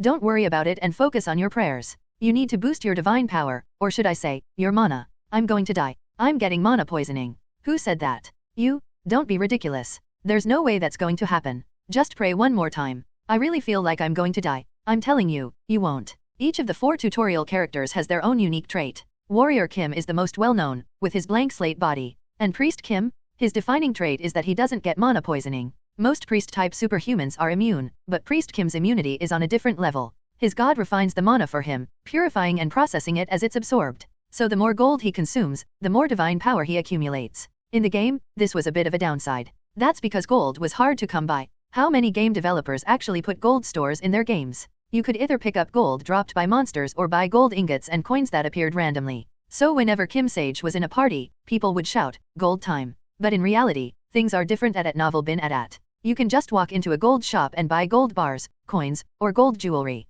Same goes for Shinewon Market. I had just raided a neighborhood gold shop as well as Shinewon Market. Eat more. There's still plenty left. Ugh.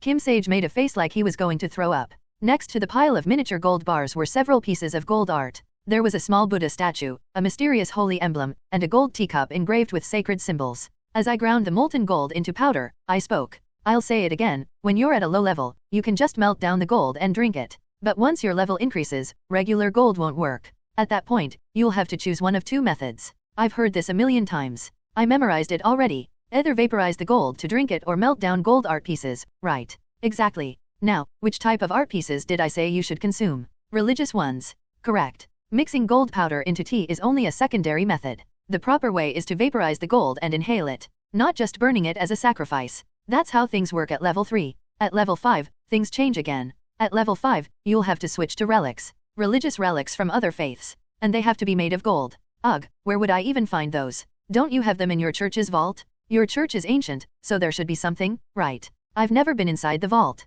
When you become an archbishop or better yet, the patriarch, you'll get access. Isn't level 5 when someone becomes the patriarch in your church? That's a good excuse to raid the vault. You can use whatever treasures you find in there. And don't forget to save some for me. I'm sure there are more than just relics in that vault. There must be magical artifacts too. Even if it's a small, impoverished church, 3,000 years of history is bound to have accumulated something. Ugh, can I take a break? You don't have time for breaks. You're just praying. How can that be so tiring? It's exhausting. I'm constantly facing my God. That sounds great. Maybe you'll become an apostle soon. What? Becoming an apostle isn't that easy, but you keep facing your God, don't you? I don't actually meet him. I can only sense his presence. My God's existence has been so diminished that he can't even speak clearly. Well, just in case, keep going. Come on, don't stop. Keep drinking. Ugh, I regret agreeing to this. Even as Kim Sage looked like he was going to cry, he obediently drank the tea with gold like a baby bird accepting food. I wasn't joking about the apostle bit. Apostle is a trait Kim Sage can earn. Probably soon, too. He just needs to meet the hidden conditions. At the rate he's following the method I taught him, it shouldn't take long. Kim Sage paused in the middle of drinking the gold-infused tea, making a low sound in his throat. His second awakening. Or perhaps, a level up. From the outside, it looked similar to when he advanced to level 2. A divine aura spread around him, and waves of power rippled through the air. If Kim Sage hadn't already set up a barrier, everyone outside would have noticed the moment of his ascension. I sat back leisurely, sipping tea and watching him. Kim Sage was lost in a state of divine ecstasy for a while before he slowly opened his eyes. Wow. Kim Sage jumped up excitedly. I've reached level 3. I'm a bishop now. How do you feel? Any discomfort? It's amazing. I feel so light, like I could ascend to the heavens where my God resides. Good. Now let's finish this last bit. Superhuman? Isn't this enough? I'm a bishop now, after all. But you should finish what we've prepared.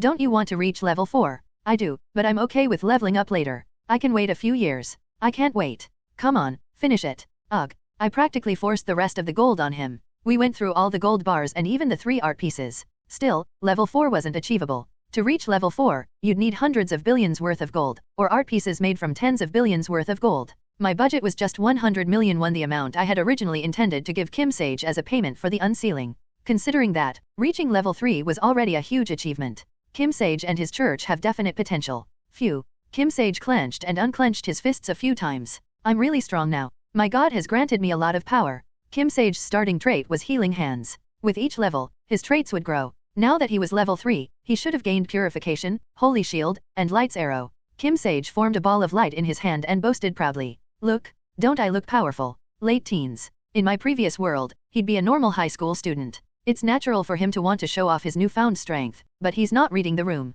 In this chaotic world, acting out of line like that will get him killed in some back alley. Whoosh! I threw the spoon I was holding. With my throwing trait, the spoon hit the ball of light perfectly, snuffing it out. Kim Sage looked surprised. Wadash. Kim Sage. Just because you're level 3 doesn't mean you're invincible. Let your guard down, and even a level 5 superhuman can die. TCH. You don't have to be so serious. I do. Kim Sage, level 1 and level 3 are worlds apart. At level 1, you can live quietly in this slum, but at level 3, it's impossible to stay hidden. Even if you disguise yourself with artifacts or relics, the Inquisitors will eventually catch your scent and come after you. If you show off with weak skills like that, you're going to die for real. I can just block them with my shield. A shield? Let's see it, then. Maybe it's because he's young, but he hasn't experienced the harsh reality of the world yet. Kim Sage, still eager to prove himself, clasped his hands together. A holy shield slowly expanded before him. Unlike my mana shield, which was transparent with a faint blue hue, his shield was milky white, almost opaque. It had a firm, elastic texture, like it would bounce back anything that hit it.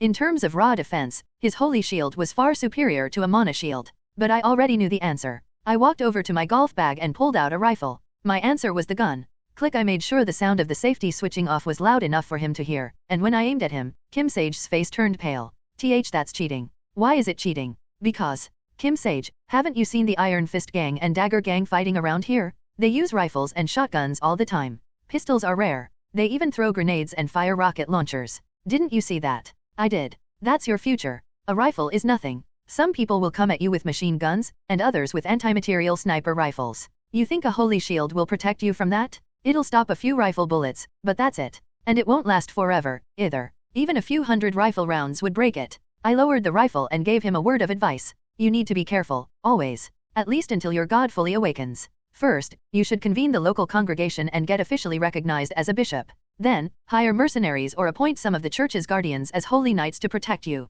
A priest without protection is incredibly vulnerable. Kim Sage himself isn't much of a fighter. He's the classic, stereotypical priest character. A soft body, strictly support abilities. Healing hands, purification, and holy shield are great, but what's he going to do with Light's arrow? In the game, we often removed healing hands and Light's arrow and gave him blessings and buffs instead. Healing could be handled with the relic he gave me. Kim Sage, who had been hanging his head, looked up at me. There was a glint of longing in his eyes. Then, would you consider working as my bodyguard? Me. Yes. I trust you, superhuman. He looked at me with sincere eyes, as if he was gazing at an older brother he admired. I felt a bit parched in my throat. I had only been kind to him because I thought I could use him, but he's far too innocent. But that doesn't change my answer. I shook my head firmly. I have my own tasks to take care of. I'm sorry. That's too bad. What do you have to do? I need to get stronger. You could still get stronger as a holy knight. I'm aiming for something much higher. There's no way I'd settle for being just a holy knight. Even becoming a paladin for one of the 7 great churches wouldn't be enough, let alone for a tiny, minor sect like his.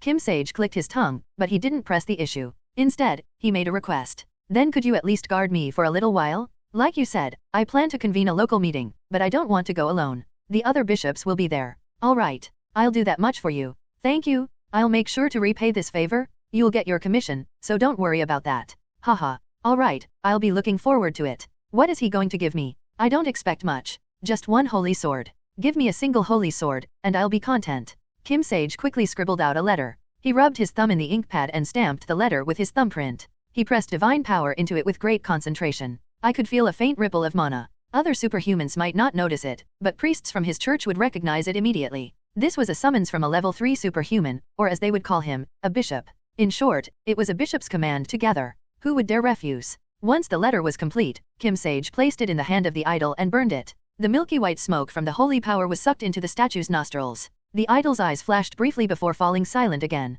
Kim Sage let out a deep breath, as if he had accomplished something monumental. Phew, we're meeting tomorrow. Looks like most of them live nearby. Of course. There are so many people in Seoul and the surrounding areas. A lot of the priests live around here, too. How many are coming? I don't know, but I'm guessing at least 5 or 6. I hope the bishop doesn't show up. Kim Sage muttered under his breath, then noticed me watching and laughed awkwardly. The following night, in an abandoned church near Seoul, where renovations were underway, the regional meeting was held. Oh, look who it is. Kim Sage. Level 3, you say. My word? You've been blessed by our God. To think we have a bishop in our congregation. This is wonderful news. Truly wonderful. Perhaps because it was such a small community, the priests were genuinely overjoyed at the news of Kim Sage's level up. 6 people had gathered. 1 level 2, 5 level 1s. Those numbers were pitiful. Looks like everyone's here. Shall we get started? The senior, level 2 priest looked around and spoke. Yes, let's begin. Please proceed. Just as they were about to formally open the meeting, a sharp voice cut through the dimly lit, dilapidated church. Who said you could start? Kim Sage's smiling face immediately froze. Creak. The church doors swung open roughly. Outside, in the dark, under the pale light of a hazy full moon, stood an old man flanked by several large figures. His hawk-like nose and emaciated frame gave him the appearance of a crow. In his right hand, a golden staff gleamed, drawing the eye. I narrowed my eyes. The staff was familiar, especially the X-shaped ornament at the top. That's an X-shaped decoration. Upon closer inspection, I realized it was identical to the scar that had marked Kim Sage's forehead in the game. It's the bishop. Yes, it was him. The main villain of Kim Sage's personal quest. The one responsible for excommunicating him in the story. The bishop stood before us, glaring coldly. Especially at Kim Sage. Kim Sage, the Gold Hoarder Part 4. What a sight, what a sight. The bishop spoke in a croaking voice, like a crow. Who gave you the right to hold a gathering at will? What are you going to do if the Inquisitor finds out? The bishop shot a sharp glare at Kim Sage. A level 2 priest spoke in protest. Bishop, any priest of the church has the right to organize a gathering. You know that as well as anyone. Humph, that only applies when the church laws are followed. A heretic holding a gathering? Ridiculous. Heretic. The priests asked in confusion. The bishop pulled a letter from his robes and waved it. A letter written by Kim Sage, distributed through the congregation's communication channels. The seal on the letter gleamed under the moonlight. The bishop roared. Just 3 months ago, this man was only level 1. Now, suddenly, he's level 3. What does that mean? No one can level up that fast using our church's methods. Not even if you burn 100 billion won, not even if you burn 200 billion. It's clear he's sold out our brothers and received divine power in exchange. And no way. There's no way a mere priest would do such a thing. That gentle boy wouldn't betray us. He's the only son of the late Bishop Kim. He must have found an innovative method, just like Bishop Kim did. The bishop's face twisted in anger. He glared at the priest who had mentioned Bishop Kim, as if he were about to kill him. Before he could shout, the level 2 priest spoke calmly. I understand why you're suspicious of the priest, Bishop. Our church is going through very harsh times, after all. But we can't just brand him a heretic without proof. Why don't we give Kim Sage a chance to explain? Who knows, he might have genuinely discovered a new method to level up. Humph. A reasonable suggestion. But the bishop only scoffed. Boom! He slammed his golden staff on the ground and looked at the hulking men he had brought with him. I was a fool to waste my breath talking to idiots. Capture him. Yes, Bishop. The bishop had brought about a dozen men with him. 2 of them, standing on either side of him, stepped forward. Their presence was like a sharp blade. Massive, muscular builds. They were armed with thick armor and oversized batons. And faint traces of mana pulsed from them. They're similar to me. Level 2 superhumans in the warrior category. In Kim Sage's church, they were called guardians. The priest stood up angrily. Bishop, this is tyranny. How could you deploy the guardians without permission? Guardians are not your personal soldiers. Silence. This is about upholding the justice of the church. Guardians, bring the corrupted priest here at once. The bishop swung his staff, and ominous golden flames flickered from its tip. The power imbued in the staff was pain. It was one of the more offensive traits within the priest category. The priests who had stood up shrank back, intimidated. The guardians approached with solemn faces. Priest, I'm sorry. Let's do this the easy way. The bishop's temper will calm down soon enough. They seemed reluctant, but the church's orders were absolute, and subordinates could never disobey their superiors. Superhuman. Kim Sage, trembling, looked at me. Still young. Even though he's a bishop, why is he so afraid of another bishop? He should stand tall, announce himself as a bishop, and push back. But there's no helping it. What can you expect from someone who's barely high school age? I guess I have to step in. Slowly, I rose from my seat. I unleashed my mana. Whoom. A vast, invisible force stretched out like it was waking from a slumber. I maximized my control over the black flame. The atmosphere trembled, and every gaze turned sharply towards me. The approaching guardians narrowed their eyes, stopping in their tracks. The bishop also sensed my presence and threw a wary glance my way. Einherjar cultivation technique, mana core, intimidation, mana recovery, mana absorption, black flame. A set of traits that no ordinary level 2 could possess. The massive flow of mana, something usually only achievable by mages, carried the intimidating presence of a warrior as it surged forth. The guardians' faces stiffened. Reflexively, their hands went to the batons at their waists. Humph. I followed suit, grabbing the hilt of the sword at my waist. I'm no expert with a sword, but do the guardians know that? Mountain-breaking sword art. As soon as I activated the technique, the weight of my presence shifted, turning razor-sharp. As if I were a seasoned swordsman. The guardians broke out into cold sweat. Who are you? Me. I tilted my head towards Kim Sage. I'm Kim Sage's champion. You want to take him? You think you can? Then go ahead. But be prepared to lose your heads. I locked eyes with the guardians, my gaze filled with killing intent. In their trembling pupils, I could see my reflection. A beast-like figure, eyes gleaming with murderous energy. The hesitant man I once was no longer existed. Now, only the killer remained, the one who had killed and killed again until the hesitation was burned away. This is church business. Outsiders must not interfere. Didn't you hear me? I'm the champion of Kim Sage. A champion, a Jeonsa. If you want to enforce your will, stop barking from the sidelines and come at me. Let's see how well that fancy staff of yours holds up. TL note, a Jeonsa is basically a substitute warrior. You insolent fool. People with nothing left to say always resort to calling others insolent. Kim Sage, what are you waiting for? Huh? Me. Explain how you reached level 3. Without realizing it, I had dropped all formalities with him. Kim Sage, oddly enough, seemed more comfortable with that. His trembling faded as he let out a small smile. I became level 3 because, he explained calmly, from our first encounter to being forced to consume gold. And how, after grinding the gold into powder and drinking it, the divine responded directly, causing his divine power to surge. The bishop foamed at the mouth. Heresy? This is heresy. He screamed like a madman, waving his staff wildly. But the other priests had a completely different reaction. But if the divine allowed it, if it displeased the divine, they wouldn't have granted him divine power. Not only would they not have granted it, they would have reclaimed it immediately. The divine is not known for their leniency. If he's become level 3, doesn't that mean this is legitimate? Exactly. They had already sensed it. Kim Sage's divine power subtly radiated every time he spoke, confirming his level 3 status. The guardians, too, had stopped moving, now standing back and listening intently. The only one still rejecting Kim Sage was the bishop. The golden sacrifice is the heresy of heresies. Do you think you will survive after committing such heresy? It's not heresy. The divine approved it. Rubbish. The divine would never approve of such a thing. The golden sacrifice was declared heresy centuries ago. That's because the old method was inefficient. This one is much more. Silence, heretic. I'll purify you and offer your soul to the divine. Heretic, traitor, burn in the flames of pain for all eternity. The bishop raised his staff high. Flames surged. Golden divine power blazed up like a wildfire at Novel bin Adat. As it spiraled and gathered at the tip of the staff, I acted. Whack. I sent the bishop flying with a well-aimed side kick. Guhack. The bishop groaned as he crashed to the ground. Be bishop. Bishop.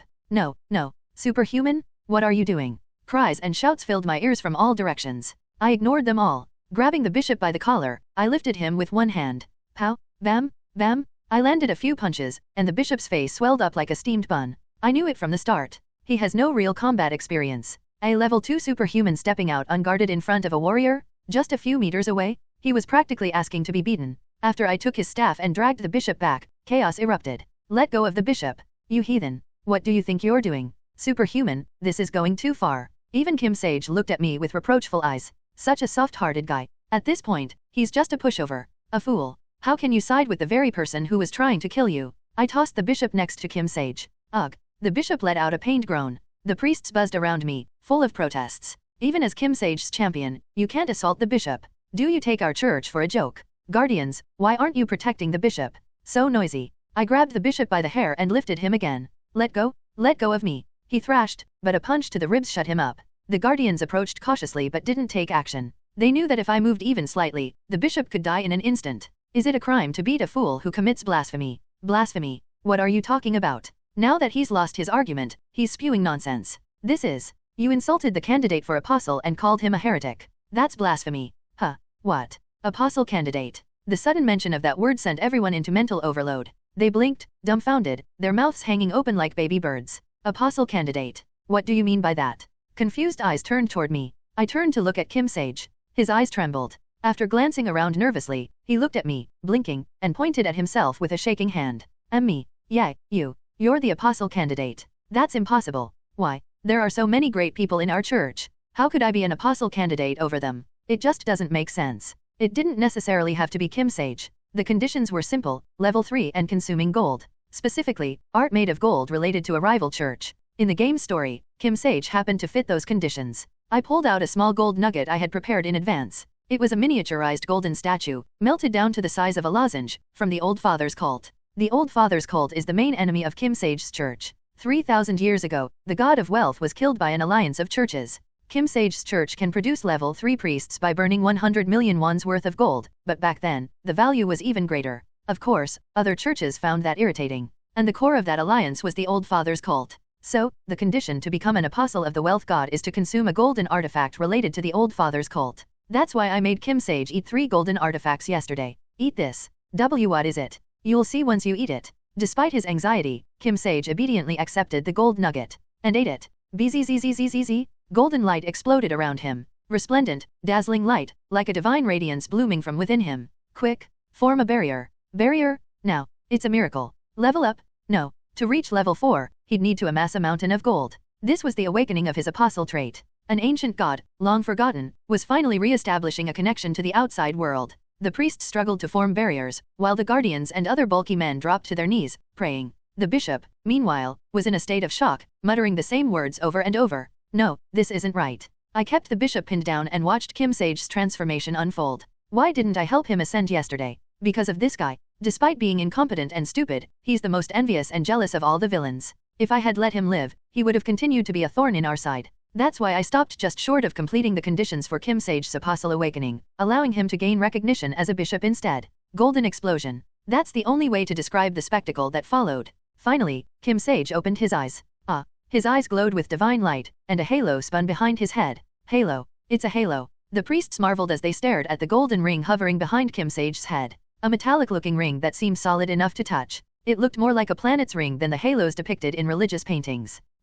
Kim Sage even reached up and touched it. How do I make it go away? Pray. Pray? Won't the divine get angry if I pray about something like this? Would the divine be angry with the first apostle they've had in 3,000 years? Not a chance. Trust me and pray. Oh okay. Kim Sage obediently knelt and prayed. The moment he did, the divine glow in his eyes and the halo behind his head vanished as if they'd never been. It worked. See? I told you. I really am an apostle candidate. No. I shook my head firmly. You're the apostle designate. Oh. Kim Sage looked bewildered. I ignored him and turned to the priests who had protested earlier. Now, let me ask you formally. Ask us what? Is it a crime to beat someone who accused the apostle designate of heresy? The same question as before. But after witnessing the miracle firsthand, the priests had no choice in their response. No, it's not a crime. Ahem, we may have been a bit hasty earlier. We didn't realize that Kim Sage the apostle designate was a candidate. Haha, it turns out that you're not just the champion of Kim Sage, but the champion of the divine itself. Indeed, indeed. So, you could recognize the apostle designate, could you not? You've even shared with us a new method of sacrifice. Truly, you must be the divine's chosen representative. Their attitudes flipped instantly. And what? The divine's representative? Before they could start weaving any more nonsense, I cut them off with a new topic. Kim Sage, ask your divine one more thing. What should I ask? Ask how they'd like to punish someone who, out of jealousy, assassinated a fellow bishop, stunted the growth of his son, and tried to kill an apostle candidate by branding him a heretic. Kim Sage didn't seem to understand. But the priests and guardians had already gone pale. They knew who I was referring to. Guh. No way. Could it really be true? We'll know once we receive the divine's answer. Kim Sage, still clueless, knelt and prayed. He was a good kid, he did as he was told. The divine says we should kill him. And no. Kim Sage delivered the message with a dazed expression. The bishop let out a final, desperate scream. I didn't hesitate. Activating my strength trait, I grabbed both sides of his jaw and twisted. Crack. A sickening sound echoed as his bones snapped. The bishop's body went limp. The priests and guardians turned their heads away, unable to watch. Only Kim Sage jumped back in shock. Why did you do that? Why the bishop? You received a divine message, didn't you? The divine told you to kill him. Your divine said to kill him. From the divine's perspective, it made sense. After thousands of years of being stuck in a half-spirit state, they'd finally received proper offerings and begun to regain their self-awareness, only to find someone trying to sabotage that. A selfish god who was obsessed with gold wouldn't let that slide. Even if I hadn't killed the bishop, the divine would have reclaimed their power. I don't understand any of this. Kim Sage's sighs wavered in confusion. I patted him on the shoulder. You don't need to. Just focus on your studies. I'm not a kid, you know. If you're in high school, you're still a kid. You're still underage. Where does a high schooler get off acting like an adult? He didn't need to know the ugly truth just yet. One day, Kim Sage would learn the full truth about the bishop and his own fate. And that day would mark his true coming of age. Kim Sage paused for a moment. The divine says I should go to the Levant region. That's where your church started, isn't it? There must be something there. Yes. I'm supposed to find an ancient treasure trove and offer the gold to the divine. I think the divine is still weak. That makes sense. That's part of the game storyline. After completing his personal quest, Kim Sage briefly leaves the party. When he returns, he's a fully fledged apostle with strong abilities, and his level is even higher. But here, it seemed a little different. It'll take a while, though. Really? Well, it can't be helped. It's an important mission. Just make sure to find the treasure and complete the sacrifice. And look after the church. It won't be easy. And while you're at it, make sure to send me some relics too. From what it sounded like, the treasure trove was hidden by the divine when they were still alive. Back then, the church was at its peak, so the contents were probably immense. Kim Sage bowed respectfully. Thank you, Hyung. I would have been completely lost without you. Oh, can I call you Hyung? TL note, Hyung means big brother and it's usually how young men address older ones with respect. Of course. The divine is rushing me, so I have to leave right away. I'll send your payment by mail. I don't know if the Korea branch has anything you'll like, but please wait a few days. I can wait as long as you need. In the end, I didn't have to wait long. The very next day, 3 huge packages arrived, all sent in Kim Sage's name. I eagerly tore them open. The first one contained the bishop's golden staff. It was my spoil of war. I'll sell this. I wonder how many hundreds of millions I can get for it? No, this isn't just a matter of a few hundreds of millions. This is an item worth $1 billion at least. And the second box. Inside was a beautiful yet practical sword. Ha ha ha. I couldn't help but laugh. Our holy sword. It was my first R-rank weapon. The holy sword, a coveted item among all swordsmen, along with the demon sword. Just owning this was worth the effort of helping Kim Sage. But then, as I opened the third box, I forgot all about the holy sword. Because inside, glowing with divine light, was a relic. The Mutant Incident Part 1. It was a massive statue. It resembled both a bull and a dragon, an idol belonging to one of the priestly orders. But its form wasn't important. What mattered was the mana pulse radiating from the mana core embedded in place of a heart. That pulse was very real. Sanctuary. A space designated by its owner becomes a safe zone. No entity can enter the sanctuary unless granted permission by the owner. If a being with power exceeding the mana core's capacity attempts to enter, they will be expelled, along with a strong warning. Even if it can't fully expel an overwhelming intruder, it will at least slow them down. I ran my hand over the statue's surface. Level 4? Huh. A church that tops out at level 3 had sent a level 4 idol. They must have gone through a lot of trouble to make this. And then there was the holy sword. A weapon that possessed the unique trait of a holy sword, undeniably a top-tier weapon. As befitting its unique trait, it was immensely powerful. It boasted Radiant Strike, which inflicted extra damage on enemies of the Dark attribute, Enhancement, which boosted all stats, and Protection, which granted resistance to all kinds of attacks, 3 traits combined into one. However, unlike other artifacts, no matter how much you train with it, you can't absorb the Holy Sword traits. Only a paladin can inherit the traits of a Holy Sword. Thank you, Kim Sage. Spending millions of won to gather gold and sacrificial offerings had been worth it. A golden staff, a holy sword, and a sanctuary idol. I felt full just looking at them, even though I hadn't eaten anything. I took the idol and the holy sword down to the underground training room. After setting up the idol in a corner, I activated it. Whoong. An invisible wave of energy enveloped my home. I could finally breathe easy. Honestly, my security had felt a bit lacking, but this sanctuary would be more than enough. Skink. I drew the holy sword. It looked like a typical Western longsword. The sacred letters engraved on the blade shimmered gracefully. As I gazed at it, I felt as though light was flowing down the edge of the sword. The grip fit snugly in my hand, as if it had been custom-made for me. Must be worth a fortune. Even N-rank holy swords are expensive, and this was an R-rank holy sword. I swung it a few times in the air. The sacred letters shimmered, imprinting marks in the air. The marks trailed behind like the path of a glittering galaxy. Suddenly, a rush of excitement surged through me. I adjusted my stance and deployed the mountain-breaking sword art. Breaking the mountain, splitting the mountain, piercing the mountain. It wasn't just a display. I alternated between precision strikes, slashes, powerful blows, and continuous attacks. First I used them individually, then combined 2 at once, and finally mixed all 3 techniques in a relentless barrage, pouring every ounce of my mana into the strikes. Huff, huff, huff. Although my mana had stabilized a lot over the past few days, it seemed I still had a long way to go. My mana drained rapidly, and my breath was coming in ragged gasps. But in front of me, a whirlwind of silver light spun like shards of glass caught in a storm. It looked beautiful, but touching it would surely tear me apart. As I watched the dissipating light with a dazed expression, I gripped the holy sword once more. I need to keep pushing myself. I had gotten stronger, but I still had a long way to go. Even now, a single bullet could send me straight to the afterlife. Just because I wiped out the Dagger Gang or easily subdued a corrupt bishop and his guardians didn't mean I could get cocky. In Arcane Seoul, there were plenty of superhumans stronger than me. Who?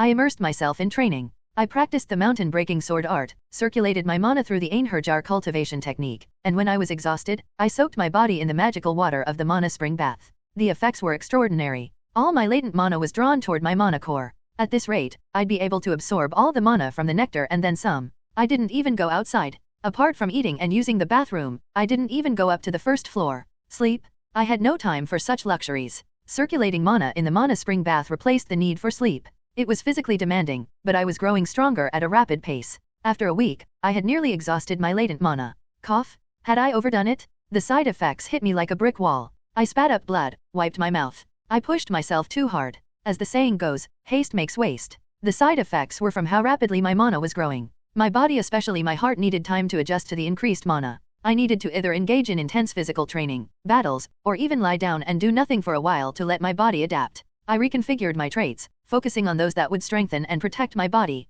Mana core, mana stabilization, meditation, vigor, endurance, regeneration. Still, I can't just sit around. I knew exactly how this world was going to unfold. How could I afford to lie down and rest? I had to keep moving. I got up and went to my bedroom to check my safe. When I first moved into this house, I had over 2 billion won, but now it was down to half. But the things I had gained were far more valuable. I placed the golden staff inside the safe and locked it. Should I make some money? Mining? Not a chance. I didn't need to do dirty, dangerous, and tedious work when I could just sell the golden staff. Instead, I picked up my smartphone. Manager Choi Sensu. Superhuman? What a surprise. To what do I owe the pleasure? Oh, it's been a while. Yes, it's been a while. Have you been well? I've been fine. How's the office? Ha ha ha, it's been crazy here. All thanks to you. What do you mean? Word's gotten around that we're working with you, Superhuman. Ever since then, requests have been pouring in from everywhere. Are there any jobs I need to handle personally? Most of them, no. I've kept a few promising ones aside, but since you said you were resting, I didn't bother you with them. That's great. Actually, I need some real combat experience. If you've got any jobs where I can get into some solid action, I'd like to take one. Combat experience? Perfect. Do you have any specific conditions in mind? Yes. I can't handle level 3 superhumans, but I'm looking for missions involving level 1 or level 2 superhumans or mutants. Anything like that would be ideal. It doesn't have to be people, monsters are fine too. The problem is, level 1 or 2 monsters are hard to come by. In this tiny country, most monsters were wiped out long ago. You might find some near the DMZ, but the Eastern and Western armies have that area on lockdown. They only grant hunting permits to superhumans level 3 and above. Manager Choi went silent for a moment. Then, carefully, he brought up a name. There is one job, but I'm not sure if I should mention it. What is it? You know Site 1, right? Of course. A cleaning team was sent there from another manpower agency recently, but they all mutated inside. Wait, what? The entire team mutated? Yes. They sent in drones to confirm it. There are at least 6 mutants wandering around inside. Damn. Do we know their levels? That part's unclear. But for that many to have mutated, they must have been exposed to a massive amount of contaminated mana. It wouldn't be surprising if there are 1 or 2 level 2 mutants among them. Geez. At least 6 mutants, minimum. There might even be some level 2s, or perhaps more than 6 in total. Shouldn't this be handled by the Cleaner Association? It's a backdoor request. They can't report it to the association. Why not? It's the same old story. The higher UPS don't want the association involved. If 1 or 2 cleaners mutate, they can brush it off and shift the blame onto the manpower agency for poor oversight. But an entire team mutating? That would cost several bureaucrats their jobs. Especially since the current head of the Cleaner Association is a pretty ambitious guy. If they report it to him, he'll turn it into a media circus. That's true. The head of the Cleaner Association, Park Dae-yeop, also appears as a major villain in the game. Still, if they leave the site unchecked, won't it become a huge problem? Contaminated mana at a landfill can create a colossal monster, and it could even cause a massive explosion. You're right, but it'll take a while for that to happen. At least a month before things get dire. If they can't handle it by then, they'll probably contact the association. Or hire a superhuman mercenary. A mercenary. If they hired a level 3 superhuman, they could take care of those mutants without a problem. It'd cost a fortune, but better that than losing their jobs. The public servants in this world were treated very differently from those in mine. Their social standing and compensation were worlds apart. Mutants, dangerous, but a shotgun would handle them easily enough. I could take them on, even if all 6 turned out to be level 2. What's the pay? Not a lot, I'm afraid. They're offering 100 million won for each level 1 mutant core, and 300 million won if there are any level 2 mutants. You get to keep all loot as part of the deal. That's cheap. They're risking their jobs, and that's all they're offering. I brought that up as well, but they said cash was tight. Instead, they're willing to offer an artifact as a success bonus. What kind of artifact? Well, superhuman. Manager Choi hesitated before continuing. Are you interested in magic firearms? Magic firearms? Of course I'm interested. Are they offering one? Exactly. They're offering a magic firearm as the bonus. Magic firearms are the gun version of magic swords. Since attack power is critical for guns, magic firearms are even more highly valued than holy firearms. Is there a catch? Is it cursed or something? Most magic swords and guns are, right? I only received a photo of it, no appraisal report. They claim it's never been appraised. When it comes to cursed items and magic weapons, not disclosing curses usually means you can sell them for a higher price. Exactly. Show me the photo. Maybe I'll recognize it. Ding. A moment later, a photo popped up on my phone screen. The pistol looked just like a Colt M1911, the kind you see in movies or games. The only difference was a long streak of black gold running along the barrel, etched with a glowing flame pattern. I recognized it. This was commonly known as Black Flame, an R-rank magic firearm. So it's showing up here. It was a magic firearm used by the Old Father's cult to execute traitors. If you hit someone with it, black flames would engulf them and burn them alive. However, it came with a curse. The user would be afflicted with the black flame debuff. And its mana efficiency wasn't great either. It processed mana into black flame bullets, which naturally consumed a lot of energy. But none of that applied to me. I had already overcome the divine fever debuff and acquired the black flame trait. It was as if this weapon had been made specifically for me. I've got to take this job. My main weapon would be the holy sword, and the magic firearm would serve as my sidearm. Add to that my assault rifle, automatic shotgun, and grenade launcher, and I'd be unstoppable. It's a great gun. I'll take the job. Are you serious? You don't even know what curse it has. You can't remove the curse on a magic firearm. I know this gun. Oh, it's a mass-produced model, then. That's right. It's a firearm used by the Old Father's cult for executions. Ah, now I understand. So, do you see what I mean? Ha ha ha, absolutely. You're saying this gun is made for you. Exactly. This was a classic holy magic hybrid build. You could combine a holy sword with a magic sword with holy armor, or a holy sword with a magic firearm. There were many combinations. From my experience, using different types of weapons gave the best results. Pairing a holy sword with a magic sword would cause interference, but that didn't happen with a holy sword and a magic gun, or vice versa.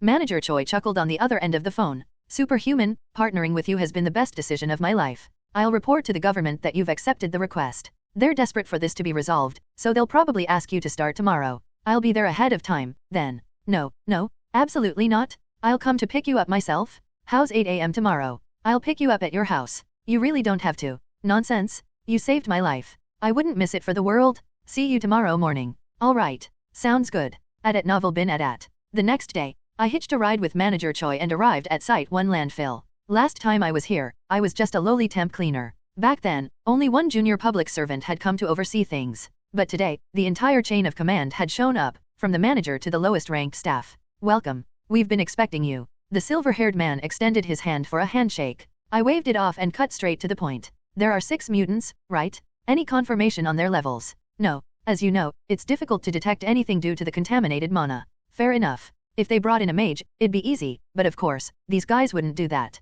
I opened my golf bag and started gearing up. On my left hip, I strapped the holy sword. On my right, a cluster of grenades. On my back, a thick automatic shotgun. In my right hand, a rifle fitted with a grenade launcher. On my left arm, a newly bought arm shield. Underneath my tracksuit, I wore armor. Fully armed, just like when I fought the Dagger Gang. I couldn't forget my healing necklace and toughness gloves either. Slurp, slop. The sound of the gloves sucking my blood echoed through my bones. I didn't use diamonds just yet. The toughness trait was always ready to be activated, but I didn't want to use up one of my 9 slots just yet, so I was keeping it in reserve. For now, I was willing to deal with the penalties. I'm going in. Yes. Please, take care of this. Clunk, clunk, clunk. The massive concrete door groaned open. The dark abyss inside yawned open like the mouth of some primordial beast. Sniff. The stench hit me like a wave. The air was completely different from when I had been here last. Contaminated mana. It had only been a few days without cleaning, and it had already come to this? I gripped my rifle tightly and took my first step inside. Kriaok.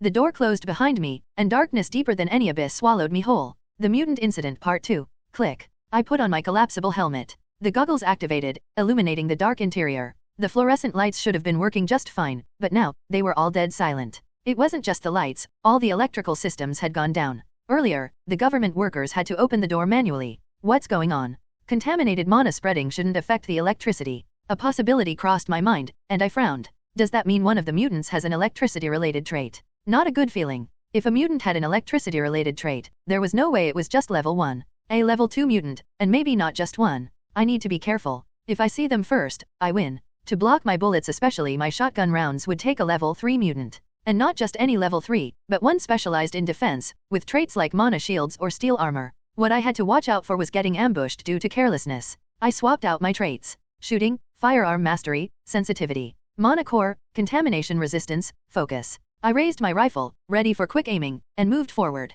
The level of contaminated mana feels off. In Site 1 and other contaminated facilities, the contaminated mana is designed to accumulate in isolated areas. It gets so concentrated in those spaces that either a monstrous mutant is born or a massive explosion occurs, but it rarely leaks outside. So why can I feel contaminated mana so strongly here? The stench was so bad it even seeped through my gas mask, assaulting my nose with a rancid smell. Even my skin felt itchy under my protective suit. Something's not right. 6 out of 9 cleaning team members turning into mutants was already strange. It was as if some dark, sinister secret was waiting for me inside. Tapped. I stopped abruptly. Far ahead in the direction I was heading, I heard faint footsteps. A mutant. The cleaning operation was on hold. There was no way any living thing could survive in this environment. If something was here besides me, it had to be a mutant. Tapped. There it was again. I definitely heard it. A light-footed creature darting across the floor. I gripped my rifle tightly. Should I draw my sword? If I fire my gun, the sound will echo everywhere, drawing all the mutants toward me. Using the sword might be a quieter option, but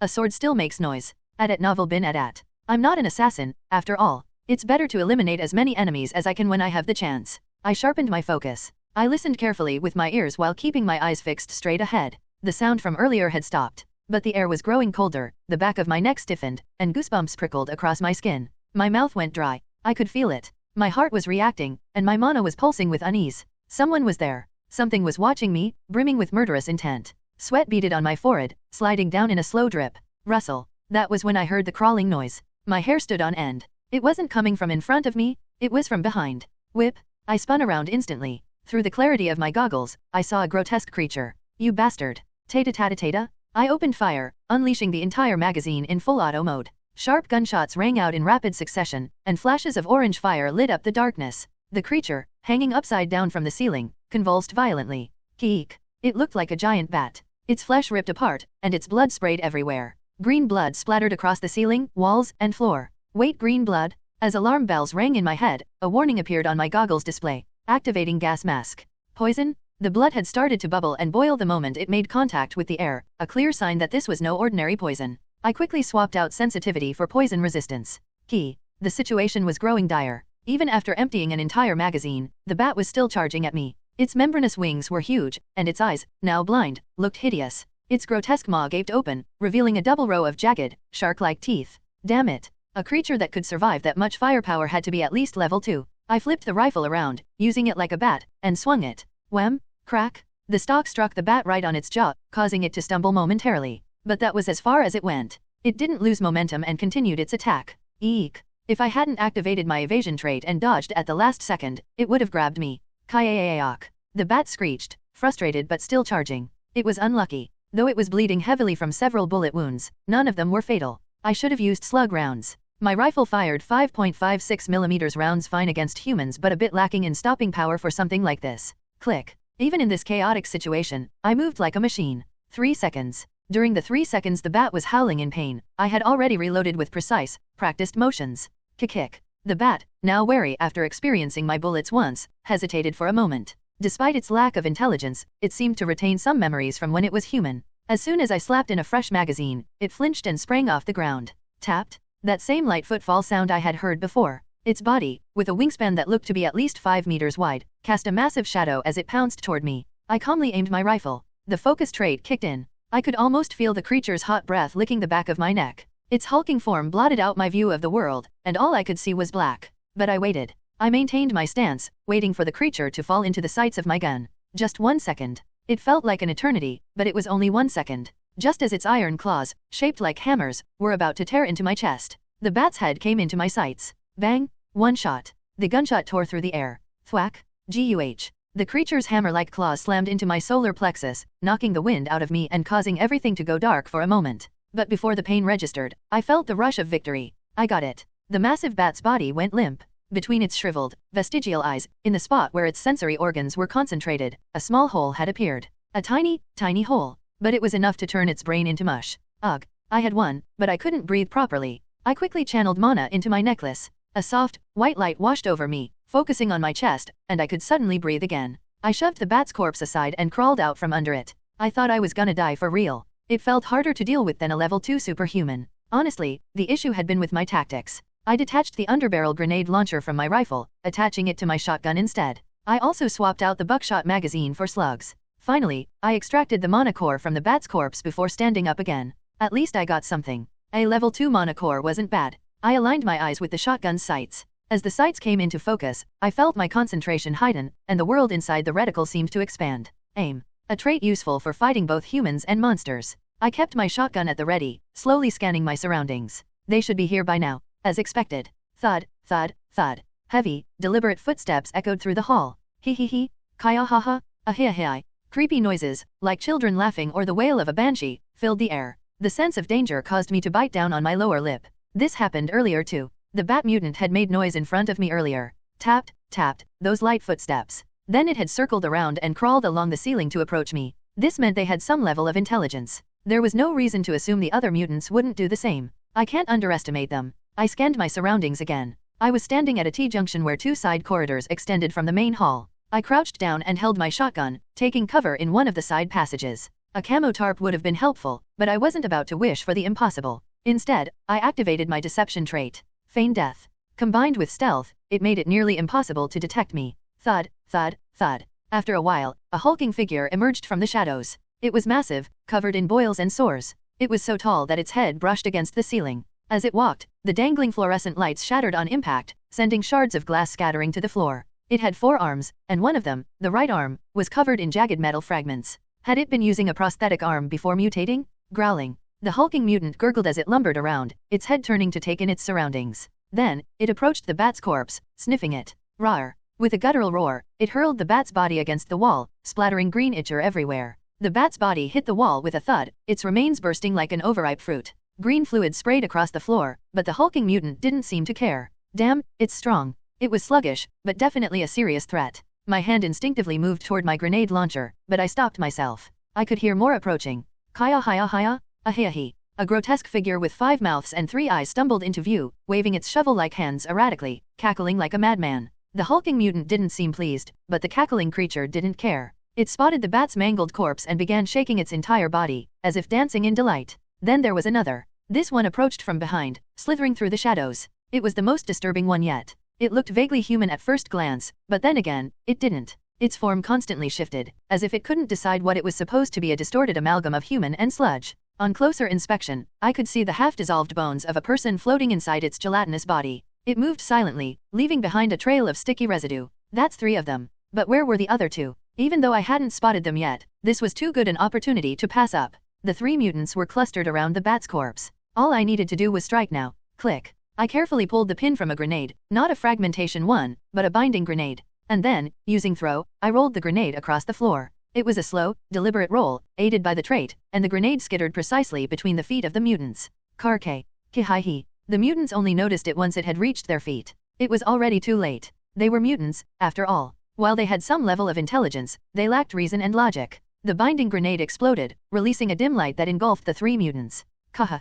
Hi-ha-hey, ah-ha-hi-ha. It didn't hurt. The light wasn't particularly bright, and the explosion wasn't violent. But the binding grenade's effect was simple, it temporarily sealed the flow of mana. And that was more than enough for me. I used focus, aiming the grenade launcher at the giant mutant's feet. With aim, I lined up the shot. Thump. The soft, characteristic sound of the grenade launcher firing filled the air. The black projectile sailed through the darkness, skipping once like a skipping stone, before landing at the giant's feet. I immediately dove for cover, switching all my traits to defensive ones and activating my mana shield. Boom! An explosion rocked the corridor, followed by a cloud of dust and shrapnel sweeping through the air. Grr, erg, kihihuk, gyayak, khrgh. Mutants or not, they were no match for modern weaponry. Even with their grotesque mutations, they were just flesh and bone in the end. The 3 mutants were knocked to the ground, writhing in pain. Amazingly, none of them had died immediately. To kill them, I would need to destroy their mana cores or their brains. It seemed the shrapnel had missed their vital spots. Still, they're monsters. I calmly raised my shotgun and aimed.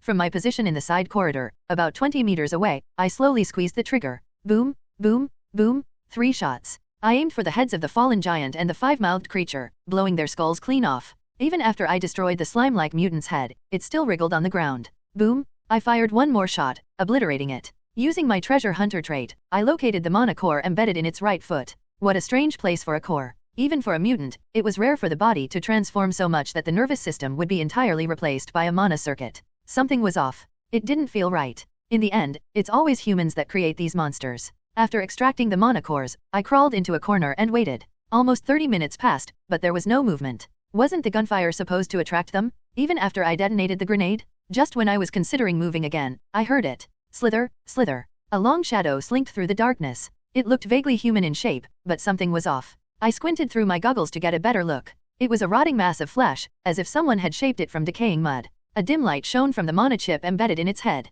And that mana pulse, it carried the unmistakable aura of a lingering spirit. In Arcane Seoul, we call these creatures wraiths. Without realizing it, I bit down hard on my lower lip. Wraiths don't form naturally. They can only be created by necromancers or dark priests. Only they have the ability to implant mana chips into contaminated remnants and summon lost souls to create a wraith. Slither, slither. The wraiths filled the hallway, crowding the passage from every direction. Not just 1 or 2, but an entire swarm of them, inching forward relentlessly. One of the wraiths in front suddenly spoke. Wraiths can talk? I looked closer and saw that its face had an old speaker grafted onto where its mouth should be. Its eyes were replaced by rusty cameras, and its ears were crudely fitted with worn-out microphones. Hello there, superhuman. How about we have a little chat? A cold chill ran down my spine. I was still in stealth mode. And yet, the wraith was staring directly at me, as if it knew exactly where I was hiding. The Mutant Incident Part 3. Let's do this. I had nothing to fear. I disabled my stealth and stepped forward. The spectral figure stared at me intently, almost like a person. Let me ask you one thing.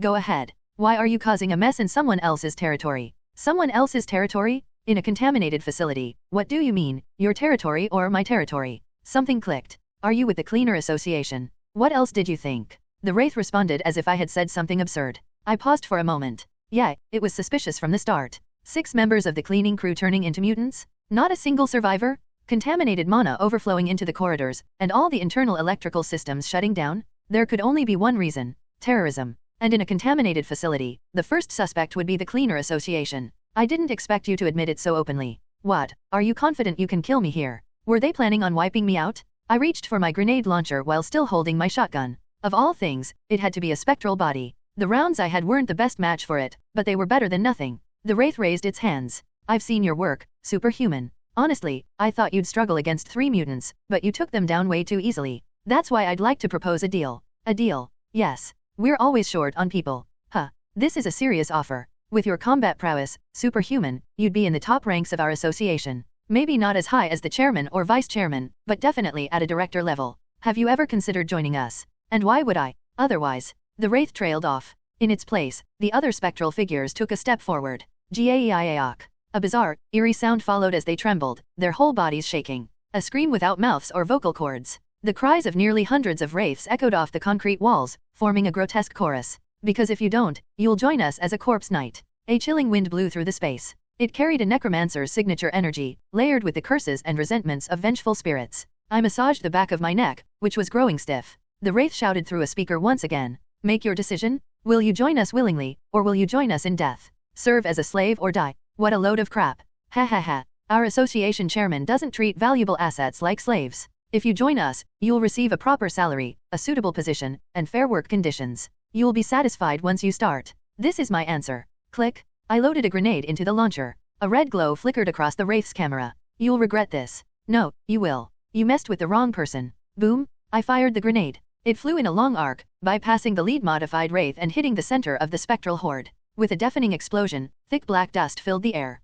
Metal fragments tore through the surroundings, but I hadn't expected much from the start. Spectral bodies are resistant to bullets. They had a natural resistance against physical attacks. Grenades and bombs were no different. Maybe if I had brought high explosive or incendiary rounds, but what I had were all anti-personnel grenades and fragmentation explosives. What good would tearing through their squishy, formless bodies do? Unless I got lucky and shattered a mana chip, they'd just regenerate. As expected, a dozen wraiths collapsed but soon reformed, rising back to their feet. Ka. The lead-modified wraith chuckled mockingly. You, a mere gunman, think you can stand against me? Just be a good corpse knight. SSSSK. The wraiths crept closer, slithering like worms. I was surrounded on all sides. If I wasn't careful, I'd be crushed to death. Humph. The tension crept up on me, but I shrugged it off with a snort. I had something up my sleeve too. Sheeing. I drew my sword. An R-rank holy sword. A strange light started to flow along the blade. It was the first time I'd seen it react this way since acquiring it. The sacred runes etched into the blade, the holy metal inlaid with the inscriptions, and the gem adorning the tip of the sword all resonated, emitting a pure, radiant light. No. The wraith shrieked in shock. A holy sword? Why is that here? Did you think this was just any sword? I curled my lips into a smirk and switched my traits. One by one, I carefully selected each trait. Mountain breaking sword art, Einherjar cultivation technique, mana core. Contamination resistance, strength, black flame. If they thought I was just a gunman, they were dead wrong. Right now, I was a warrior. No, a holy knight. A warrior strong enough to easily slice through these sluggish, zombie-like hybrid wraiths.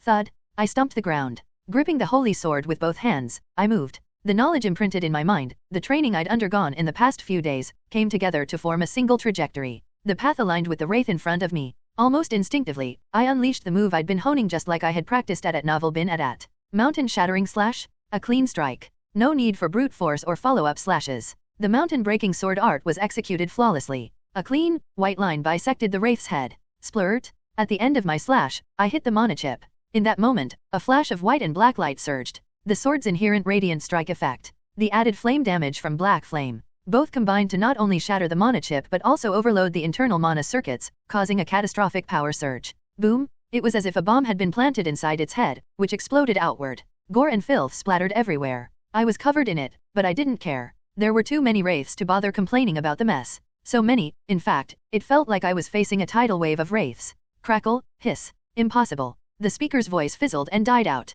Crack. I stumped on the broken speaker and moved forward. Gaeaak. The wraiths screamed as they lunged at me in unison. But it was laughable. I took a deep breath and thrust my sword forward. Slash. Stab. 2 wraiths were skewered in one motion. A small explosion followed. They were no different from the others. Their heads burst like watermelons, spraying more filth everywhere. I slashed, stabbed, chopped, thrust, parried, and sliced. I moved as if possessed. Even I wasn't sure how I was moving. I just swung and struck as I had trained, following the images playing out in my mind. The heat began to rise in the darkness. Sweat poured off me, evaporating in the sweltering heat. My mana was reaching its peak. I was sweating so much that even the filth covering me was turning into steam. Thud. I brought the sword down like an axe, crushing another wraith. But I wasn't getting tired. Even after cutting down dozens of wraiths, I was still full of energy, my mana far from depleted. Of course. If I got tired, I'd switch in vigor. If my mana ran low, I'd use mana recovery. If I felt too contaminated, I'd swap in mana stabilization. For burst damage, I had burst damage.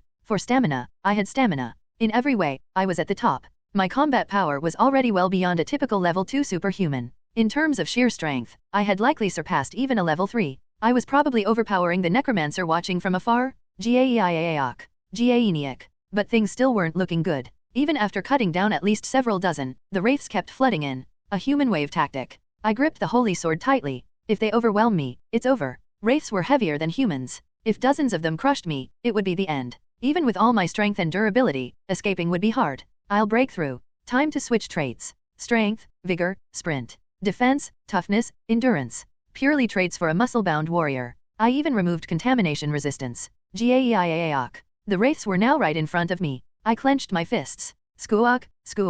My gloves greedily sucked in my blood. Even my necklace glowed faintly. And I had the holy sword. With toughness, healing, and the holy sword's powers combined, I had 9 traits equipped in total. I trust in them. I muttered to myself, bracing for what was to come. I kicked off the ground with all my strength, charging straight ahead. The wraiths and I collided. Instead of stabbing with the holy sword, I rammed them head-on, smashing through. Boom! A small explosion sounded. Even though the wraiths had been packed together in a tight formation, they couldn't withstand my single blow. Smash! Smash! They didn't just take it lying down, though. As I barreled through them, they whipped their arms at me like lashes. Their cold, disgusting touch seeped through my tracksuit and protective gear. The physical damage was minimal, but every time they made contact, contaminated mana and rotting poison seeped into my skin, making my head spin. Thuriaic.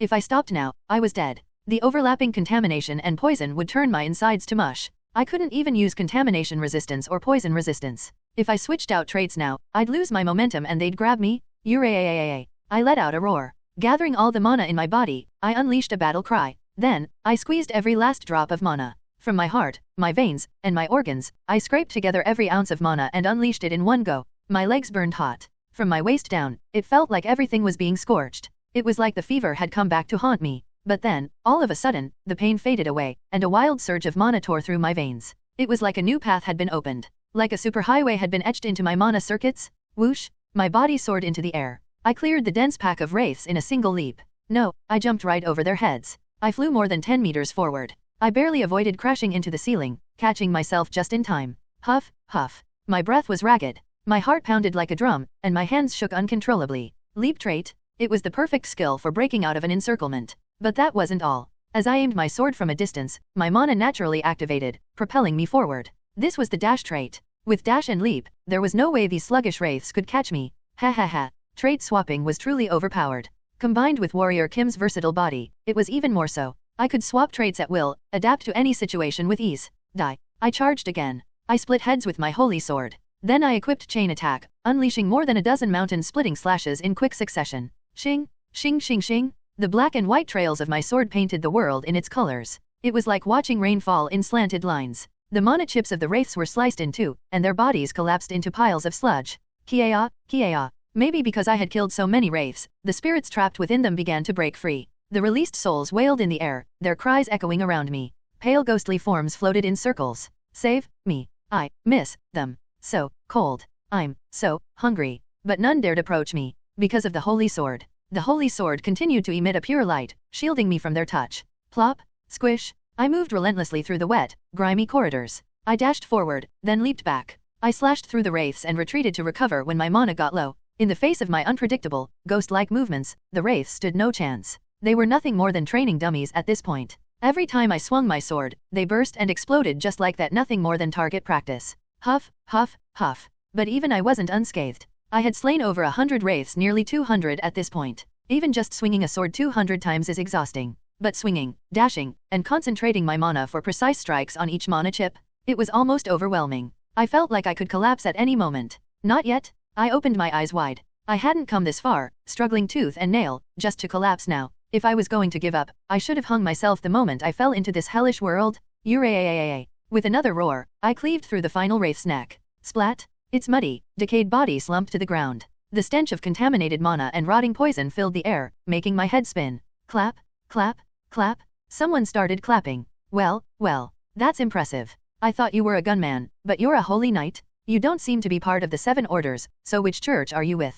Would you spare me if I told you? Not a chance. No need to tell me. I'll find out once I turn you into a corpse knight. I couldn't see the speaker, but their voice, laced with mana, floated toward me. Einherjar cultivation technique, mana core, deep breathing, mana absorption, mana stabilization, mana recovery. I took the brief moment to recover as much as I could. I focused my mind on my heart and pushed the Einherjar cultivation technique to its limit. Kriak, skreek. My heart felt like it was being torn apart. My mana circuits burned as if they were on fire. Blood welled up in my throat, rising from my stomach and lungs. I couldn't rest for long. Step, step.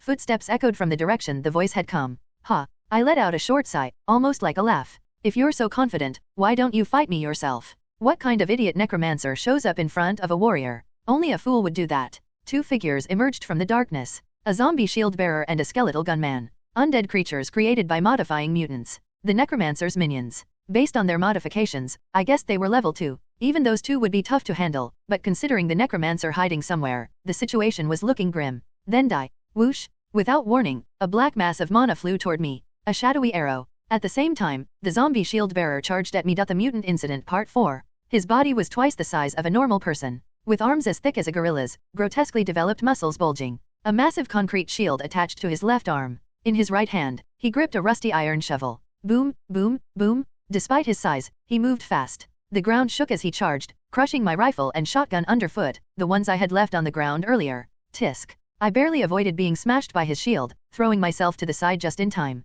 It was a move aided by my evasion trait. The shield brushed past my ankle, narrowly missing it. But I couldn't dodge the shadow arrow that followed behind the zombie shield bearer. It curved mid-flight like a guided missile, slamming into my back. Thud. It looked like a black tennis ball, but the impact was no joke. If an ordinary person had taken that hit, it wouldn't have been surprising if they had broken a bone. A flash of light exploded before my eyes as excruciating pain shot up my spine. Grr. I let out a low groan. Just before impact, I'd managed to activate a defensive trait set, protecting my back with a mana shield and physical defense, but it still hurt. I clenched my teeth, forcing back tears, and focused on what was in front of me. There was still one left. Bang! The sharp crack of a gunshot rang out. I instinctively dropped to the ground, flattening myself. I wasn't fast enough. My left shoulder flared up with a burning pain. Ha ha ha, you're really something. A voice from the darkness cackled with laughter. You'll make an excellent corpse knight. Ha ha ha, that damn bastard. Even as I cursed under my breath, I rolled to the side. The skeletal gunman. He was technically a corpse, but his head and arms were fully exposed bones.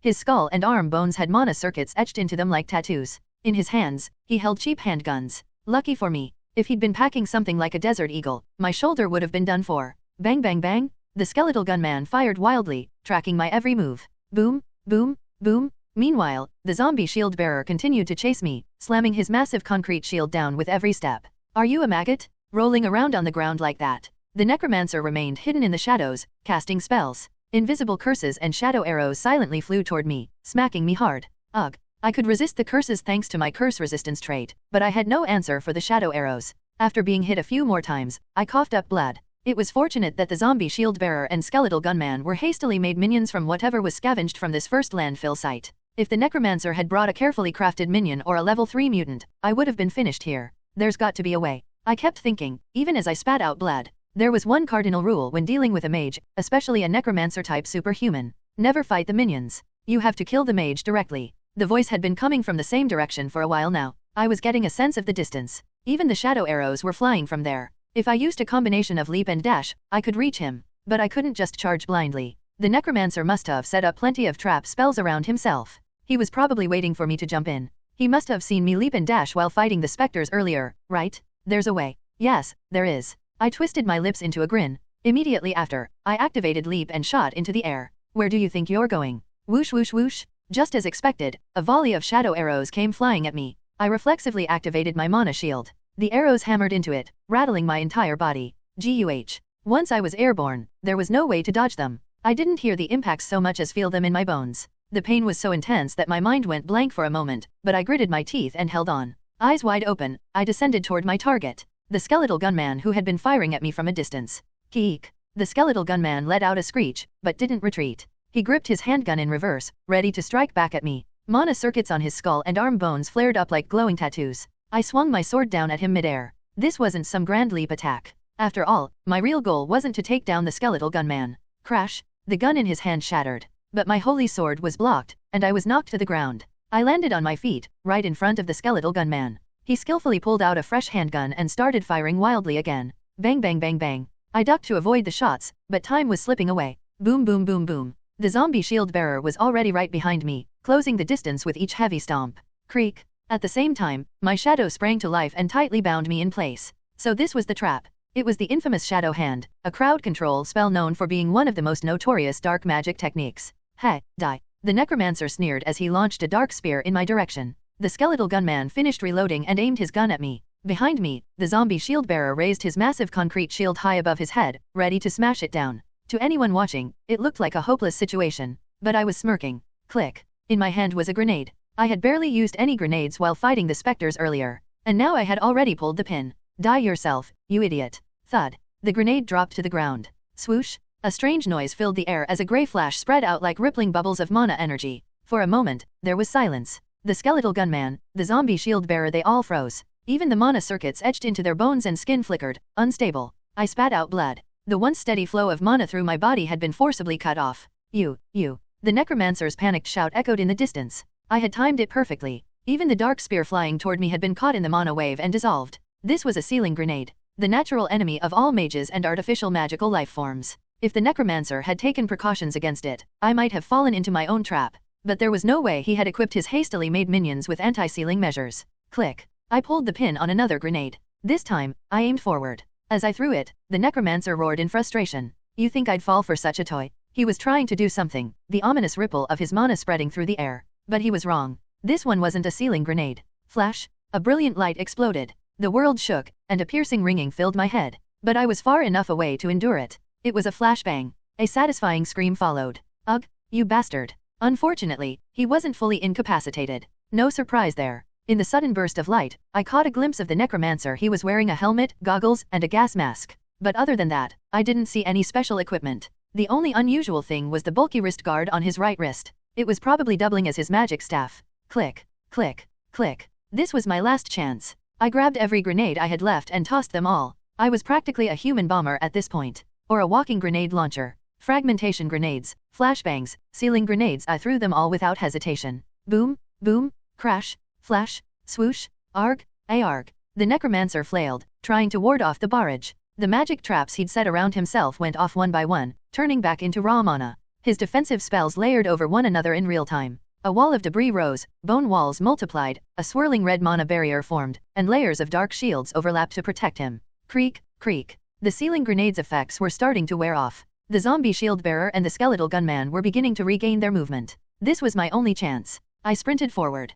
Holy sword in hand, I charged. No leap, no dash, no sprinting trait, just my legs and my body moving as fast as they could. The necromancer saw me coming and twisted his face in frustration. You bastard. At novel bin at. The explosions and flashes had stopped. The sealing wave had faded, but the necromancer had managed to hold his ground. He grit his teeth and raised his right hand. The wrist guard on his right arm glowed red hot, spewing out streams of mana. Whoosh whoosh whoosh. He unleashed another barrage of shadow arrows, this time creating a veritable wall of projectiles. There were so many that they formed a literal wall between us. To dodge them, I'd have to take a detour. But if I did that, the necromancer would have time to prepare another spell. I clenched my lower lip hard. Blood filled my mouth, the metallic taste spreading across my tongue. I was dizzy, on the verge of losing consciousness, but I kicked off the ground even harder. There was no retreat, no dodging. There was only one option. Endure it with my body and break through. I didn't even bother using my mana shield. I couldn't afford to waste a single trait slot on defense. I just plowed through with my body.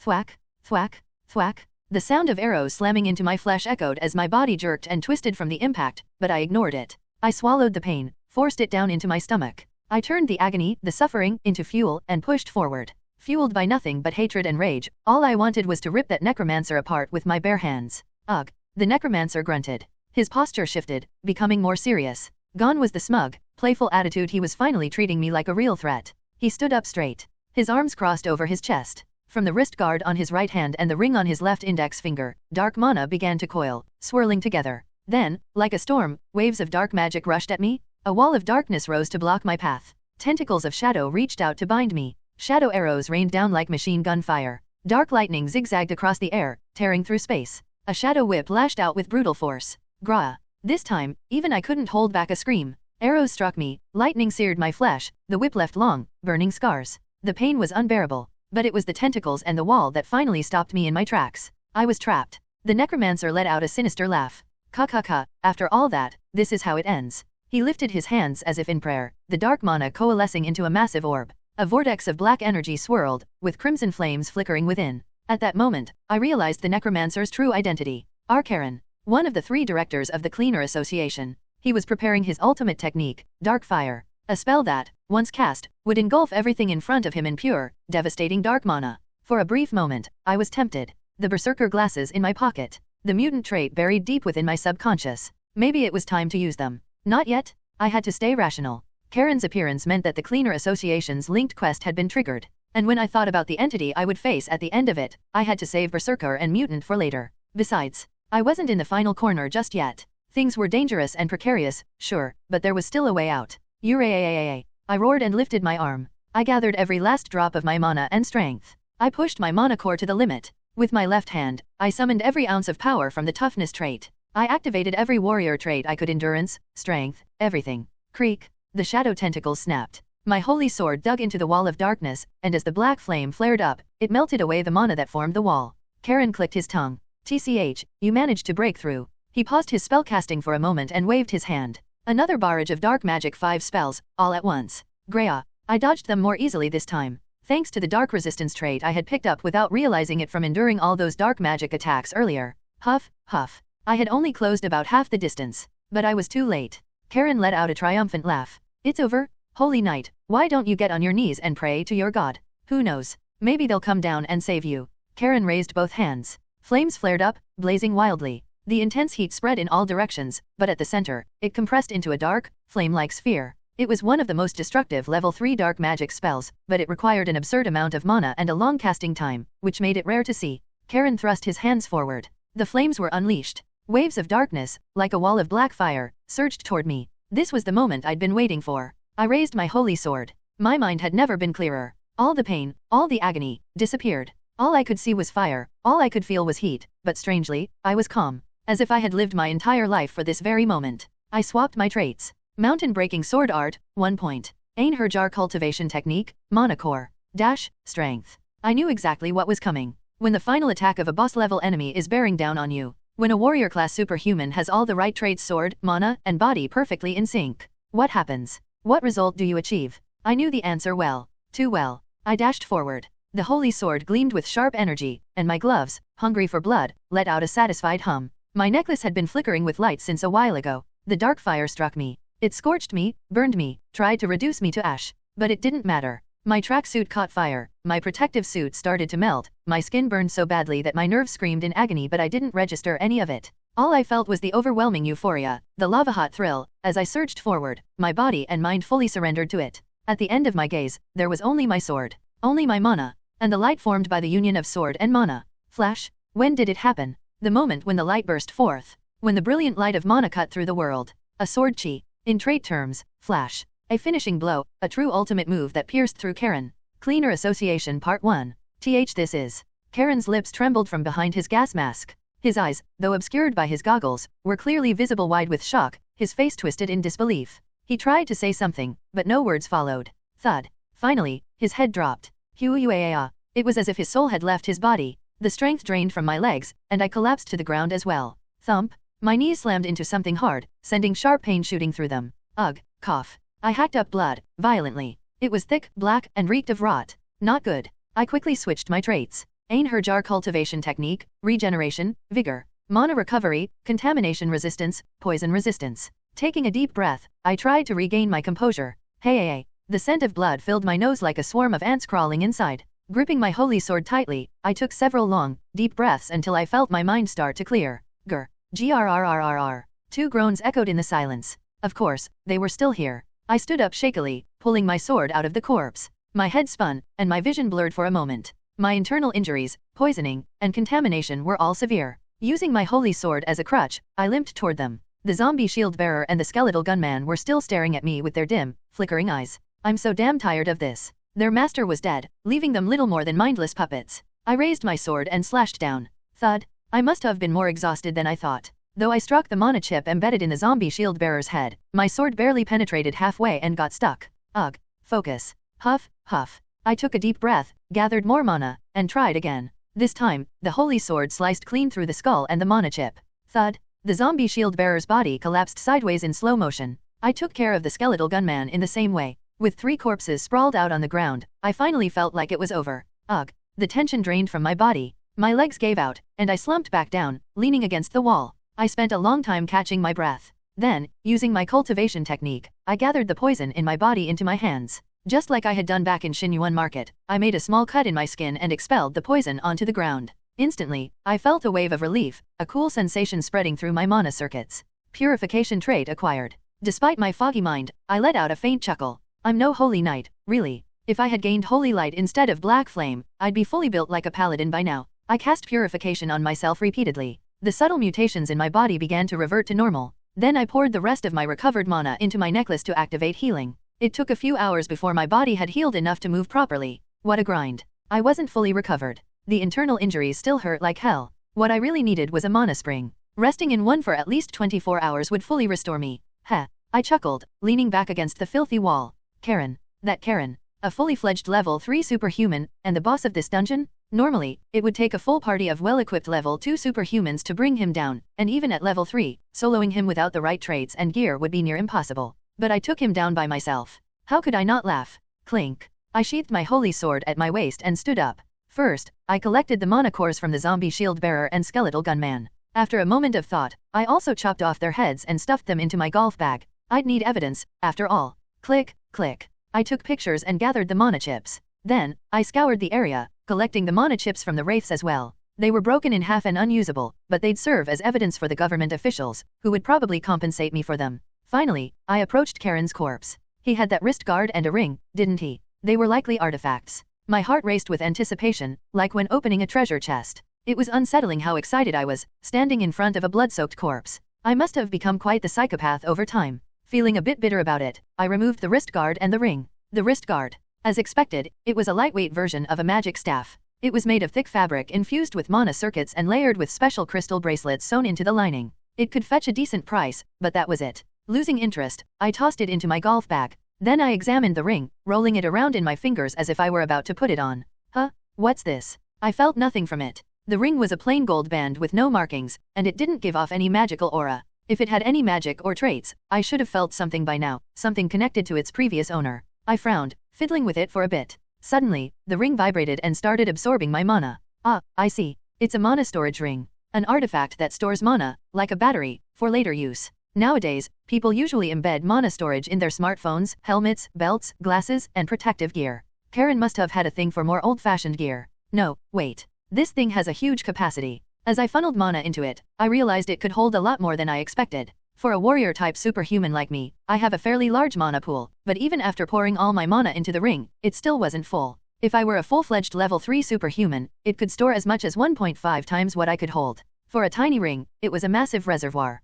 It's much better than carrying around a bulky mana battery for my gear. Nice. I felt like I'd hit the jackpot with this one. It would pair perfectly with my mana rifle later on. Even with all my mana recovery traits, spamming a mana rifle always felt like too much of a burden. Slice. I decapitated Karen and tossed his head into the golf bag as well. As expected from a named superhuman, these 2 items were all he had. That's just how it goes when a quest happens at Landfill Site 1. By design, one of the 3 directors of the Cleaner Association infiltrates the site with almost nothing and starts a riot there. Things are going to get complicated. Depending on how the quest develops, an inevitable conflict with the Cleaner Association looms. In this world, it won't be any different. If anything, being a fully real situation, it'll be even more intense. Nothing I can do about that. I just have to survive. I knew from the moment I resolved to keep fighting that this endless struggle was inevitable. Let's just keep doing what I did today. Just like today. I really did well today. I was pretty damn awesome, honestly. Who would have thought to break through head-on in such a desperate moment? If I hadn't put in over 10,000 hours in Arcane Seoul, I wouldn't have been able to pull that off. With that thought, I encouraged myself and stood up. The weight of the damaged guns and grenade launcher added up as I stuffed them into the golf bag. Geeing. I manually opened the exit and stepped outside. The sun was beginning to set. The red glow of the sunset bathed the scene. It was well past office hours, yet the government officials were still there, anxiously waiting for me. When they saw me, dirty and exhausted, their faces lit up in relief. Superhuman? You've finally finished, haven't you? Manager Choi was with them as well. Superhuman? Are you alright? You were gone so long, we were worried something might have happened. Well, something did happen. Huh? But weren't they just level 2 mutants? If it had just been the mutants, it would have been easy. I shuddered slightly and pointed to my filthy, battered body. I need a shower and purification first. I know you're all eager to leave, but this is important, so please wait a bit longer. Oh, of course, sure. Right, we'll wait. The officials exchanged puzzled glances. It was nearing the end of June, meaning the sun wouldn't fully set until after 7 p.m. They were clearly wondering why they had to keep waiting after staying here this long. Ignoring them, I headed to the shower. There's definitely a traitor among them. In a way, it was obvious. Government officials here get paid like crap. If someone offered them a nice bribe along with some generous hospitality, who wouldn't take it? In the game, the traitor's actions and identity weren't explicitly revealed. It was only hinted at as part of the quest's background. I had no intention of figuring out the traitor's identity myself. That's their business to handle. I had enough on my plate just thinking about how to fight the Cleaner Association. Superhuman, everyone's waiting for you. Yes, I'm coming. The meeting room was in the management office of the contaminated facility. The officials, led by the manager, were seated in a row. One younger official glanced around nervously before addressing me. Superhuman, isn't it all over now? You took care of the mutants, so we can handle the rest. His face screamed that he wanted to go home. Sure, they were panicking and wringing their hands when they hadn't heard from me, but now that I was back, they figured everything was settled. I didn't bother explaining. Instead, I unzipped the golf bag. The first thing I pulled out was the head of the zombie shield bearer and placed it on the table. Thud. The table shook from the impact. The officials jumped out of their seats, startled. Wait, what? What is that? Why did you bring a human head? No, wait. That's not a human head. It's a mutant. A mutant. If it's a mutant, then why does it have mana circuits embedded in its skull? They still hadn't fully grasped the situation. I pulled out the head of the skeletal gunman and then laid out the mana cores and chips I had gathered. If they still didn't get it after all this, they had no right to call themselves citizens of this crazy world. The officials' faces grew increasingly grim. No way, this. Yes, that's right. These aren't just regular mutants. They're created mutants, modified mutants. Does that mean? Do any of you recognize this face? I pulled out Karen's head next. His face was pale, his tongue bitten, a twisted expression of pain etched into his features. While the previous heads looked like monsters, this one was unmistakably human. Ugh. Several younger officials covered their mouths and bolted out of the room, rushing to the bathroom. Tisk, tisk. Manager Choi clicked his tongue. These young ones these days. Back in my day, we had to personally clean up after dozens of corpses. Right, Section Manager AHN. Indeed, sir. Just a few years ago, it was an absolute mess. We should have cracked down on those association bastards back then. The assembly members backed them up too much. The previous chairman of the association was too good at his job. Well, it's a good thing the chairman's changed now. There are pros and cons to that. Judging by their tone, they had recognized Karen. I pulled the mana chips out of my golf bag and spread them out on the table. There were at least hundreds of them, all cracked and shattered. The expression on Manager Choi's face changed. Mana chips? If these are Karen's mana chips, he wouldn't have made zombies with them, so they must be wraiths. That's correct. And you didn't just loot these, you defeated the wraiths to get them. That's right. Wow. Manager Choi gazed at me in awe. Taking down Karen and those mutants was impressive enough, but capturing all those wraiths as well. It seems we've seriously underestimated you. I had a bit of luck, to be honest. Luck is also a skill. I'm not a superhuman myself, but I know a lot about them. Karen might have been a scumbag, but his skills were the real deal. He must have been well prepared for this, yet you still. Whew, it's truly impressive. I assume you also dealt with the other mutants. Of course. I presented the additional mana cores as proof. The officials busied themselves taking photos and collecting samples. They even brought out a magic storage case to store the 3 heads I had provided. Manager Choi bowed deeply to me. Superhuman, you've saved us. To be honest, we had originally planned to hire a mercenary team, but if we had done that, this situation would have been a complete disaster. He knew what he was talking about. That's exactly how it played out in the game. Karen, fully armed, as the final boss of the landfill Site 1 dungeon. The mercenary team, revived as modified mutants, as the mid-boss. Clearing this dungeon once was the only way to gain access to the mineral-rich landfill Site 1. I had intervened before that whole mess could even begin. What are your plans moving forward? We're going to sue. We've been getting pushed around by those bastards for a while now, but this incident gives us the perfect reason to take action. It won't be easy. Oh, come on. With all the evidence you've brought us, do you really think it'll be that hard? Besides, the assembly member backing the Cleaner Association just lost their seat, so those guys don't have anyone to rely on anymore. The Cleaner Association wasn't exactly a major player in Korea. I could already imagine them falling apart. The smiling manager Choi suddenly stiffened. First of all, I'd like to apologize to you, superhuman. For what? For putting you in danger because of our own negligence. If we had handled things properly from the start, none of this would have happened. And I really appreciate you staying and seeing the job through to the end instead of running away. At least he understood. Manager Choi briefly stepped out of the room. When he returned, he was holding 2 magic chests. 2? He opened one, revealing the reward I'd been expecting, a mono rifle, specifically Black Flame. The second chest was more intriguing. Inside, nestled among the starlight, was an old-fashioned crystal flask. The other officials gasped in surprise, turning to stare at Manager Choi. Manager, isn't this a bit much? There's only one of those in our entire facility. What if something happens? Enough. Don't you all realize we owe our lives to superhuman here? What do you think would have happened if we had let Karen run wild? Forget early retirement, we'd all be rotting in jail by now. He was right. If Karen had stayed here, wreaking havoc, the birth of a colossal mutant or a massive explosion would have been inevitable. Manager Choi handed me the mono rifle and the holy water flask with a respectful bow. This is the promised reward, as well as a personal gift from me. It's not the highest grade, but it's top tier, and you never know when you might need it. Please accept it. Thank you. I'll gladly take it. It was something I'd been thinking about getting soon anyway. I gratefully accepted the items, but then Manager Choi lowered his voice, his tone becoming more secretive. There is one small issue, though. What issue? Do you know much about the chairman of the Cleaner Association? I know a bit. And his personality. Yeah, he's just a giant pain in the ass. Self-righteous, hypocritical, and thinks with his fists more than his brain. You've got him pegged. He'll probably hold a grudge against you now. I hate to say it, but everything that happens here gets reported back to the Cleaner Association. Manager Choi shot a sharp glance at the other officials. They didn't seem to care. That's just the way this world works. Bribery and information selling are part of the daily routine. So I'd like to make a proposal. Would you consider signing a contract with us? Huh? A contract? A 2-year exclusive contract to work with the Contaminated Facility Management Bureau. We'd welcome someone of your abilities with open arms. It wouldn't be a problem to arrange a special recruitment. Just think of it as weathering the storm for 2 years. By then, the Cleaner Association will be gone. And if you like it here, you could stay on permanently. With your skills, you might even make it to the Superhuman Administration Bureau. I stared at Manager Choi for a long moment. He was smiling warmly, just like when I'd first met him. Also, just like the foreman from my original world who had scammed me out of my hard-earned wages. Superhuman. Manager Choi called out cautiously, half wanting to stop me, half not knowing what to do. Become a government official? It would be a safe way to avoid conflict with the Cleaner Association. Not a bad choice. As I mentioned earlier, the status of government officials in this world is leagues above what it was in my original world. But doing that would mean I wouldn't survive the barrage of upcoming episodes at Novel Bin at. If I became a public servant, coasting along with a steady paycheck and some bribes, how would I grow stronger? I'd become a moderately powerful superhuman, only to get swept up in the tide and die later on. Thank you for the offer, but... And so, I could answer him firmly. I'll have to decline.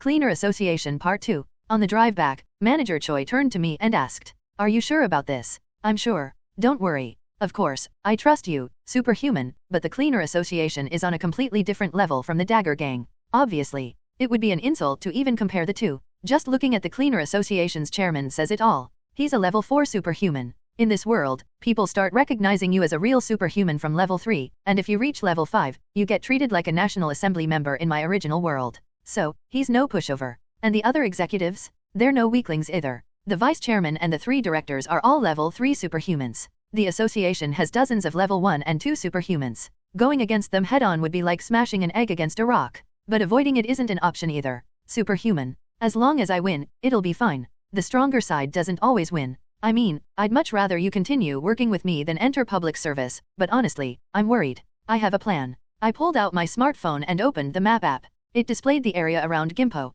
I swiped east on the map. You know the Cleaner Association is based in Gangseo District, right? Yes, I do. But, superhuman, you can't just barge into their headquarters? That would be suicide. I'm not that reckless. You think I'd go in there alone and get torn apart by machine gun fire? The basics of any fight are to choose the right time and the right place. So, where would be advantageous? I stared at the map, trying to recall everything. Most of the Cleaner Association linked quests in Arcane Seoul started at Landfill Site 1. After that, different branches of the quest would open up, each with varying difficulty. You could just wait them out, or you could assassinate their executives one by one. There was also an option to storm their headquarters or attack their businesses one by one. The worst outcome was doing nothing. In the game, no warning pops up, but after a certain amount of time, a forced quest triggers. The Cleaner Association chairman and his executives, along with dozens of superhumans, storm the player's base. If you've trained a solid party by then, you might survive, but if not, the game becomes nearly impossible. That's when you start considering pay-to-win options. Do you know Jinwubong? Jinwubong? Of course. It's that forbidden zone south of Silimdong, right? And do you know what's inside?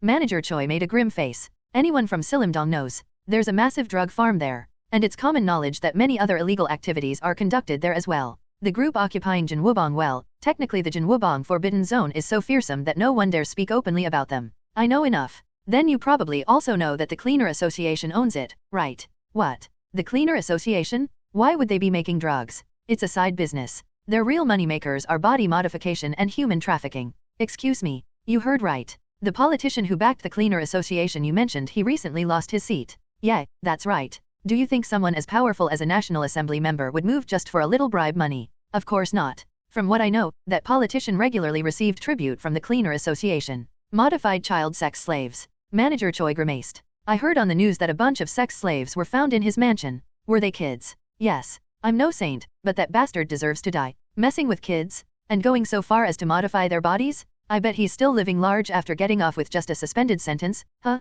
Ugh, what a sick world. Manager Choi rolled down the window and spat out the phlegm in his throat. After a brief pause, I continued. And he's probably not the only one. Huh? Oh, you're right. They wouldn't set up a whole body modification lab just to supply one politician. Looks like this is going to be a bigger mess than I thought. Exactly. If we take Jinwubong, that's how it'll turn out. The Cleaner Association will do everything in their power to prevent it from escalating. But, superhuman, it's not just the association. All the other people who were getting kickbacks. We can't afford to turn them into enemies. We'll have to break off the deals but promise to keep their secrets. That's where a magical oath comes in handy. Yeah, you're right. I'll handle that. No, you've got another job to do. Manager Choi gave me a questioning look. His expression seemed to say, isn't it my job as the middleman to handle those dirty, disgusting negotiations? I began jotting down a list of supplies I'd need for my plan on my smartphone.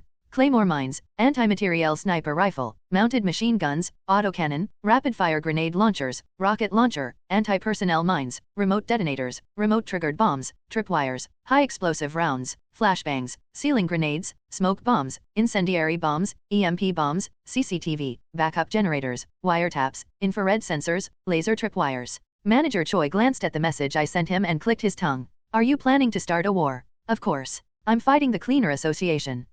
You're setting up traps, aren't you? It's the only way. I'll take control of terrain I know well and fill it with traps, ridiculously lethal ones. If the Cleaner Association charges in recklessly, they'll walk right into a death trap. I handed Karen's wrist guard, which I'd taken earlier, to Manager Choi. Sell this. It should fetch a decent amount. Oh, and I've got a magic staff I collected, too. I'll give that to you. Please get everything with the money you make from those. I'll cover any shortfall myself. This is a mana control bracelet? Looks like it's pretty high quality. And the magic staff. It's a golden staff enchanted with level 3 pain magic. It's also quite heavy. Wow, then it'll sell for a fortune. Alright, I'll make sure to get everything you need, and then some. But where are you planning to set up all these traps? Even if the police don't interfere outside their jurisdiction, if bombs start going off and machine guns are firing everywhere, they'll have to step in. You're not exactly swimming in cash to bribe higher UPS, are you? You don't need to worry about that. I said confidently. I'm planning to fight in the Jinwubong Forbidden Zone. Aha. Manager Choi let out a half-amazed, half-worried exclamation. A forbidden zone. A space where the landscape is warped, and the terrain is constantly shifting. Naturally, it's difficult to see inside from outside, and vice versa. That's how the Cleaner Association was able to secretly take over the Jinwubong Forbidden Zone and run their illicit operations. Attacking Jinwubong won't be easy. The Dagger Gang tried it a while back and took heavy losses. Since then, they've been slowly losing ground to the Iron Fist Gang. You shouldn't compare me to the Dagger Gang.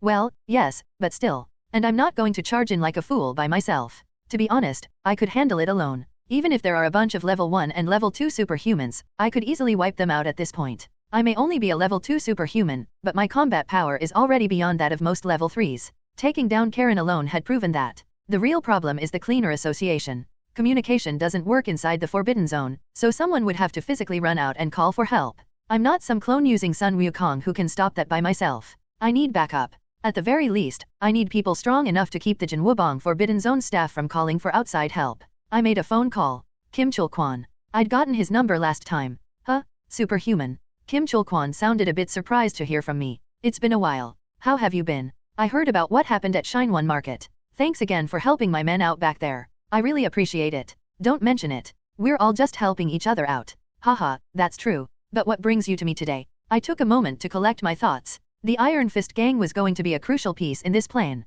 They would help me surround Jinwubong, prevent any communication from escaping, and clean up any mess I didn't have time to deal with. And they would get something in return. How's business these days? Are the Poison Gang and Naked Gang giving you any trouble? Sigh, it's been hell. They keep picking fights with us. We've managed to hold them off from Silimdong, but honestly, I could use another body or two. Are you still short on executives? Yeah, my boys are doing their best, but it's not enough with just level 1s. They need to hit level 2 somehow, but it's hard to bring in anyone from the outside. You know how it is. One wrong recruit could destroy the whole organization. For all they know, the new guy could be an undercover cop or a mercenary hired by a rival gang. The best option is to promote from within, but that's not exactly easy either. I lowered my voice slightly. Boss, what would you say if I offered you a body modification lab? A body modification lab? Are you talking about biomods or cybernetics? Both. Whoa, really? Of course, I'd love that. But why are you coming to me with this? It could be useful for you too, couldn't it? It's too illegal for me to use.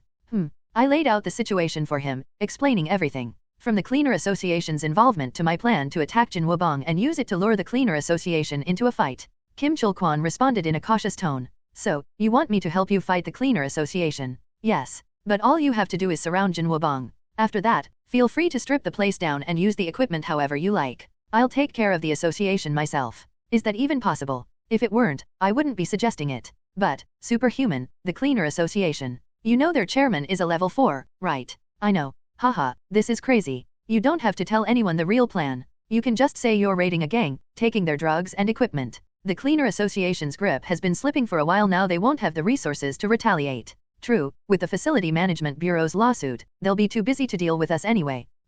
He was tempted but still hesitating. Think about it, boss. This is a modification lab that can handle both biological mutations and cybernetic implants. While it might be tough to make level 3 or 4 soldiers, you could definitely create level 2 enhanced fighters. That's right. If you get a few more level 2 executives, and maybe even manage to become a level 3 yourself, can you imagine what that would mean? You'd no longer be stuck fighting over scraps in Silimdong. You could expand east into Gwanak District, west into Jeonsa District. The Poison Gang? The Naked Gang? They'd be nothing to you. Once you're a level 3, right? That's for sure. And once you start expanding into Goro District, you'll need to start thinking about your public image, too. I know you don't mind drugs and prostitution, but you've always stayed away from human trafficking and underground fighting rings for a reason. Because in the long run, they're more trouble than they're worth. Exactly. Jinwubong has the answer you're looking for. The place doesn't just produce drugs and body modifications, they kidnap kids, modify them, and sell them as sex slaves. What did you say? Sex slaves. Let's clean up this trash together. We get rid of the scum, you take care of the kids who have nowhere else to go, and you strengthen your organization in the process. Build some orphanages, open a few schools, get involved in charity. Not only would it be the right thing to do, but it would also boost your public image. What do you think? There was a long pause. I could understand why. This was hitting a nerve for Kim Chul-kwan, triggering his own trauma. If it weren't for his younger brother, he might have already taken his own life. He didn't know I was aware of his past, so he wouldn't show it, but inside, he was probably a whirlwind of emotion. All right. His voice was thick with suppressed anger at Novel bin at. Just the thought of those bastards breathing the same air as me disgusts me. I'll help. You won't need to do much. Just surround the area and make sure no one escapes to send an SOS. That's as easy as pie. And the internal facilities are all mine, right? Like you said, we get to help people, and it boosts our image while securing our future. I'd be an idiot to turn that down. But let's be clear, taking down the Cleaner Association is your responsibility. We're not getting involved in that. Of course. Even with his trauma, he's still a gang boss. No one in their right mind would risk getting involved unless there was something in it for them. This could easily escalate into an all-out war with the Cleaner Association. When do we start? I glanced over at Manager Choi. Even if we cut off communication, we wouldn't be able to drag this out for too long. The association probably gets regular status reports from Jinwubong. At most, we'd have a day. If we were going to be ready by then, Manager Choi would need to pull some strings. He held up 2 fingers, then mouthed the word 2 days. We'll start at midnight, 2 days from now. Midnight, 2 days from now. Sounds good. I'll meet you at the Jinwubong Forbidden Zone. On a pitch-black night, we launched a surprise attack on the Jinwubong Forbidden Zone. There were dozens of armed guards, and several superhumans too, but it didn't matter. In just 2 hours, I completely subdued them. Alone. Without any help. Cleaner Association Part 3. Bang! A gunshot pierced the air. The thugs kneeling and lying face down flinched. I tapped the butt of the rifle I was holding against the floor. If you don't want to die, stay quiet. Why yes, sir. Please, don't shoot. How many times do I have to say it? As long as you behave, I won't kill you. I leaned against the wall and waited. Before long, the sound of footsteps echoed from the stairs. Led by Kim Chul-kwon, the Iron Fist gang members rushed down in a group. Kim Chul-kwon grimaced. It wasn't because of the huge guys I had forced to kneel. It wasn't even because of the superhuman of the reinforced type who was likely an executive and whose head had been blown off by a slug round. It was because of the children. Steel bars filled the space around me, packed tight. Inside each cage were children. One had the eyes of a cat, while another had dog ears and a wagging tail. There was even a child whose entire body had been replaced with snake scales. The result of body modification. In a world where it's common to modify your body to become stronger or enhance your abilities. But forced body modification was blatantly illegal. And even more so when it came to children, not adults. These are the kids. Yes, take them. And those bastards too. These trashy scumbags. Kim Chul-kwon growled, fire practically shooting from his eyes. The subdued men trembled and pressed their heads to the floor. Yet one of them still had the nerve to lift his head. If the chairman of the association finds out, you, bang, eek, ha, he still hadn't learned his lesson. When I blew his head off on the spot, the others shrank back in terror. Even the Iron Fist gang members were visibly rattled, except for Kim Chul-kwon, who stood tall, staring at me.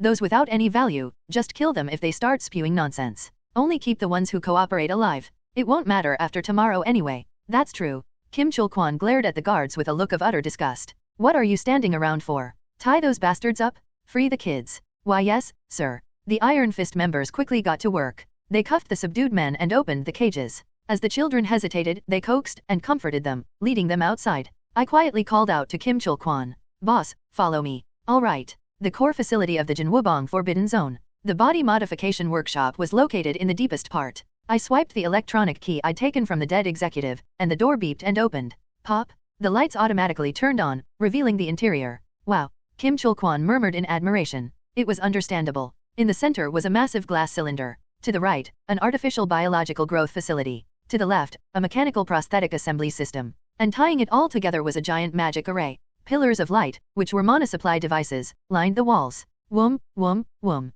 The immense mono waves pulsed like a drumbeat, resonating deep in my chest. Kim Chul-kwon seemed to sense it too, licking his lips. They must have spent a fortune on this, right? So, what do you think? Pretty useful, huh? More than just useful. With the right wizards and technomancers, you could use this to reach level 3, maybe even higher, if you can find them. The Cleaner Association didn't have access to such wizards and technomancers. Karen? Unfortunately, his expertise lay elsewhere. Modifying the facility to mass-produce necromantic prosthetics was an option, but that was far too risky. Perfect. I know a mage I'm on good terms with.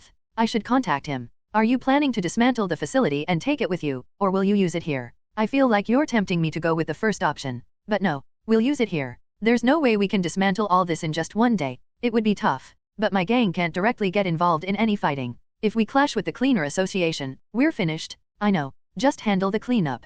Phew. Superhuman, you're really something else. The first time I met you, I thought you were weaker than me. Kim Chul-kwon glanced at me with a complicated expression. This was our third time meeting. Once after I fought Rodeer, once after dealing with the Dagger Gang, and now here. And each time, I'd grown stronger at an alarming rate. Level 1, level 2, and now close to level 3, perhaps. Anyway, you're sure you can win, right? If you lose, we'll suffer a huge loss. You have to win. Don't worry. You have a plan B, don't you? Well, yeah. You're only helping me because you know I don't fight losing battles, right? Actually, yes. You might look reckless on the surface, but you're incredibly meticulous underneath. I sensed that from the first time we met. Kim Chul-kwon smirked. Then he pulled out an e-cigarette and took a long drag. The monoglow flickered in his exhaled breath like fireflies. Can I ask you something? Go ahead. You've decided to make an enemy of the Cleaner Association, and you're going all the way with it. I get that. But do you really need to go this far? I mean, you're not going to gain much from taking them down. It's not like you're after any of their interests, and you're not being hired by anyone.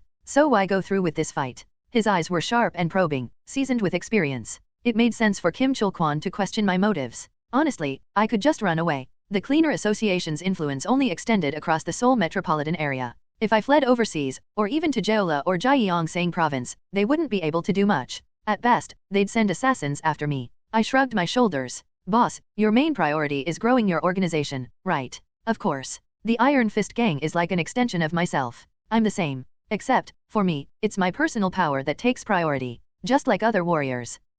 Doesn't it strike you as strange? How I'm getting stronger so quickly. I'm sure you've picked up on it by now. Kim Chul-kwon's face lit up with understanding. Why am I getting stronger? It's because of my blank body and trait swap. But Kim Chul-kwon wouldn't know that. Instead, he'd probably think I have something like the genius or heaven-sent star traits that increase experience gain in game terms. And one common aspect of both traits, you have to keep fighting to grow stronger quickly. Kim Chul-kwon nodded. Honestly, I'd figured as much. You understand now why I'm determined to fight the Cleaner Association, right? Absolutely, 100%. If I were in your shoes, I'd do the same. His expression was a mix of relief and awe. He'd realized that whether I had the genius trait or some kind of heaven-sent star, I no longer saw him as prey. Still, he had become much more cautious around me. I'll get everything ready for the aftermath, assuming you'll win? It won't take long. All right. I wish you the best of luck. Kim Chul-kwon gave me a respectful nod before leaving the workshop. I glanced around the room for a moment. The faint light from the magic circle glowed against the gleaming metal equipment. A scene where magic and science intertwined. But the bloodstains splattered like smears over the facility cast a dark shadow over it all.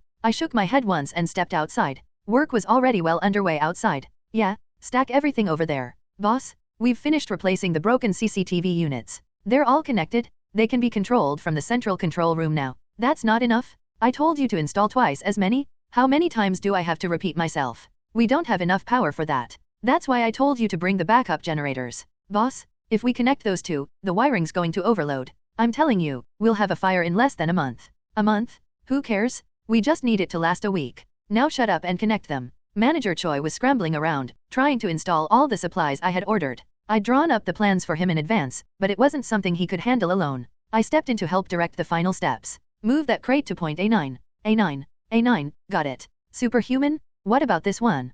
Pile that up near the entrance. I'll handle the installation myself. In the end, I'd have to finish most of the work. Manager Choi, who had been barking orders, walked over to me. Superhuman, will we be able to finish this by morning? You mentioned the regular report is due at 8 a.m. We'll have to, one way or another. Ugh. And once the work is done, take those guys out to a bar or somewhere and let them drink themselves silly for a day. That's easy enough. I'll make sure nothing leaks to the association. Thank you. When would the Cleaner Association make their move? It would take them at least a few hours just to figure out the situation, gathering their scattered forces and calculating the time it would take them to get here from Gangseo District. If they're fast, by afternoon. If they're slow, by night. The supplies had been delivered and set up. The Iron Fist gang and the laborers Manager Choi had brought were all gone, but there was no time to rest. Now was the time to begin the real work. Ugh. I started laying traps. I planted claymores along the entryway, connecting them to tripwires. The tripwires were rigged with grenades hanging from them. Anti-personnel mines were also a must. I completely covered the restricted zone with a minefield.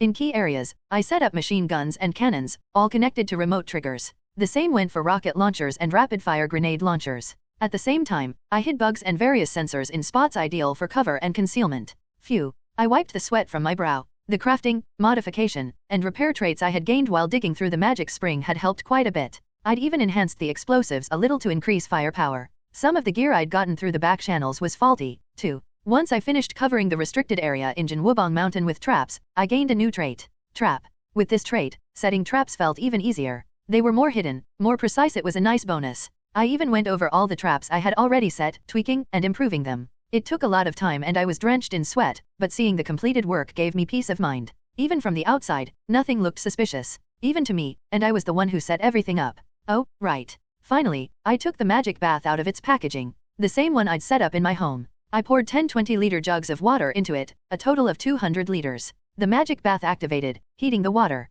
After confirming that the gentle mana waves were spreading through the water, I quietly closed the lid. The preparations were complete. By now, dawn was breaking. At the Cleaner Association, they'd be waiting for their regular morning reports. For me, it was time for a well-earned break. I headed over to the central control room in advance. I activated all the CCTV cameras and checked the status of the bugs and sensors before reclining in a cheap chair and closing my eyes. The calm before the storm. Whether my preparations were sufficient or not would soon be clear from the results. The top floor of the Cleaner Association's headquarters, in the chairman's office. Well, calling it an office was an understatement. It was more like a penthouse. Chairman Park Dae-yeop casually tossed his suit jacket aside at novel bin at. Whir. A cleaning drone zipped over, catching the jacket and placing it in a garment care unit. A machine so expensive that most ordinary people could never dream of using it, just like the ultra-expensive cleaning drone and the garment care unit enchanted with cleaning magic. Feeling pleased, Park Dae-yeop sank into his executive chair and reached out. As if waiting for the motion, a luxurious magic cup slid across the desk into his hand. Ha ha ha. This is the life. looking out over the Seoul skyline every morning after coming into work. The warm sunlight pouring through the floor-to-ceiling windows. The classical music, tailored to his taste, softly playing in the background. The bittersweet aroma of premium coffee that tingled on his tongue. Finally, I've made it. A sense of accomplishment welled up inside him, along with a burning desire to conquer even more. Humph. He turned his head sharply toward the east, the direction he had to strain his neck to see. There, towering buildings lined up, easily dwarfing the Cleaner Association's headquarters. At the peak of them all, far in the distance, rising as if it would pierce the heavens, stood the three-tower complex. The superhuman tower in Songpa district, visible even from Gangseo. Park Dae-yeop's eyes gleamed as he stared at it. One day, I'll get there. That was his ultimate goal in life. To become the owner of the tallest building in Seoul, in Korea, in all of East Asia. Whoever controls the superhuman tower controls Korea, isn't that obvious? Things had been getting a bit tangled lately, but Park Dae-yeop still believed it was possible. It was supposed to be another peaceful day. That expectation shattered less than 10 minutes after he arrived at the office. Chairman, we have a problem. The door flew open, and the head of operations rushed in. What is it? What's the problem? Chairman, we've been attacked. What? Speak clearly? What's going on? Jinwoo-bong? You know, Jinwoo-bong. Ah, that place? I know. What? It was attacked. The tension instantly drained from his body. The muscles that had been coiled, ready to spring, relaxed, and his temporarily halted breathing resumed as normal. Park Dae-yeop waved dismissively, as if he didn't care. Same as a few years ago. Some idiots probably went after the poppy fields again, right? Just send one of the directors. No, we don't even need a director. Get the external relations department to hire some mercenaries and teach them a lesson.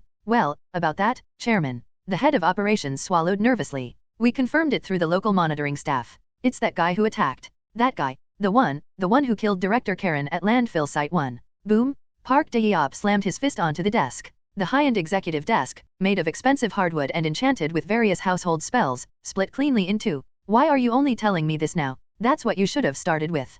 Sorry, sir. That bastard. That damned bastard. Not only did he kill Karen, but now he's taken Jinwoo-bong too? That son of a... Park Dae-yeop was about to unleash a torrent of curses when he suddenly froze. He blinked several times before turning to the secretary who had entered with the head of operations. Wait a minute. What exactly was at Jinwoo-bong? There was something important there aside from the poppy fields, wasn't there? Well, there's the workshop where we make the goods we supply to Assemblyman Beck, and also the items we move through the black market. Damn it. Park Dae-yeop kicked the broken desk. The wood splintered into pieces, scattering across the room. How the hell did you manage this? How could you let that bastard take Jinwoo-bong without even knowing? We're still assessing the situation. You idiot. Park Dae-yeop clenched his fist, raising it as if to strike. Just before he could swing, the secretary stepped forward and offered him an ultra-premium magic cigar, already lit. Park Dae-yeop bit down on it like he was chewing through his anger and blew out a cloud of smoke. The cyan mana glow slashed across his face, but the head of operations didn't dare to utter a word. What about the vice chairman and the other directors? The vice chairman is away on a business trip in Daejeon, and Director Viper has already arrived at the office. And Ebony? Still investigating. We've heard he went to a club last night. Bring them in, right now. Park Dae-yeop roared at the top of his lungs. The association is on the verge of collapse, and you're telling me what? A club? A club? Get the vice chairman, get all the directors, drag them here. Should I call for the external relations department too? Do I have to spell it out for you? Of course. Hire whatever mercenaries we can get, round up every member who's sitting around doing nothing, gather them all. All of them. Park Dae-yeop ground his teeth as he glared into the distance. It was as if he could see the face of the person from the report in front of him. Warrior. Kim, was it? A kid with a scar on his right cheek. An up-and-coming superhuman, huh? But in the end, he's still low level. At best, a level 3. A brat who's just now starting to be treated as a superhuman. I'll kill him. With a loud crack, he crushed the cleaning drone that had been flying around tidying up the shattered desk. The high-end piece of equipment was completely obliterated. Crunch. Meteor Sword Part 1. They arrived along with the scorching midday sun. Figures, one by one, solidified as they pierced through the shimmering heat haze. Men equipped with bulletproof vests, helmets, and rifles. The two emblems caught my eye. Cleaner Association. External Relations Department. It was just past noon. Already the beginning of July. The blazing sunlight scorched the vast Jinwoo-bong Gold region, a once small peak now distorted into a flat plain. Through the bugging device, I heard their conversation. What the hell happened here? Where did everyone go? Shit. It's all been torched. The Jinwoo-bong Gold region used to be home to a massive drug field. But I burned it all to the ground. Naturally, right? Depending on the variety, poppy plants can grow up to 1.5 meters tall. If I left them as they were, they'd block my line of sight. Advance. Move forward. A ragged-looking man in a suit shouted. The Cleaner Association members advanced. Their bodies low and tense as they moved past the scorched field, clearly on edge. But that was it. They weren't using any detection abilities or sending out recon drones. They were just walking forward, along the entrance route, right to the spot where I'd planted the claymores. Just as the vanguard passed the claymore's position. Click. I pressed the red button. A metallic sound rang from beneath my hand, and a red flame erupted on the monitor. Boom. Then a tremor. A cloud of dust exploded into the air, and chaos broke loose. Ugh. What's happening? It's a bomb? There's a bomb. On the monitor, I watched as people scattered like grasshoppers. Some writhed as they fell, as if dancing. Some clutched their chests, spitting blood. Others, collapsing in fear, fired their rifles aimlessly. I coolly watched the monitor, gripping the remote detonator. After slightly adjusting the aim, I pulled the trigger. A streak of light crossed the monitor. Then, an explosion, and the rhythmic burst of gunfire echoed rat-a-tat-a-tat-a. Rockets and machine gun fire rained down, just past the entrance, where the poppy and cannabis fields would have started. The concentrated fire poured down on the very spot where the Cleaner Association members had gathered. Retreat, fall back, pull back, get out of the gold region, run. The preset firepower was immense. Dozens of rockets and several machine guns were unleashed simultaneously on barely a few dozen people. The only downside was that some of the superhumans managed to raise shields in time. The claymores wiped out the vanguard completely, and the following attacks caused damage, but it wasn't lethal. They're almost all superhumans. Most were level 1, with a few level 2 sprinkled among them, but they were definitely superhuman. As I smacked my lips in frustration, a few figures passed through the shimmering heat haze.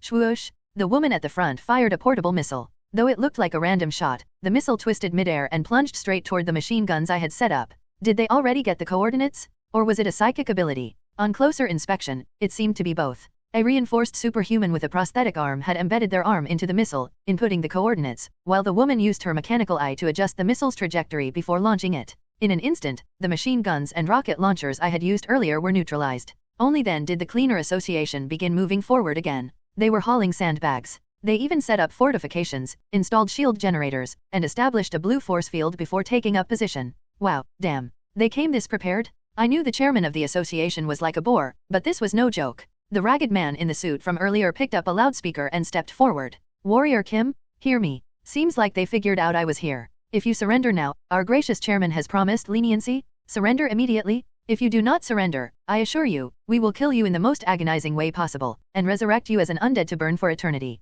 Scary stuff. I didn't respond. Instead, I reviewed the traps I'd set in areas other than the entrance. The man in the suit rambled on for a while, but he didn't last long. The heat haze at the entrance rippled as the main force of the Cleaner Association entered. What are you doing? One man stood out in particular. Middle-aged. Massive build. His suit barely contained his bulging muscles, threatening to rip at the seams. One of his eyes was a magic eye, and he wore steel gloves on both hands. Park Dae-yeop, chairman of the Cleaner Association. A level 4 superhuman of the warrior type. Following behind him was a man with a long sword, a woman resembling a black panther, and a lanky guy with a bucket hat. But they barely registered in my mind. Park Dae-yeop's presence was overwhelming. See, Chairman. The man in the suit bowed deeply. We were preparing for the attack. Get on with it. Yes, we'll start right away. Deploy the mortars. Mortars? Really? What the hell? The Cleaner Association members started stacking plastic boxes. From the boxes, they pulled out dark cylinders, supports, and discs, which they began assembling step by step.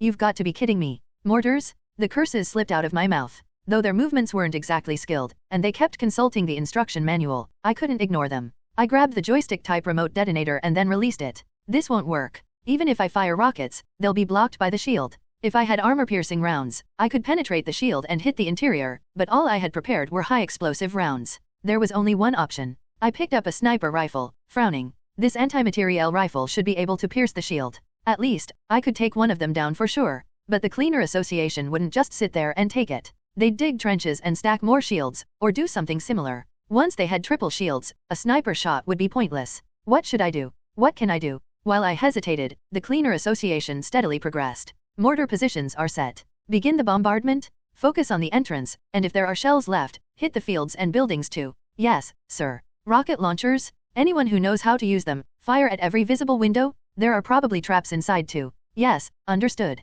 The man giving orders wasn't the chairman, nor the vice chairman, nor the two directors. It was the ragged man in the suit. As I unconsciously tightened my grip on the sniper rifle, the bombardment began. Thud, thud, thud. The dull sound of mortars firing came through the bugging device. Whoosh, whoosh, along with the whistling of rocket launchers. Though the firing sounds were staggered, the explosions occurred simultaneously. Bang, boom, ba-boom, kaboom. It was like the world was collapsing. The triple-layered sounds of explosions outside, vibrations reverberating through the building, and the deafening noise pounded my ears and bones all at once. Rumble. The deepest part of the building, my control room. It would be safe unless hit directly by a bunker buster. But even so, the walls and ceiling shook ominously. Dust rained down from above. The power cables must have been damaged, as several screens flickered off and then back on. Flash, BA boom. Even after one wave had passed, flashes of light exploded outside. It was the traps I had set, going off in response to the bombardment. The claymores, landmines, tripwire grenades, money was flying into the air. Despite the pang of regret, I felt relieved.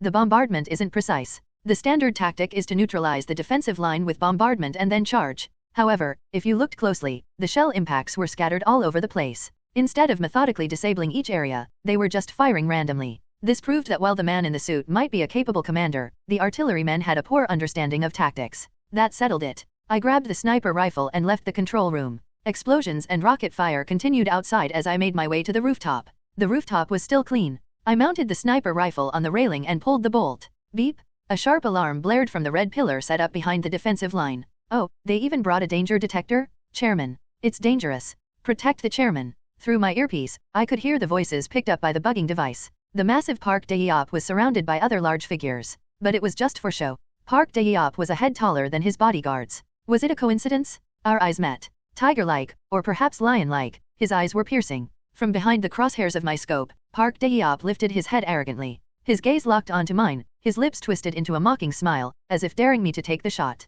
You think I'll just do as you wish? I hesitated for only a second before shifting my aim slightly. Aim, shoot, focus. Bright eyes, sensitivity, stealth. A different face appeared in the crosshairs. An ordinary, unremarkable-looking man with a vague, shadowy expression. He wore the same ragged gray suit as before, the man who had been leading the Cleaner Association's forces and had just shouted for Park Dae-yeop's protection. I pulled the trigger. Bang! A heavy yet sharp report echoed as the bullet was unleashed. The man in the suit jolted back violently, and a fine mist of blood sprayed out. By the time his limp body crumpled to the ground, his head was already gone. Direct hit. I quickly dismounted the sniper rifle and moved to leave the rooftop. As I closed the steel door behind me and bolted it, an explosion erupted from behind. Boom! Impatient bastards. I lowered the blast door, sealing off their approach before heading back to the control room. On the monitor, chaos had erupted. Park Dae-yeop was furious, throwing punches into the air, while the rest of the Cleaner Association members looked terrified. One by one, they raised their rifles and began advancing again. Taking out the man in the suit had been the perfect move. Good. I purposely brought my eye back to the sniper scope. Time seemed to slow down, and the crosshairs glowed with clarity. The sense of heightened focus enveloped me as I activated the sniper trait. I wanted to make use of this enhanced precision, but there wouldn't be another opportunity to fire safely. It didn't matter. All that mattered was surviving this mess. Boom! Ayop!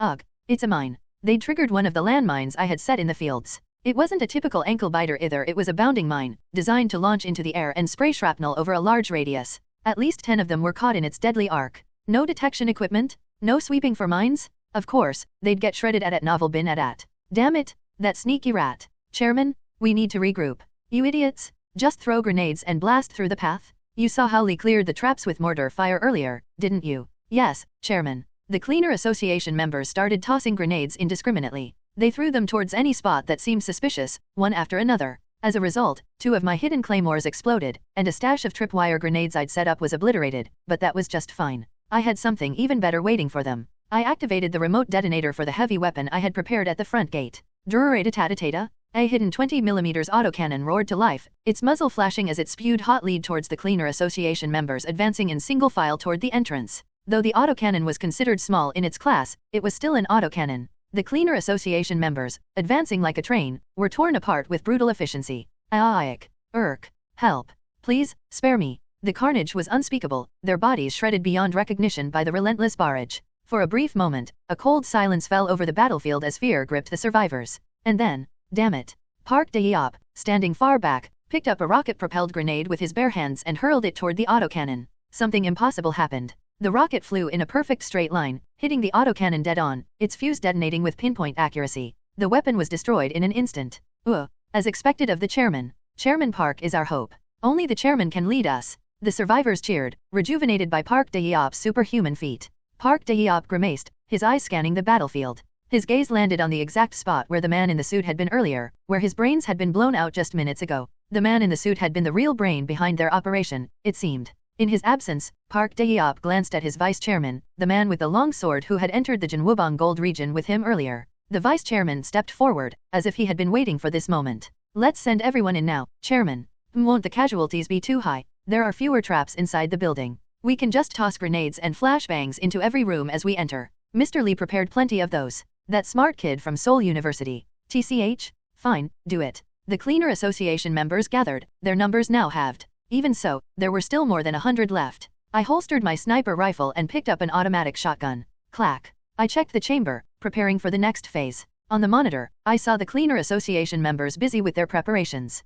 But two familiar faces were missing. Ebony and Viper, the two directors who had entered the Jinwubong Gold region with Park Dae-yeop. So that's how it is. The rowdy explosions and advancing forces were just a diversion. A feint. Ebony and Viper were experts in stealth and infiltration, no doubt planning a sneak attack from another angle. I walked out of the control room and headed to the battlefield I had chosen right in front of the elevator. It was the largest open area on the 5th floor. I lowered the shotgun to my side, letting it hang at an angle. My left hand rested on the hilt of the holy sword strapped to my left hip. The magic pistol concealed inside my chest pocket reassured me with its solid weight. Boom, boom. The explosions outside never stopped. But in the hallway where I stood, and in the corridor surrounding me, there was an eerie silence. Tick, tock. The sound of a grandfather clock ticking faintly from the end of the hall echoed in the stillness. Sweat trickled down my chin, and my mouth felt parched. Finally, my expected guests arrived. From around the corner, and out from the shadows, stepped two figures. Ebony and Viper. Oh my, were you waiting for us? Ebony's eyes glinted like those of a black panther, gleaming dangerously.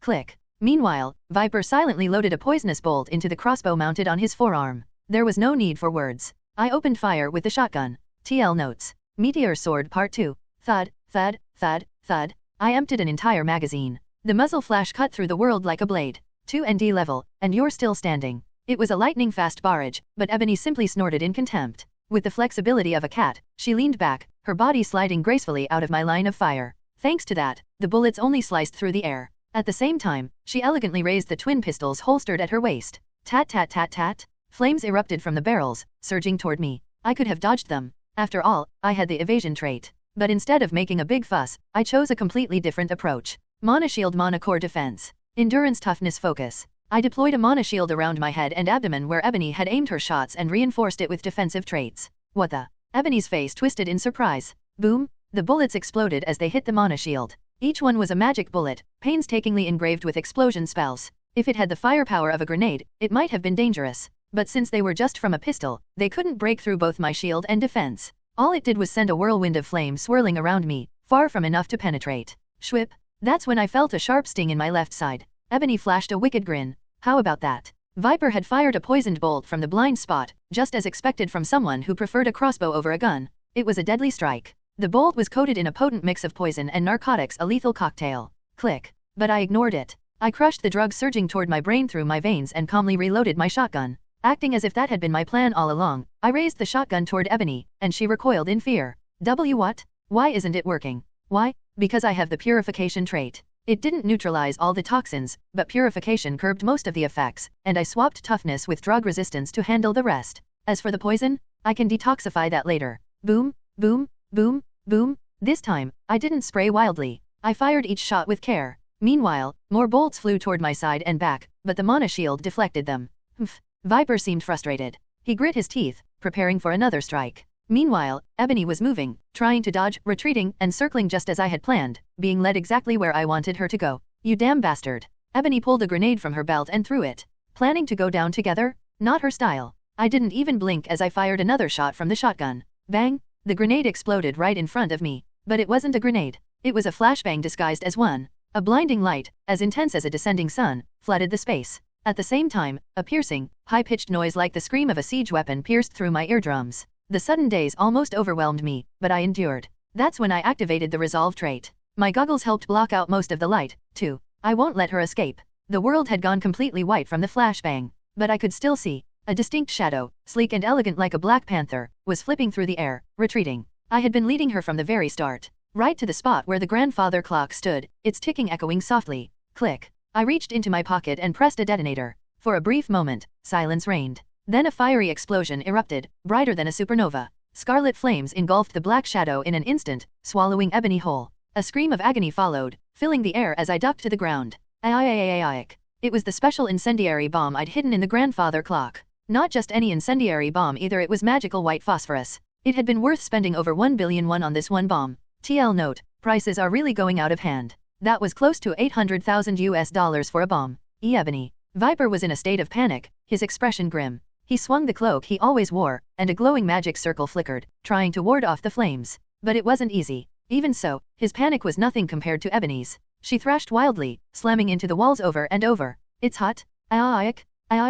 When a lady's in that much pain, it's only natural to help relieve her suffering. I lunged forward with all my strength. Leaping up, I drew the holy sword from my side. Ebony's face, now hideously burned, was reflected in the blade. Her eyes, nose, and lips were already seared beyond recognition. The flames continued to devour her skin, burning it away. She spotted me at the last moment, but it was too late. Her pistols and other hidden weapons had long been dropped in her fit of agony. Slash! A clean arc of my sword sliced across her. Right along the neck. Despite her muscular build, it was still slender and delicate. The neck of a woman who had once been considered beautiful. Ebony froze. Her mouth gaped open, a gasping "huh" escaping her lips. For a moment. Then a line of blood appeared, and her head separated from her body for good. Damn it, Ebony! Viper shouted in fury, far too late. Click click. He attached additional components to the crossbow on his arm, creating an X-shaped magic crossbow, and loaded a magical bolt into it. The mana rippling from both the crossbow and the bolt was clearly dangerous. I stood across from Viper, still holding the holy sword. The flames still raged across the entire hallway, consuming everything.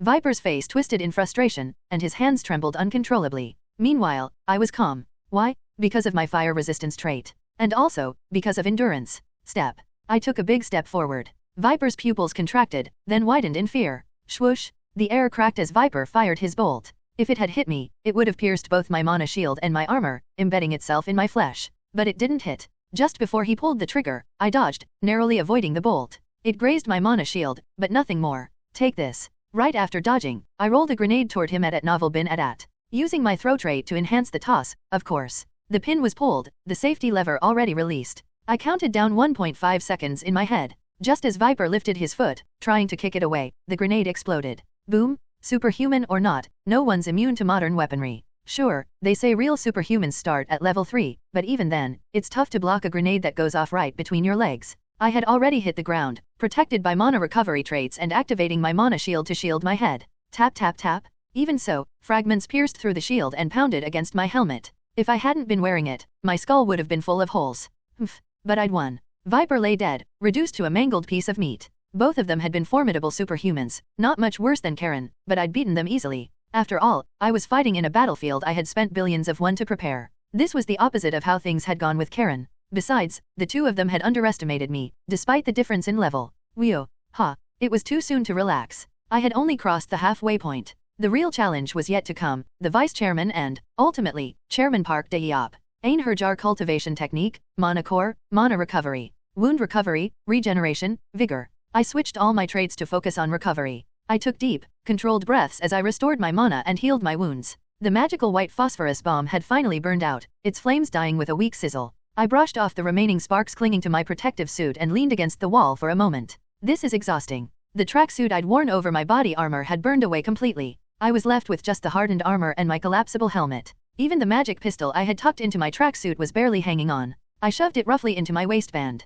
After reloading my shotgun, I turned my gaze to the hallway outside. Boom, boom. The sound of grenades echoed nearby. Only a few minutes had passed. I hadn't even fully recovered my mana or healed all my wounds when, bang, the door connecting to the stairwell flew open. I aimed my shotgun, ready to blast the first grenade that came through, but instead, what entered was unexpected, a man. A massive figure, his entire body modified with cybernetic enhancements. His arms were replaced with enormous blades that nearly scraped the floor as he walked, and his only biological feature left was his eyes. The vice chairman of the Cleaner Association. Our cyborg. My shotgun wouldn't be much help here. Hitting his metal body wouldn't do a thing, and even his biological eye was shielded by transparent goggles. The vice chairman scanned me briefly before stepping forward. At his signal, more members of the Cleaner Association rushed in, encircling me in a semicircle. Impressive. His voice, when he spoke, was a harsh, almost mechanical growl closer to the sound of a voice synthesizer than a human. You took down Ebony and Viper that easily. He glanced at the two corpses lying on the floor, the charred remains of Ebony, headless, and Viper's mangled body, shredded by the grenade.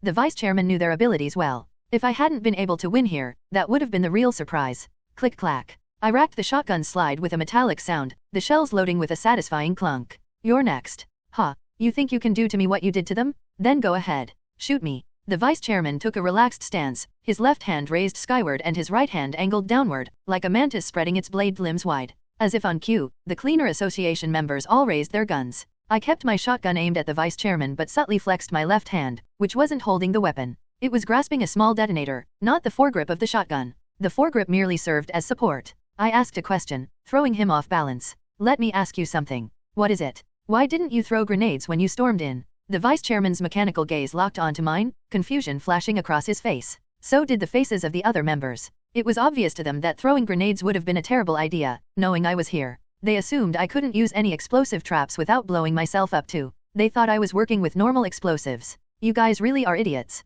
Click. I pressed the detonator. Bzzzzz. An invisible wave of energy surged forward, like a tidal wave. Not a mono wave, but something even subtler, undetectable to non-superhumans, but the effects were immediate. The lights flickered, crackled, then all went out. Alarms blared. The fluorescent lights that had been illuminating the hallway sputtered and died, leaving only the dim glow of emergency lighting. A chorus of beeping sounds echoed from my pocket and the pockets of every Cleaner Association member. Our smartphones had just been fried. But that wasn't my goal. My real target was the vice chairman. As soon as the wave hit him, the vice chairman let out a guttural groan and began to convulse violently. Grrraic. His body spasmed, eyes rolling back in his head. The massive blades he had for arms went limp, and his legs wobbled. The cybernetic tentacles embedded in his body twitched in and out erratically. The Cleaner Association members panicked, rushing to his aid. Vice Chairman. Are you okay? Vice Chairman, hold on. EMP bomb. How's that taste? Of course, his cybernetic body was likely equipped with some level of EMP shielding. They wouldn't have used cheap cybernetics for someone in his position.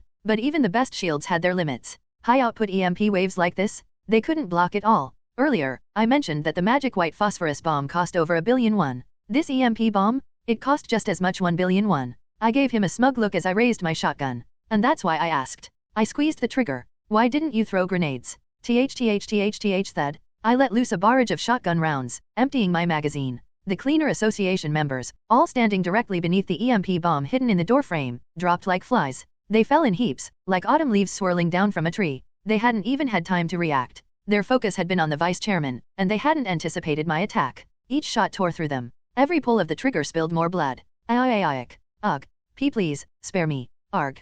Screams of agony filled the hallway as I mowed down dozens of them in the blink of an eye. It was over in a flash. The bodies of over 50 Cleaner Association members lay scattered on the floor, lifeless. One magazine had been enough to wipe them all out. Automatic shotguns really are unmatched at close range. Damn you! The vice chairman roared in fury and charged at me. He was still standing. Clearly, his cybernetic body was top grade. Despite the EMP wave hitting him at point-blank range, he had already regained enough control to move. Clang! His bladed arms whistled through the air, gleaming dangerously. I flipped the shotgun in my hand, parrying his blades with the buttstock.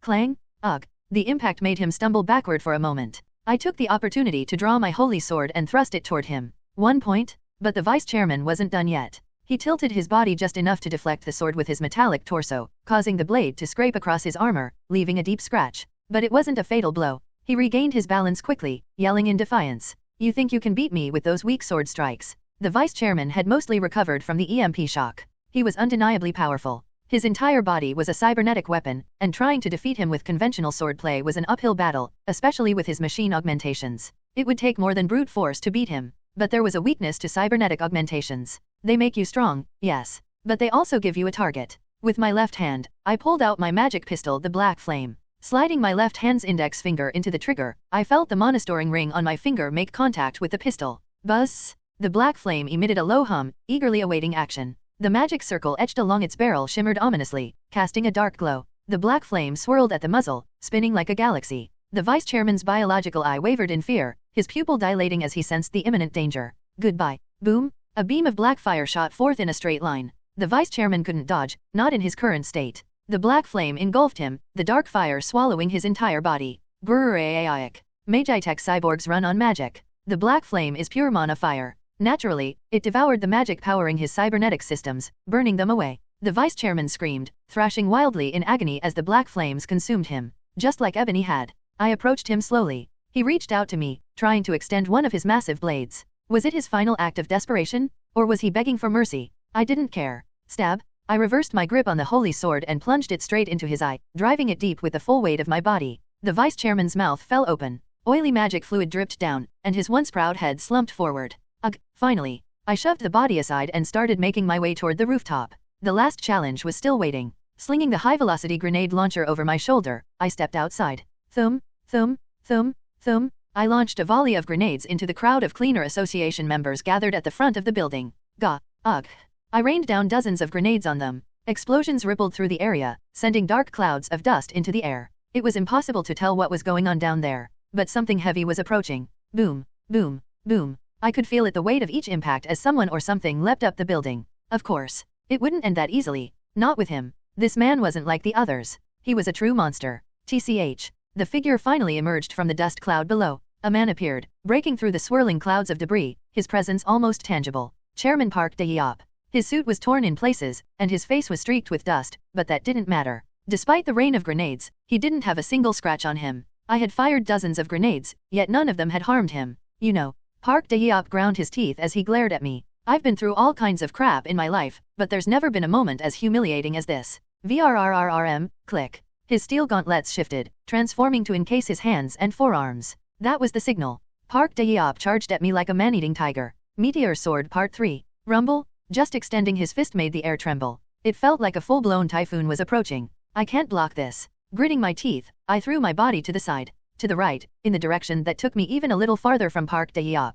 Humph. Park Dae-yeop scoffed. Retracting his fist, he slowly clenched both hands. Then, after taking a deep breath, "Yoo!" he let out a roar. A battle cry. The magic-infused sound wave pummeled me mercilessly. GUH. If I hadn't immediately switched to defensive traits, the fight would have ended right there. Like the vice chairman who got hit by the EMP bomb, I bit my lip and launched myself forward, pounding the ground. Soaring straight toward him like a cannonball, I thrust my holy sword. I switched traits, releasing mana to its extreme. 1 point. Flash. A cold light gleamed at the tip of the sword. But Park Dae-yeop just sneered. Is that all you've got? He blocked my thrust with his left forearm, lowering it at a right angle. A simple, almost playful move. But my sword stopped dead, sliding off as it merely scratched the surface of the modified steel gauntlet protecting his forearm. Die. It didn't matter. I immediately followed up with a second strike. Pulling out my magic gun, I shot, pouring every ounce of mana stored in my ring into it. The dark blast hit Park Dae-yeop directly, and black flames immediately began to flare up. Ha ha ha ha, not bad. Park Dae-yeop laughed boisterously, flexing his abdomen. Beneath his torn suit, the defined king, symbol of his ABS, rippled like waves. At the same time, an invisible power radiated from his heart. A mana shield. The black flames were quickly overwhelmed at Novel bin at. In that brief moment, I thrust my holy sword again, but Park Dae-yeop once more blocked it with his forearm, easily deflecting the sword. This game is over. With a booming roar, he unleashed a storm of relentless blows. His fists hammered my face, shoulders, chest, stomach, thighs, and knees without mercy. I blocked with the holy sword and shielded myself with my mana barrier, but I was reaching my limit. A crushing shock pierced through my spine and struck my brain, forcing blood out of my mouth as I was sent flying. GUH. Blood spewed out as if it had been waiting for the moment. I tried to push myself up, bracing the ground with my right hand, but a scream got caught in my throat. The holy sword was nowhere to be seen, and a sharp pain shot through my hand as if the bones had cracked. Damn it. Why is he so strong? The difference in level was undeniable. SR Park Dae-yeop. It was hard to believe that I had once easily crushed him, just another common brute-type warrior. Is that it? Park Dae-yeop smirked. Then it's time for you to die. He extended his right hand, making a fist slowly, starting from his pinky, one finger at a time. That menacing gesture oddly calmed my mind. So it was impossible after all. Even if I had used flash instead of 1 point, it would have been the same. He was on a different level than Ebony, Viper, or the Cyborg. Reinforced soldiers and warriors who traded rapid growth for 1 or 2 weaknesses could never compare to him. There had always been only one way. I slowly rose to my feet. Planting my right foot on the ground, I straightened my left knee, lifted my waist, and held my head high. Park Dae-yeop looked at me as if I were pitiful. Then, a hint of curiosity flashed in his eyes. Because I had swapped my traits. With each movement, one by one, in real time. Strength. My lean frame bulked up, stretching the fabric of my protective suit. Endurance. My body noticeably grew as my bones thickened. Einherjar cultivation technique. Dense waves of mana surged, causing my blood to evaporate and release mana steam. But the real transformation started now. Mutant muscle. My muscle fibers multiplied. Each fiber became 2 or 3 times thicker, causing the bulging muscles to push against my protective suit, as if ready to tear it apart. Mutant body. I grew taller. My body enlarged, grotesquely mutating until I stood half a head taller than Park Dae-yeop. Mutant. My protective suit? Completely shredded. My skin flushed blood red, and my hair stood up like bristling spikes. In Park Dae-yeop's pupils, I was no longer a promising young superhuman but a monster, a mutant. What is this? His wide, horrified eyes mirrored his shock. Before him, I let out a long, guttural cry. Krayah. It wasn't a roar or a battle cry, just a primal scream from the depths of my being. The necklace around my neck blinked repeatedly, pulsing with light. The glove on my right hand greedily sucked up my blood. And from that, strength surged, an overwhelming healing ability, and the toughness trait sent me spiraling into madness. There was one more thing. With the last shreds of my sanity, I rummaged through my protective suit's pants pocket. Thankfully, that part was still intact. I pulled out the glasses stored inside and jammed them into my thigh with all my might. The lenses shattered, and crimson mana circuits spread like a spider web, taking over my body. The magic formation etched itself into my vision. Through Park Dae-yeop's eyes, the process was vividly reflected. My once black eyes turned blood red, and my hair bleached white. You crazy bastard? Frenzy? What the hell kind of drug did you take? My vision was red. Everything in the world turned red. Blood, death, and rage blended together in a frenzied festival. And then, an ominous desire surged from deep within my heart. Him. That guy. I wanted to kill that arrogant bastard standing there, so full of himself. That desire, that urge completely filled my mind. I didn't hold back. I threw myself at him. I stumbled and lunged, swinging wildly at the bastard, as big as I was, who dared to stand his ground. You punk. Park Dae-yeop didn't just take it, though. He quickly assumed a combat stance, blocking my attack. The movements were familiar. He angled his arms, deflecting with his forearm guard, a simple but flawless technique. Thud. A dull impact reverberated through me. Amidst the all-red world, his silver-glowing fist slammed into my stomach. He had blocked with his left forearm and countered with a right punch. Park Dae-yeop stared at me coldly. Even in the midst of battle, the smug look in his eyes, the arrogance made my blood boil. Kikikikik. I drooled and laughed. It didn't hurt. It was just laughable. A smaller guy trying to act tough? Die? I swung my fist. I smashed his face. I drove my knuckles into his gut. I kicked his knee. I charged him with my body. I headbutted him. I hit him again and again and again. Ugh. Park Dae-yeop was indeed a highly skilled fighter. He blocked each of my frenzied attacks with precision and near-perfect form. My punches, my kicks, my headbutts, nothing landed cleanly. But defending could only last so long before you were overwhelmed. At one point, with a shout, he exploded with a burst of mana. You bastard. Blood energy surged. His face flushed bright red, his eyes bloodshot. He gritted his teeth loudly. His muscles swelled even further, matching the outpour of mana. Anger trait. It was an inferior version of frenzy but allowed him to maintain his reason. This was also the trait that, along with his relentless barrage, mana shield, and battle cries, made Park Dae-yeop an SR-ranked warrior. He roared and charged with wild, untamed energy. No more defending. It was all offense now. Bam, bam, bam. His fists pounded brutally. Both of us hammered at each other's bodies relentlessly. My mind went blank. Entrusting my body to the frenzy, driven purely by instinct, I assaulted him. Neither of us backed down. Like iron towers, we stood firm, trading blow after blow. GRRK. Park Dae-yeop groaned, spitting out blood. Kayakakaka. I cackled, spraying frothy, blood-tinged spit. It had turned into a contest of endurance. A battle of who could outlast the other, who was more consumed by madness and rage. I didn't care. By now, my reason had long flown out the window. I wasn't thinking about what came after.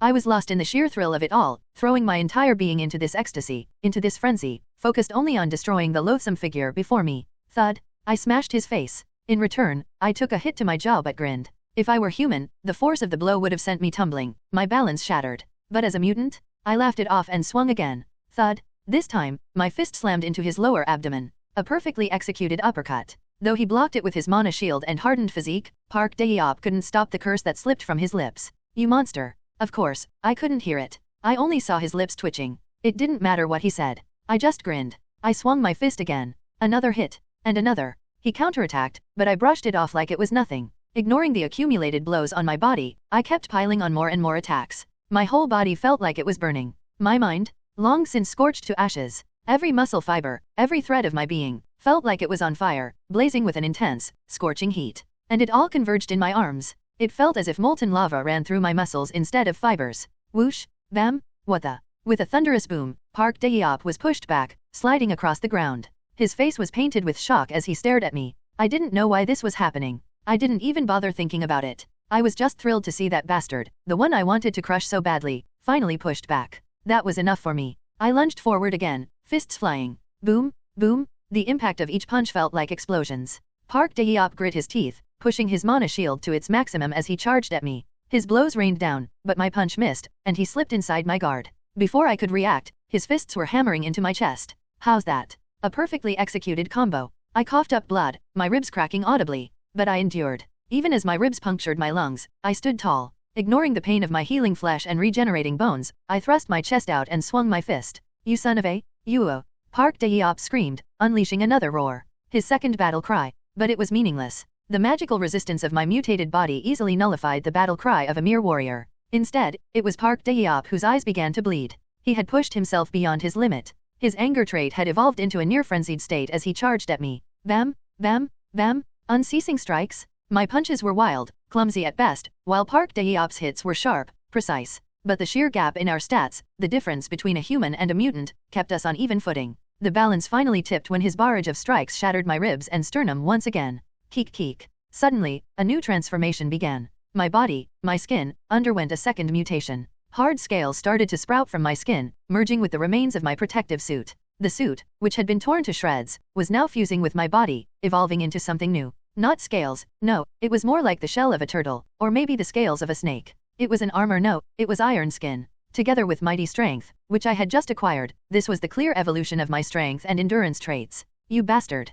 Park Dae-yeop screamed, but his voice was drowned out by the chaos of battle. There was no point in shouting. I had replaced strength with mighty strength and endurance with iron skin. The mass of my muscles had decreased slightly, and my overall size had shrunk a bit. But my arms had grown thicker, and the armor that covered me now nullified and even reflected some of the damage. In this state, trying to fight me head-on? No matter how skilled he was in martial arts, it wouldn't be enough. Now, I began to overwhelm Park Dae-yeop. Bam, bam, bam, each punch landed cleanly. With my newfound mighty strength, my blows started to pierce through his mana shield. Each time my fist connected, Park Dae-yeop's eyes widened, and his once imposing body trembled. He spat out so much blood that his chin, chest, and stomach were like a crimson waterfall, reminiscent of Niagara Falls. You bastard! You bastard! Yet he still refused to back down. Each time my punches landed, he looked like he was about to collapse, but his eyes stayed sharp, determined. He was waiting for me to run out of steam and collapse first. Because in his mind, I was just some freak high on drugs, a mutant who'd lose his strength when the frenzy wore off. Even if he was wrong, it didn't matter. Mutants had no time limit on their traits, but frenzy did. It would wear off eventually, and the after effects were brutal. I need to end this. Somehow, my reason was starting to return. The fact that I could even think like this meant that frenzy was coming to an end. But that didn't stop me. I didn't pause to catch my breath. I kept advancing, fists swinging, one after another. At the same time, I switched my traits. Einherjar cultivation technique, mana core, flash. Mutant muscle, mutant body, mutant. Gone were the traits of mighty strength and iron skin. They were replaced by mana core and flash. Wung, wung. Mana surged throughout my body. It boiled like molten lava, coursing through my veins and filling my entire being with heat and power. At the same time, a mana wave exploded from my body. Although my size had shrunk, and my arms had become thinner, the sheer intensity of my mana aura more than made up for the loss. What are you trying to do? Instinctively sensing danger, Park Dae-yeop's expression twisted with panic. He started to hammer me with wild blows, targeting my face and chest. But it didn't matter anymore. As frenzy faded and my instincts and reason intersected in perfect harmony, my mind was crystal clear. And all I saw in my vision was one thing. I threw a punch. A surge of mana followed. The mana core let out a roar. Through the mana channels I had honed through the Einherjar technique, a dragon-like force surged. And then, a blinding light erupted. Park Dae-yeop's eyes widened in shock. In his final moment, his gaze locked onto my fist. He was disintegrating. As the mana coursed through my bones and burst from my fist, his skin, muscle, veins, and nerves all began to tear apart. What remained was nothing but bone. Even that, however, was ground down to dust, disintegrating little by little, down to his fingers, leaving only the stubs of his hand. And yet, the light still shone. Even with my body pushed to the brink, my transcendent focus kept the mana alive. And with that, I pierced through him. My blunted, skeletal fist now more like a bony dagger tore through Park Dae-yeop. My hand drove through his chest, and out the other side of his body. Light still lingered on my hand, forming the shape of a sword. Park Dae-yeop spat out a mouthful of blood. Ugh. He stared at me, his face full of disbelief. I was still in my mutant form, a grotesque creature, and yet Park Dae-yeop, in his dying moments, spoke haltingly. What is this? This. I mumbled, my tongue barely cooperating. This is Flash. Upon hearing my words, Park Dae-yeop's expression became one of utter defeat. Flash. Flash, you say? He slowly lifted his head, looking up at the sky. His mana was dissipating, and along with it, it began to coalesce. Behind him, where I had pierced him, a new mana circuit was forming. But instead of taking hold inside him, it was scattering into the air, where it would vanish without purpose. Park Dae-yeop chuckled softly, a hollow, bitter smile crossing his face. I finally made it. Was it that my flash had sparked some sort of revelation for him? In his final moments, Park Dae-yeop had reached the 5th level. But it was meaningless. My flash had shattered his mana circuits, and the new circuits forming in him were scattered, useless. All I ask is that, you call it, Meteor Sword. Those were the last words Park Dae-yeop ever spoke. Lee Jae-yeol Part 1. The aftermath hit me like a wave. Ugh, Jiga. I scratched the ground, drooling uncontrollably. Just moments ago, the world had been painted red. Now, it felt as though I had been swallowed by darkness. Everything was pitch black, save for some faint, blurred outlines. The ground swayed beneath me like it wanted to drag me down. I didn't have much time. I crawled forward, feeling the floor with my hands, inching toward the exit. By some stroke of luck, my hands and feet caught the holy sword and magic gun. These were important. I hugged them close with one arm and barely made it to the exit. Gurg! I coughed up blood. A sharp ringing sound pierced my ears before silence fell, as if the world itself had cut off all noise.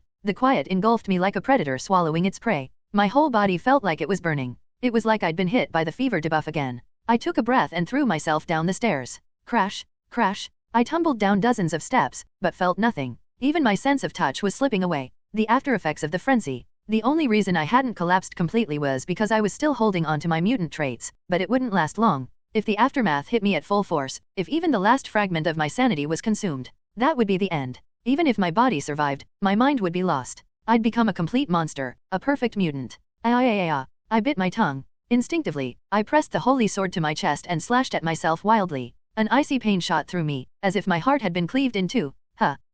The holy sword normally strengthens and protects its wielder, but it also possesses the power to repel corrupt beings. And that purging power was now aimed at me. From the wounds, a sharp white light flickered. Light that should have felt warm, but instead turned hostile. It was exactly what I needed. That cold, oppressive light snapped my mind back into focus. Huff, huff, huff. I descended the stairs in giant leaps, 3, 4, almost half a flight at a time. My knees throbbed, and my calves were aching, but I didn't care. I didn't even notice the muscles tearing and the blood spilling from them. If I slowed down even for a second, every muscle in my body would rupture, and my bones would be on the verge of shattering. Bang! I threw open the door. It was the door to a secret underground chamber. Ignoring the pain that made it feel like my legs had snapped, I forced my massive body through the narrow opening. Huff, huff. I drank the high-grade holy water I had prepared in advance. But it wasn't enough. Not even close. Somehow, I managed to switch my traits and throw myself into the magic bath before losing consciousness. When my submerged consciousness resurfaced, quite some time had passed. There was a strange commotion outside. This is insane, just insane. He took care of all this by himself. I knew from the Dagger Gang incident that he wasn't ordinary. When I first saw him, wasn't he just level 1? This guy's at least level 4 now. Better not mess with him. I rolled my eyes to survey the situation. I was lying sideways in the magic bath. Not even properly submerged. Only my upper body was barely immersed, with one leg sticking out entirely. At least my head wasn't underwater. I had fallen in such a way that my nose and mouth stayed just above the surface, allowing me to breathe. Ugh. I tried to groan, but no sound came out. I couldn't move my fingers, either. Actually, the moment I tried to, a wave of pain shot from head to toe, and I had to swallow a scream. Despite trembling from the pain, I felt immense relief. I'm alive. A profound sense of relief washed over me like a river. I had survived. I was still alive. I rolled my eyes, checking my body. It was back to normal. No longer the grotesque body of a mutant. The gamble had paid off. Though the side effects were immense, the holy water and magic spring were slowly healing me from the inside. Ha. I let out a stifled laugh. I wanted to laugh out loud, but I couldn't. All that came out was a faint, shaky breath, barely 20 decibels like the sound of leaves rustling. But it felt exhilarating. I couldn't remember ever feeling more elated. A sense of victory flooded me, lifting me high. Was this what it felt like to spread your wings and soar? Was this what it was like to jump off a towering platform in a bungee jump? The wide-open sense of freedom filled my chest with a refreshing lightness, and the sense of accomplishment made my head buzz with excitement. After laughing to myself for quite a while, I finally calmed down. The first thing I did was swap my traits. Regeneration, wound recovery, vigor. Purification, Einherjar cultivation technique, mana recovery. Now that I had removed the mutant traits, I optimized my body for recovery. That's when I noticed something odd. Despite using every possible trait to accelerate my healing, my body still felt heavier than expected. It felt like I had missed something. Wait, could it be? A hunch hit me. I summoned a new trait. Resurrection. Similar to regeneration, but the more severe the injury, the greater the recovery. However, it has less effect on minor wounds. This was probably the 5th or 6th time I'd been on the brink of death. That made me more than qualified to unlock this trait. I used purification a few times to cleanse myself, then slotted resurrection into the empty trait slot. I mentally tallied up my progress. How many more until I unlock immortality? Among physical recovery traits, immortality was undoubtedly top tier. Only superhumans of the warrior class could acquire it. The base requirement was regeneration, and you had to either combine 5 additional recovery traits or complete a special, rare quest to unlock it. Or, of course, you could just pour tons of money into obtaining a character with immortality as an inherent trait, or draw an immortality memory chip and inherit it. I have wound recovery, vigor, and now resurrection. If I master healing through equipment proficiency, I just need one more. It wasn't just immortality. Traits like Giant's Strength, Diamond Body, Unyielding Will, Combat Expert, Sword Master, Gunner, those top-tier warrior traits were all waiting for me. Wow, blank body and trait swap really are broken mechanics. When I was raising Warrior Kim, I had to grind endlessly just to get a single top-tier trait. Superhuman? Superhuman? Where are you? Superhuman. I could hear voices calling for me outside. I gritted my teeth and tried to move my fingers. It felt like sleep paralysis. Moving even a single finger was an uphill battle. After several deep breaths and gathering every ounce of strength, I finally managed to twitch a finger. And just like that, the paralysis faded. I managed to painfully turn my aching body, fully submerging it in the magic bath. Sploosh! With a splash, my whole body sank into the water. The magic spring embraced me completely, its cool energy seeping into every pore. For the first time, a refreshing vitality flowed into my body. Clang! I grabbed the holy sword with my left arm and dropped the magic gun outside the bath. The gloves followed suit. Even with my left hand barely functional, that insane glove was still sucking up my blood. My right hand was mangled beyond use. I bit the glove with my teeth and yanked it off, tossing it aside. Finally, my mind cleared enough to think straight again. Superhuman. Oh, crap. What's wrong? Oh, ugh. Superhuman? Are you alright? The Iron Fist gang members finally found me. Their faces, toughened by countless battles, twisted into expressions of shock and horror. I submerged my right hand into the magic spring and weakly raised my left hand, giving a small wave. Hey, you there? Call 119. TL note, equivalent to 911. 119? Are you nuts? The cops will be here in no time. Then call 129 at least. TL note, for medical emergencies. Superhuman? You need to get to a hospital right away. I'm fine. Really. I'll heal up after some rest. Rest will heal you? You can still make it to a hospital now? Even if it's not an official one, there are plenty of doctors who can regenerate your body for a price. I really didn't need to go. With regeneration, resurrection, wound recovery, and healing, I had everything I needed. Even now, my necklace was working its magic, shining brightly. Sure, it would take some time, but eventually, everything would heal. Even my mangled hand and severed fingers would be restored perfectly. Ha! Kim Chul-kwan and Manager Choi rushed in, having heard the news. Kim Chul-kwan was speechless, while Manager Choi's jaw practically hit the floor. Superhuman. Superhuman? What on earth happened here? Manager Choi trembled as he approached, looking like he was about to collapse to his knees in a fit of sobbing. I quickly raised my left hand to stop him. I took on the entire Cleaner Association alone. Honestly, for this level of damage, I'd say I got off easy. But, this is too much. Too much? I glanced down at my body to check the extent of my injuries. There was no need to even mention my pulverized right hand. The rest of my body wasn't any better. My left arm was twisted at an unnatural angle. My chest had over 10 deep sword wounds slashed across it. My abdomen was swollen with internal bleeding, blue and black with massive bruises. My right shin bone had broken and pierced through the skin at some point, though I couldn't remember exactly when. But the final blow was my face, reflected in the surface of the water. My entire face was burned, the skin horribly disfigured. My lips were torn, exposing my teeth, and my nose and ears were practically gone, leaving only faint traces behind. I looked like a monster straight out of a horror film. Still, I twisted the remains of my mouth, flashing a smile with what was left of my teeth. For what I faced, this isn't bad. It's a lot better than dying, wouldn't you agree? I repeated what I had said earlier, and I meant it. These injuries could all be repaired. Manager Choi looked at me with an expression of awe, utterly speechless. Superhuman, you're truly something else. Kim Chul-kwan, having regained his composure, examined my body thoroughly before asking. You're regenerating, aren't you? Is self-recovery possible? Yes, it is. Even your hand. Yes. Ha ha ha. Kim Chul-kwan let out a laugh, as if he couldn't believe what he was hearing. Turns out you're even more of a big shot than I thought. With talent like yours, it's no wonder. Wait, sir? What talent are you talking about? There's something like that? Kim Chul-kwan said, cutting Manager Choi off before he could dig any further. His gaze shifted meaningfully toward the magic bath I was soaking in before he asked. Shall we escort you home, superhuman? We could bring more water from your house, but that might be a bit of a hassle. I'd appreciate that. Home definitely sounded more comfortable. Soon, the Iron Fist gang members arrived in droves. They placed a cover over the magic bath to prevent water from spilling, gathered my belongings, and carefully loaded everything into a large minivan. I was carried home in that rumbling minivan. Once we were back, they moved the magic bath into its original spot, cut open my abdomen to drain the blood pooling inside, and replaced the water. Only then did they finally leave. All except for one person.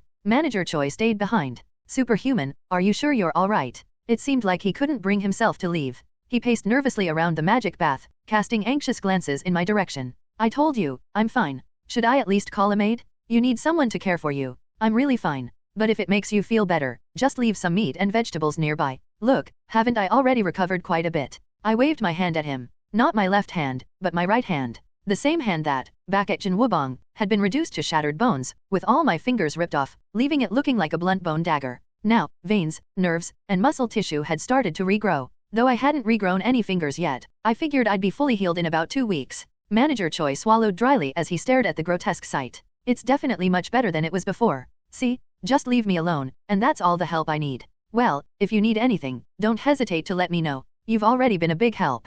I'm grateful. No need to thank me. It's my duty to help a superhuman like you. Manager Choi stacked a large amount of grilled meat, fresh vegetables, and high-calorie drinks on the table beside the magic bath. That wasn't enough for him, though he even went upstairs to bring down a refrigerator, placing it within arm's reach. That way, I could grab anything I needed without moving much. I'll take my leave now. Thanks for your hard work. You're the one who's been through a lot, superhuman. I mean, taking down the entire cleaner association by yourself. Tomorrow, our office phone is going to be ringing off the hook. That's a good thing. Absolutely. Manager Choi bowed deeply before leaving. Take care of yourself, and contact me if you need anything. I will. Take care. Finally, I was alone. Thanks to the protection of the sanctuary statue, there was no need to worry about any danger. Phew. I sprawled out in the magic bath. I hadn't bothered stitching up my abdomen, so blood was still flowing freely, turning the water a deep red. Glug, glug, glug. It didn't matter. The half-open drain was letting the old water flow out while fresh magic spring water was constantly being piped in.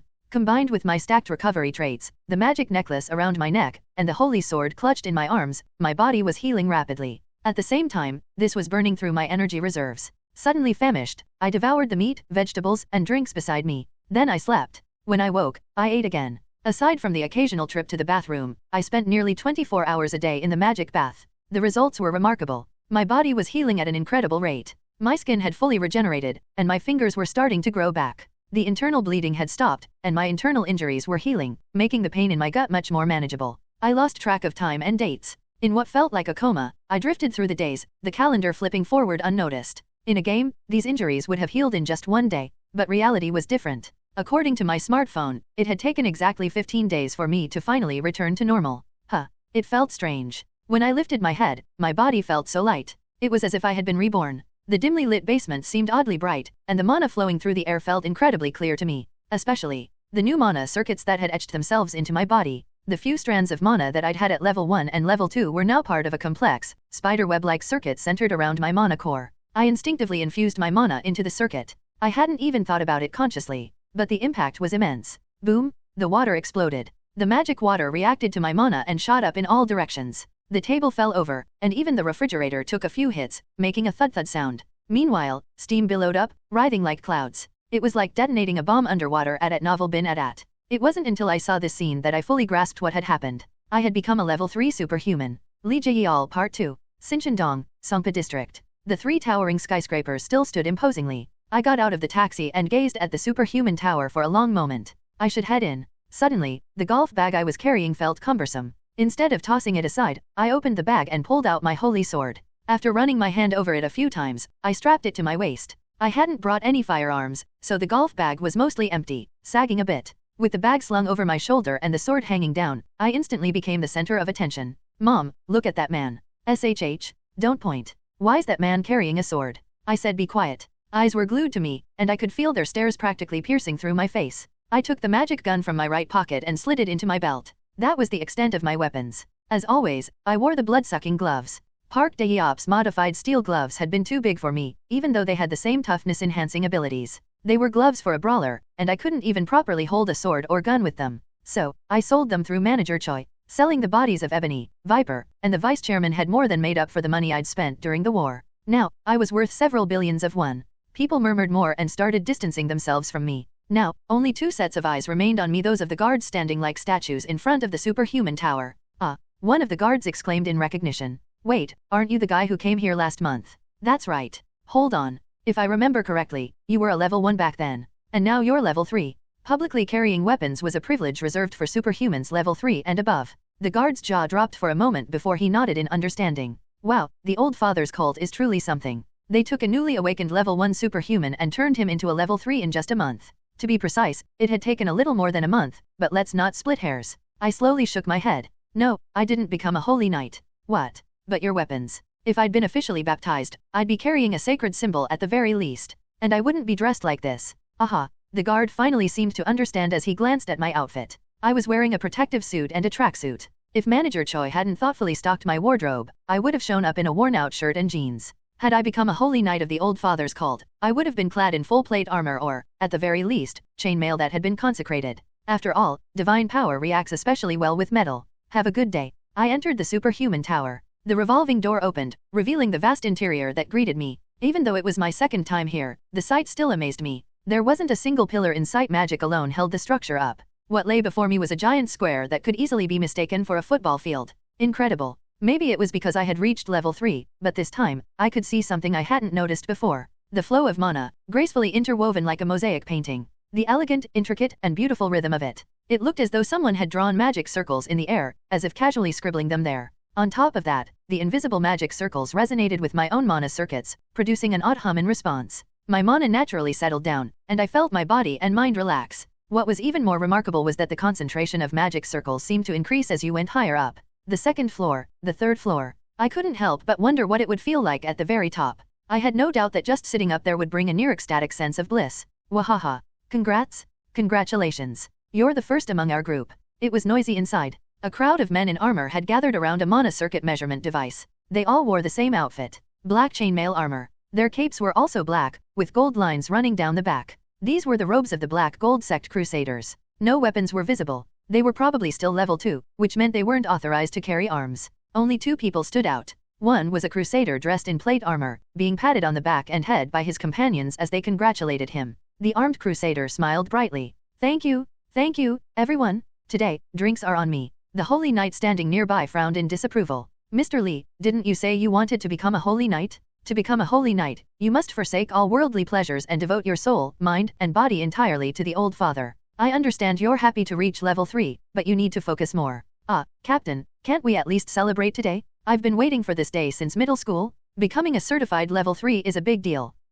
Just today, then. The man had thick mutton chops and a full beard. If he weren't clearly Korean, I would have mistaken him for a half-European knight straight out of a medieval fantasy movie. His face looks familiar. Where had I seen him before? There was only one answer. Arcane Seoul, the mobile game. As I racked my brain, trying to remember more about the Holy Knight, he must have sensed my gaze because he turned and looked at me. After a moment, he raised an eyebrow, as if surprised. Well, aren't you the one the Saintess baptized? The Holy Knight approached me without hesitation, extending his hand. His steel gauntlet had a luxurious design, with a lion engraved on the back of his hand. That's when it hit me. My name is Odazik. Nice to meet you. I'm Warrior Kim. That's right, Odazik, the Lion Knight. In the game, he was a boss of the level 5 dungeon. But seeing him now, he looked a little different than his in-game counterpart. He was slightly less flashy, less extravagantly dressed. So he's level 4. By the standards of the Old Father's cult, that made him an upper-tier knight. He wasn't at the level of a knight commander yet. But since he was here with the Crusaders, it seemed he was leading this squad. Captain. The only armed crusader called out to Odazik. Are you seriously chatting with an unbeliever? That's not like you. Just because someone's an unbeliever doesn't mean we need to ignore them. Odazik's eyes flicked to me again as he spoke. His sharp gaze swept over the empty space around me, as if examining every detail of the area. Especially someone who declined the Old Father's blessing just a month after being baptized. What does that mean? Adat novel bin adat. Since drinking the nectar, I had kept my black flame trait active at all times. But not anymore. At level 3, overcoming the fever was a given. And that's exactly what Odazik had just pointed out. You've overcome the fever. The armed crusader murmured, his voice strained. Then he glared at me, his eyes filled with hostility. Deep in those eyes, I saw it. Inferiority, anger, jealousy. A storm of negative emotions swirled, making me uncomfortable. What the hell was his problem? Mr. Lee, have you still not let go of your delusions? Sorry, sir. At Odazik's rebuke, the crusader immediately lowered his head. But I could still feel it, the distinct animosity directed at me. Could it be? Was this crusader forced into baptism and indoctrination, just like Co Wuin? That would explain a lot. If he had been scraping from the bottom, trying to rise as a crusader, while I was already overcoming the fever and moving up in the ranks, then it made sense. Even though he was directing his frustration at the wrong person, it wasn't surprising. After all, humans aren't exactly the most rational creatures. Mr. Lee, let's begin. It looks like this man is here for his superhuman certification, so we should make room for him. Yes, Captain. The crusader took a deep breath and stepped toward the certification device. As soon as he placed his hand on it, a burst of light erupted. Sparks flickered like fireflies, racing across the pillar of light in all directions. Amid the waves of light, text began to take shape. Lee Jae-yeol, male, 25 years old, warrior class, level 3, dual circuit. The employee standing next to the device, Baek Soren, beamed brightly. Congratulations, Mr. Lee Jae-yeol. You're officially a true superhuman now. Would you like me to guide you to the lounge on the 3rd floor? No need. Lee Jae-yeol turned away coldly. Baek Soren's face twitched with a slight spasm, but she forced a smile and brushed it off. Oh, Lee Jae-yeol? Oh, the genius crusader, Lee Jae-yeol. Even your father won't be able to say anything now. Go and declare it proudly. From today, you're a holy knight of the Old Father's cult. Yeah. Don't let anyone take what's yours. Seize it. Seize, fight. Bang, bang, bang. The Crusaders fired loud celebratory shots into the air. They had pulled black gold rifles out of large bags and fired them into the sky. The sound of the gunfire made it clear they were blanks, but it was still obnoxious. Baeksoren's eyebrows twitched visibly, and even Oduzik clicked his tongue in disapproval, but the Crusaders didn't care. Damn rowdy brats. I apologize. They're noisy because they were spoiled growing up. No worries. It's understandable. It's worth celebrating when someone reaches level 3, after all. Oduzik, this guy was really something. Then again, that's how his character was in the game as well. He was known as one of the few reasonable people in the Old Father's cult. Except for one fatal flaw. He was a fanatic. In normal situations, he was calm and composed, the epitome of a proper holy knight, but when it came to anything involving the Old Father or the Saintess, his rationality flew out the window. The Crusaders kept firing their rifles into the air. Li Jial, basking in their adulation, glanced over at me. His face showed faint traces of superiority and triumph. Was he really that proud of reaching level 3? Of becoming a holy knight? And yet, he had only a dual circuit. An N-tier, at best. Warrior Kim was also an N-tier, but I was no longer the same. I walked past the still rowdy Crusaders and approached the Mana circuit measurement device. Baeksoren, who had been standing next to it, recognized me. Oh, aren't you Warrior Kim? You remember me? Of course. You left quite an impression last time. But, Baeksoren cautiously looked me over. Her eyes widened when she saw the empty space around me, the holy sword at my waist, and the magic gun. Wait, don't tell me. Did you level up to 3? You never got certified for level 2. It just happened that way. My goodness, my goodness. That's incredible. Overcoming the fever. That's the stuff of legends. And it wasn't just any priest or bishop who baptized you, Saintess herself did it. Luck was on my side. Luck? Don't sell yourself short. At this rate, you might start your own nation one day. Remember how Yi Songjai was famous for overcoming the fever and becoming a superhuman? And wasn't Lu Buledin from the Three Kingdoms the same? Right. That's how the lore went. Overcoming the fever meant something that's significant. It was proof of transcendent will. Whether by chance or divine favor, the result was the same. History in this world had proven that any superhuman who overcame the fever inevitably became a high-level superhuman. The device is ready. Are you going to measure it now? Yes. Please. Go ahead. I reached out and touched the pillar of light. The entire pillar hummed and shook, and just like with Li Jial moments earlier, the same phenomenon occurred. The light danced, and words formed before me. Warrior Kim. Male. 22 years old. Warrior class. Level 3. Six-fold circuit. As expected, level 3. I summoned my black flame as if to make a statement. I spread it wide, like a peacock fanning its tail, then swept it around like a black dragon. The onlookers began murmuring. Especially the Crusaders, their faces were a sight to behold. Black flame was typically reserved for high-ranking clergy members of the Old Father's cult, usually those of bishop rank or higher. Some knight commanders could imbue their swords with it, but almost no one could wield it as freely as I did. Only Oduzik seemed impressed, his expression full of admiration. Truly remarkable. Have you reconsidered your decision? If you were to join our cult, I have no doubt you would rise to the rank of Grand Commander or even Apostle. Seeing that black flame, I am convinced the Old Father's blessing already resides within you. Is this guy crazy? There's no way I'm joining that doomed cult, not even if it's just for a few years. My answer was always the same. I'm sorry, but I value my freedom. I see. Oduzik looked genuinely disappointed. In contrast, the Crusaders looked relieved. Some of them subtly patted their chests in a gesture of relief, while others cast jealous, envious glares my way. Oduzik offered me one last handshake. I must take my leave now. May the Old Father's blessing and grace be with you, superhuman. Well, I'll take that as a well-meaning gesture. Travel safely. Finally, the Crusaders began to leave. Even as they exited the superhuman tower, Li Jial kept glaring at me. What's with that guy? Why does he hate me so much? But it didn't bother me in the slightest. I shrugged it off with a smirk, ready to forget the whole thing, when I noticed Baeksoren's worried expression. Superhuman, are you sure you're alright? Why, it's him. Baeksoren glanced at Li Jial, who was just passing through the revolving door. His father is the CEO of Seungchan Security. I had heard it before. This world's Korea was dominated by 4 major forces, the military factions, the conglomerates, the mage towers, and the religious orders.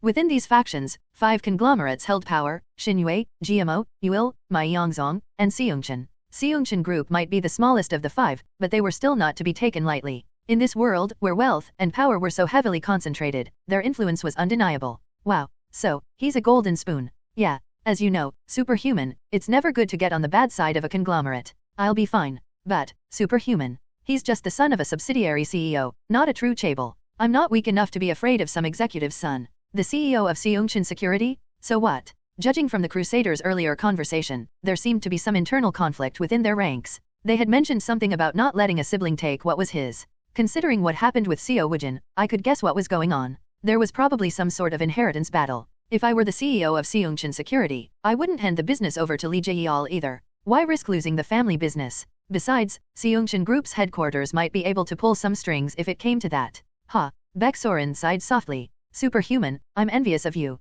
Of what? Everything, really. I just wish I were as strong as you. Baek Sorin's doe-like eyes had a hint of sadness in them, and for a moment, her expression overlapped with the version of her I remembered from the game. The Baek Sorin from the screen always had a confident smile, with those SSR rainbow-colored letters floating above her. Maybe that's why, without thinking, I said what I did next. Baek Sorin, do you want to become a superhuman? What? Of course I do. Who wouldn't want to be a superhuman? Then become my disciple. Huh. If you're willing, I'll help you become a superhuman. Baek Sorin stared at me, her expression one of clear disbelief. But I knew. In Arcane Seoul, Baek Sorin wasn't even listed as a character when the game first launched. I knew what episode she appeared in, what process she went through to awaken as an SSR tier warrior superhuman. I even knew how to trigger her awakening early. It was like having a guaranteed SSR character pool. Why wouldn't I do it? Baek Sorin's eyes flickered with a storm of emotions. Suspicion, doubt, and uncertainty swirled within, but amidst all that, there was also a faint glimmer of hope, a small flicker of anticipation, and a sliver of fragile trust. I met her gaze with a calm expression.